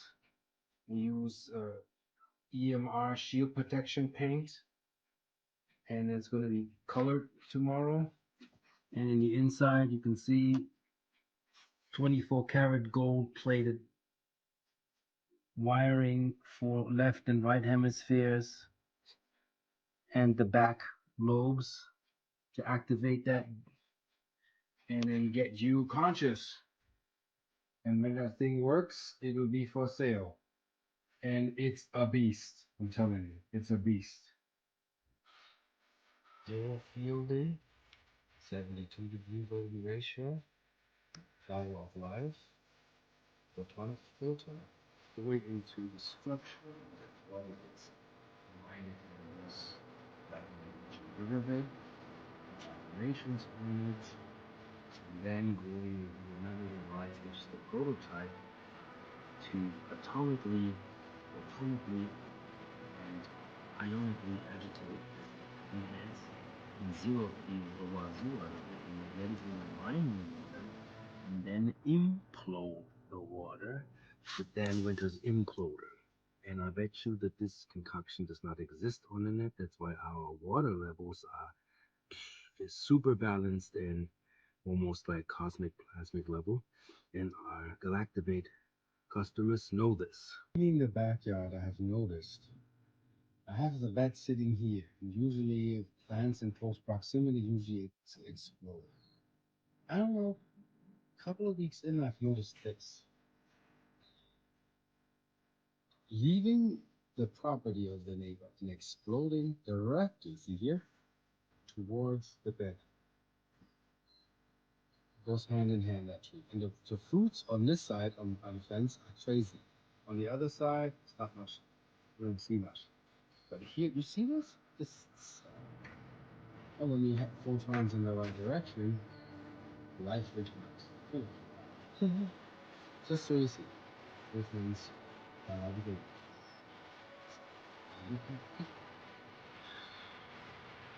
We did it.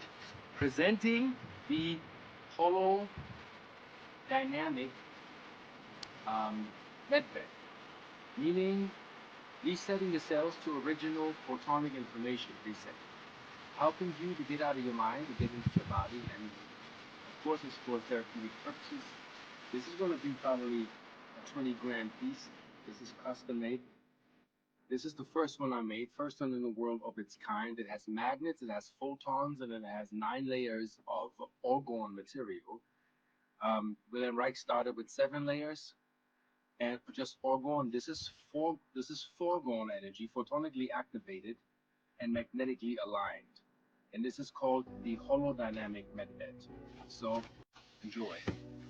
And I'll see you on the flip side.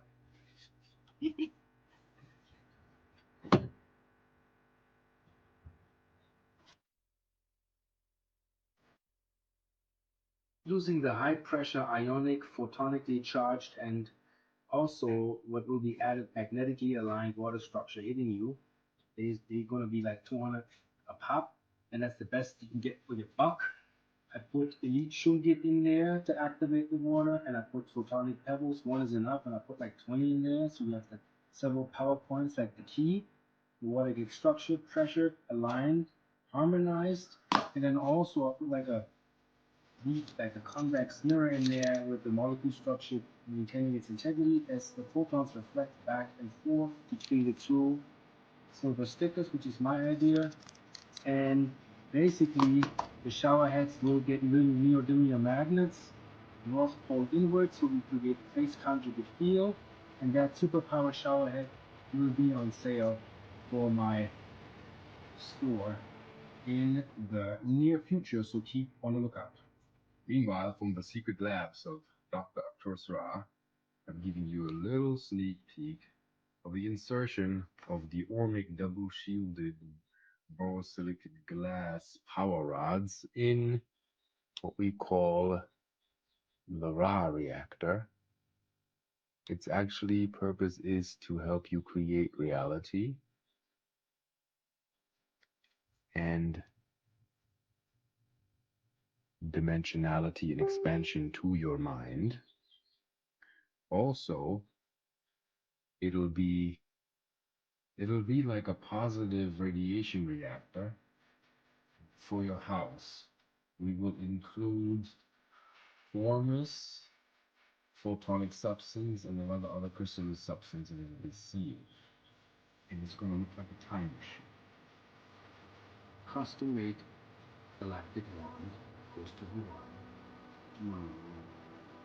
Alliance. As I made in contact with full star system program code.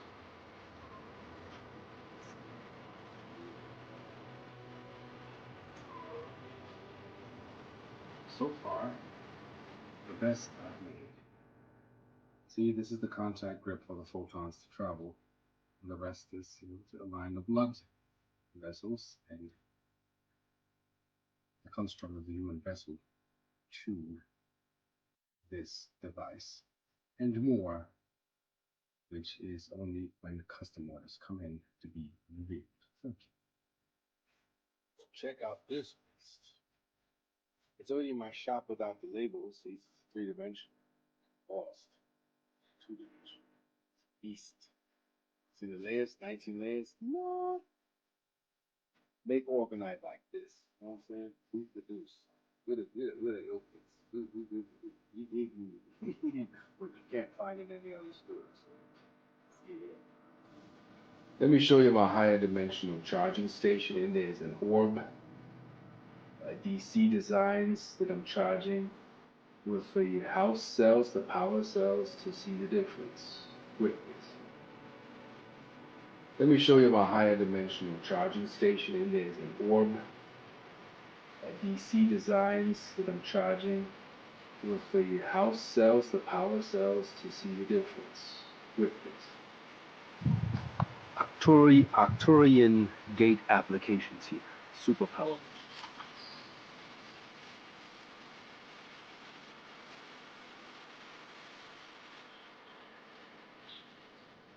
What you're talking to? I'm from New Delhi. You better get your chakras aligned. I have a cure from here to the Ganges River. Make you one with everything. Quite quick, motherfucker. Woo!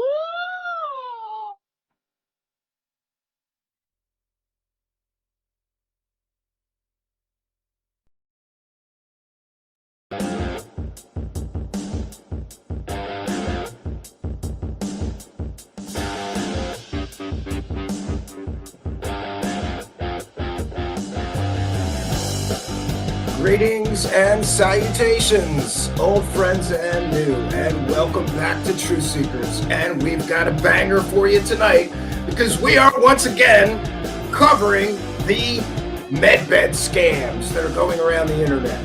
And you may remember that we previously covered one of the best fake psychic healer, new age scammers extraordinaire, Sarah R. Adams, who had a medbed scam where she said that she would take you up through a Stargate to a spaceship where you could meet the ETs and then get in a medbed and cure all that ails you.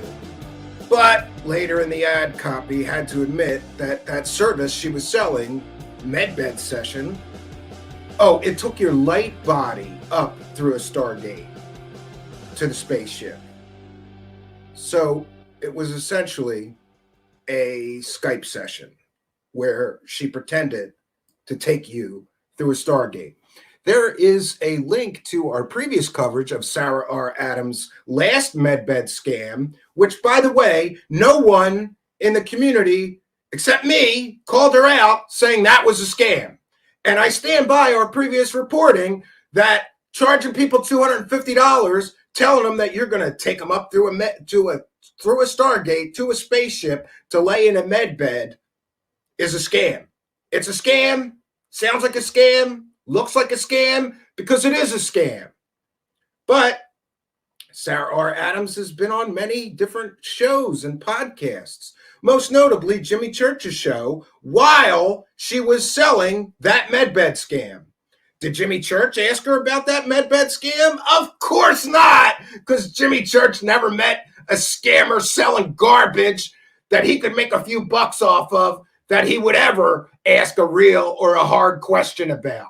And I believe that it's his responsibility as a show host with a huge platform to not host scammers. But here we are, and this is where we find ourselves. Now, just a little bit of a background here. It's not just Sarah R. Adams running medbed scams. There's a whole bunch of people running this thing that we call a medbed scam. And it's interesting in that there is a background here. And the background is that several years ago, the internet, especially the ghetto internet, like Rumble, BitChute, and other places where you can make whatever claims you want, there began to be a whole lot of people making all kinds of fantastical claims about medbeds and what they could do for you. In these videos, people claimed you no longer needed doctors and the medbeds can cure literally anything that ails you. Sounds a lot like snake oil from back in the day, because it is.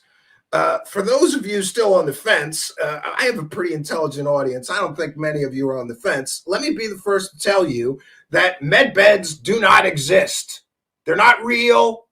They're a work of fiction, often portrayed in science fiction, which is where I believe that these scammy people got the idea. That, and perhaps Corey Good's description of such a device, which would age regress him. Now, the scammers all over the internet, nameless, faceless people that most people haven't seen before, I have a working theory, and I will freely admit that it's a theory. I believe that the scammers put people out onto these platforms to make all the fantastical claims so they didn't have to. It's a legal workaround. But eventually, into the New Age community came this belief system that medbeds are coming very soon, or people are developing these medbeds, and they can cure literally anything that ails you. I have some notes here. So the medbeds on people talking about medbeds all over the internet, making fantastical claims about the medbeds, claimed that they could heal cancer, regrow lost limbs. That's right. You get your leg cut off in a war or blown off, don't worry about it. Just give us some money, get in the medbed, and we'll regrow that lost limb for you. You could age regress yourself, some people claimed, 10 or 20 years. A medbed, other videos claimed, could cure any illness and repair your DNA. It can cure paralysis, cure autism, leukemia, mental retardation, or Down syndrome. That's right. These medbed scammers are out there telling the parents of mentally retarded children, excuse me, that's an outdated term, Down syndrome, special needs children, that all you got to do is get your child a medbed session. I happen to have an autistic son. And when I heard one of these medbed scammers claiming that all I had to do was purchase a medbed session for some $650 and my son would be cured of autism, I lost it a little bit and decided that I would make this one of my causes here, to expose this scam. And that's what it is. It's a scam. All of these people selling this garbage are scammers. You can't cure autism with a fictional medbed or Down syndrome, especially. Others claim that you could cure leukemia, multiple sclerosis, Lou Gehrig's disease, scoliosis, I've heard, and literally every medical condition can be cured by these med beds. But now, a point of clarity, let's remember, it's often not the people who are selling the service who are making these claims. It's new people nobody's ever seen or heard from before, suddenly all over the ghettos of the internet making these claims. The fantastical ones like regrowing limbs, curing cancer, etc. Then in rush the scammers that are actually selling products. People like Sarah R. Adams and her partners. I'm a little, let's see. We have her partners, Roxy, right? Her life coach partners selling this service, and others claiming that they're going to have med beds and they'll be able to cure all that ails you. But the people that are actually selling services are very careful in the wording of what the service does. But by this time, the mistaken belief that has flooded the internet that med beds are coming and can cure anything was all over the internet. And people in the New Age and conspiracy community, UFO community, people interested in aliens and all of this stuff, it became almost an accepted belief that these med beds are coming and they can cure anything. And now in rush the scammers. The first of which I noticed was Sarah R. Adams, who was selling people basically a fake Skype session. But she claimed she would take you through a Stargate up to a spaceship to meet the ETs and get your med bed. And I don't understand a $250 let's pretend in the land of Sarah R. Adams make-believe for $250. And for these people to be taking advantage of sick, desperate people shows you everything you need to know about them. Sarah R. Adams is not a healer. She's a con artist and a scammer who takes advantage of sick, vulnerable people who are lost and afraid and desperate for something to help them with whatever their problems are. But don't worry, Sarah can cure everything, apparently. Or she can be very careful in her wording and say, well, I'm taking your light body up to the spaceship, not you. You're not going to see a physical med bed.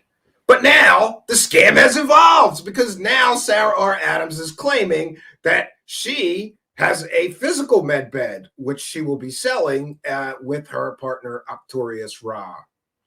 So I, thought it important that we come back here and cover the newest angle of Sarah R. Adams' scam and her new partner, who we saw in the introduction. That is the new partner that will be helping her with her medbed scam. And we're going to get into what that device shown in our intro video actually was or is. And you're going to be shocked. I was shocked. I had to check in with somebody that's an expert on what I believed it was just to make sure. And we'll get to that. So here's Sarah Adams from an Instagram post. Wellness for the mind, body, and soul. Isn't that great? It can create wellness for your mind, body, and your soul. The first order going to an office in Sedona, I don't know what SQC means, world premiere rollout. Zero field scalar tachyon, ions, orgone, magnetics, photons in one therapy. And the first thing I want to just throw right out there is that tachyons are still theoretical. So she's claiming that her device uses zero field scalar tachyons. And that will be news to physicists all over the world who are still trying to discover and prove that tachyons even exist. Friends, no one can produce a tachyon. There's no such thing as a tachyon generator. There's no device you can turn on that makes tachyons. There's no proof that tachyons are good for your health. In fact, they may be extremely detrimental to your health if you follow the theories that physicists have about what tachyons actually are and what they do, etc. Now, the ions, Okay, I don't even know what she means by ions. Orgon, which of course is every New Age person's favorite pseudoscience. There's no proof that orgon or organite has any effects, let alone beneficial health effects.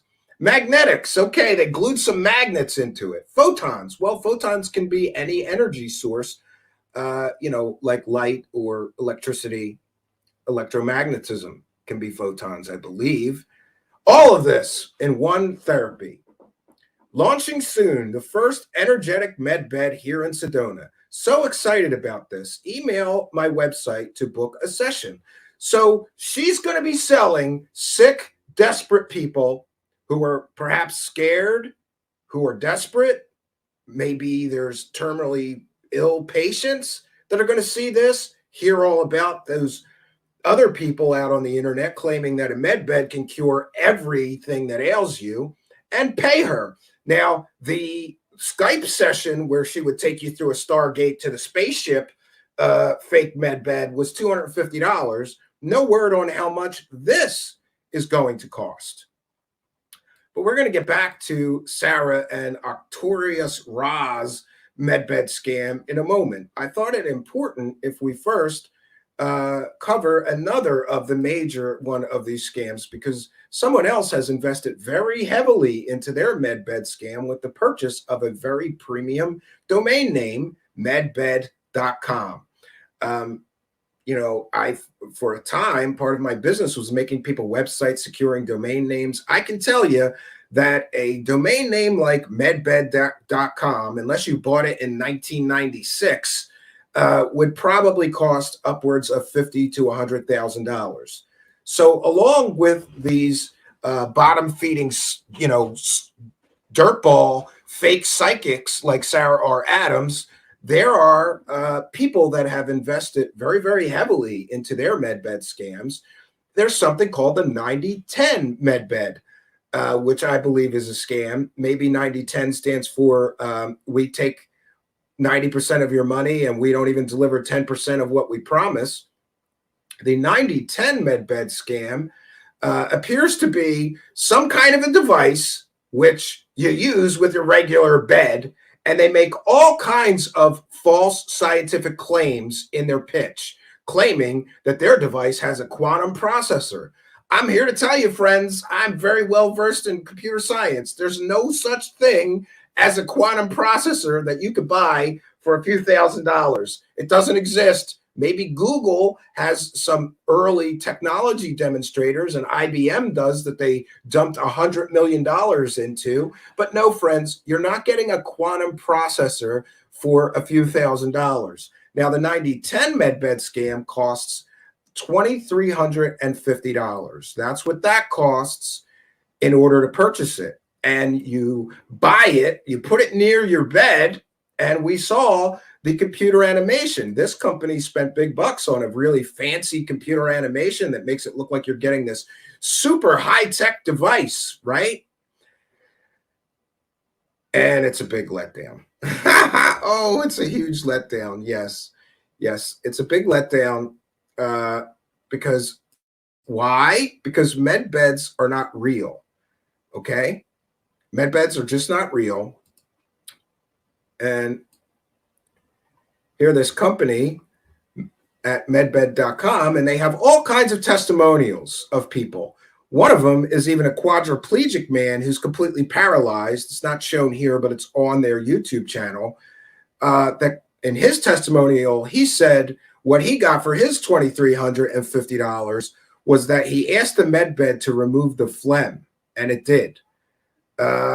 Could have told him he probably could have taken a nasal decongestant and had the same results without spending $2,350. Let me redo this share here because we want to make sure that we have the audio. And yeah, we did have the audio. So this is the CEO of this medbed scam. And I'm using that term because he is using absolutely scientific terms that aren't real. For some reason, some of these new age scammers just think that you put the word quantum in front of things like quantum processor, and somehow people won't realize that you're pulling the wool over their eyes. There's no such thing as a quantum processor. He claims that this quantum processor has its own operating system. It updates itself. Oh, and by the way, don't worry about power failures, because his device is also a free energy device that generates its own power, as well as being a quantum processor that doesn't exist. So we've got a free energy device, those don't exist, and a quantum processor, those don't exist, all packed into one convenient device. Let's hear from the CEO of this fly-by-night garbage company. Hello and very welcome to the 9010 medbed. You can have it. You can test it right now. It's available. The first virtual 9010 medbed is out, and it is so cool to test this. And again, it's a virtual medbed. And this company in particular, and others have done this, are using CGI pictures, CGI animation, but they never show a device on with an actual client using it. And I suspect I may know why. Maybe it's not all as impressive as they are portraying in their marketing materials. You can install this virtual 9010 medbed in your own bed where you are sleeping every night. You can quantum entangle it with our 9010 Cube, which is a quantum processor. Again, you can't quantum. This guy is talking scientific gobbledygook. He's going to quantum entangle your virtual medbed with his quantum processor. I call bullshit on all of that he just said. And we will integrate the operating system of this 9010 medbed into your personal bed at home. So your bed becomes a 9010 medbed for 8 hours. This test is completely for free, and it's a full automatic service. So you can upload a photo of your bed. It will be automatically quantum entangled with the cube, and it is working for 8 hours. So somehow they need a photo of your bed, and you got to take all your bed sheets off and everything so that they can properly attune the quantum entanglement of the quantum processor that they're selling you for $2,350. So if you want to lay down in your bed, you can do this, and you feel first nothing. Then you say the magic words 9010 medbed. You can also think it or say it out loud. And in this moment... All right, this is where it gets thick. There is no such thing as any device on earth that you can just think something and it turns on. Now, there's theoretical devices that people are working on for quadriplegics that require some kind of a cap that translate brain waves into some form of electronic activity. But this guy claiming that you could just think 9010 medbed on and it'll turn on for you is science fiction. It installed automatically a full energetic bubble around your body, and you can feel this. You can feel the energy, and you think, okay, that's cool. And then you can think or say out loud, scan me, or scan, or I want to scan, please check me out, or whatever you think or say, which is giving the medbed the information that you want to check your body. A complete cell scan is starting, and everything will be informed into the 9010 medbed. And the 9010 medbed, in cooperation with your consciousness and subconsciousness, is sending quantum energy and frequencies directly into the points in your body where you need to heal yourself. So don't go to a doctor. Use a mind-reading quantum computer that doesn't exist from this guy for $2,350. So it's super important to understand that we only quantum entangle our technology with your bed, and the energy and the frequencies are created through yourself, through your subconsciousness and your consciousness into your body, and you can feel, and it is such an amazing experience. And to deactivate the medbed, you just need to stand up. In this moment, when you go out of the bed, it's offline.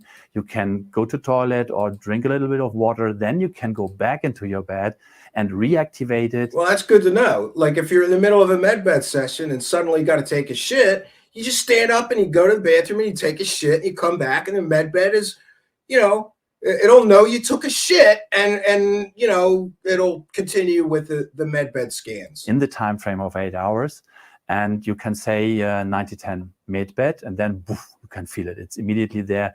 and it's going, the healing session with yourself is going on again.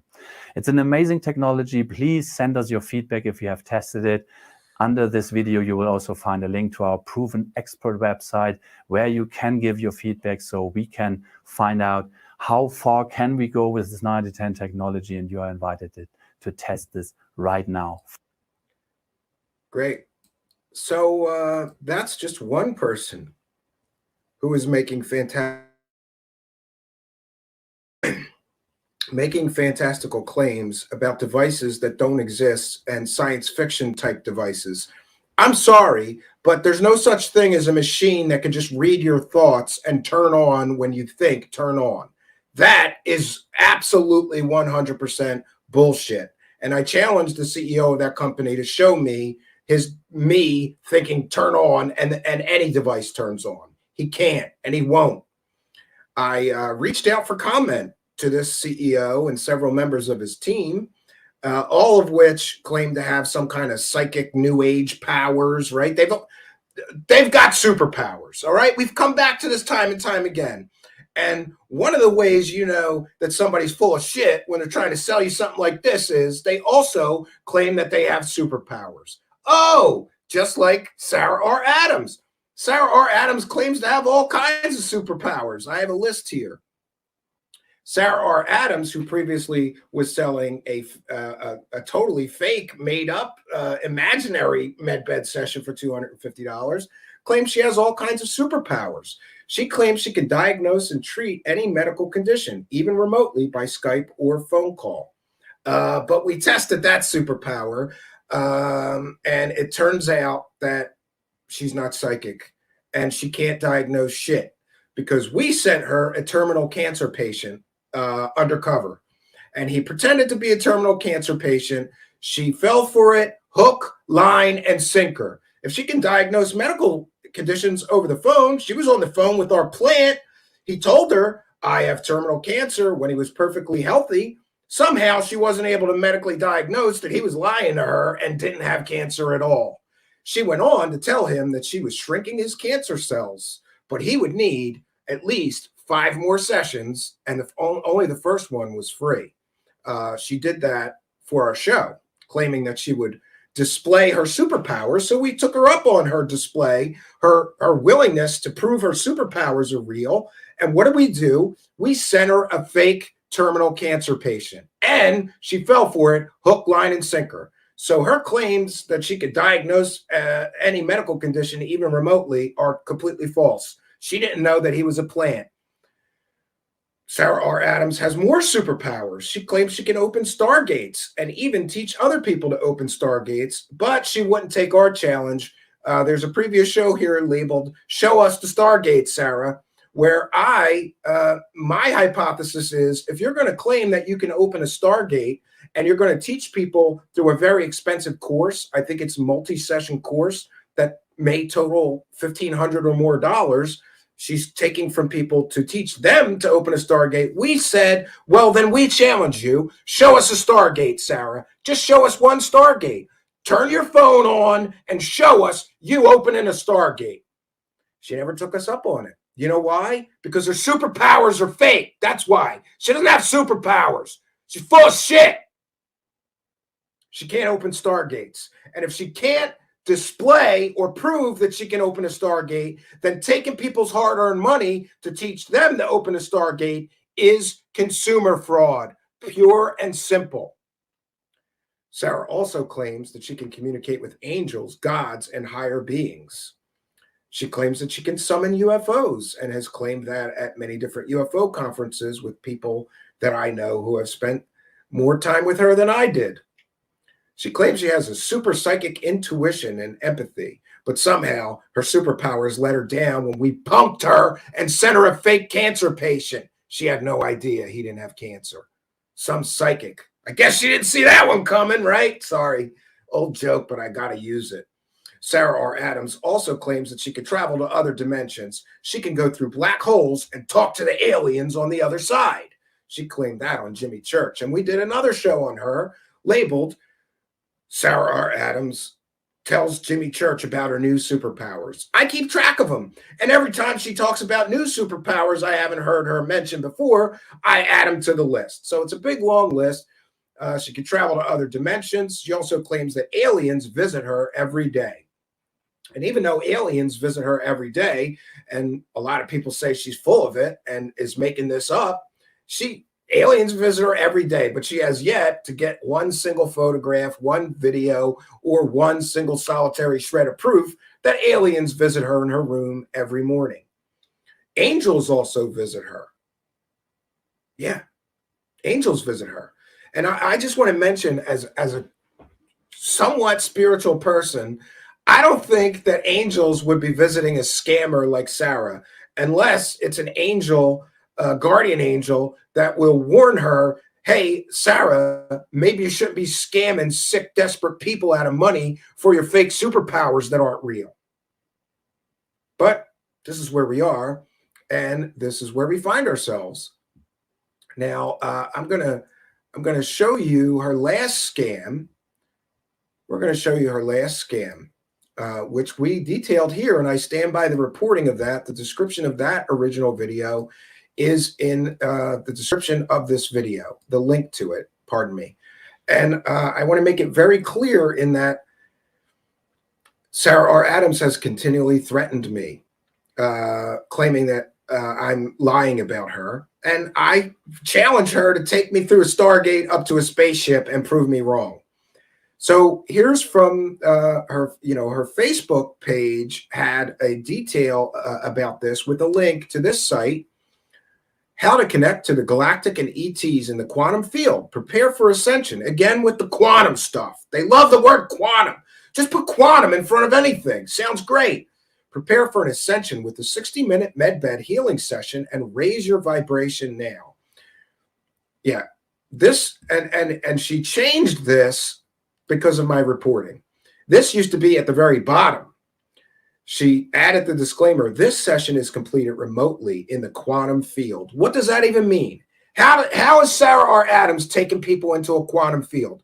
It's just as scammy as saying you're taking them through a Stargate, Sarah Adams. The healing is happening to your light body in the quantum field. There's no scientific evidence that light bodies exist, though I do believe in the human idea that humans have immortal souls. Maybe that's what she's talking about, but okay. This is happening to your light body in the quantum field. And here's what this offers. Cell rejuvenation. Remember, this is $250. Gene and DNA upgrades. There's no scientific proof that anybody can upgrade somebody's DNA through any means. That's consumer fraud right there. Light codes, activations, and downloads. What does that even mean? Oh, you can receive plasma and cosmic life force energy and elevate your frequency within your body, mind, and spirit. Again, what does that mean? How do you receive plasma? You know, the real scientific version of plasma, if you're going to receive it, could be dangerous to your health, not beneficial. But this is the pseudoscientific garbage that Sarah Adams thinks passes for, proof of something. You're going to get cosmic life force energy. Oh, you can have emotional trauma releases. And again, if you're suffering from emotional trauma, why don't you go visit a psychiatrist or a psychologist or somebody trained to deal with emotional trauma? Sarah Adams is neither licensed nor educated to treat people for emotional trauma or any kind of psychological problem. But here it is, right in black and white. She's going to treat you for emotional trauma releases with her fake medbed. This can treat injuries and organ rejuvenation. And again, what if you're suffering from heart disease or something, or you have a failing liver and you see this? Oh, I can get treatment I can have organ rejuvenation. If I just give this woman $250 and go through the Stargate to the quantum field with her, this is disgusting and despicable scam, Sarah. Take this down. You can receive downloads and brand new energy flows from the divine source energy. Oh, it can also balance your chakras. Again, there's no scientific proof that chakras exist. It's a spiritual concept. She can't prove chakras are even real, and she can't prove that your chakras are out of balance before you pay her the $250, and then prove that suddenly your chakras are in balance after you've paid her. Oh, and you're going to meet your star family. But wait, there's more. Feel amazing and enjoy change to your vibration, frequency, and energetic state. Rapidly clear blocks and barriers that have been hindering your healing and awakening progression. Here we go. In this session, you will be guided to the quantum field, and we will open a stargate to bring you to a starship. Here you will be guided to the vibrational room on the Galactic Federation ship, and the ETs will assist us to facilitate a medbed healing session for frequency upgrades for elevation of consciousness and to help clear negative density in your aura, organs, and chakras. The ETs will also be able to help you activate light codes, DNA and cell genes for higher elevation of consciousness and help you merge back to your higher self in preparation for the ascension. But wait, there's more. She's also promising you if you give her $250 that the Pleiadian beings will work on you while the medbed is running. While in session, we will be communicating with the Pleiadian beings, and they will confirm that what procedures they are completing along the way. The session is done remotely. Here's what she, saves to the end via a Zoom and is a voice call, as we will be going into deep meditation while in session. And don't worry, folks, the starship is based locally near Australia in the quantum field at this present time. The starship is currently clocked and can transcend into physical form. This will happen in time when the consciousness of the planet and the collective is high enough state of awareness and frequency. The session is 60 minutes long, and we suggest you find a quiet place where you feel relaxed while you're taking this journey into Sarah R. Adams' scam for $250. This session is for people who are open and ready to take their healing, frequency, and upgrades to the next level. Become the best version of yourself and enjoy life with freedom, joy, and love. Please note, sessions are available with Pete, Roxy, and Dan. The calendar link to book will be sent to you once payment has been received. For any further inquiries, please contact us via email or on the contact us page. Then she tells everybody else, if you want to become a healer and are excited to be of service with this modality, please visit our group workshops. So she's going to, recruit new scammers to help her run this scam. And again, with the CGI, if she was really in contact, and here's her scamming partners, $250.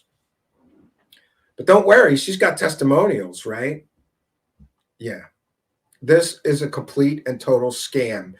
And she should be, in my view, and this is my opinion, she should be criminally prosecuted for this because she is taking advantage of sick, desperate people who are looking for something. She could be taking advantage of cancer patients and terminally ill patients, people with children with learning disabilities, and more. And we have seen that she loves to take advantage of people with children with disabilities, claiming to me that she could communicate with my autistic nonverbal son who doesn't speak. Yeah, that turned out to be bullshit. She wasn't communicating with anything. She even claimed one time that she was communicating with him while he was dead asleep. And I played along. I'm like, oh, you're communicating with him right now? As I was watching my son sleep. That's what kind of scammer this is. And she told me that she has clients who have nonverbal children who she communicates with for her clients, which essentially means she takes money to pretend to communicate to nonverbal children with disabilities. That's what kind of person Sarah Adams is. But this was the fake medbed sessions. This was the medbed that don't exist because it's a Zoom call or a Skype call. In other words, this is total horseshit. But she's upped her game because we've seen that now she's claiming that she has a real medbed. And we got to see it in the intro video, intro to this video. Again, though, with the CGI, look at the CGI she's using, and they're calling it a hollow. Her partner, Octorius Ra, called it a hollow dynamic medbed, which would seem to indicate that it uses some kind of advanced hologram technology. But no, friends, I scoured his Instagram for every piece of information on this so-called device that I could find. And I got to tell you, what I found out was that essentially, what Sarah R. Adams and her partner, Octorius Ra, wait for it, are offering. What they're offering is an old tanning bed with magnets glued in it and orgonite in it.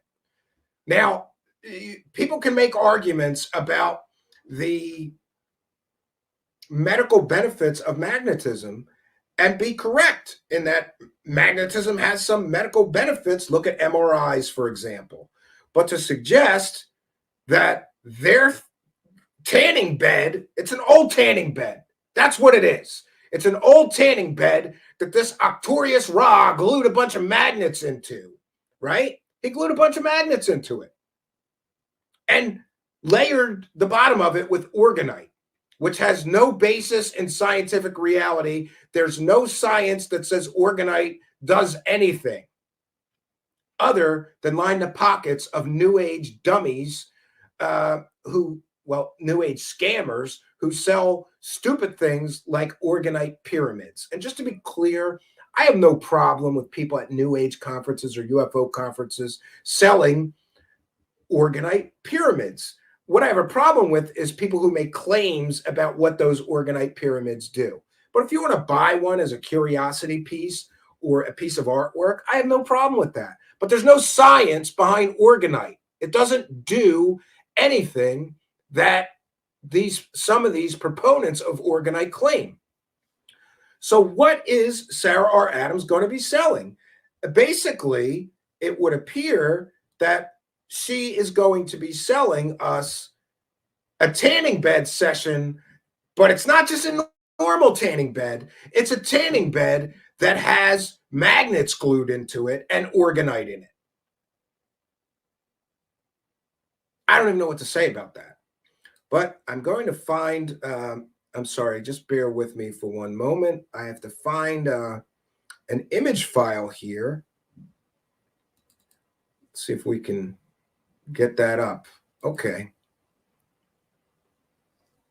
Just bear with me one moment, friends, while I stop this screen and share another. By the way, we're citing fair use. Everything that I am sharing is, you know what, I'm going to do this another way, so please bear with me.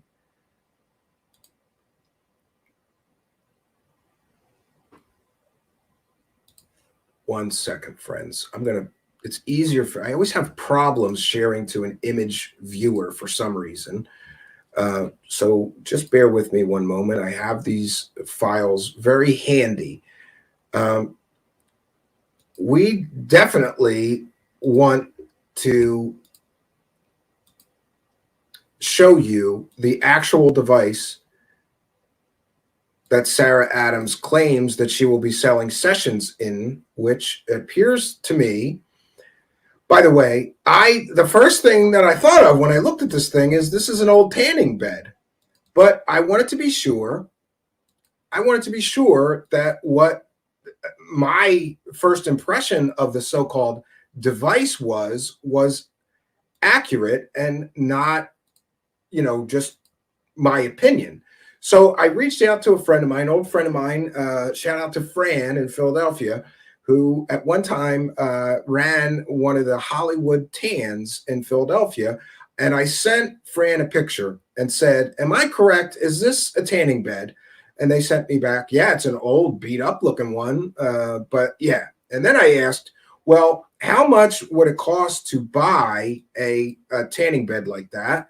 And the person that I talked to, who is a one-time manager of a tanning salon, said that would cost somewhere in the neighborhood of a few $100s. So I don't understand this. I do not understand this whole scam. To me, it would appear that what happened here is that I suppose this Arcturus Ra purchased a tanning bed. Then he glued some magnets in it. Then he glued some kind of orgonite into it.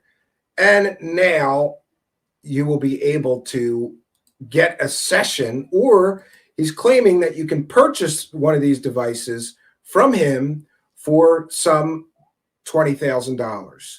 Quite a good markup, I would say. Buy an old tanning bed for a few $100s, buy some magnets, and you too can make tens of thousands of dollars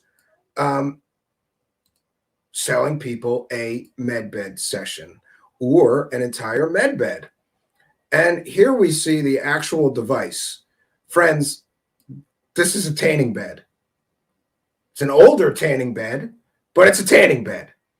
And we heard from the description of Mr. Arcturus Ra that he glued there's magnets. So he glued some magnets in it.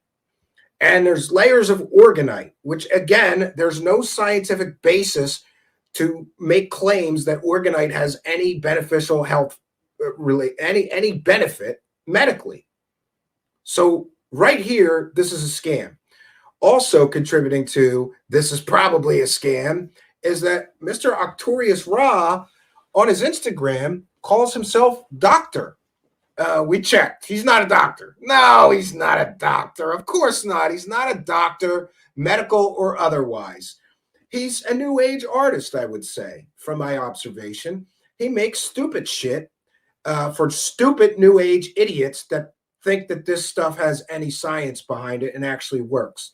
He makes pendants where he makes all kinds of crazy claims. We're going to show you some of his products on a website, an e-commerce website run by him. Friends, if it looks like a scam, if it seems like a scam, it's a scam. This is just another iteration of a Sarah R. Adams medbed scam. I think, perhaps due to some of our coverage here, Sarah R. Adams decided, God damn it, that Stephen Camden guy's right. My medbeds are fake. I need a real medbed. So she gets, and again, this is my speculation, she gets an artist who makes a lot of new age nonsense products in the form of Arcturus Ra here to make her a real medbed so that she can sell sessions in a real medbed. So we are, I have to admit, a little bit premature in our reporting here because so far they're not making very many claims. I guess because the device is not quite in the office yet where they're going to be scamming people, serving people for their medbed sessions. But she did make one claim, and so did he. Both of them claim that this medbed of theirs, which is a tanning bed, with magnets glued in. Let's not forget the magnets, okay? They spent upwards of tens of dollars on magnets that they glued into this thing. So it's not a normal tanning bed. It's a tanning bed with magnets glued in it and orgonite, which is basically made out of trash, copper coils and a bunch of, shredded up aluminum foil. Orgonite is made out of trash. I'm sorry. Some people are experts, though, at making those pyramids look beautiful, but it's trash. They put a bunch of copper coils and trash and shredded up metal in a mold and then an epoxy in it. Orgonite is made of trash, okay? So their medbed, it's got magnets. They spent tens of dollars on magnets to glue into this thing, and they put a whole bunch of orgonite trash inside it. And I would challenge either of them. Show me any scientific literature that this thing has any beneficial medical application. They can't, and they won't, and they never will, because this is not science. This is garbage. Are they telling people, for that $20,000 when you buy one of these medbeds, just so you know, we bought an old tanning bed off of eBay for $200, and then we glued some magnets in it and put some trash orgonite in there. Okay, that's what you're getting for your $20,000. No, they're not giving a disclosure about that. They're talking about the tachyon field generator this thing has. And again, no one on Earth has a tachyon generator or a tachyon field generator. That's not real, except in the land of Sarah R. Adams' make-believe. Right there alone, claiming their device includes a tachyon generator makes this 100% consumer fraud. If she cannot prove that she has a tachyon generator in that thing, this is a criminal act, selling people this garbage or selling people sessions in this garbage, no matter what she tells them the device does. Just telling people alone that the device contains a tachyon field generator makes this whole adventure of hers 100% consumer fraud. It's consumer fraud, pure and simple. There's no such thing, Sarah R. Adams and Octorius Ra, as a tachyon field generator. Tachyons are theoretical constructs of physics. We don't even know if tachyons truly exist. Tachyons are used in science fiction, however, to explain things like time travel. And yeah, there are some theoretical theories on what tachyons are, what they do, what effect they could have on the universe, but no one has proven the existence of tachyons in a laboratory. No one has a tachyon generator or field generator. That is science fiction. So right in her ad copy, she's telling people that this device includes a tachyon. It includes tachyons. You can't do that, Sarah. That's a scam. Pure, simple scam, Sarah. One more time, just to drive the point home. But don't worry, hers is a zero field scalar tachyon. That's what hers includes, zero field scalar tachyons. So they threw together a bunch of science words thinking that the consumers that may purchase sessions from her, or God forbid, a $20,000 tanning bed with magnets glued inside of it, won't know that they're just gluing together sciencey words like zero, field, scalar, and tachyon. I don't get it. She is being honest about one thing, that this device includes photons for therapy. That would be, the lights inside a tanning bed that mimic sunlight. Those would be photons. So, hey, at least she was honest about one thing. She just forgot to tell you that nobody has a zero field scalar tachyon generator. That's garbage bullshit they made up. Okay? All right. Now we're going to move on along to her partner in this adventure, who is a very colorful character who makes all kinds of ridiculous claims. I have a list of some of his claims.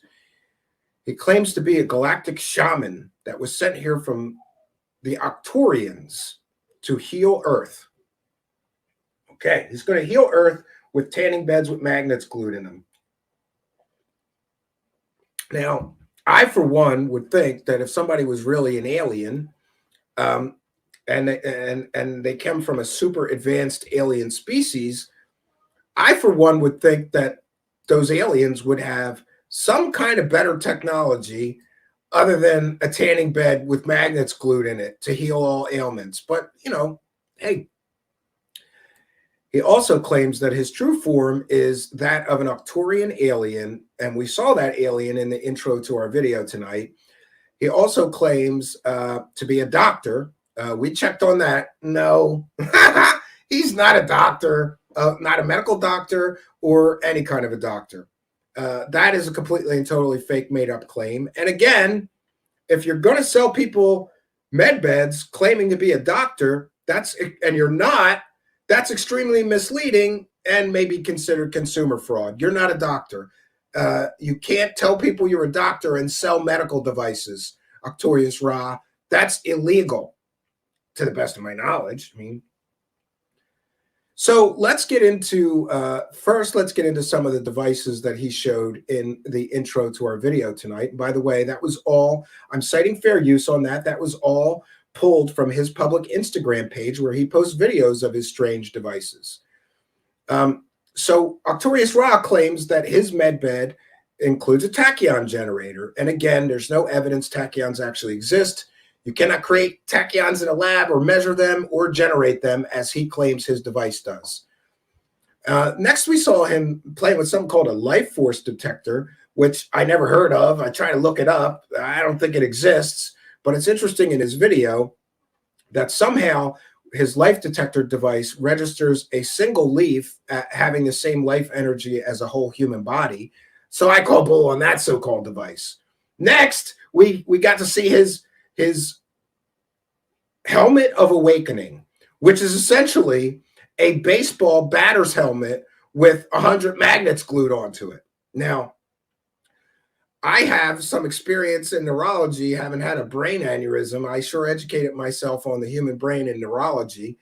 And I was concerned about this device because I know that magnetic fields can have very strange, adverse, and even detrimental effects on the brain. So I reached out to my neurologist and I sent him a picture of this thing. And what he wrote me back is danger.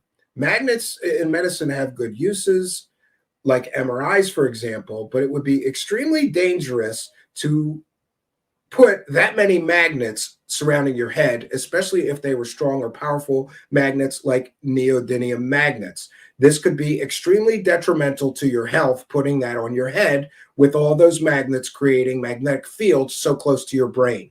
So right there, this man is creating devices which he claims have some benefit that a real neurologist looks at and says, whoa, put the brakes on here.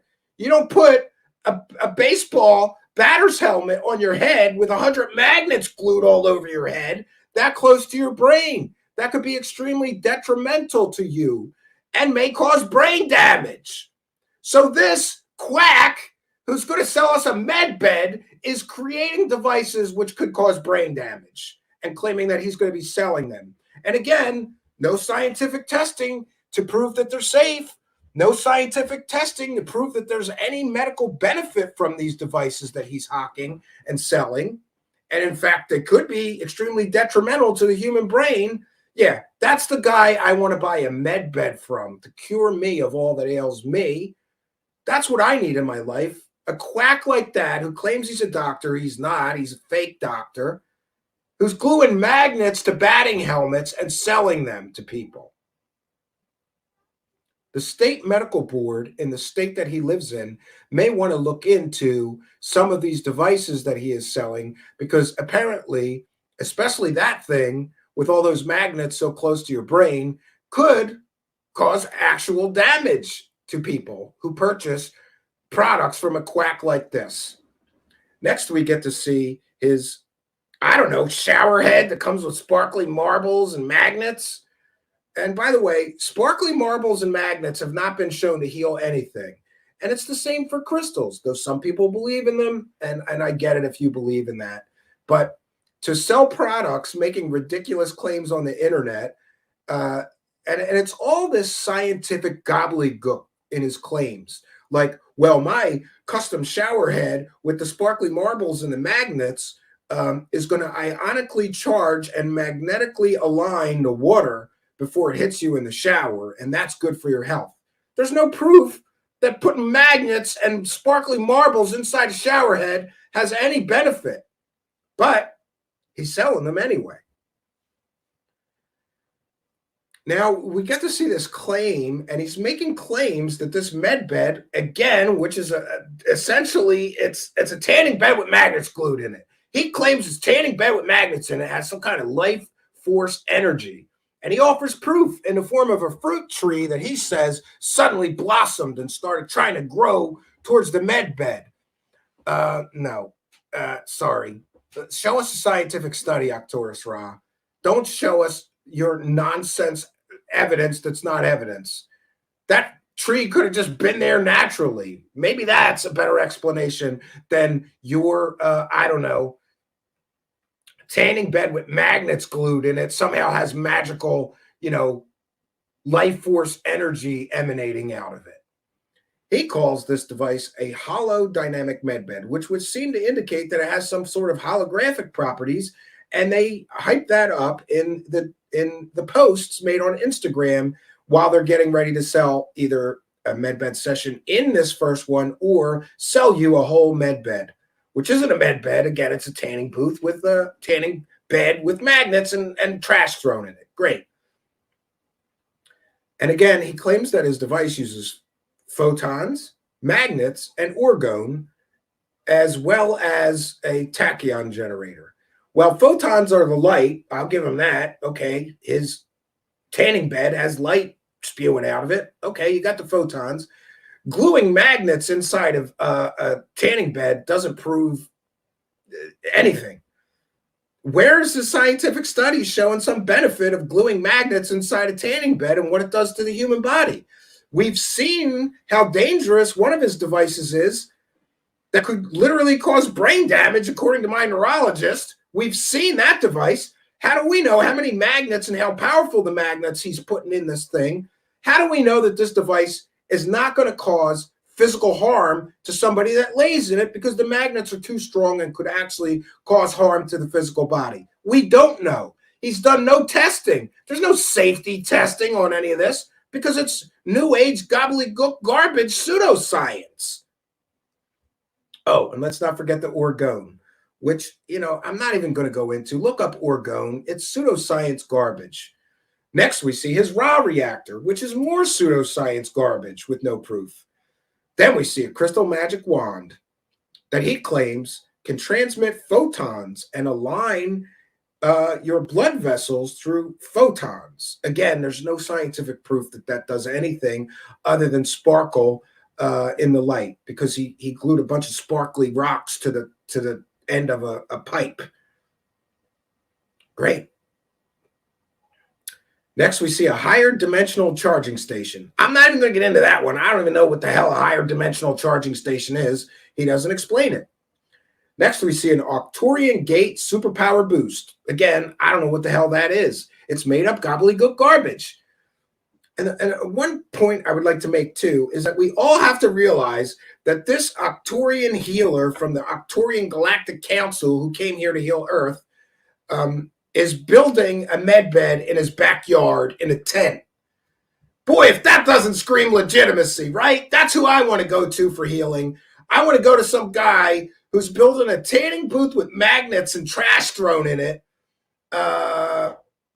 in his backyard in a tent. That screams credibility, doesn't it? He's building a tanning booth with magnets glued in it in his backyard in a tent. Great. Next, he talks about a Vans field generator included in his device. I don't even know what that is. He talks about a Gans field projector, plasma water, holy circuitry. And by the way, his holy circuitry consisted of a steel coil, a copper coil, batteries, and a placard with a prayer written on it. Somehow, that's supposed to have magical properties and do amazing things. He talks often about photonic substances, but he doesn't say what those photonic substances are. I don't know what photonic substances are. Do you? I don't think anybody knows except this guy. So in looking more into this person, I stumbled upon his e-commerce website where we see all kinds of garbage products, and he's making all kinds of, oh man. Oh, I would love to get somebody from the FDA to look at his site and see all of the claims that he's making about these devices that he sells, which again, you know, if you want to buy a necklace for the sake of a necklace and wear it just for a fashion thing, I have no problem with that. But when some idiot, quack, fake doctor is out there telling people that their device does all these things that they can't prove, to me, that's a scam. And it should be stopped. It should not be allowed. Why is Etsy allowing a scammer to make ridiculous medical claims on their site that cannot be proven? Look, you could get stem cell galactivator men's jogging pants. Yeah. And of course, galactivator oil, which is, to me, it's an awful lot like snake oil, I would think. Galactivator oil. 1 second. I have to go back and reshare my screen. This is galactivation oil, friends. It's handmade, and its materials are herbs, grapeseed oil, and love, and 432 hertz photons. And again, this right here is proof that it's a scam. There's no scientific proof that you can somehow imbue oil with 432 hertz photons. What are you doing? Shining a 432 hertz flashlight at the jar of oil? And again, these new age scammers love chakra activations. They all sell shit that claims that you can activate your chakras or align your chakras. Again, something that can neither be proven or disproven. In the description, it says, get your chakras activated. Organic oil, energetically enhanced with directed photons and bions. I looked up bions. That's a made-up term. Apparently, he made it up. To enhance skin energy and chi flowing through your body. Absolutely non-allergenic. All natural herbs used for topical use only. Effects can vary. You can feel more connected, refreshed, or clearer, and have less brain fog. Again, if you suffer from brain fog for one reason or another, that could be a medical condition. That could be a psychological condition. And this fake quack doctor on Etsy is not qualified to treat either of those things. People report different experiences, such as better focus or being more present. I don't even know what being more present means, right? I don't even know. What does that mean? We don't know. Okay, I'm going to be more present if I buy your snake oil for $19. But there was one product, friends, that really caught my eye because of the ridiculous, insane claims that this person is making about the product.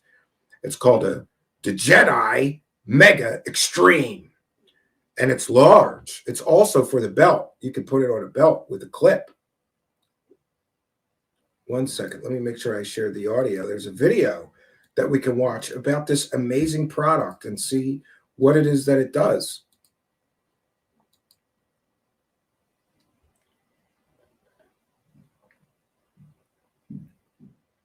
Okay, so it's a piece of metal pipe with a hole drilled through it for the necklace and some other pieces of metal glued to it. That's the video. But don't worry, friends. The video is not the impressive part. Let me just change this so we get a better view of it. The impressive part is all the things that this device can do to you for just $144. Let's go down to the description.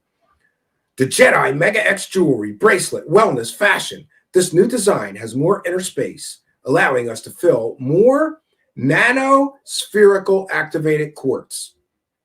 Friends, what's nanospherical activated quartz? I don't know. Do you know? I mean, we could look up each of those terms, but I wasn't able to find that term, nanospherical activated quartz, anywhere else but his Etsy site. So, of course, it has more power, and it takes at least 3 days to get used to it. Oh, it's so powerful. It's going to take you 3 days to get used to this. For the first nights, do not sleep with it on because you won't be able to sleep.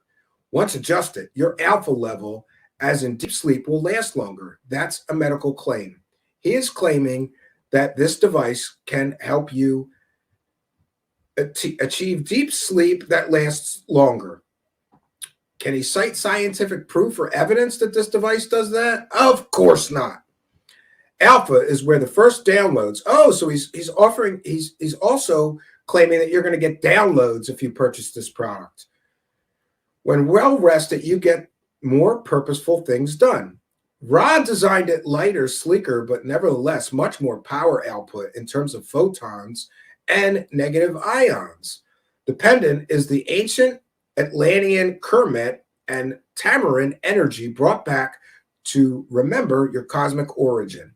Ultimately, you are the key, but you must do the work. The device can assist you, bringing you closer to your original divine blueprint as it pairs with your higher self. To be one with the source or one with God is to be one with the divine light from which all souls come. As you raise the Jed, you raise consciousness, your affirmation to raise awareness that you may grow into a self-realized being. Biocosmic energy, flies through the cosmic environment, and your ancestors knew how to capture this energy in its pure, undiluted form to stay aware, so we can navigate into the peaceful existence and stay away from what harms us or non-essential things that would hinder our growth. Here are some, so far he hasn't said anything about what this device does, except it helps you achieve deep sleep and sleep deeply longer, which is a medical claim. Here are the basic facts of what this key does. Brass is a good conductor and earths us in grounding. It manifests abundance and birthing of ideas that naturally come to us. It can be used as a divination tool or a dowsing tool as well. Wow. And here's where he starts making wackadoo claims. Russian scientists have found out that the DNA begins to repair itself when introduced to a light frequency that is at the level of 10 potency to the 23rd. Show me the studies, Arcturus Ra. Show me the studies that you're citing, or are you just making this shit up? The highest information the body has within its cells is light, as in photons, then everything else. First, you're light, then electric, then magnetic, then you manifest. Gold is all colors of the rainbow combined. You call it the rainbow body, but it's also known as the golden body. When all chakras are aligned, your body is golden in a higher dimensional frequency. They love this too. This device will raise your frequency, which raised my frequency of what? This is pure garbage. Pure mind and pure spirit and thoughts only make that possible. Also, you can meditate with the key and sense a difference if you're open enough, which also requires training and discipline. Here is what customers reported they experienced with the key. Mind you, all keys I have in my store are powerful and eventually do the same. That the Jedi is just gold and more nanomaterial in the filling, thus much more output. Output of what? What does this thing output? Can whatever this thing outputs be scientifically measured? Of course not, because this is pseudoscience, new age gobbledygook garbage. Now he's saying that this device has 5G shielding, protecting connective cell tissue, aka fibroblast. Again, this is a claim that he cannot prove. He can't prove that this thing shields shit. It's a piece of metal on a string. He claims it activates mitochondria and endocrine system. Again, that's a medical claim and is against the law. He's making medical claims without proof. The FDA might want to look into this guy. Activates your parasympathetic nervous system. Again, that's a medical claim. Photonic scalar cell level activation. I think that's just a word salad gobbledygook nonsense. Intracellular biovital dynamic enhancement. Again, more word salad nonsense. Oh, it's going to harmonize your chakras, right? Again, a term nobody can prove, or he can't prove or disprove that it harmonizes shit. Intra-superluminous cell communication amplifier. Wow, look at that word salad.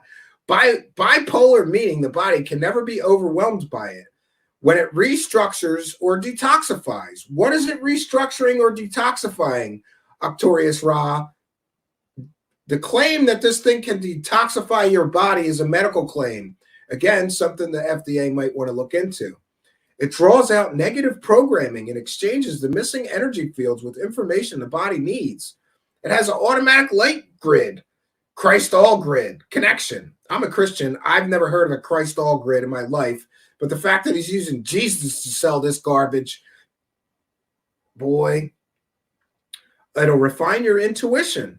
It'll offer thought, focus, and enhancement. That's a medical claim. There are supplements that are said to offer thought, focus, enhancement. Those are very problematic when it comes to the FDA. So why wouldn't a chunk of metal on a string that he's selling, claiming to do those things, be allowed? Manifestation and intent fine-tuning. It amplifies magic. Oh, man, I got to buy one of these then. So be cautious when applying it. Always stay in the light. It's a space-time accelerator. Again, that's such a stupid, fantastical claim. He can't prove this thing accelerates shit other than his bank account getting bigger. dissolves gently 3D linear timelines into perception.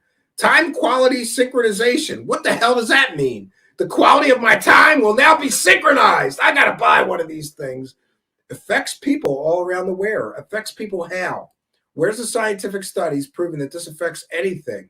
The wearer or people around the wearer. It's an etheric, magnetic, kinetic. Look at it, just goes on and on and on. Oh, look at this. He's offering you superpowers. Telepathic abilities come through. After a while, when meditating, you might hear, feel voices when you tune in. He's offering superpowers with this device. Helps you find authentic moments, source momentum. It brings the truth out. You begin to see slowly. Opens the third eye slowly. Love that. Oh, it also can give you thought process synchronization and a debugging of subconscious subroutines you are unaware of. And it acts as a cosmic battery for your soul. Oh, look what else you get. More superpowers. You get more superpowers with this thing.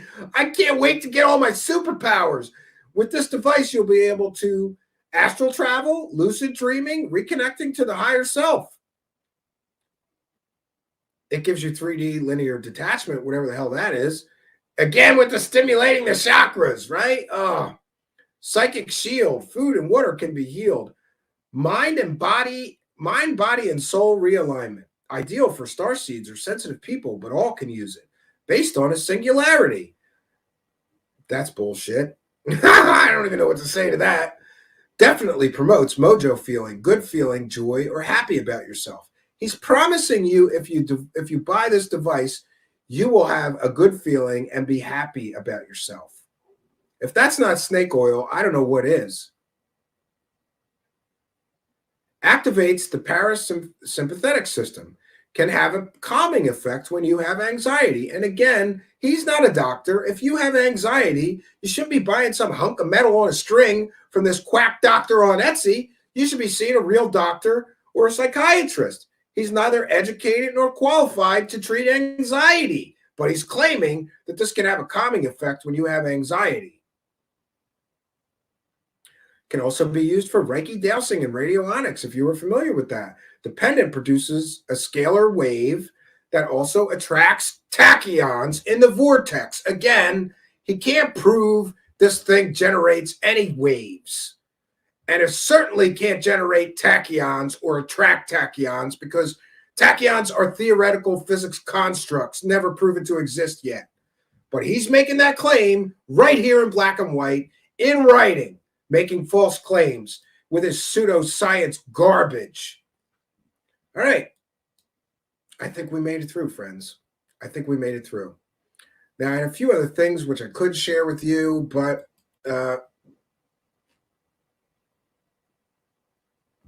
yeah. I had a video from the 9010 medbed scam. Let's we'll share one more thing and then we'll wrap up our presentation here tonight.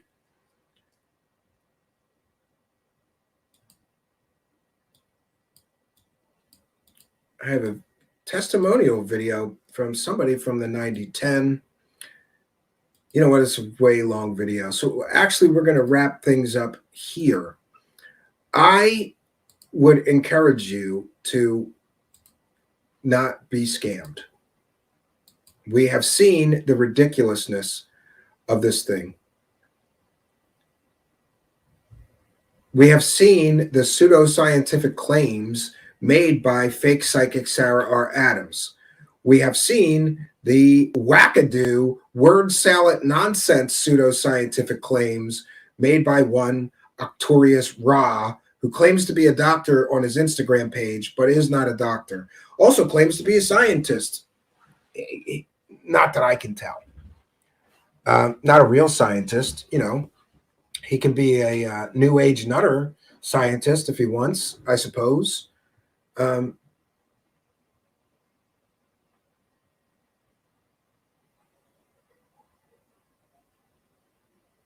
Sixth Sense commenting on Twitter. I wish sometimes people would link direct.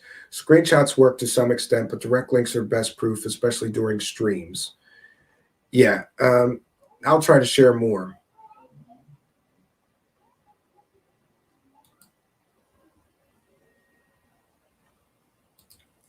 So we have seen the pseudo fake scientific claims.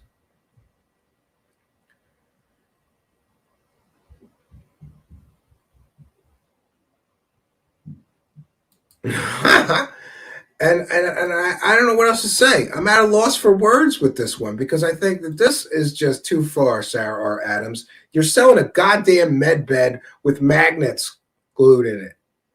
A goddamn med bed with magnets glued in it. That's what Sarah R. Adams is selling you. And if the old one was $250, God knows how much the new one is, because that's a real physical med bed.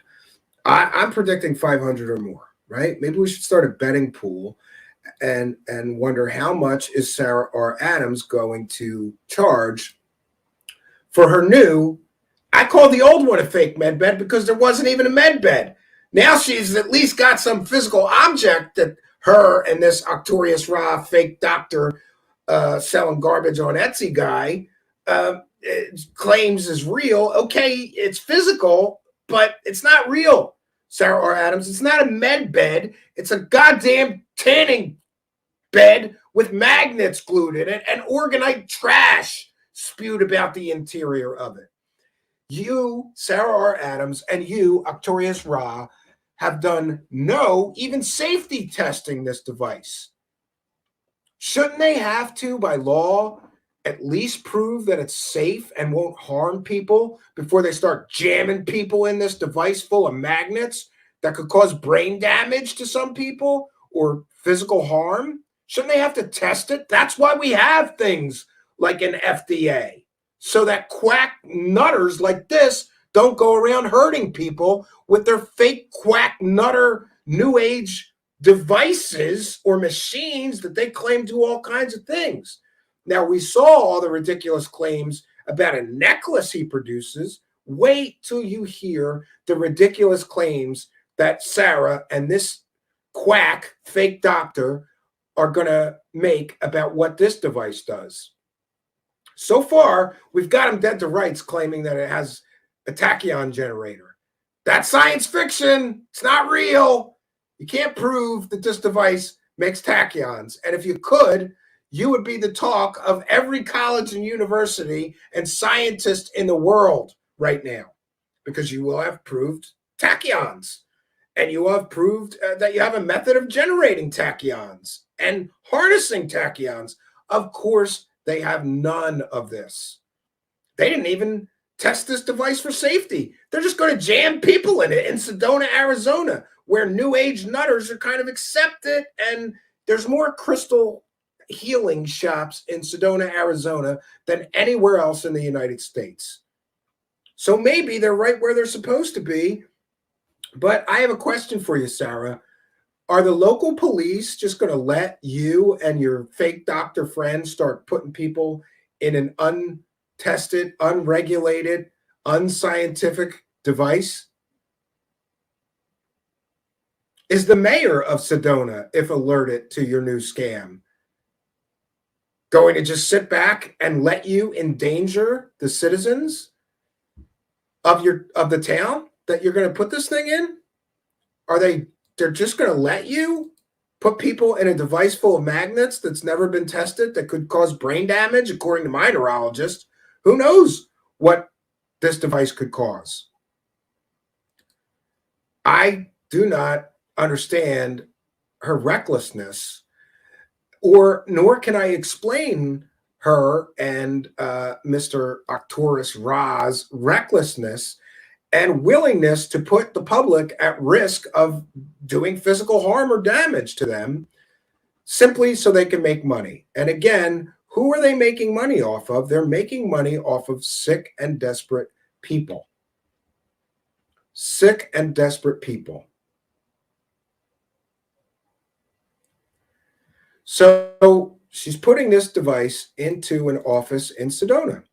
And I think that the authorities in Sedona are going to have something to say. We reached out for comment, and at the time of this broadcast have not heard back from a spokesperson from authorities in Sedona over these issues that we have reported on tonight.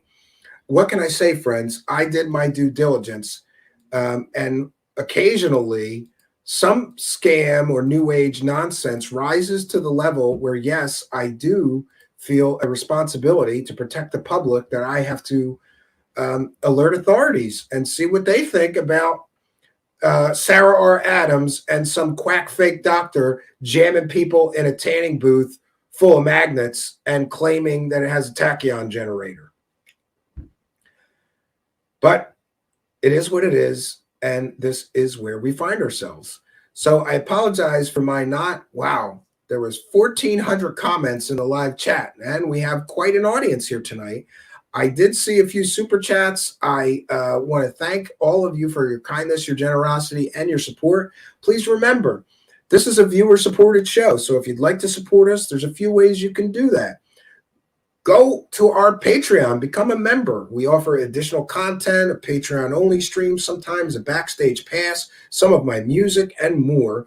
And there's tons of material and links there. So if you sign up for as little as $1 a month, you get 2 years worth of every month me posting Patreon content there for you to enjoy. And every month we post more. You can send a super chat. You can send a PayPal donation. Instructions to do that are in the About section of our video here.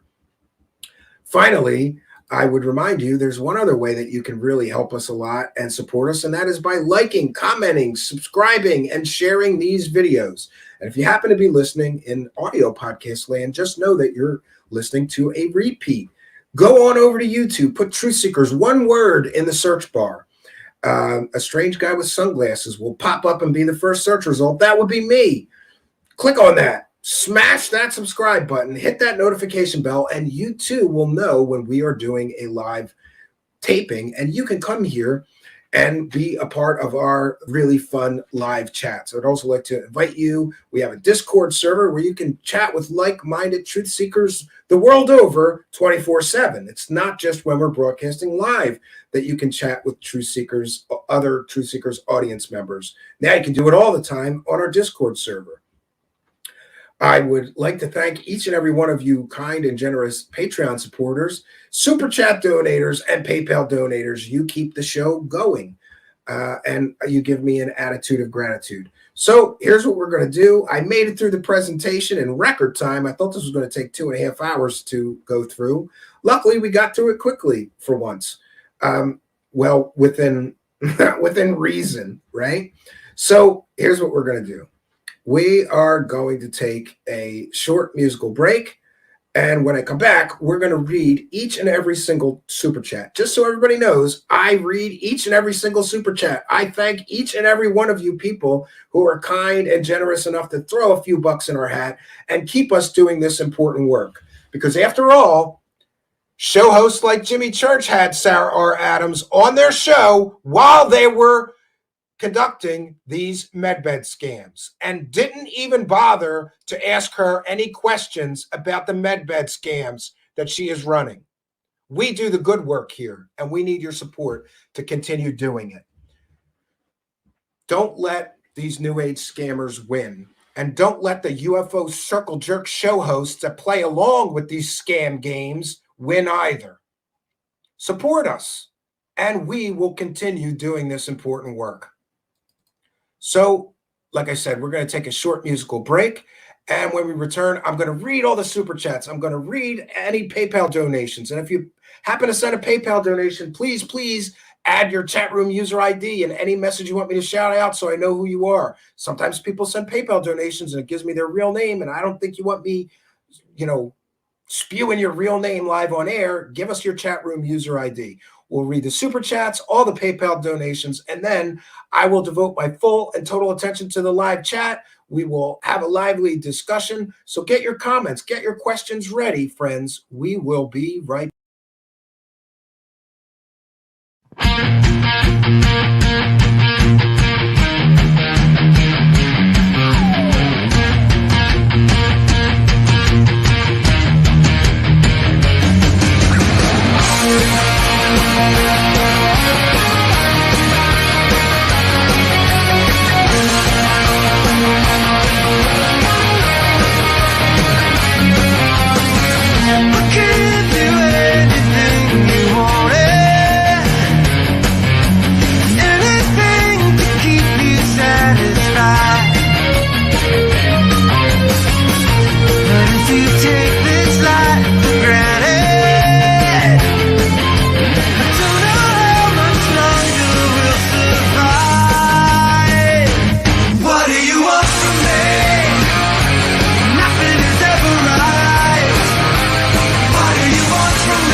What do you want from me?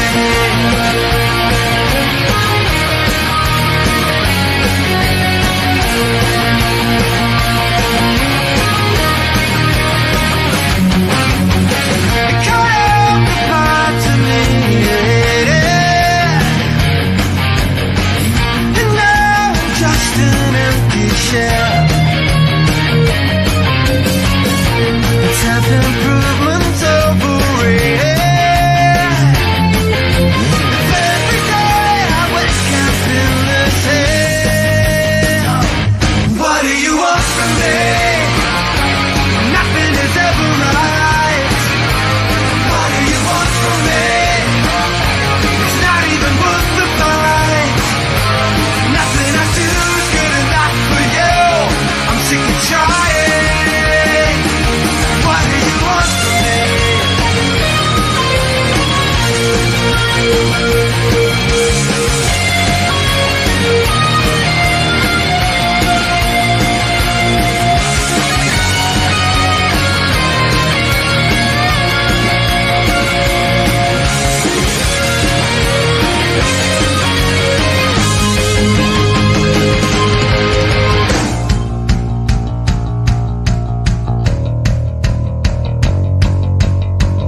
We'll take the blame and beg forgiveness. But just tell me what the hell is wrong. Don't just stare at me in silence. I'm desperate for a reason to hold on. What do you want from me? Nothing is ever right. What do you want from me? It's not even worth the fight. Nothing I do is good enough for you. I'm sick of trying. What do you want from me? What do you want from me? What do you want from me? What do you want from me? Nothing I do is good enough for you. I'm sick of trying.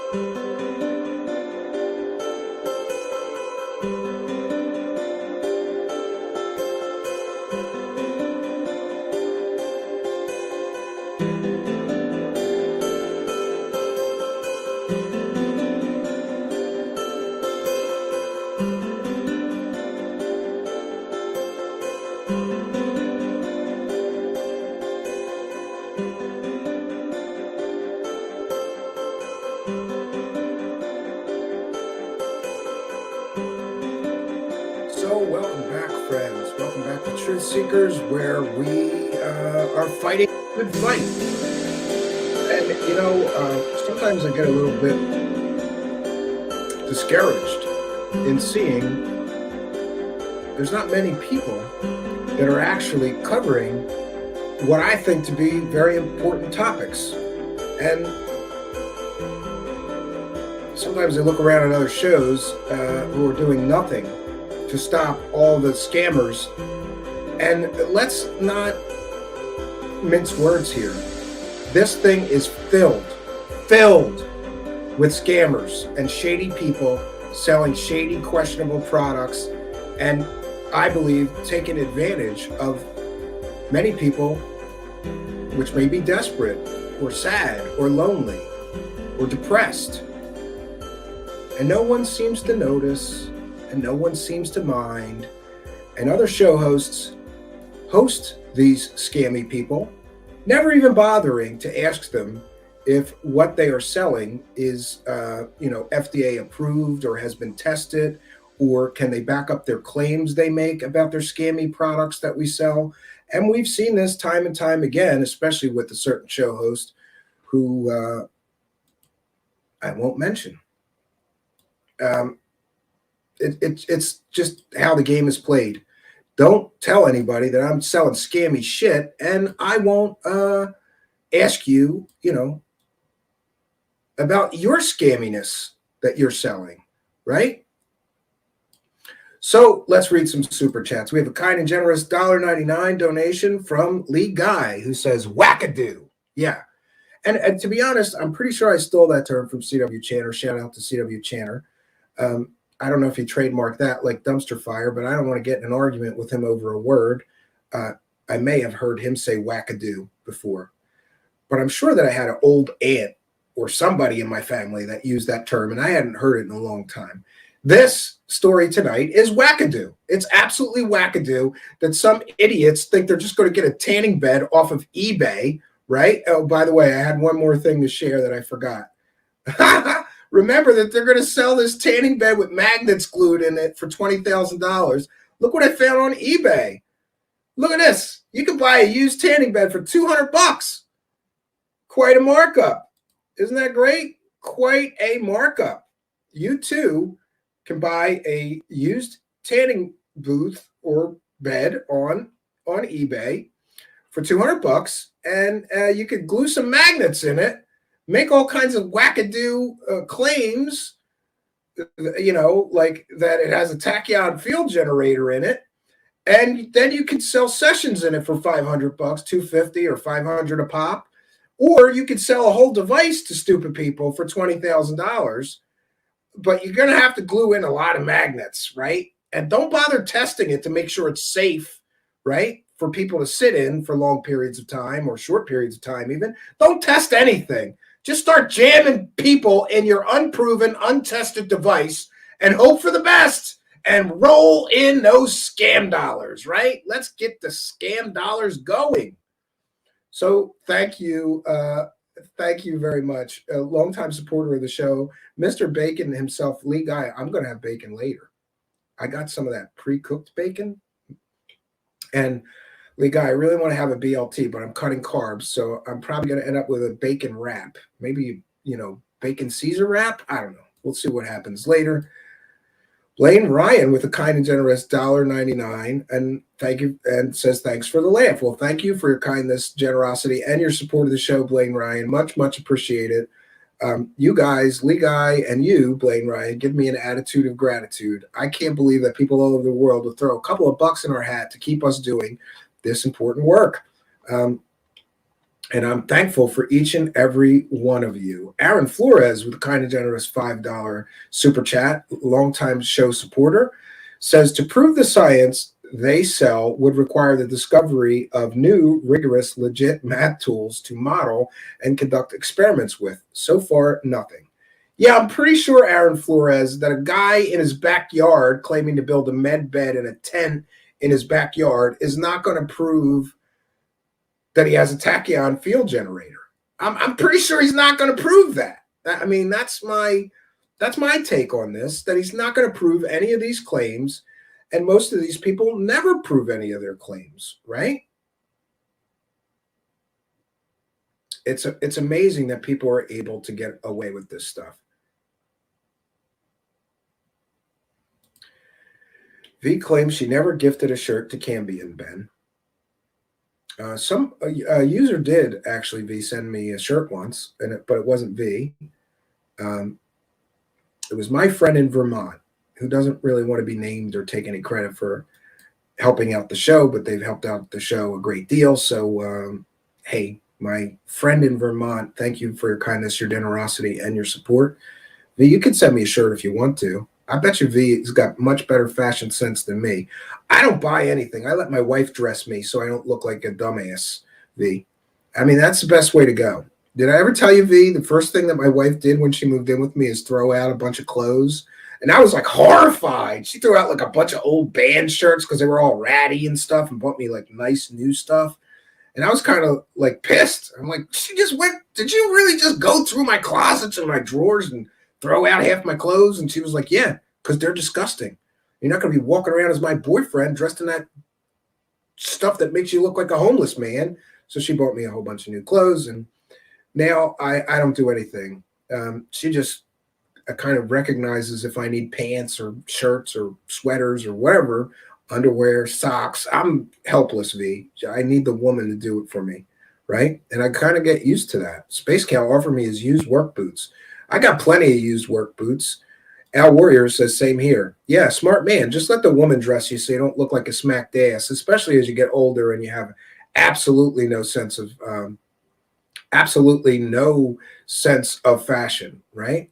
I want to go to the PayPal donations. I want to thank Threx for a kind and generous $25 PayPal. Very, very generous of you. Thank you for your kindness, your generosity, and your support.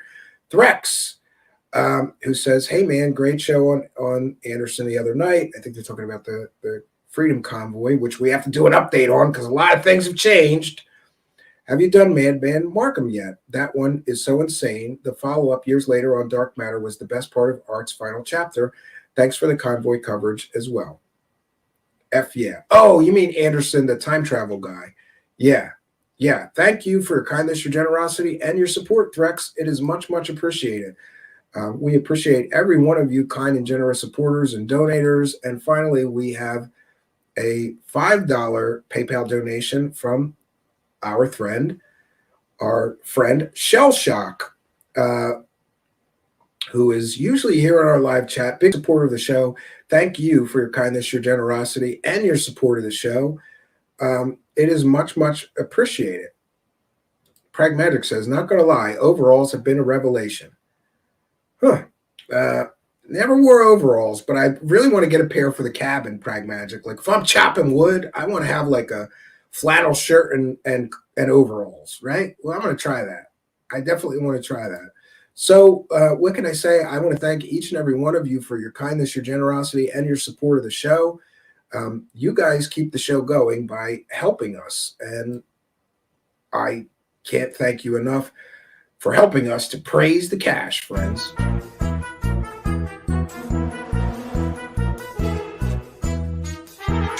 You're watching Truth Seekers. Praise the cash, praise the cash.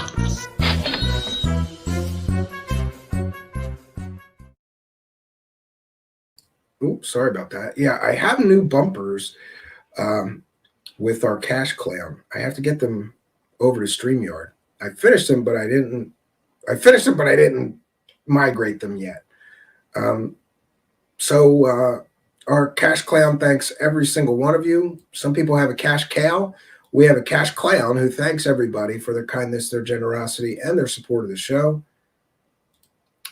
Dot Tester says, great. Buy a bed for cancer and magnetic brain damage. Then buy a metal necklace to heal the thing you were getting healed from. What a cycle of madness. Yeah, somebody should step in. Some authority has to step in here. This one is too much. When it's like, hey, give me $250 and I'll make believe that you're in a med bed while I'm on the phone with you. That's one thing. But to actually be putting people into an unproven device full of magnets and God knows what else, it's very dangerous. This could be very dangerous for anybody that doesn't know that they're getting into an unproven, unscientific, pseudoscience garbage device. Alien Gandalf, did you turn it off and on? Oh, he says, call tech support to troubleshoot your quantum med bed. Did you turn it off and back on again, right? V says, I am poor. It should never be a detriment to keep creating and experimenting artistically and scientifically. Well, I would agree with that. That girl Jessica commenting that not my rabbit hole with Terry Joyce is here. Welcome, Terry Joyce, friend of the show. Go over and subscribe to her channel. She's doing some good work exposing frauds. One of the few people out there doing it, besides us now. It is getting to be a lonely place here, Terry Joyce, right? Affluent for you is holding out for a medbed star portal. He wants a combo device, right? Pinzer Flactem says, oh my God, please do a show in flannel and overalls. I would do that, right? Lee Guy says, is it worth it to call the FTC on these scammers? I don't know what authority would cover this. I would think the FDA or the Surgeon General or somebody, because they're making all these medical claims, or even the local police would like to know that maybe they should step in here and tell them, you're not putting people in an unproven pseudoscience gobbledygook new age device full of magnets and shit you glued in.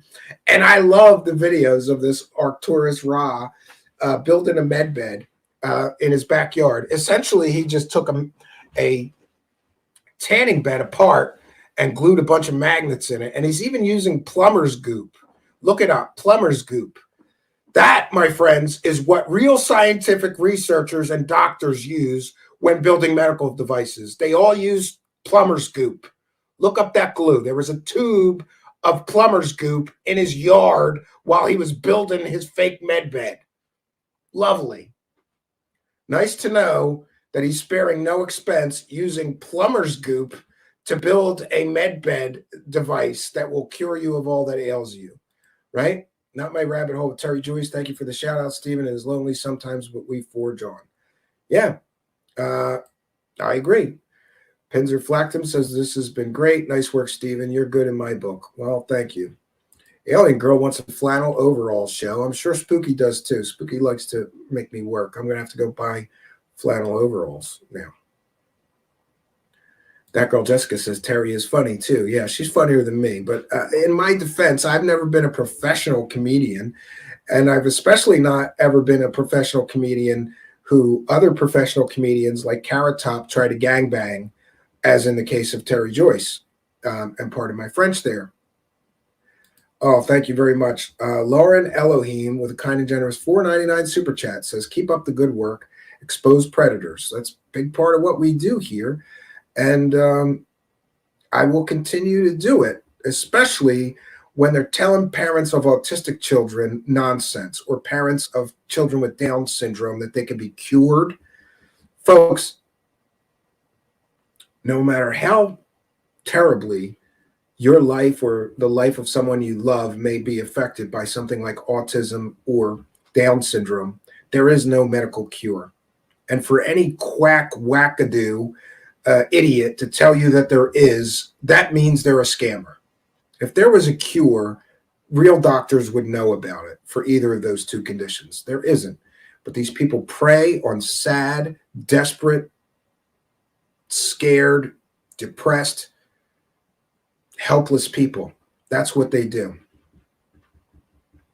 Alien Girl just subbed. I think she's talking about Terry Joyce. So thank you, Lauren, for your kindness, your generosity, and your support.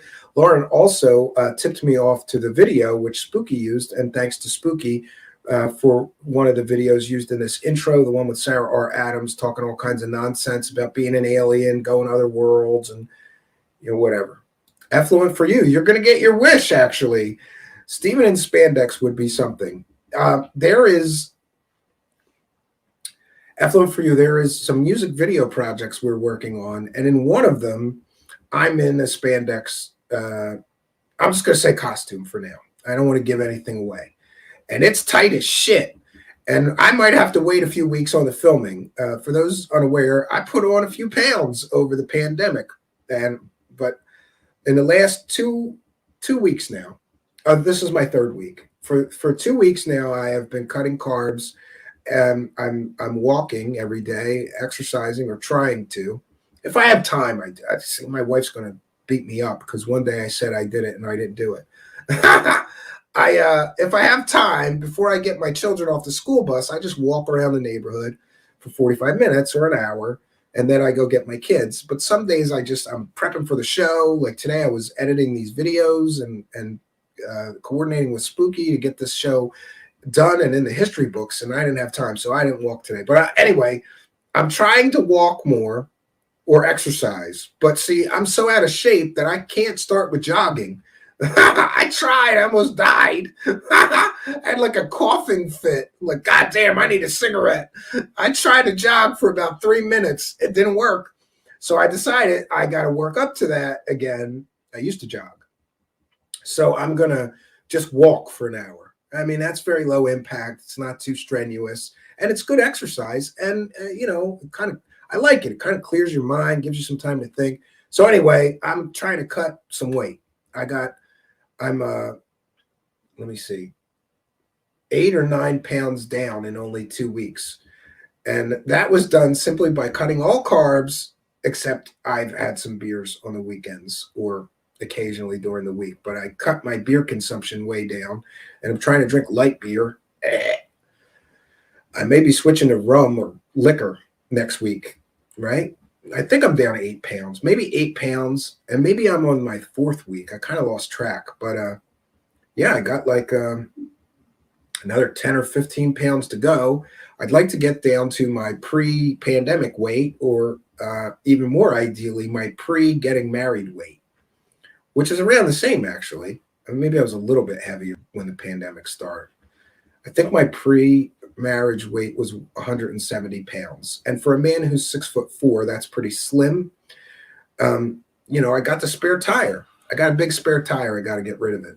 That's an awful lot of beer and comfort food. I've been eating a lot of my wife's cooking, especially because she was home from the office for a year. So she was cooking. I normally cook dinner, and I don't cook anywhere near as well as her. So I don't eat as much as the meals that I make.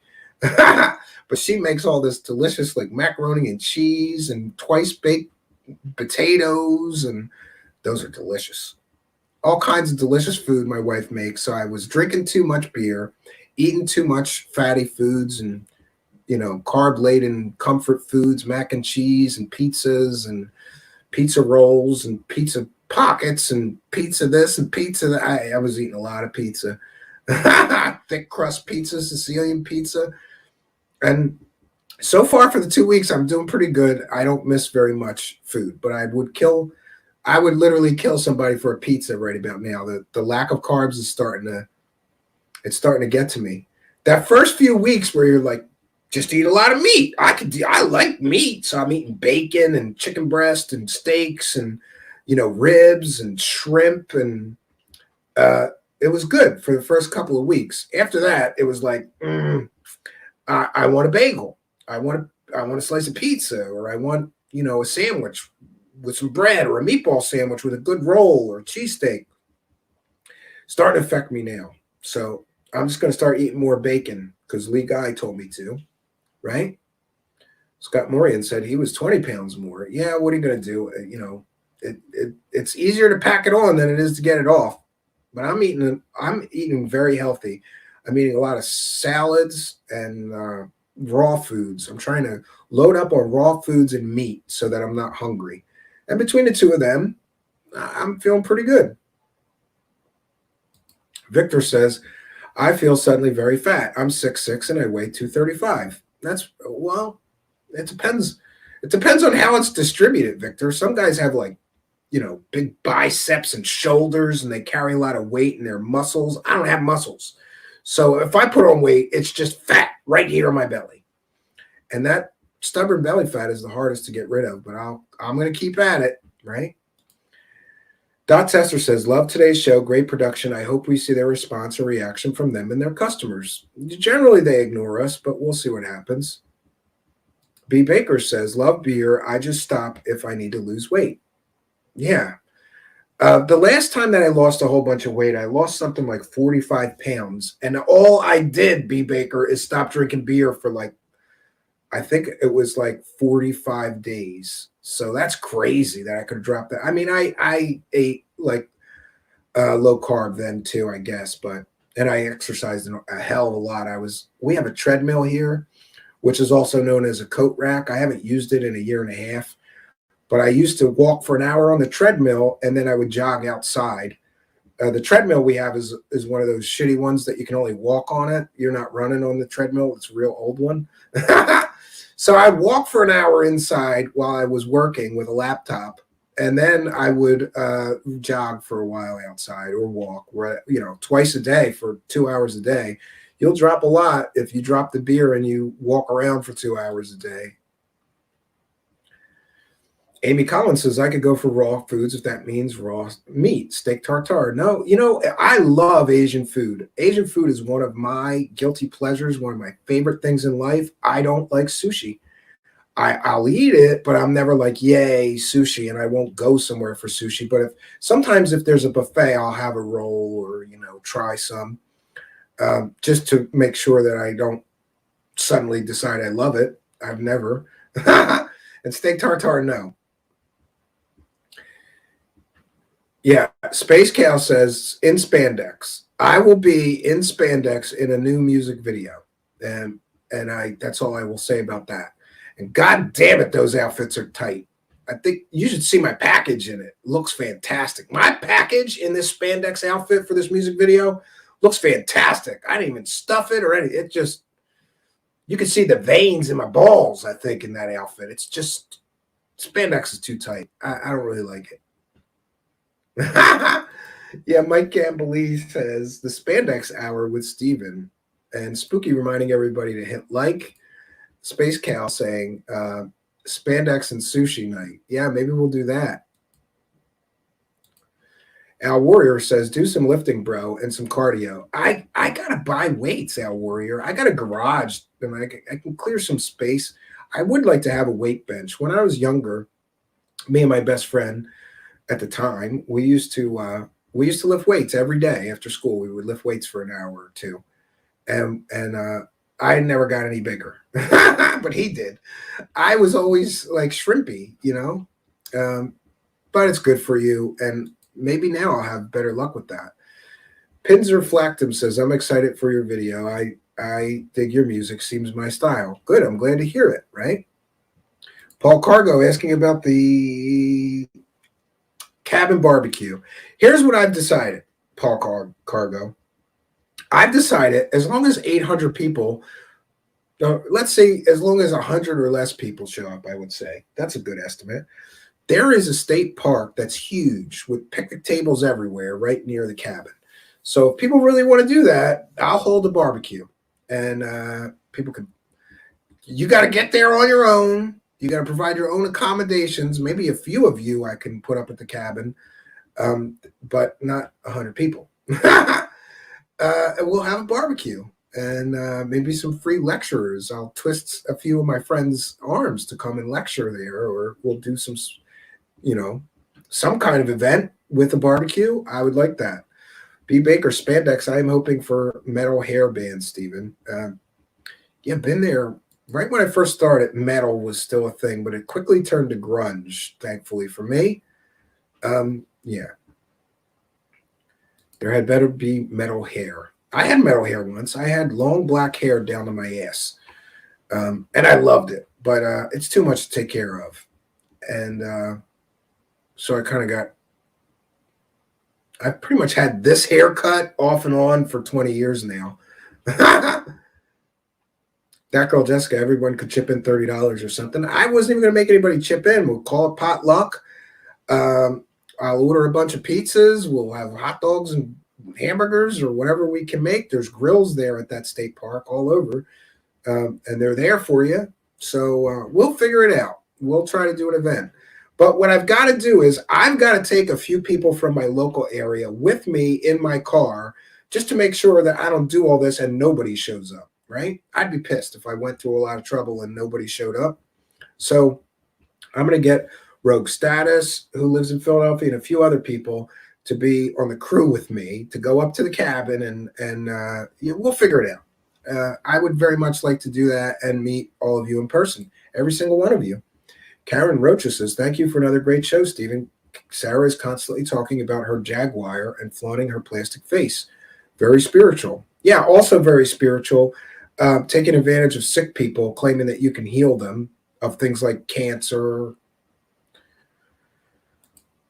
I would say Tobyhanna, Mike Gamblee. Tobyhanna, Pennsylvania is the best park.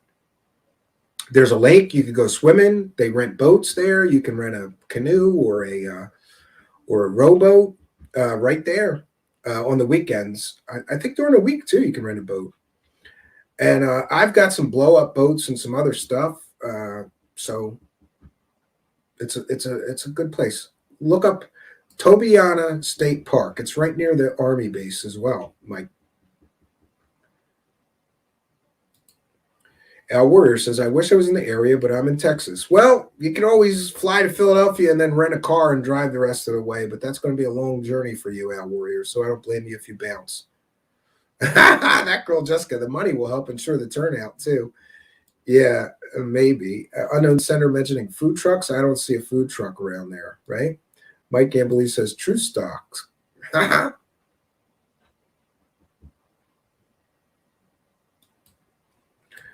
girl Jessica, like Brad from Rocky Horror, the most famous bulge. Yeah, that's uncomfortable, right? That girl Jessica is international, or she'd be there in a minute.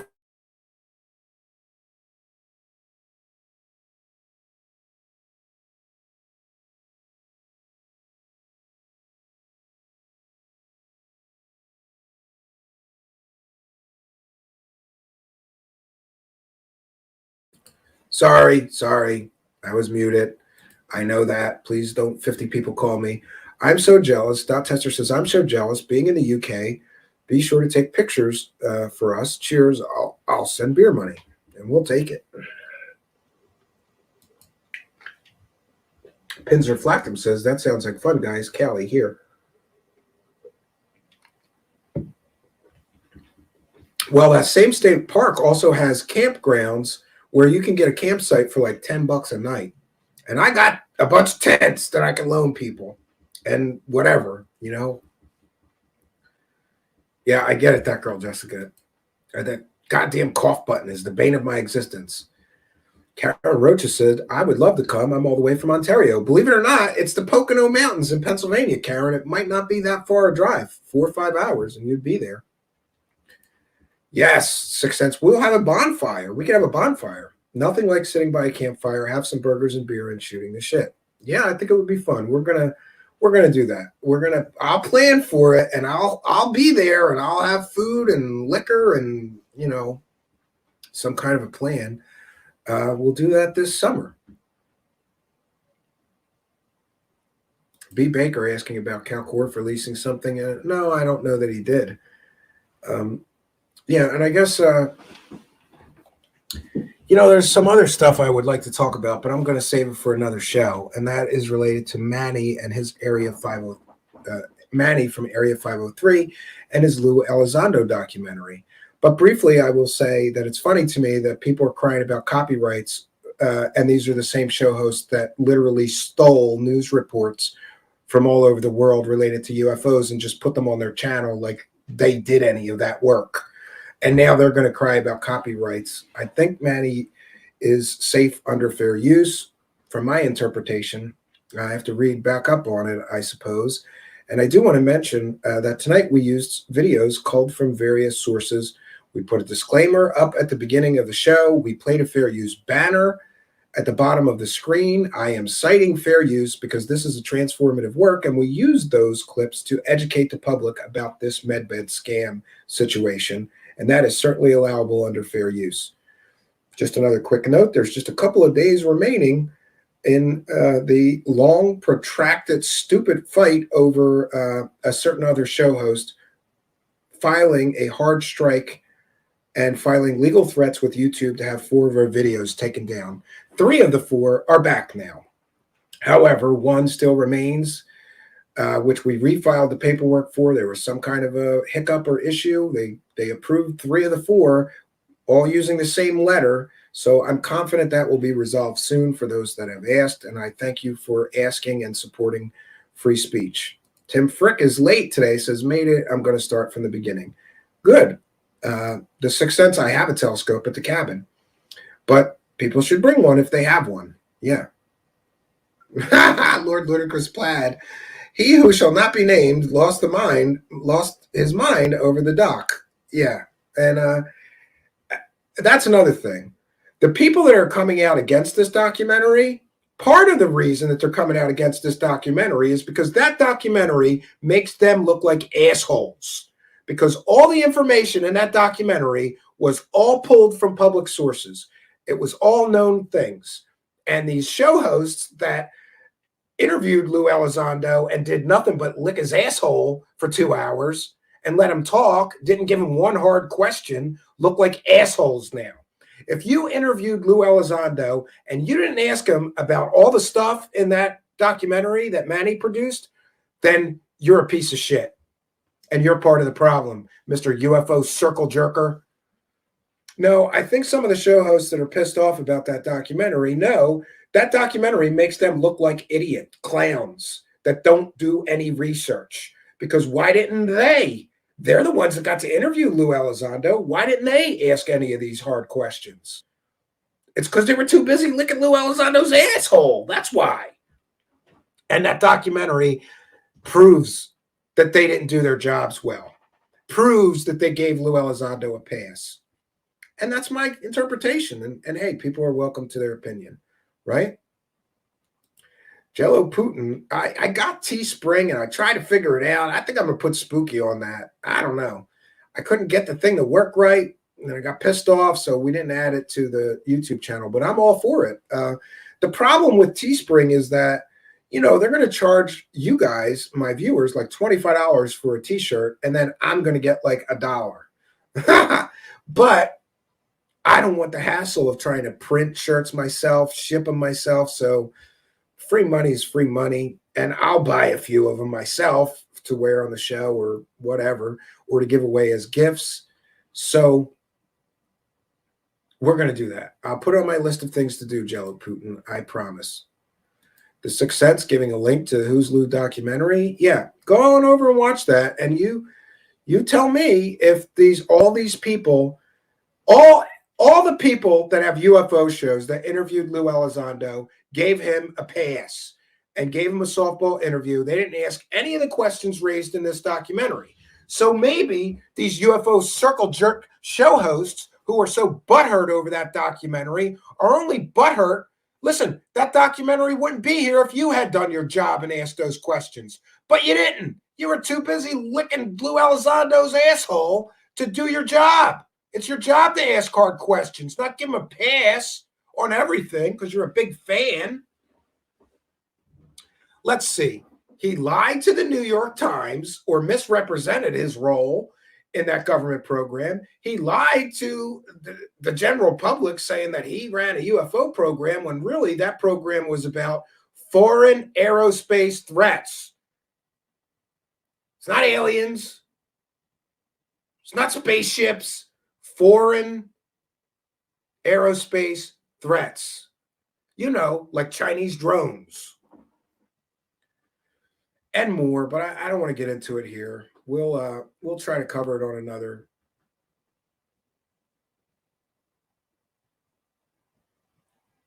Yeah. I don't really want to open old wounds though, so probably should just keep my mouth shut, right? And let bygones be bygones. Amy Collins says, that is awesome. The Who's Lou documentary is out. Spooky says, I'll make some shirts. Yeah, we'll talk about it. Spooky says, I'll donate free shirt to whoever gets us to the 5,000 subs. Space Crew says, Spooky for the win. Lauren Elohim says, when Linda Moulton Howe lost herself in that interview, that was gold. Well, I took no pleasure in that, but I thought it was a question that needed to be asked.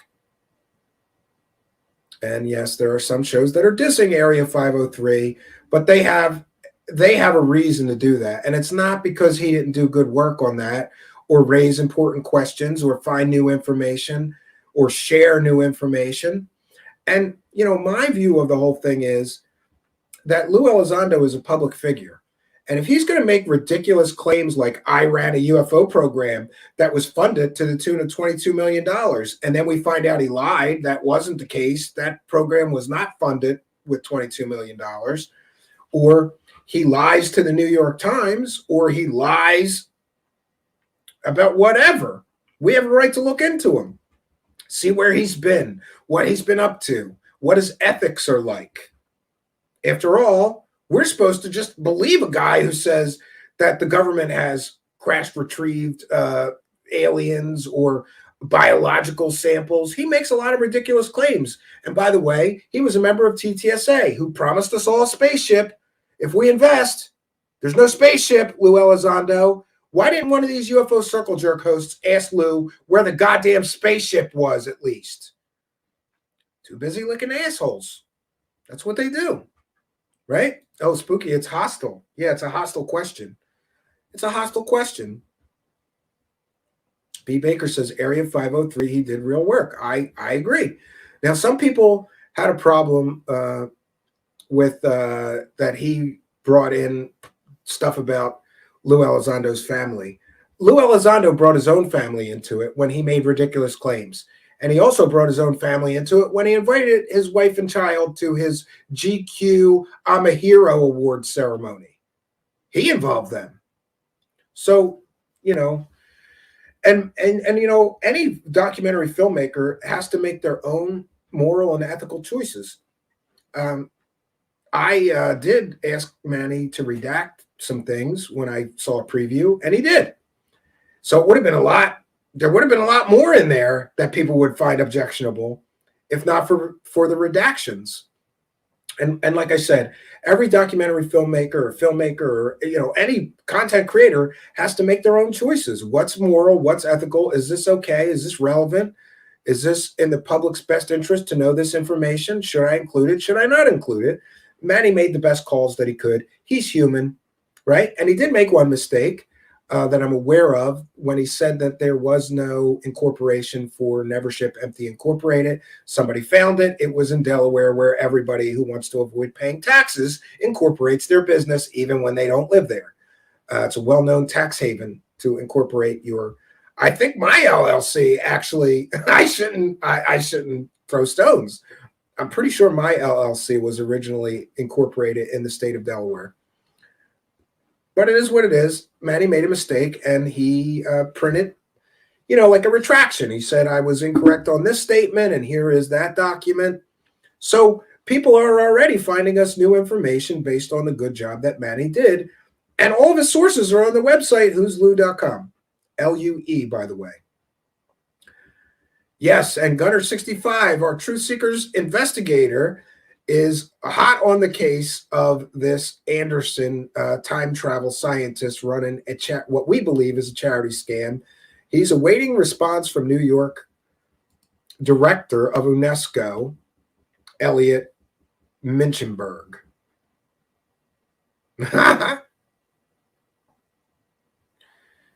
I wasn't aware that somebody was having a mystery guest, but I would love to see the damage control. Can't wait to see it.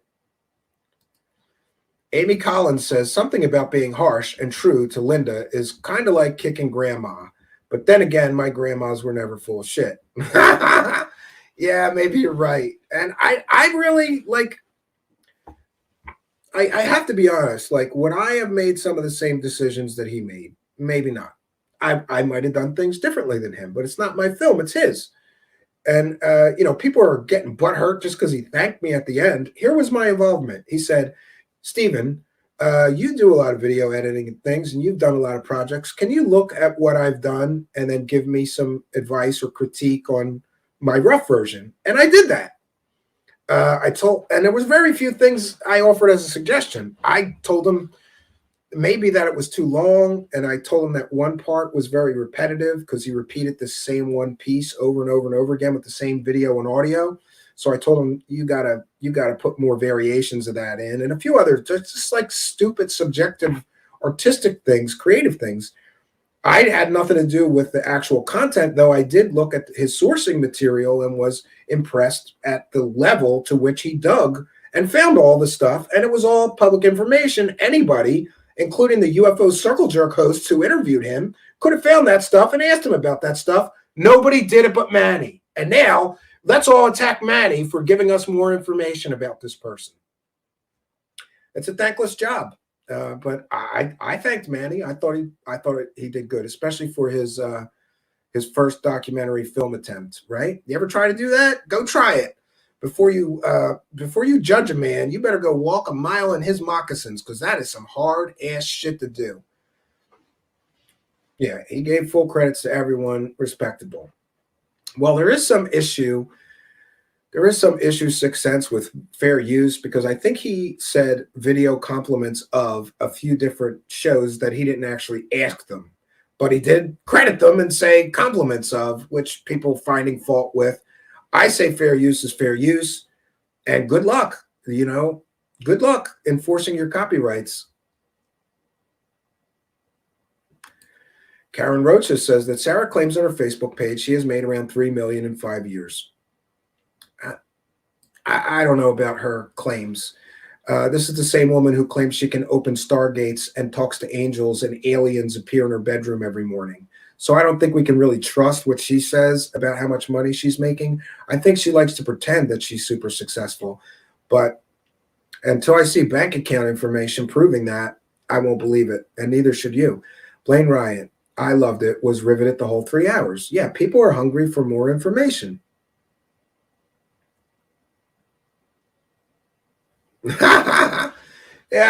Yeah, well, hey, there's a useful idiot that's going to help with the damage control here.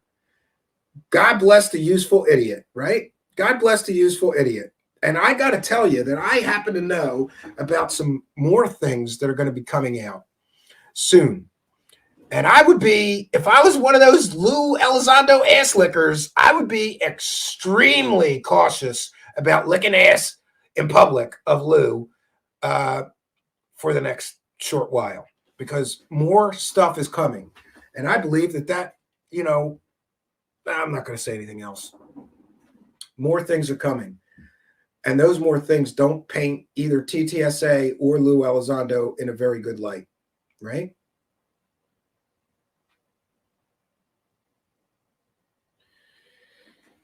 Yeah, Spooky, I agree. People should not mention him. I don't even want people looking him up, going and giving him any clicks. Why? Because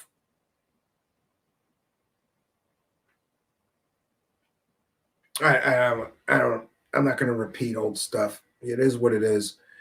There are people, there are people who do interviews of people that I admire and respect. And there are people that do interviews of people that I laugh at because they do things like have a wackadoo dumb bitch on who uses a convicted murderer who's been in prison for 35 years as a source of alien stories and doesn't even ask her, isn't that bullshit? How could he be in the secret space program? He was in a jail cell for 35 years. How can you trust what he's telling you is truthful? After all, he murdered people. No, don't ask that. Don't ask that. Just get the clicks and views, right?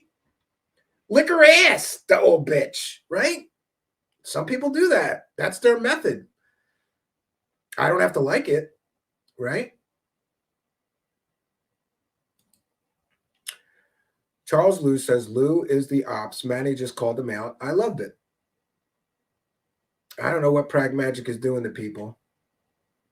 Sixth Sense reminding people about Linda Moulton Howe losing it. Amy Collins would believe a few $100,000. Maybe.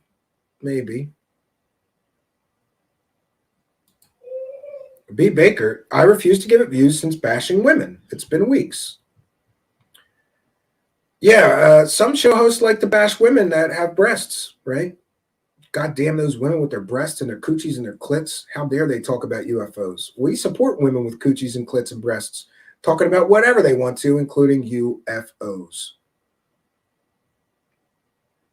B. Baker says, I didn't know he was sexist. I just didn't like the vibe I got from him. I only watched 2 or 3 shows. Not my rabbit hole says, that's right, Stephen. Yeah. So what can I say, folks? We come here every day and we try to do our work. Today we fought the good fight yet again. And we covered what I feel is a very important topic. And I hope this saves some people from becoming victims of this new age garbage scam run by new age garbage people. We will continue to report on this story, however, because I have a feeling that they're going to be posting, you know, like claims. That's what we want to get to. We want to see what they claim their medbed, which is really, again, a tanning bed with magnets glued in it. We want to see what kind of claims they make to people that will be purchasing sessions, or God forbid, a $20,000 used medbed somebody glued, used. There's 2 options, okay? You can take the medbed session in their medbed, which isn't a medbed, or you can buy one, God forbid. But again, it's a tanning bed with magnets glued in it for $20,000. And we just saw on eBay that you can buy a used tanning bed on eBay for $200. That's quite a markup. Those must be awfully expensive magnets that he's gluing in that piece of shit. Yeah. And finally, I will say this, though. Sarah R. Adams, you're making a lot of claims, honey. Feel free. Prove them. Prove them. I want to see a tachyon field generator. You claim that your device uses one. I want to see you open stargates. You claim you can teach others to. Certainly, you can't teach others to open a stargate if you can't prove you can. I want to see a tachyon field generator, and I want to see a goddamn stargate. Or take that shit off your website because it's lies. And actually, a final note. What about her manager, right? What is that guy, Taz? Taz, why don't you come on my show and defend Sarah doing this bullshit? Why don't you come on my show? You're her manager. Are you okay with her scamming people, telling people she has a med bed when it's a goddamn tanning bed with magnets glued in it? Why don't you do the right thing and tell your so-called client, you're her manager, this is too scammy. You can't do this, Sarah. Or do you believe that a goddamn tanning bed with magnets in it can cure people of things? No, Taz has been strangely quiet. But I'll reach out to him and request an interview, and we'll see what happens. So I want to thank each and every one of you for joining us. I want to thank our kind and generous Patreon supporters. I want to thank all of you audience members for being here and supporting this important work. You guys really do give me an attitude of gratitude. The show is continually growing. I'm happy to announce that last month we had our greatest week ever and had almost 20,000 views in 1 week. Amazing growth. The subs are jumping up. The view counts are jumping up. And I continue to come here every day and water this garden. For surely, if I come here and water this garden every day, this garden will grow. And that is my intention for the world, to come here, water this garden, and make this garden grow. Thanks, friends, for helping me grow this garden. Until next time, my name is Stephen Cambion. Good night, and God bless all of you.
want you to transcend realities. I should just explain. Sarah was so she was so up on proving her superpowers to me that she said, fine, if I'm not able to work on your chakras because you have a cursed ring that you have to destroy before my superpowers work, then you can send me somebody else that's going to have an open mind, and then I'll be able to prove my powers to them. And I went, okay, I'll send you somebody else that you can use your superpowers on. And I thought long and hard about what I was going to do about that. I have friends that are believers. I have friends that are total skeptics. And I have friends that are somewhere in between. She says, you haven't contacted me since. I have no messages or nothing from you. Well, Sarah, I can share the 10 times. I count it. 10 times since the spring, I've asked you. I tried to schedule it. I've given you every opportunity to come on here, and you wouldn't. One time you said that you were deathly ill and couldn't even talk. And in the same day, not me, but somebody else pointed out that you were posting selfies on Twitter all day in full hair and makeup. So you were so sick, you couldn't walk, you couldn't talk, you couldn't do the interview, but you were posting glam shots of yourself all day. You know, that's a sad thing. And again, one thing I want to mention is that the purpose of this video is not to damage her reputation. It's not to slag her or anything. It's to get to the bottom of the proof. Is her superpowers real or are they bullshit? That's my only intention here. Let's get back to the messages because it gets on and on. I said, you told me you can diagnose and help people's illnesses. The person I sent to you, Sarah, was not sick. He was not terminally sick. He was not sick at all. And you had no idea. Shouldn't you have known he wasn't terminally ill with your superpowers and all? So just to be clear, I did send her somebody. And I told her that he was terminally ill with cancer. He and I are friends. He happens to be a magician, mentalist, and hypnotist. I wanted to send somebody like me that could really give her superpowers a real test. So I send in somebody named Cedric Taylor. You can look him up on YouTube. It's the Urban Entity TV he runs, and he's a hypnotist. He and I talked. I explained that I think she's using hypnotic inductions and cold reading. He had one reading with her, and he came back and said, she's absolutely using hypnotic inductions. We're attempting to, and she's using cold reading like any other fake psychic that he's ever talked to or encountered. So the person that I sent to her, which I told her, let's be clear, I told her that he was terminally ill with cancer. And she said, oh, well, I'd be happy to help him with that. Okay. So she previously told me that she could diagnose people's illnesses by looking at their auras, even over the phone. Why, Sarah? Why didn't you know that the person I sent to you wasn't sick? Shouldn't you have been able to tell that when you looked at his aura, you fraud? You con artist? Shouldn't you have been able to tell that? But no, you didn't tell that. You couldn't tell that. And you acted like he was going to die any day now. I have his notes here about how those readings went, right? She comes back to me and says, I worked on his aura, which was really bad, and he said he felt better. He felt the work. So basically you're saying you have him lie to me. Yeah, he did lie to you. He played along. This was a test.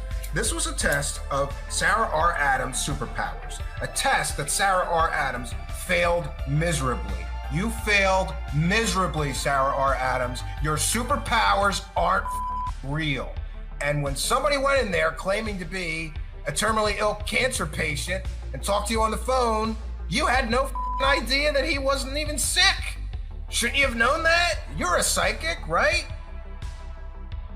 She says, I work on people's energy fields, which affects them in a positive manner. Yeah, that's something you can't prove or disprove. I told him I cleared emotions. I never told him I was working on his cancer. Yes, you did. I told him I was working on where I felt his energy was fenced. I have hundreds of testimonials. Okay. And I reply, okay, so you had no idea he wasn't terminally ill. You previously told me you could diagnose people's illnesses by viewing their auras. Guess your superpowers failed you again. He felt nothing. He played along with you, and you had no idea you were getting punked. Guess your psychic powers failed you also. She replied, I told you I work on energy, which in turn often heals them. And then she says, well, this just shows you rigged this and you also lie. Yeah, okay, I rigged it. I wanted to test your superpowers. And this is the best test of the superpowers that I could think of. I reply, he's a mentalist and hypnotist, by the way, and agrees with me that you use hypnotic inductions. And if that fails you or you can't resort to standard hypnotic inductions, you use standard cold reading techniques all fake psychics use. He agrees with me. You use hypnotic induction techniques and cold reading techniques. He agrees with me that your superpowers are all bogus. I didn't rig anything. I tested your superpowers and psychic powers and you failed miserably. She says, you're also lying about how you said I would not do the show. No, I'm not. Here we are, Sarah R. Adams. Listen, I said that you could come on the show tonight. I gave you 10 opportunities to come on the show. I'm not lying when I say that you won't come on the show. How many times am I supposed to invite you? You've gotten 10 invitations. I've got screenshots of the 10 invitations, the 10 times I tried to schedule with you. And I went above and beyond. I said, I know you might be on a different time zone. I'll do it whenever you want, Monday, Tuesday, Wednesday, Thursday, Friday this week. No reply. Next time, Sarah, I'm still trying to finish this interview. So if you'd like to do it, I could do it Friday, Saturday, Sunday, Monday, anytime you want. Just let me know. No reply. And over and over and over again. I didn't lie when I said you wouldn't come on the show. You're not on the show. You're not on the show tonight. You could be. Oh, and by the way, just to be fair, she blocked me on Twitter and Facebook, so I really have no way of sending the invitation to her to be on the show. But here's what I'm going to do. I'm gonna try to send it to her manager. And there's the StreamYard invitation. Or to Jinder Gill, her manager. You can come on too if you want, but I have to finish the presentation first. Okay, so let's get back to the messages. This is like 2 hours today. She's going back and forth. I said, say what you want. Your claimed superpowers failed. You don't have superpowers, Sarah. You were as ordinary as any person. Sorry to break it to you, but that is the reality of your superpower claims. Oh, and you know what? I can share this up until a certain point. So just so nobody thinks that I'm making any of this shit up, these are the actual messages between Sarah Adams and I. So you told me previously you can diagnose people's illnesses by viewing their auras. Why didn't you know he wasn't sick? It's because your superpowers are Sarah. She says, actually, I thought your friend was a bit creepy the way he spoke and was attempting to keep up my part of the deal. You were to send an unbiased person to get the results that way. I made my friend Cedric Taylor promise me that he would be fair and give you, enough rope to hang you. I mean, we talked honestly. I said to him, I know that you're familiar with these cold reading techniques and these hypnotic techniques. You're a hypnotist. I just want you to verify for me if she's using hypnotic induction techniques and cold reading, or if you actually feel anything. If you think her powers are real, come back to me and we'll talk about it. And he came back to me and said, fraud like all the rest. There's nothing special about her, except he agreed with me that it's quite rare that a fake psychic will take the time to actually learn hypnotic induction techniques. He agrees with me and my assessment of your fake superpowers. So I say, I sent you someone familiar with fake psychic techniques, and you used fake psychic techniques just as I knew you would. Cold reading is not superpowers, Sarah. She says, and I told you when I talked, I told him anything. I suggested if he was sick, he could look into alternative healing therapies, and I told him I don't heal people. I work on clearing emotions and energy. You're an intuitive healer. That's the title you gave yourself. Now you're saying that you don't heal people? You work on clearing emotions and energy? Your title is Intuitive Psychic Healer, Sarah Adams. You're backpedaling now because you know that you just got punked bad. I sent a hypnotist to you, a mentalist that is familiar with fake psychic techniques, and he nailed you and said, yeah, Steve, I agree with you. She's using cold reading. She's using hypnotic inductions. She doesn't have any superpowers. Now, and you feel like an don't you feel like an just a little bit, Sarah R. Adams. You didn't even know that he didn't have cancer. You didn't even know that he wasn't sick at all. And you're telling him, I have the notes. You're telling him like you're working on shrinking cancer cells and all this nonsense you told him. This word salad, bunch of nonsense. You're working on his quantum chakra, third eye, pineal gland, quantum entangled consciousness alter, and all this nonsense you told him. Don't you feel at least a little bit like an because you didn't know that he wasn't even sick and you're telling him that you're healing his cancer cells? And by the way, how dare you? If you really take money from people that have cancer and you tell them like you're shrinking their cancer cells, then you're a piece if you do that. And we have proof that you did it in at least this case.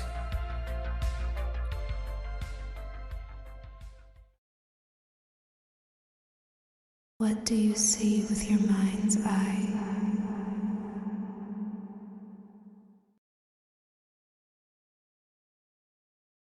This interest of mine into consumer fraud and psychics, I was thinking about this, and I remembered seeing something on Sarah R. Adams' website that we just sort of brushed on in this last show where we discussed her, The Strange Case of Sarah Adams, Part 3.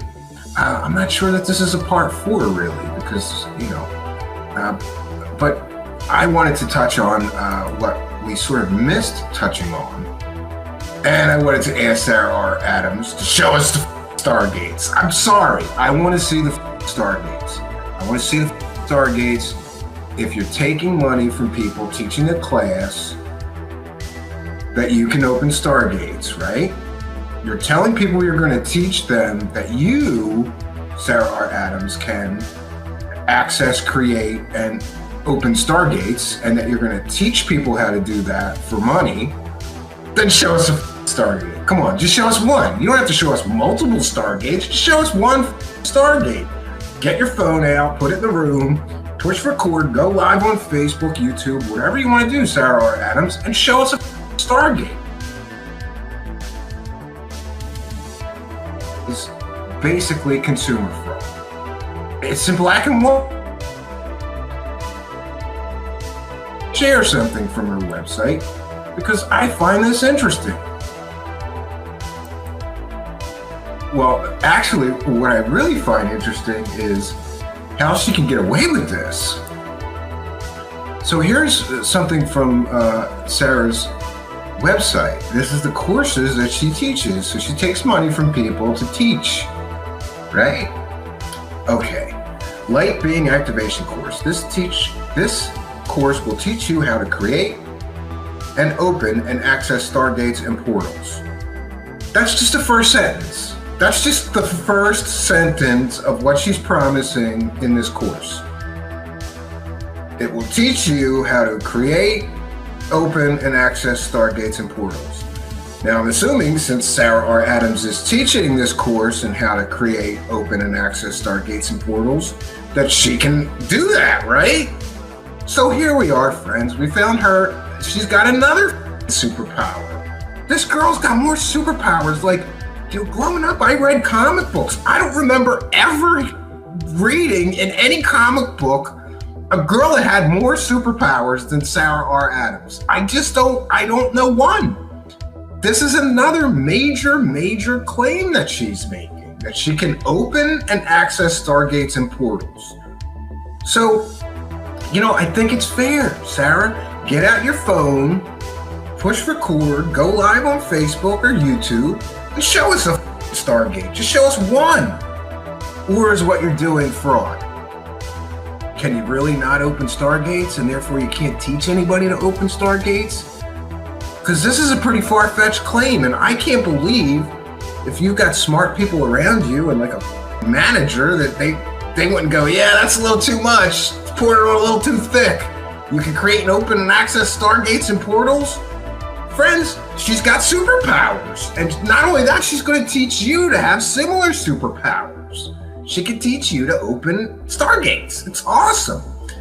Now, look, it gets crazier. Like, Okay, she's also going to teach you to interact with ETs, angels, and other light beings. This is one of the first steps to achieve contacting ET beings. So, you know, this is hopium for hopeful people, or hopeless people. Like all these people that believe in ET and really want to know the truth and really want to get to the truth of ET and they want to commune with our star brothers. Hey, for some money, she's going to teach you to do that. This is another thing that she can't prove. Sarah, you can't prove that you talk to ETs, angels, or any light beings.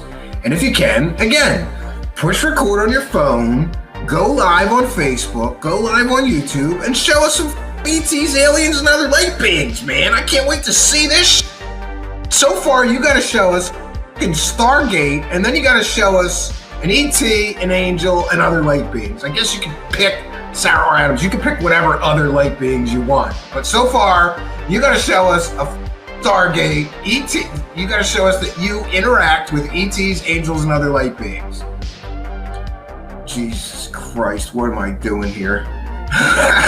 Why do I gotta do? Somebody's gotta do this, friends. Somebody's gotta. This is crazy. Okay. She's going to teach you how to be cleansing, clearing, and rebuilding the emotional body, the physical body, the energetic body. Okay, so she must make sure that your body is clear of energetic blockages first. We must also clear out the emotional body and detox the physical body. This is probably so she gets multiple sessions, right?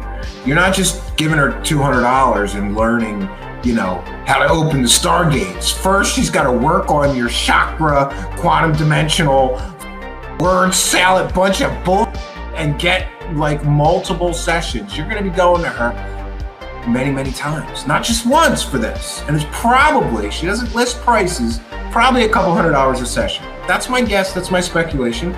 If I'm wrong, her and her idiot manager can correct me. Let's see.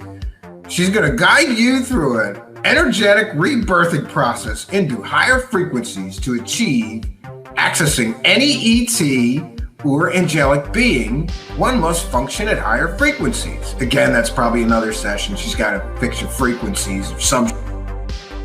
I often interact with angels, light beings, and ETs. Okay, so Sarah R. Adams has, is that another superpower, that you interact with angels, light beings, and ETs? I'm going to put that in the superpower column. You can talk to angels and ETs and light beings. That, you know, column of your superpowers, Sarah, is getting bigger and bigger, and I can't believe that. Like, there's another superpower. You can talk to angels, ETs, angelic beings. Okay. And here's just this is a humdinger statement too. As a child, Archangel Michael appeared to me and spoke to me for hours. He told me that children often see angels because their auras are clear and that adults fail to interact with angels as their auras are dense from negative emotions and dense energies. Okay. So she talked to angels when she was a kid. Or she had imaginary friends like any other kid. I don't know. Okay. I lost my place, friends. Please bear with me. I'm somewhat visually impaired. Okay, I've always kept this experience deep within my heart, for it's a key of why many people cannot access light beings, ETs, or angels. Yeah, so to me, this whole thing is a setup so far. I'm going to get you there, and you're going to be able to talk to ETs and angels, but first you need a lot of work and a lot of sessions. This is classic Connery scam language to set up a stupid person. Like, after you read this, then she can go, yeah, you know, first we have to work on, you know, clearing out your emotional body and detoxing your physical body before we can talk to those ETs or those aliens, right? And then you're going to have to come back to me because I'm going to have to raise your vibration before you can talk to those ETs and those angels and those light beings and before you can open the stargates. Okay. Oh, yeah. See, here I am. I did pre-read this, so I knew that. Okay. For contact to happen, you must put in the work to detox. The state of your energy field and a detox body is a major part of getting you to successfully contact otherworldly beings. And again, this is also a setup for failure. If you don't get to talk to ETs, angels, light beings, and if you don't get the superpower to open stargates and portals, then she's just going to say that you didn't put the work in. You're not detoxed enough. You don't have the energy field. Your body's not detoxed enough. Your soul's not detoxed enough. Word salad bull. Okay. The course consists of 12 sessions where I work one-on-one with you and we do major amounts of energy work together. And then I teach you to open stargates and access otherworldly beings. Oh, Sarah Arams, would somebody please buy this for me? Listen, I'll do it. If somebody's gonna buy it for me, I'll do it. But, look, detox is included in this course as is a basis of lighting up the body and rebirthing into higher frequencies. I'm choosing to work only with those who are sincere about working with me and are working to step up and do the work. Sarah, I'll do the work. I will detox whatever you want. I want those superpowers, Sarah. I want to have those superpowers. I'll do the work, Sarah. She's not talking to me right now, and she's blocked me for calling her a fake, fraud, psychic intuitive healer. Her manager hasn't replied to me because he's a coward and he knows I'm right. Bro, you know I'm right. She doesn't have superpowers. She's hot, right? That's what you think. You think she's hot. You're in love with her, and you've dedicated your entire life to get near her, to try to help her, to be close to her. Oh, I think her manager's in love with her. And he knows that she's full of because he's too smart to not know that she's full of, but he helps her anyway. Great guy. So yeah, it's a 12-session course, and considering she charges $250 a session for the psychic fake healing that she doesn't really do, or she tells you that she's gonna do for $250. This is probably $250 a shot at 12 sessions. Wow, I didn't get my calculator out. But people complain that some of these courses are expensive. If it is $250 in 12 sessions, that's $3,000 for her.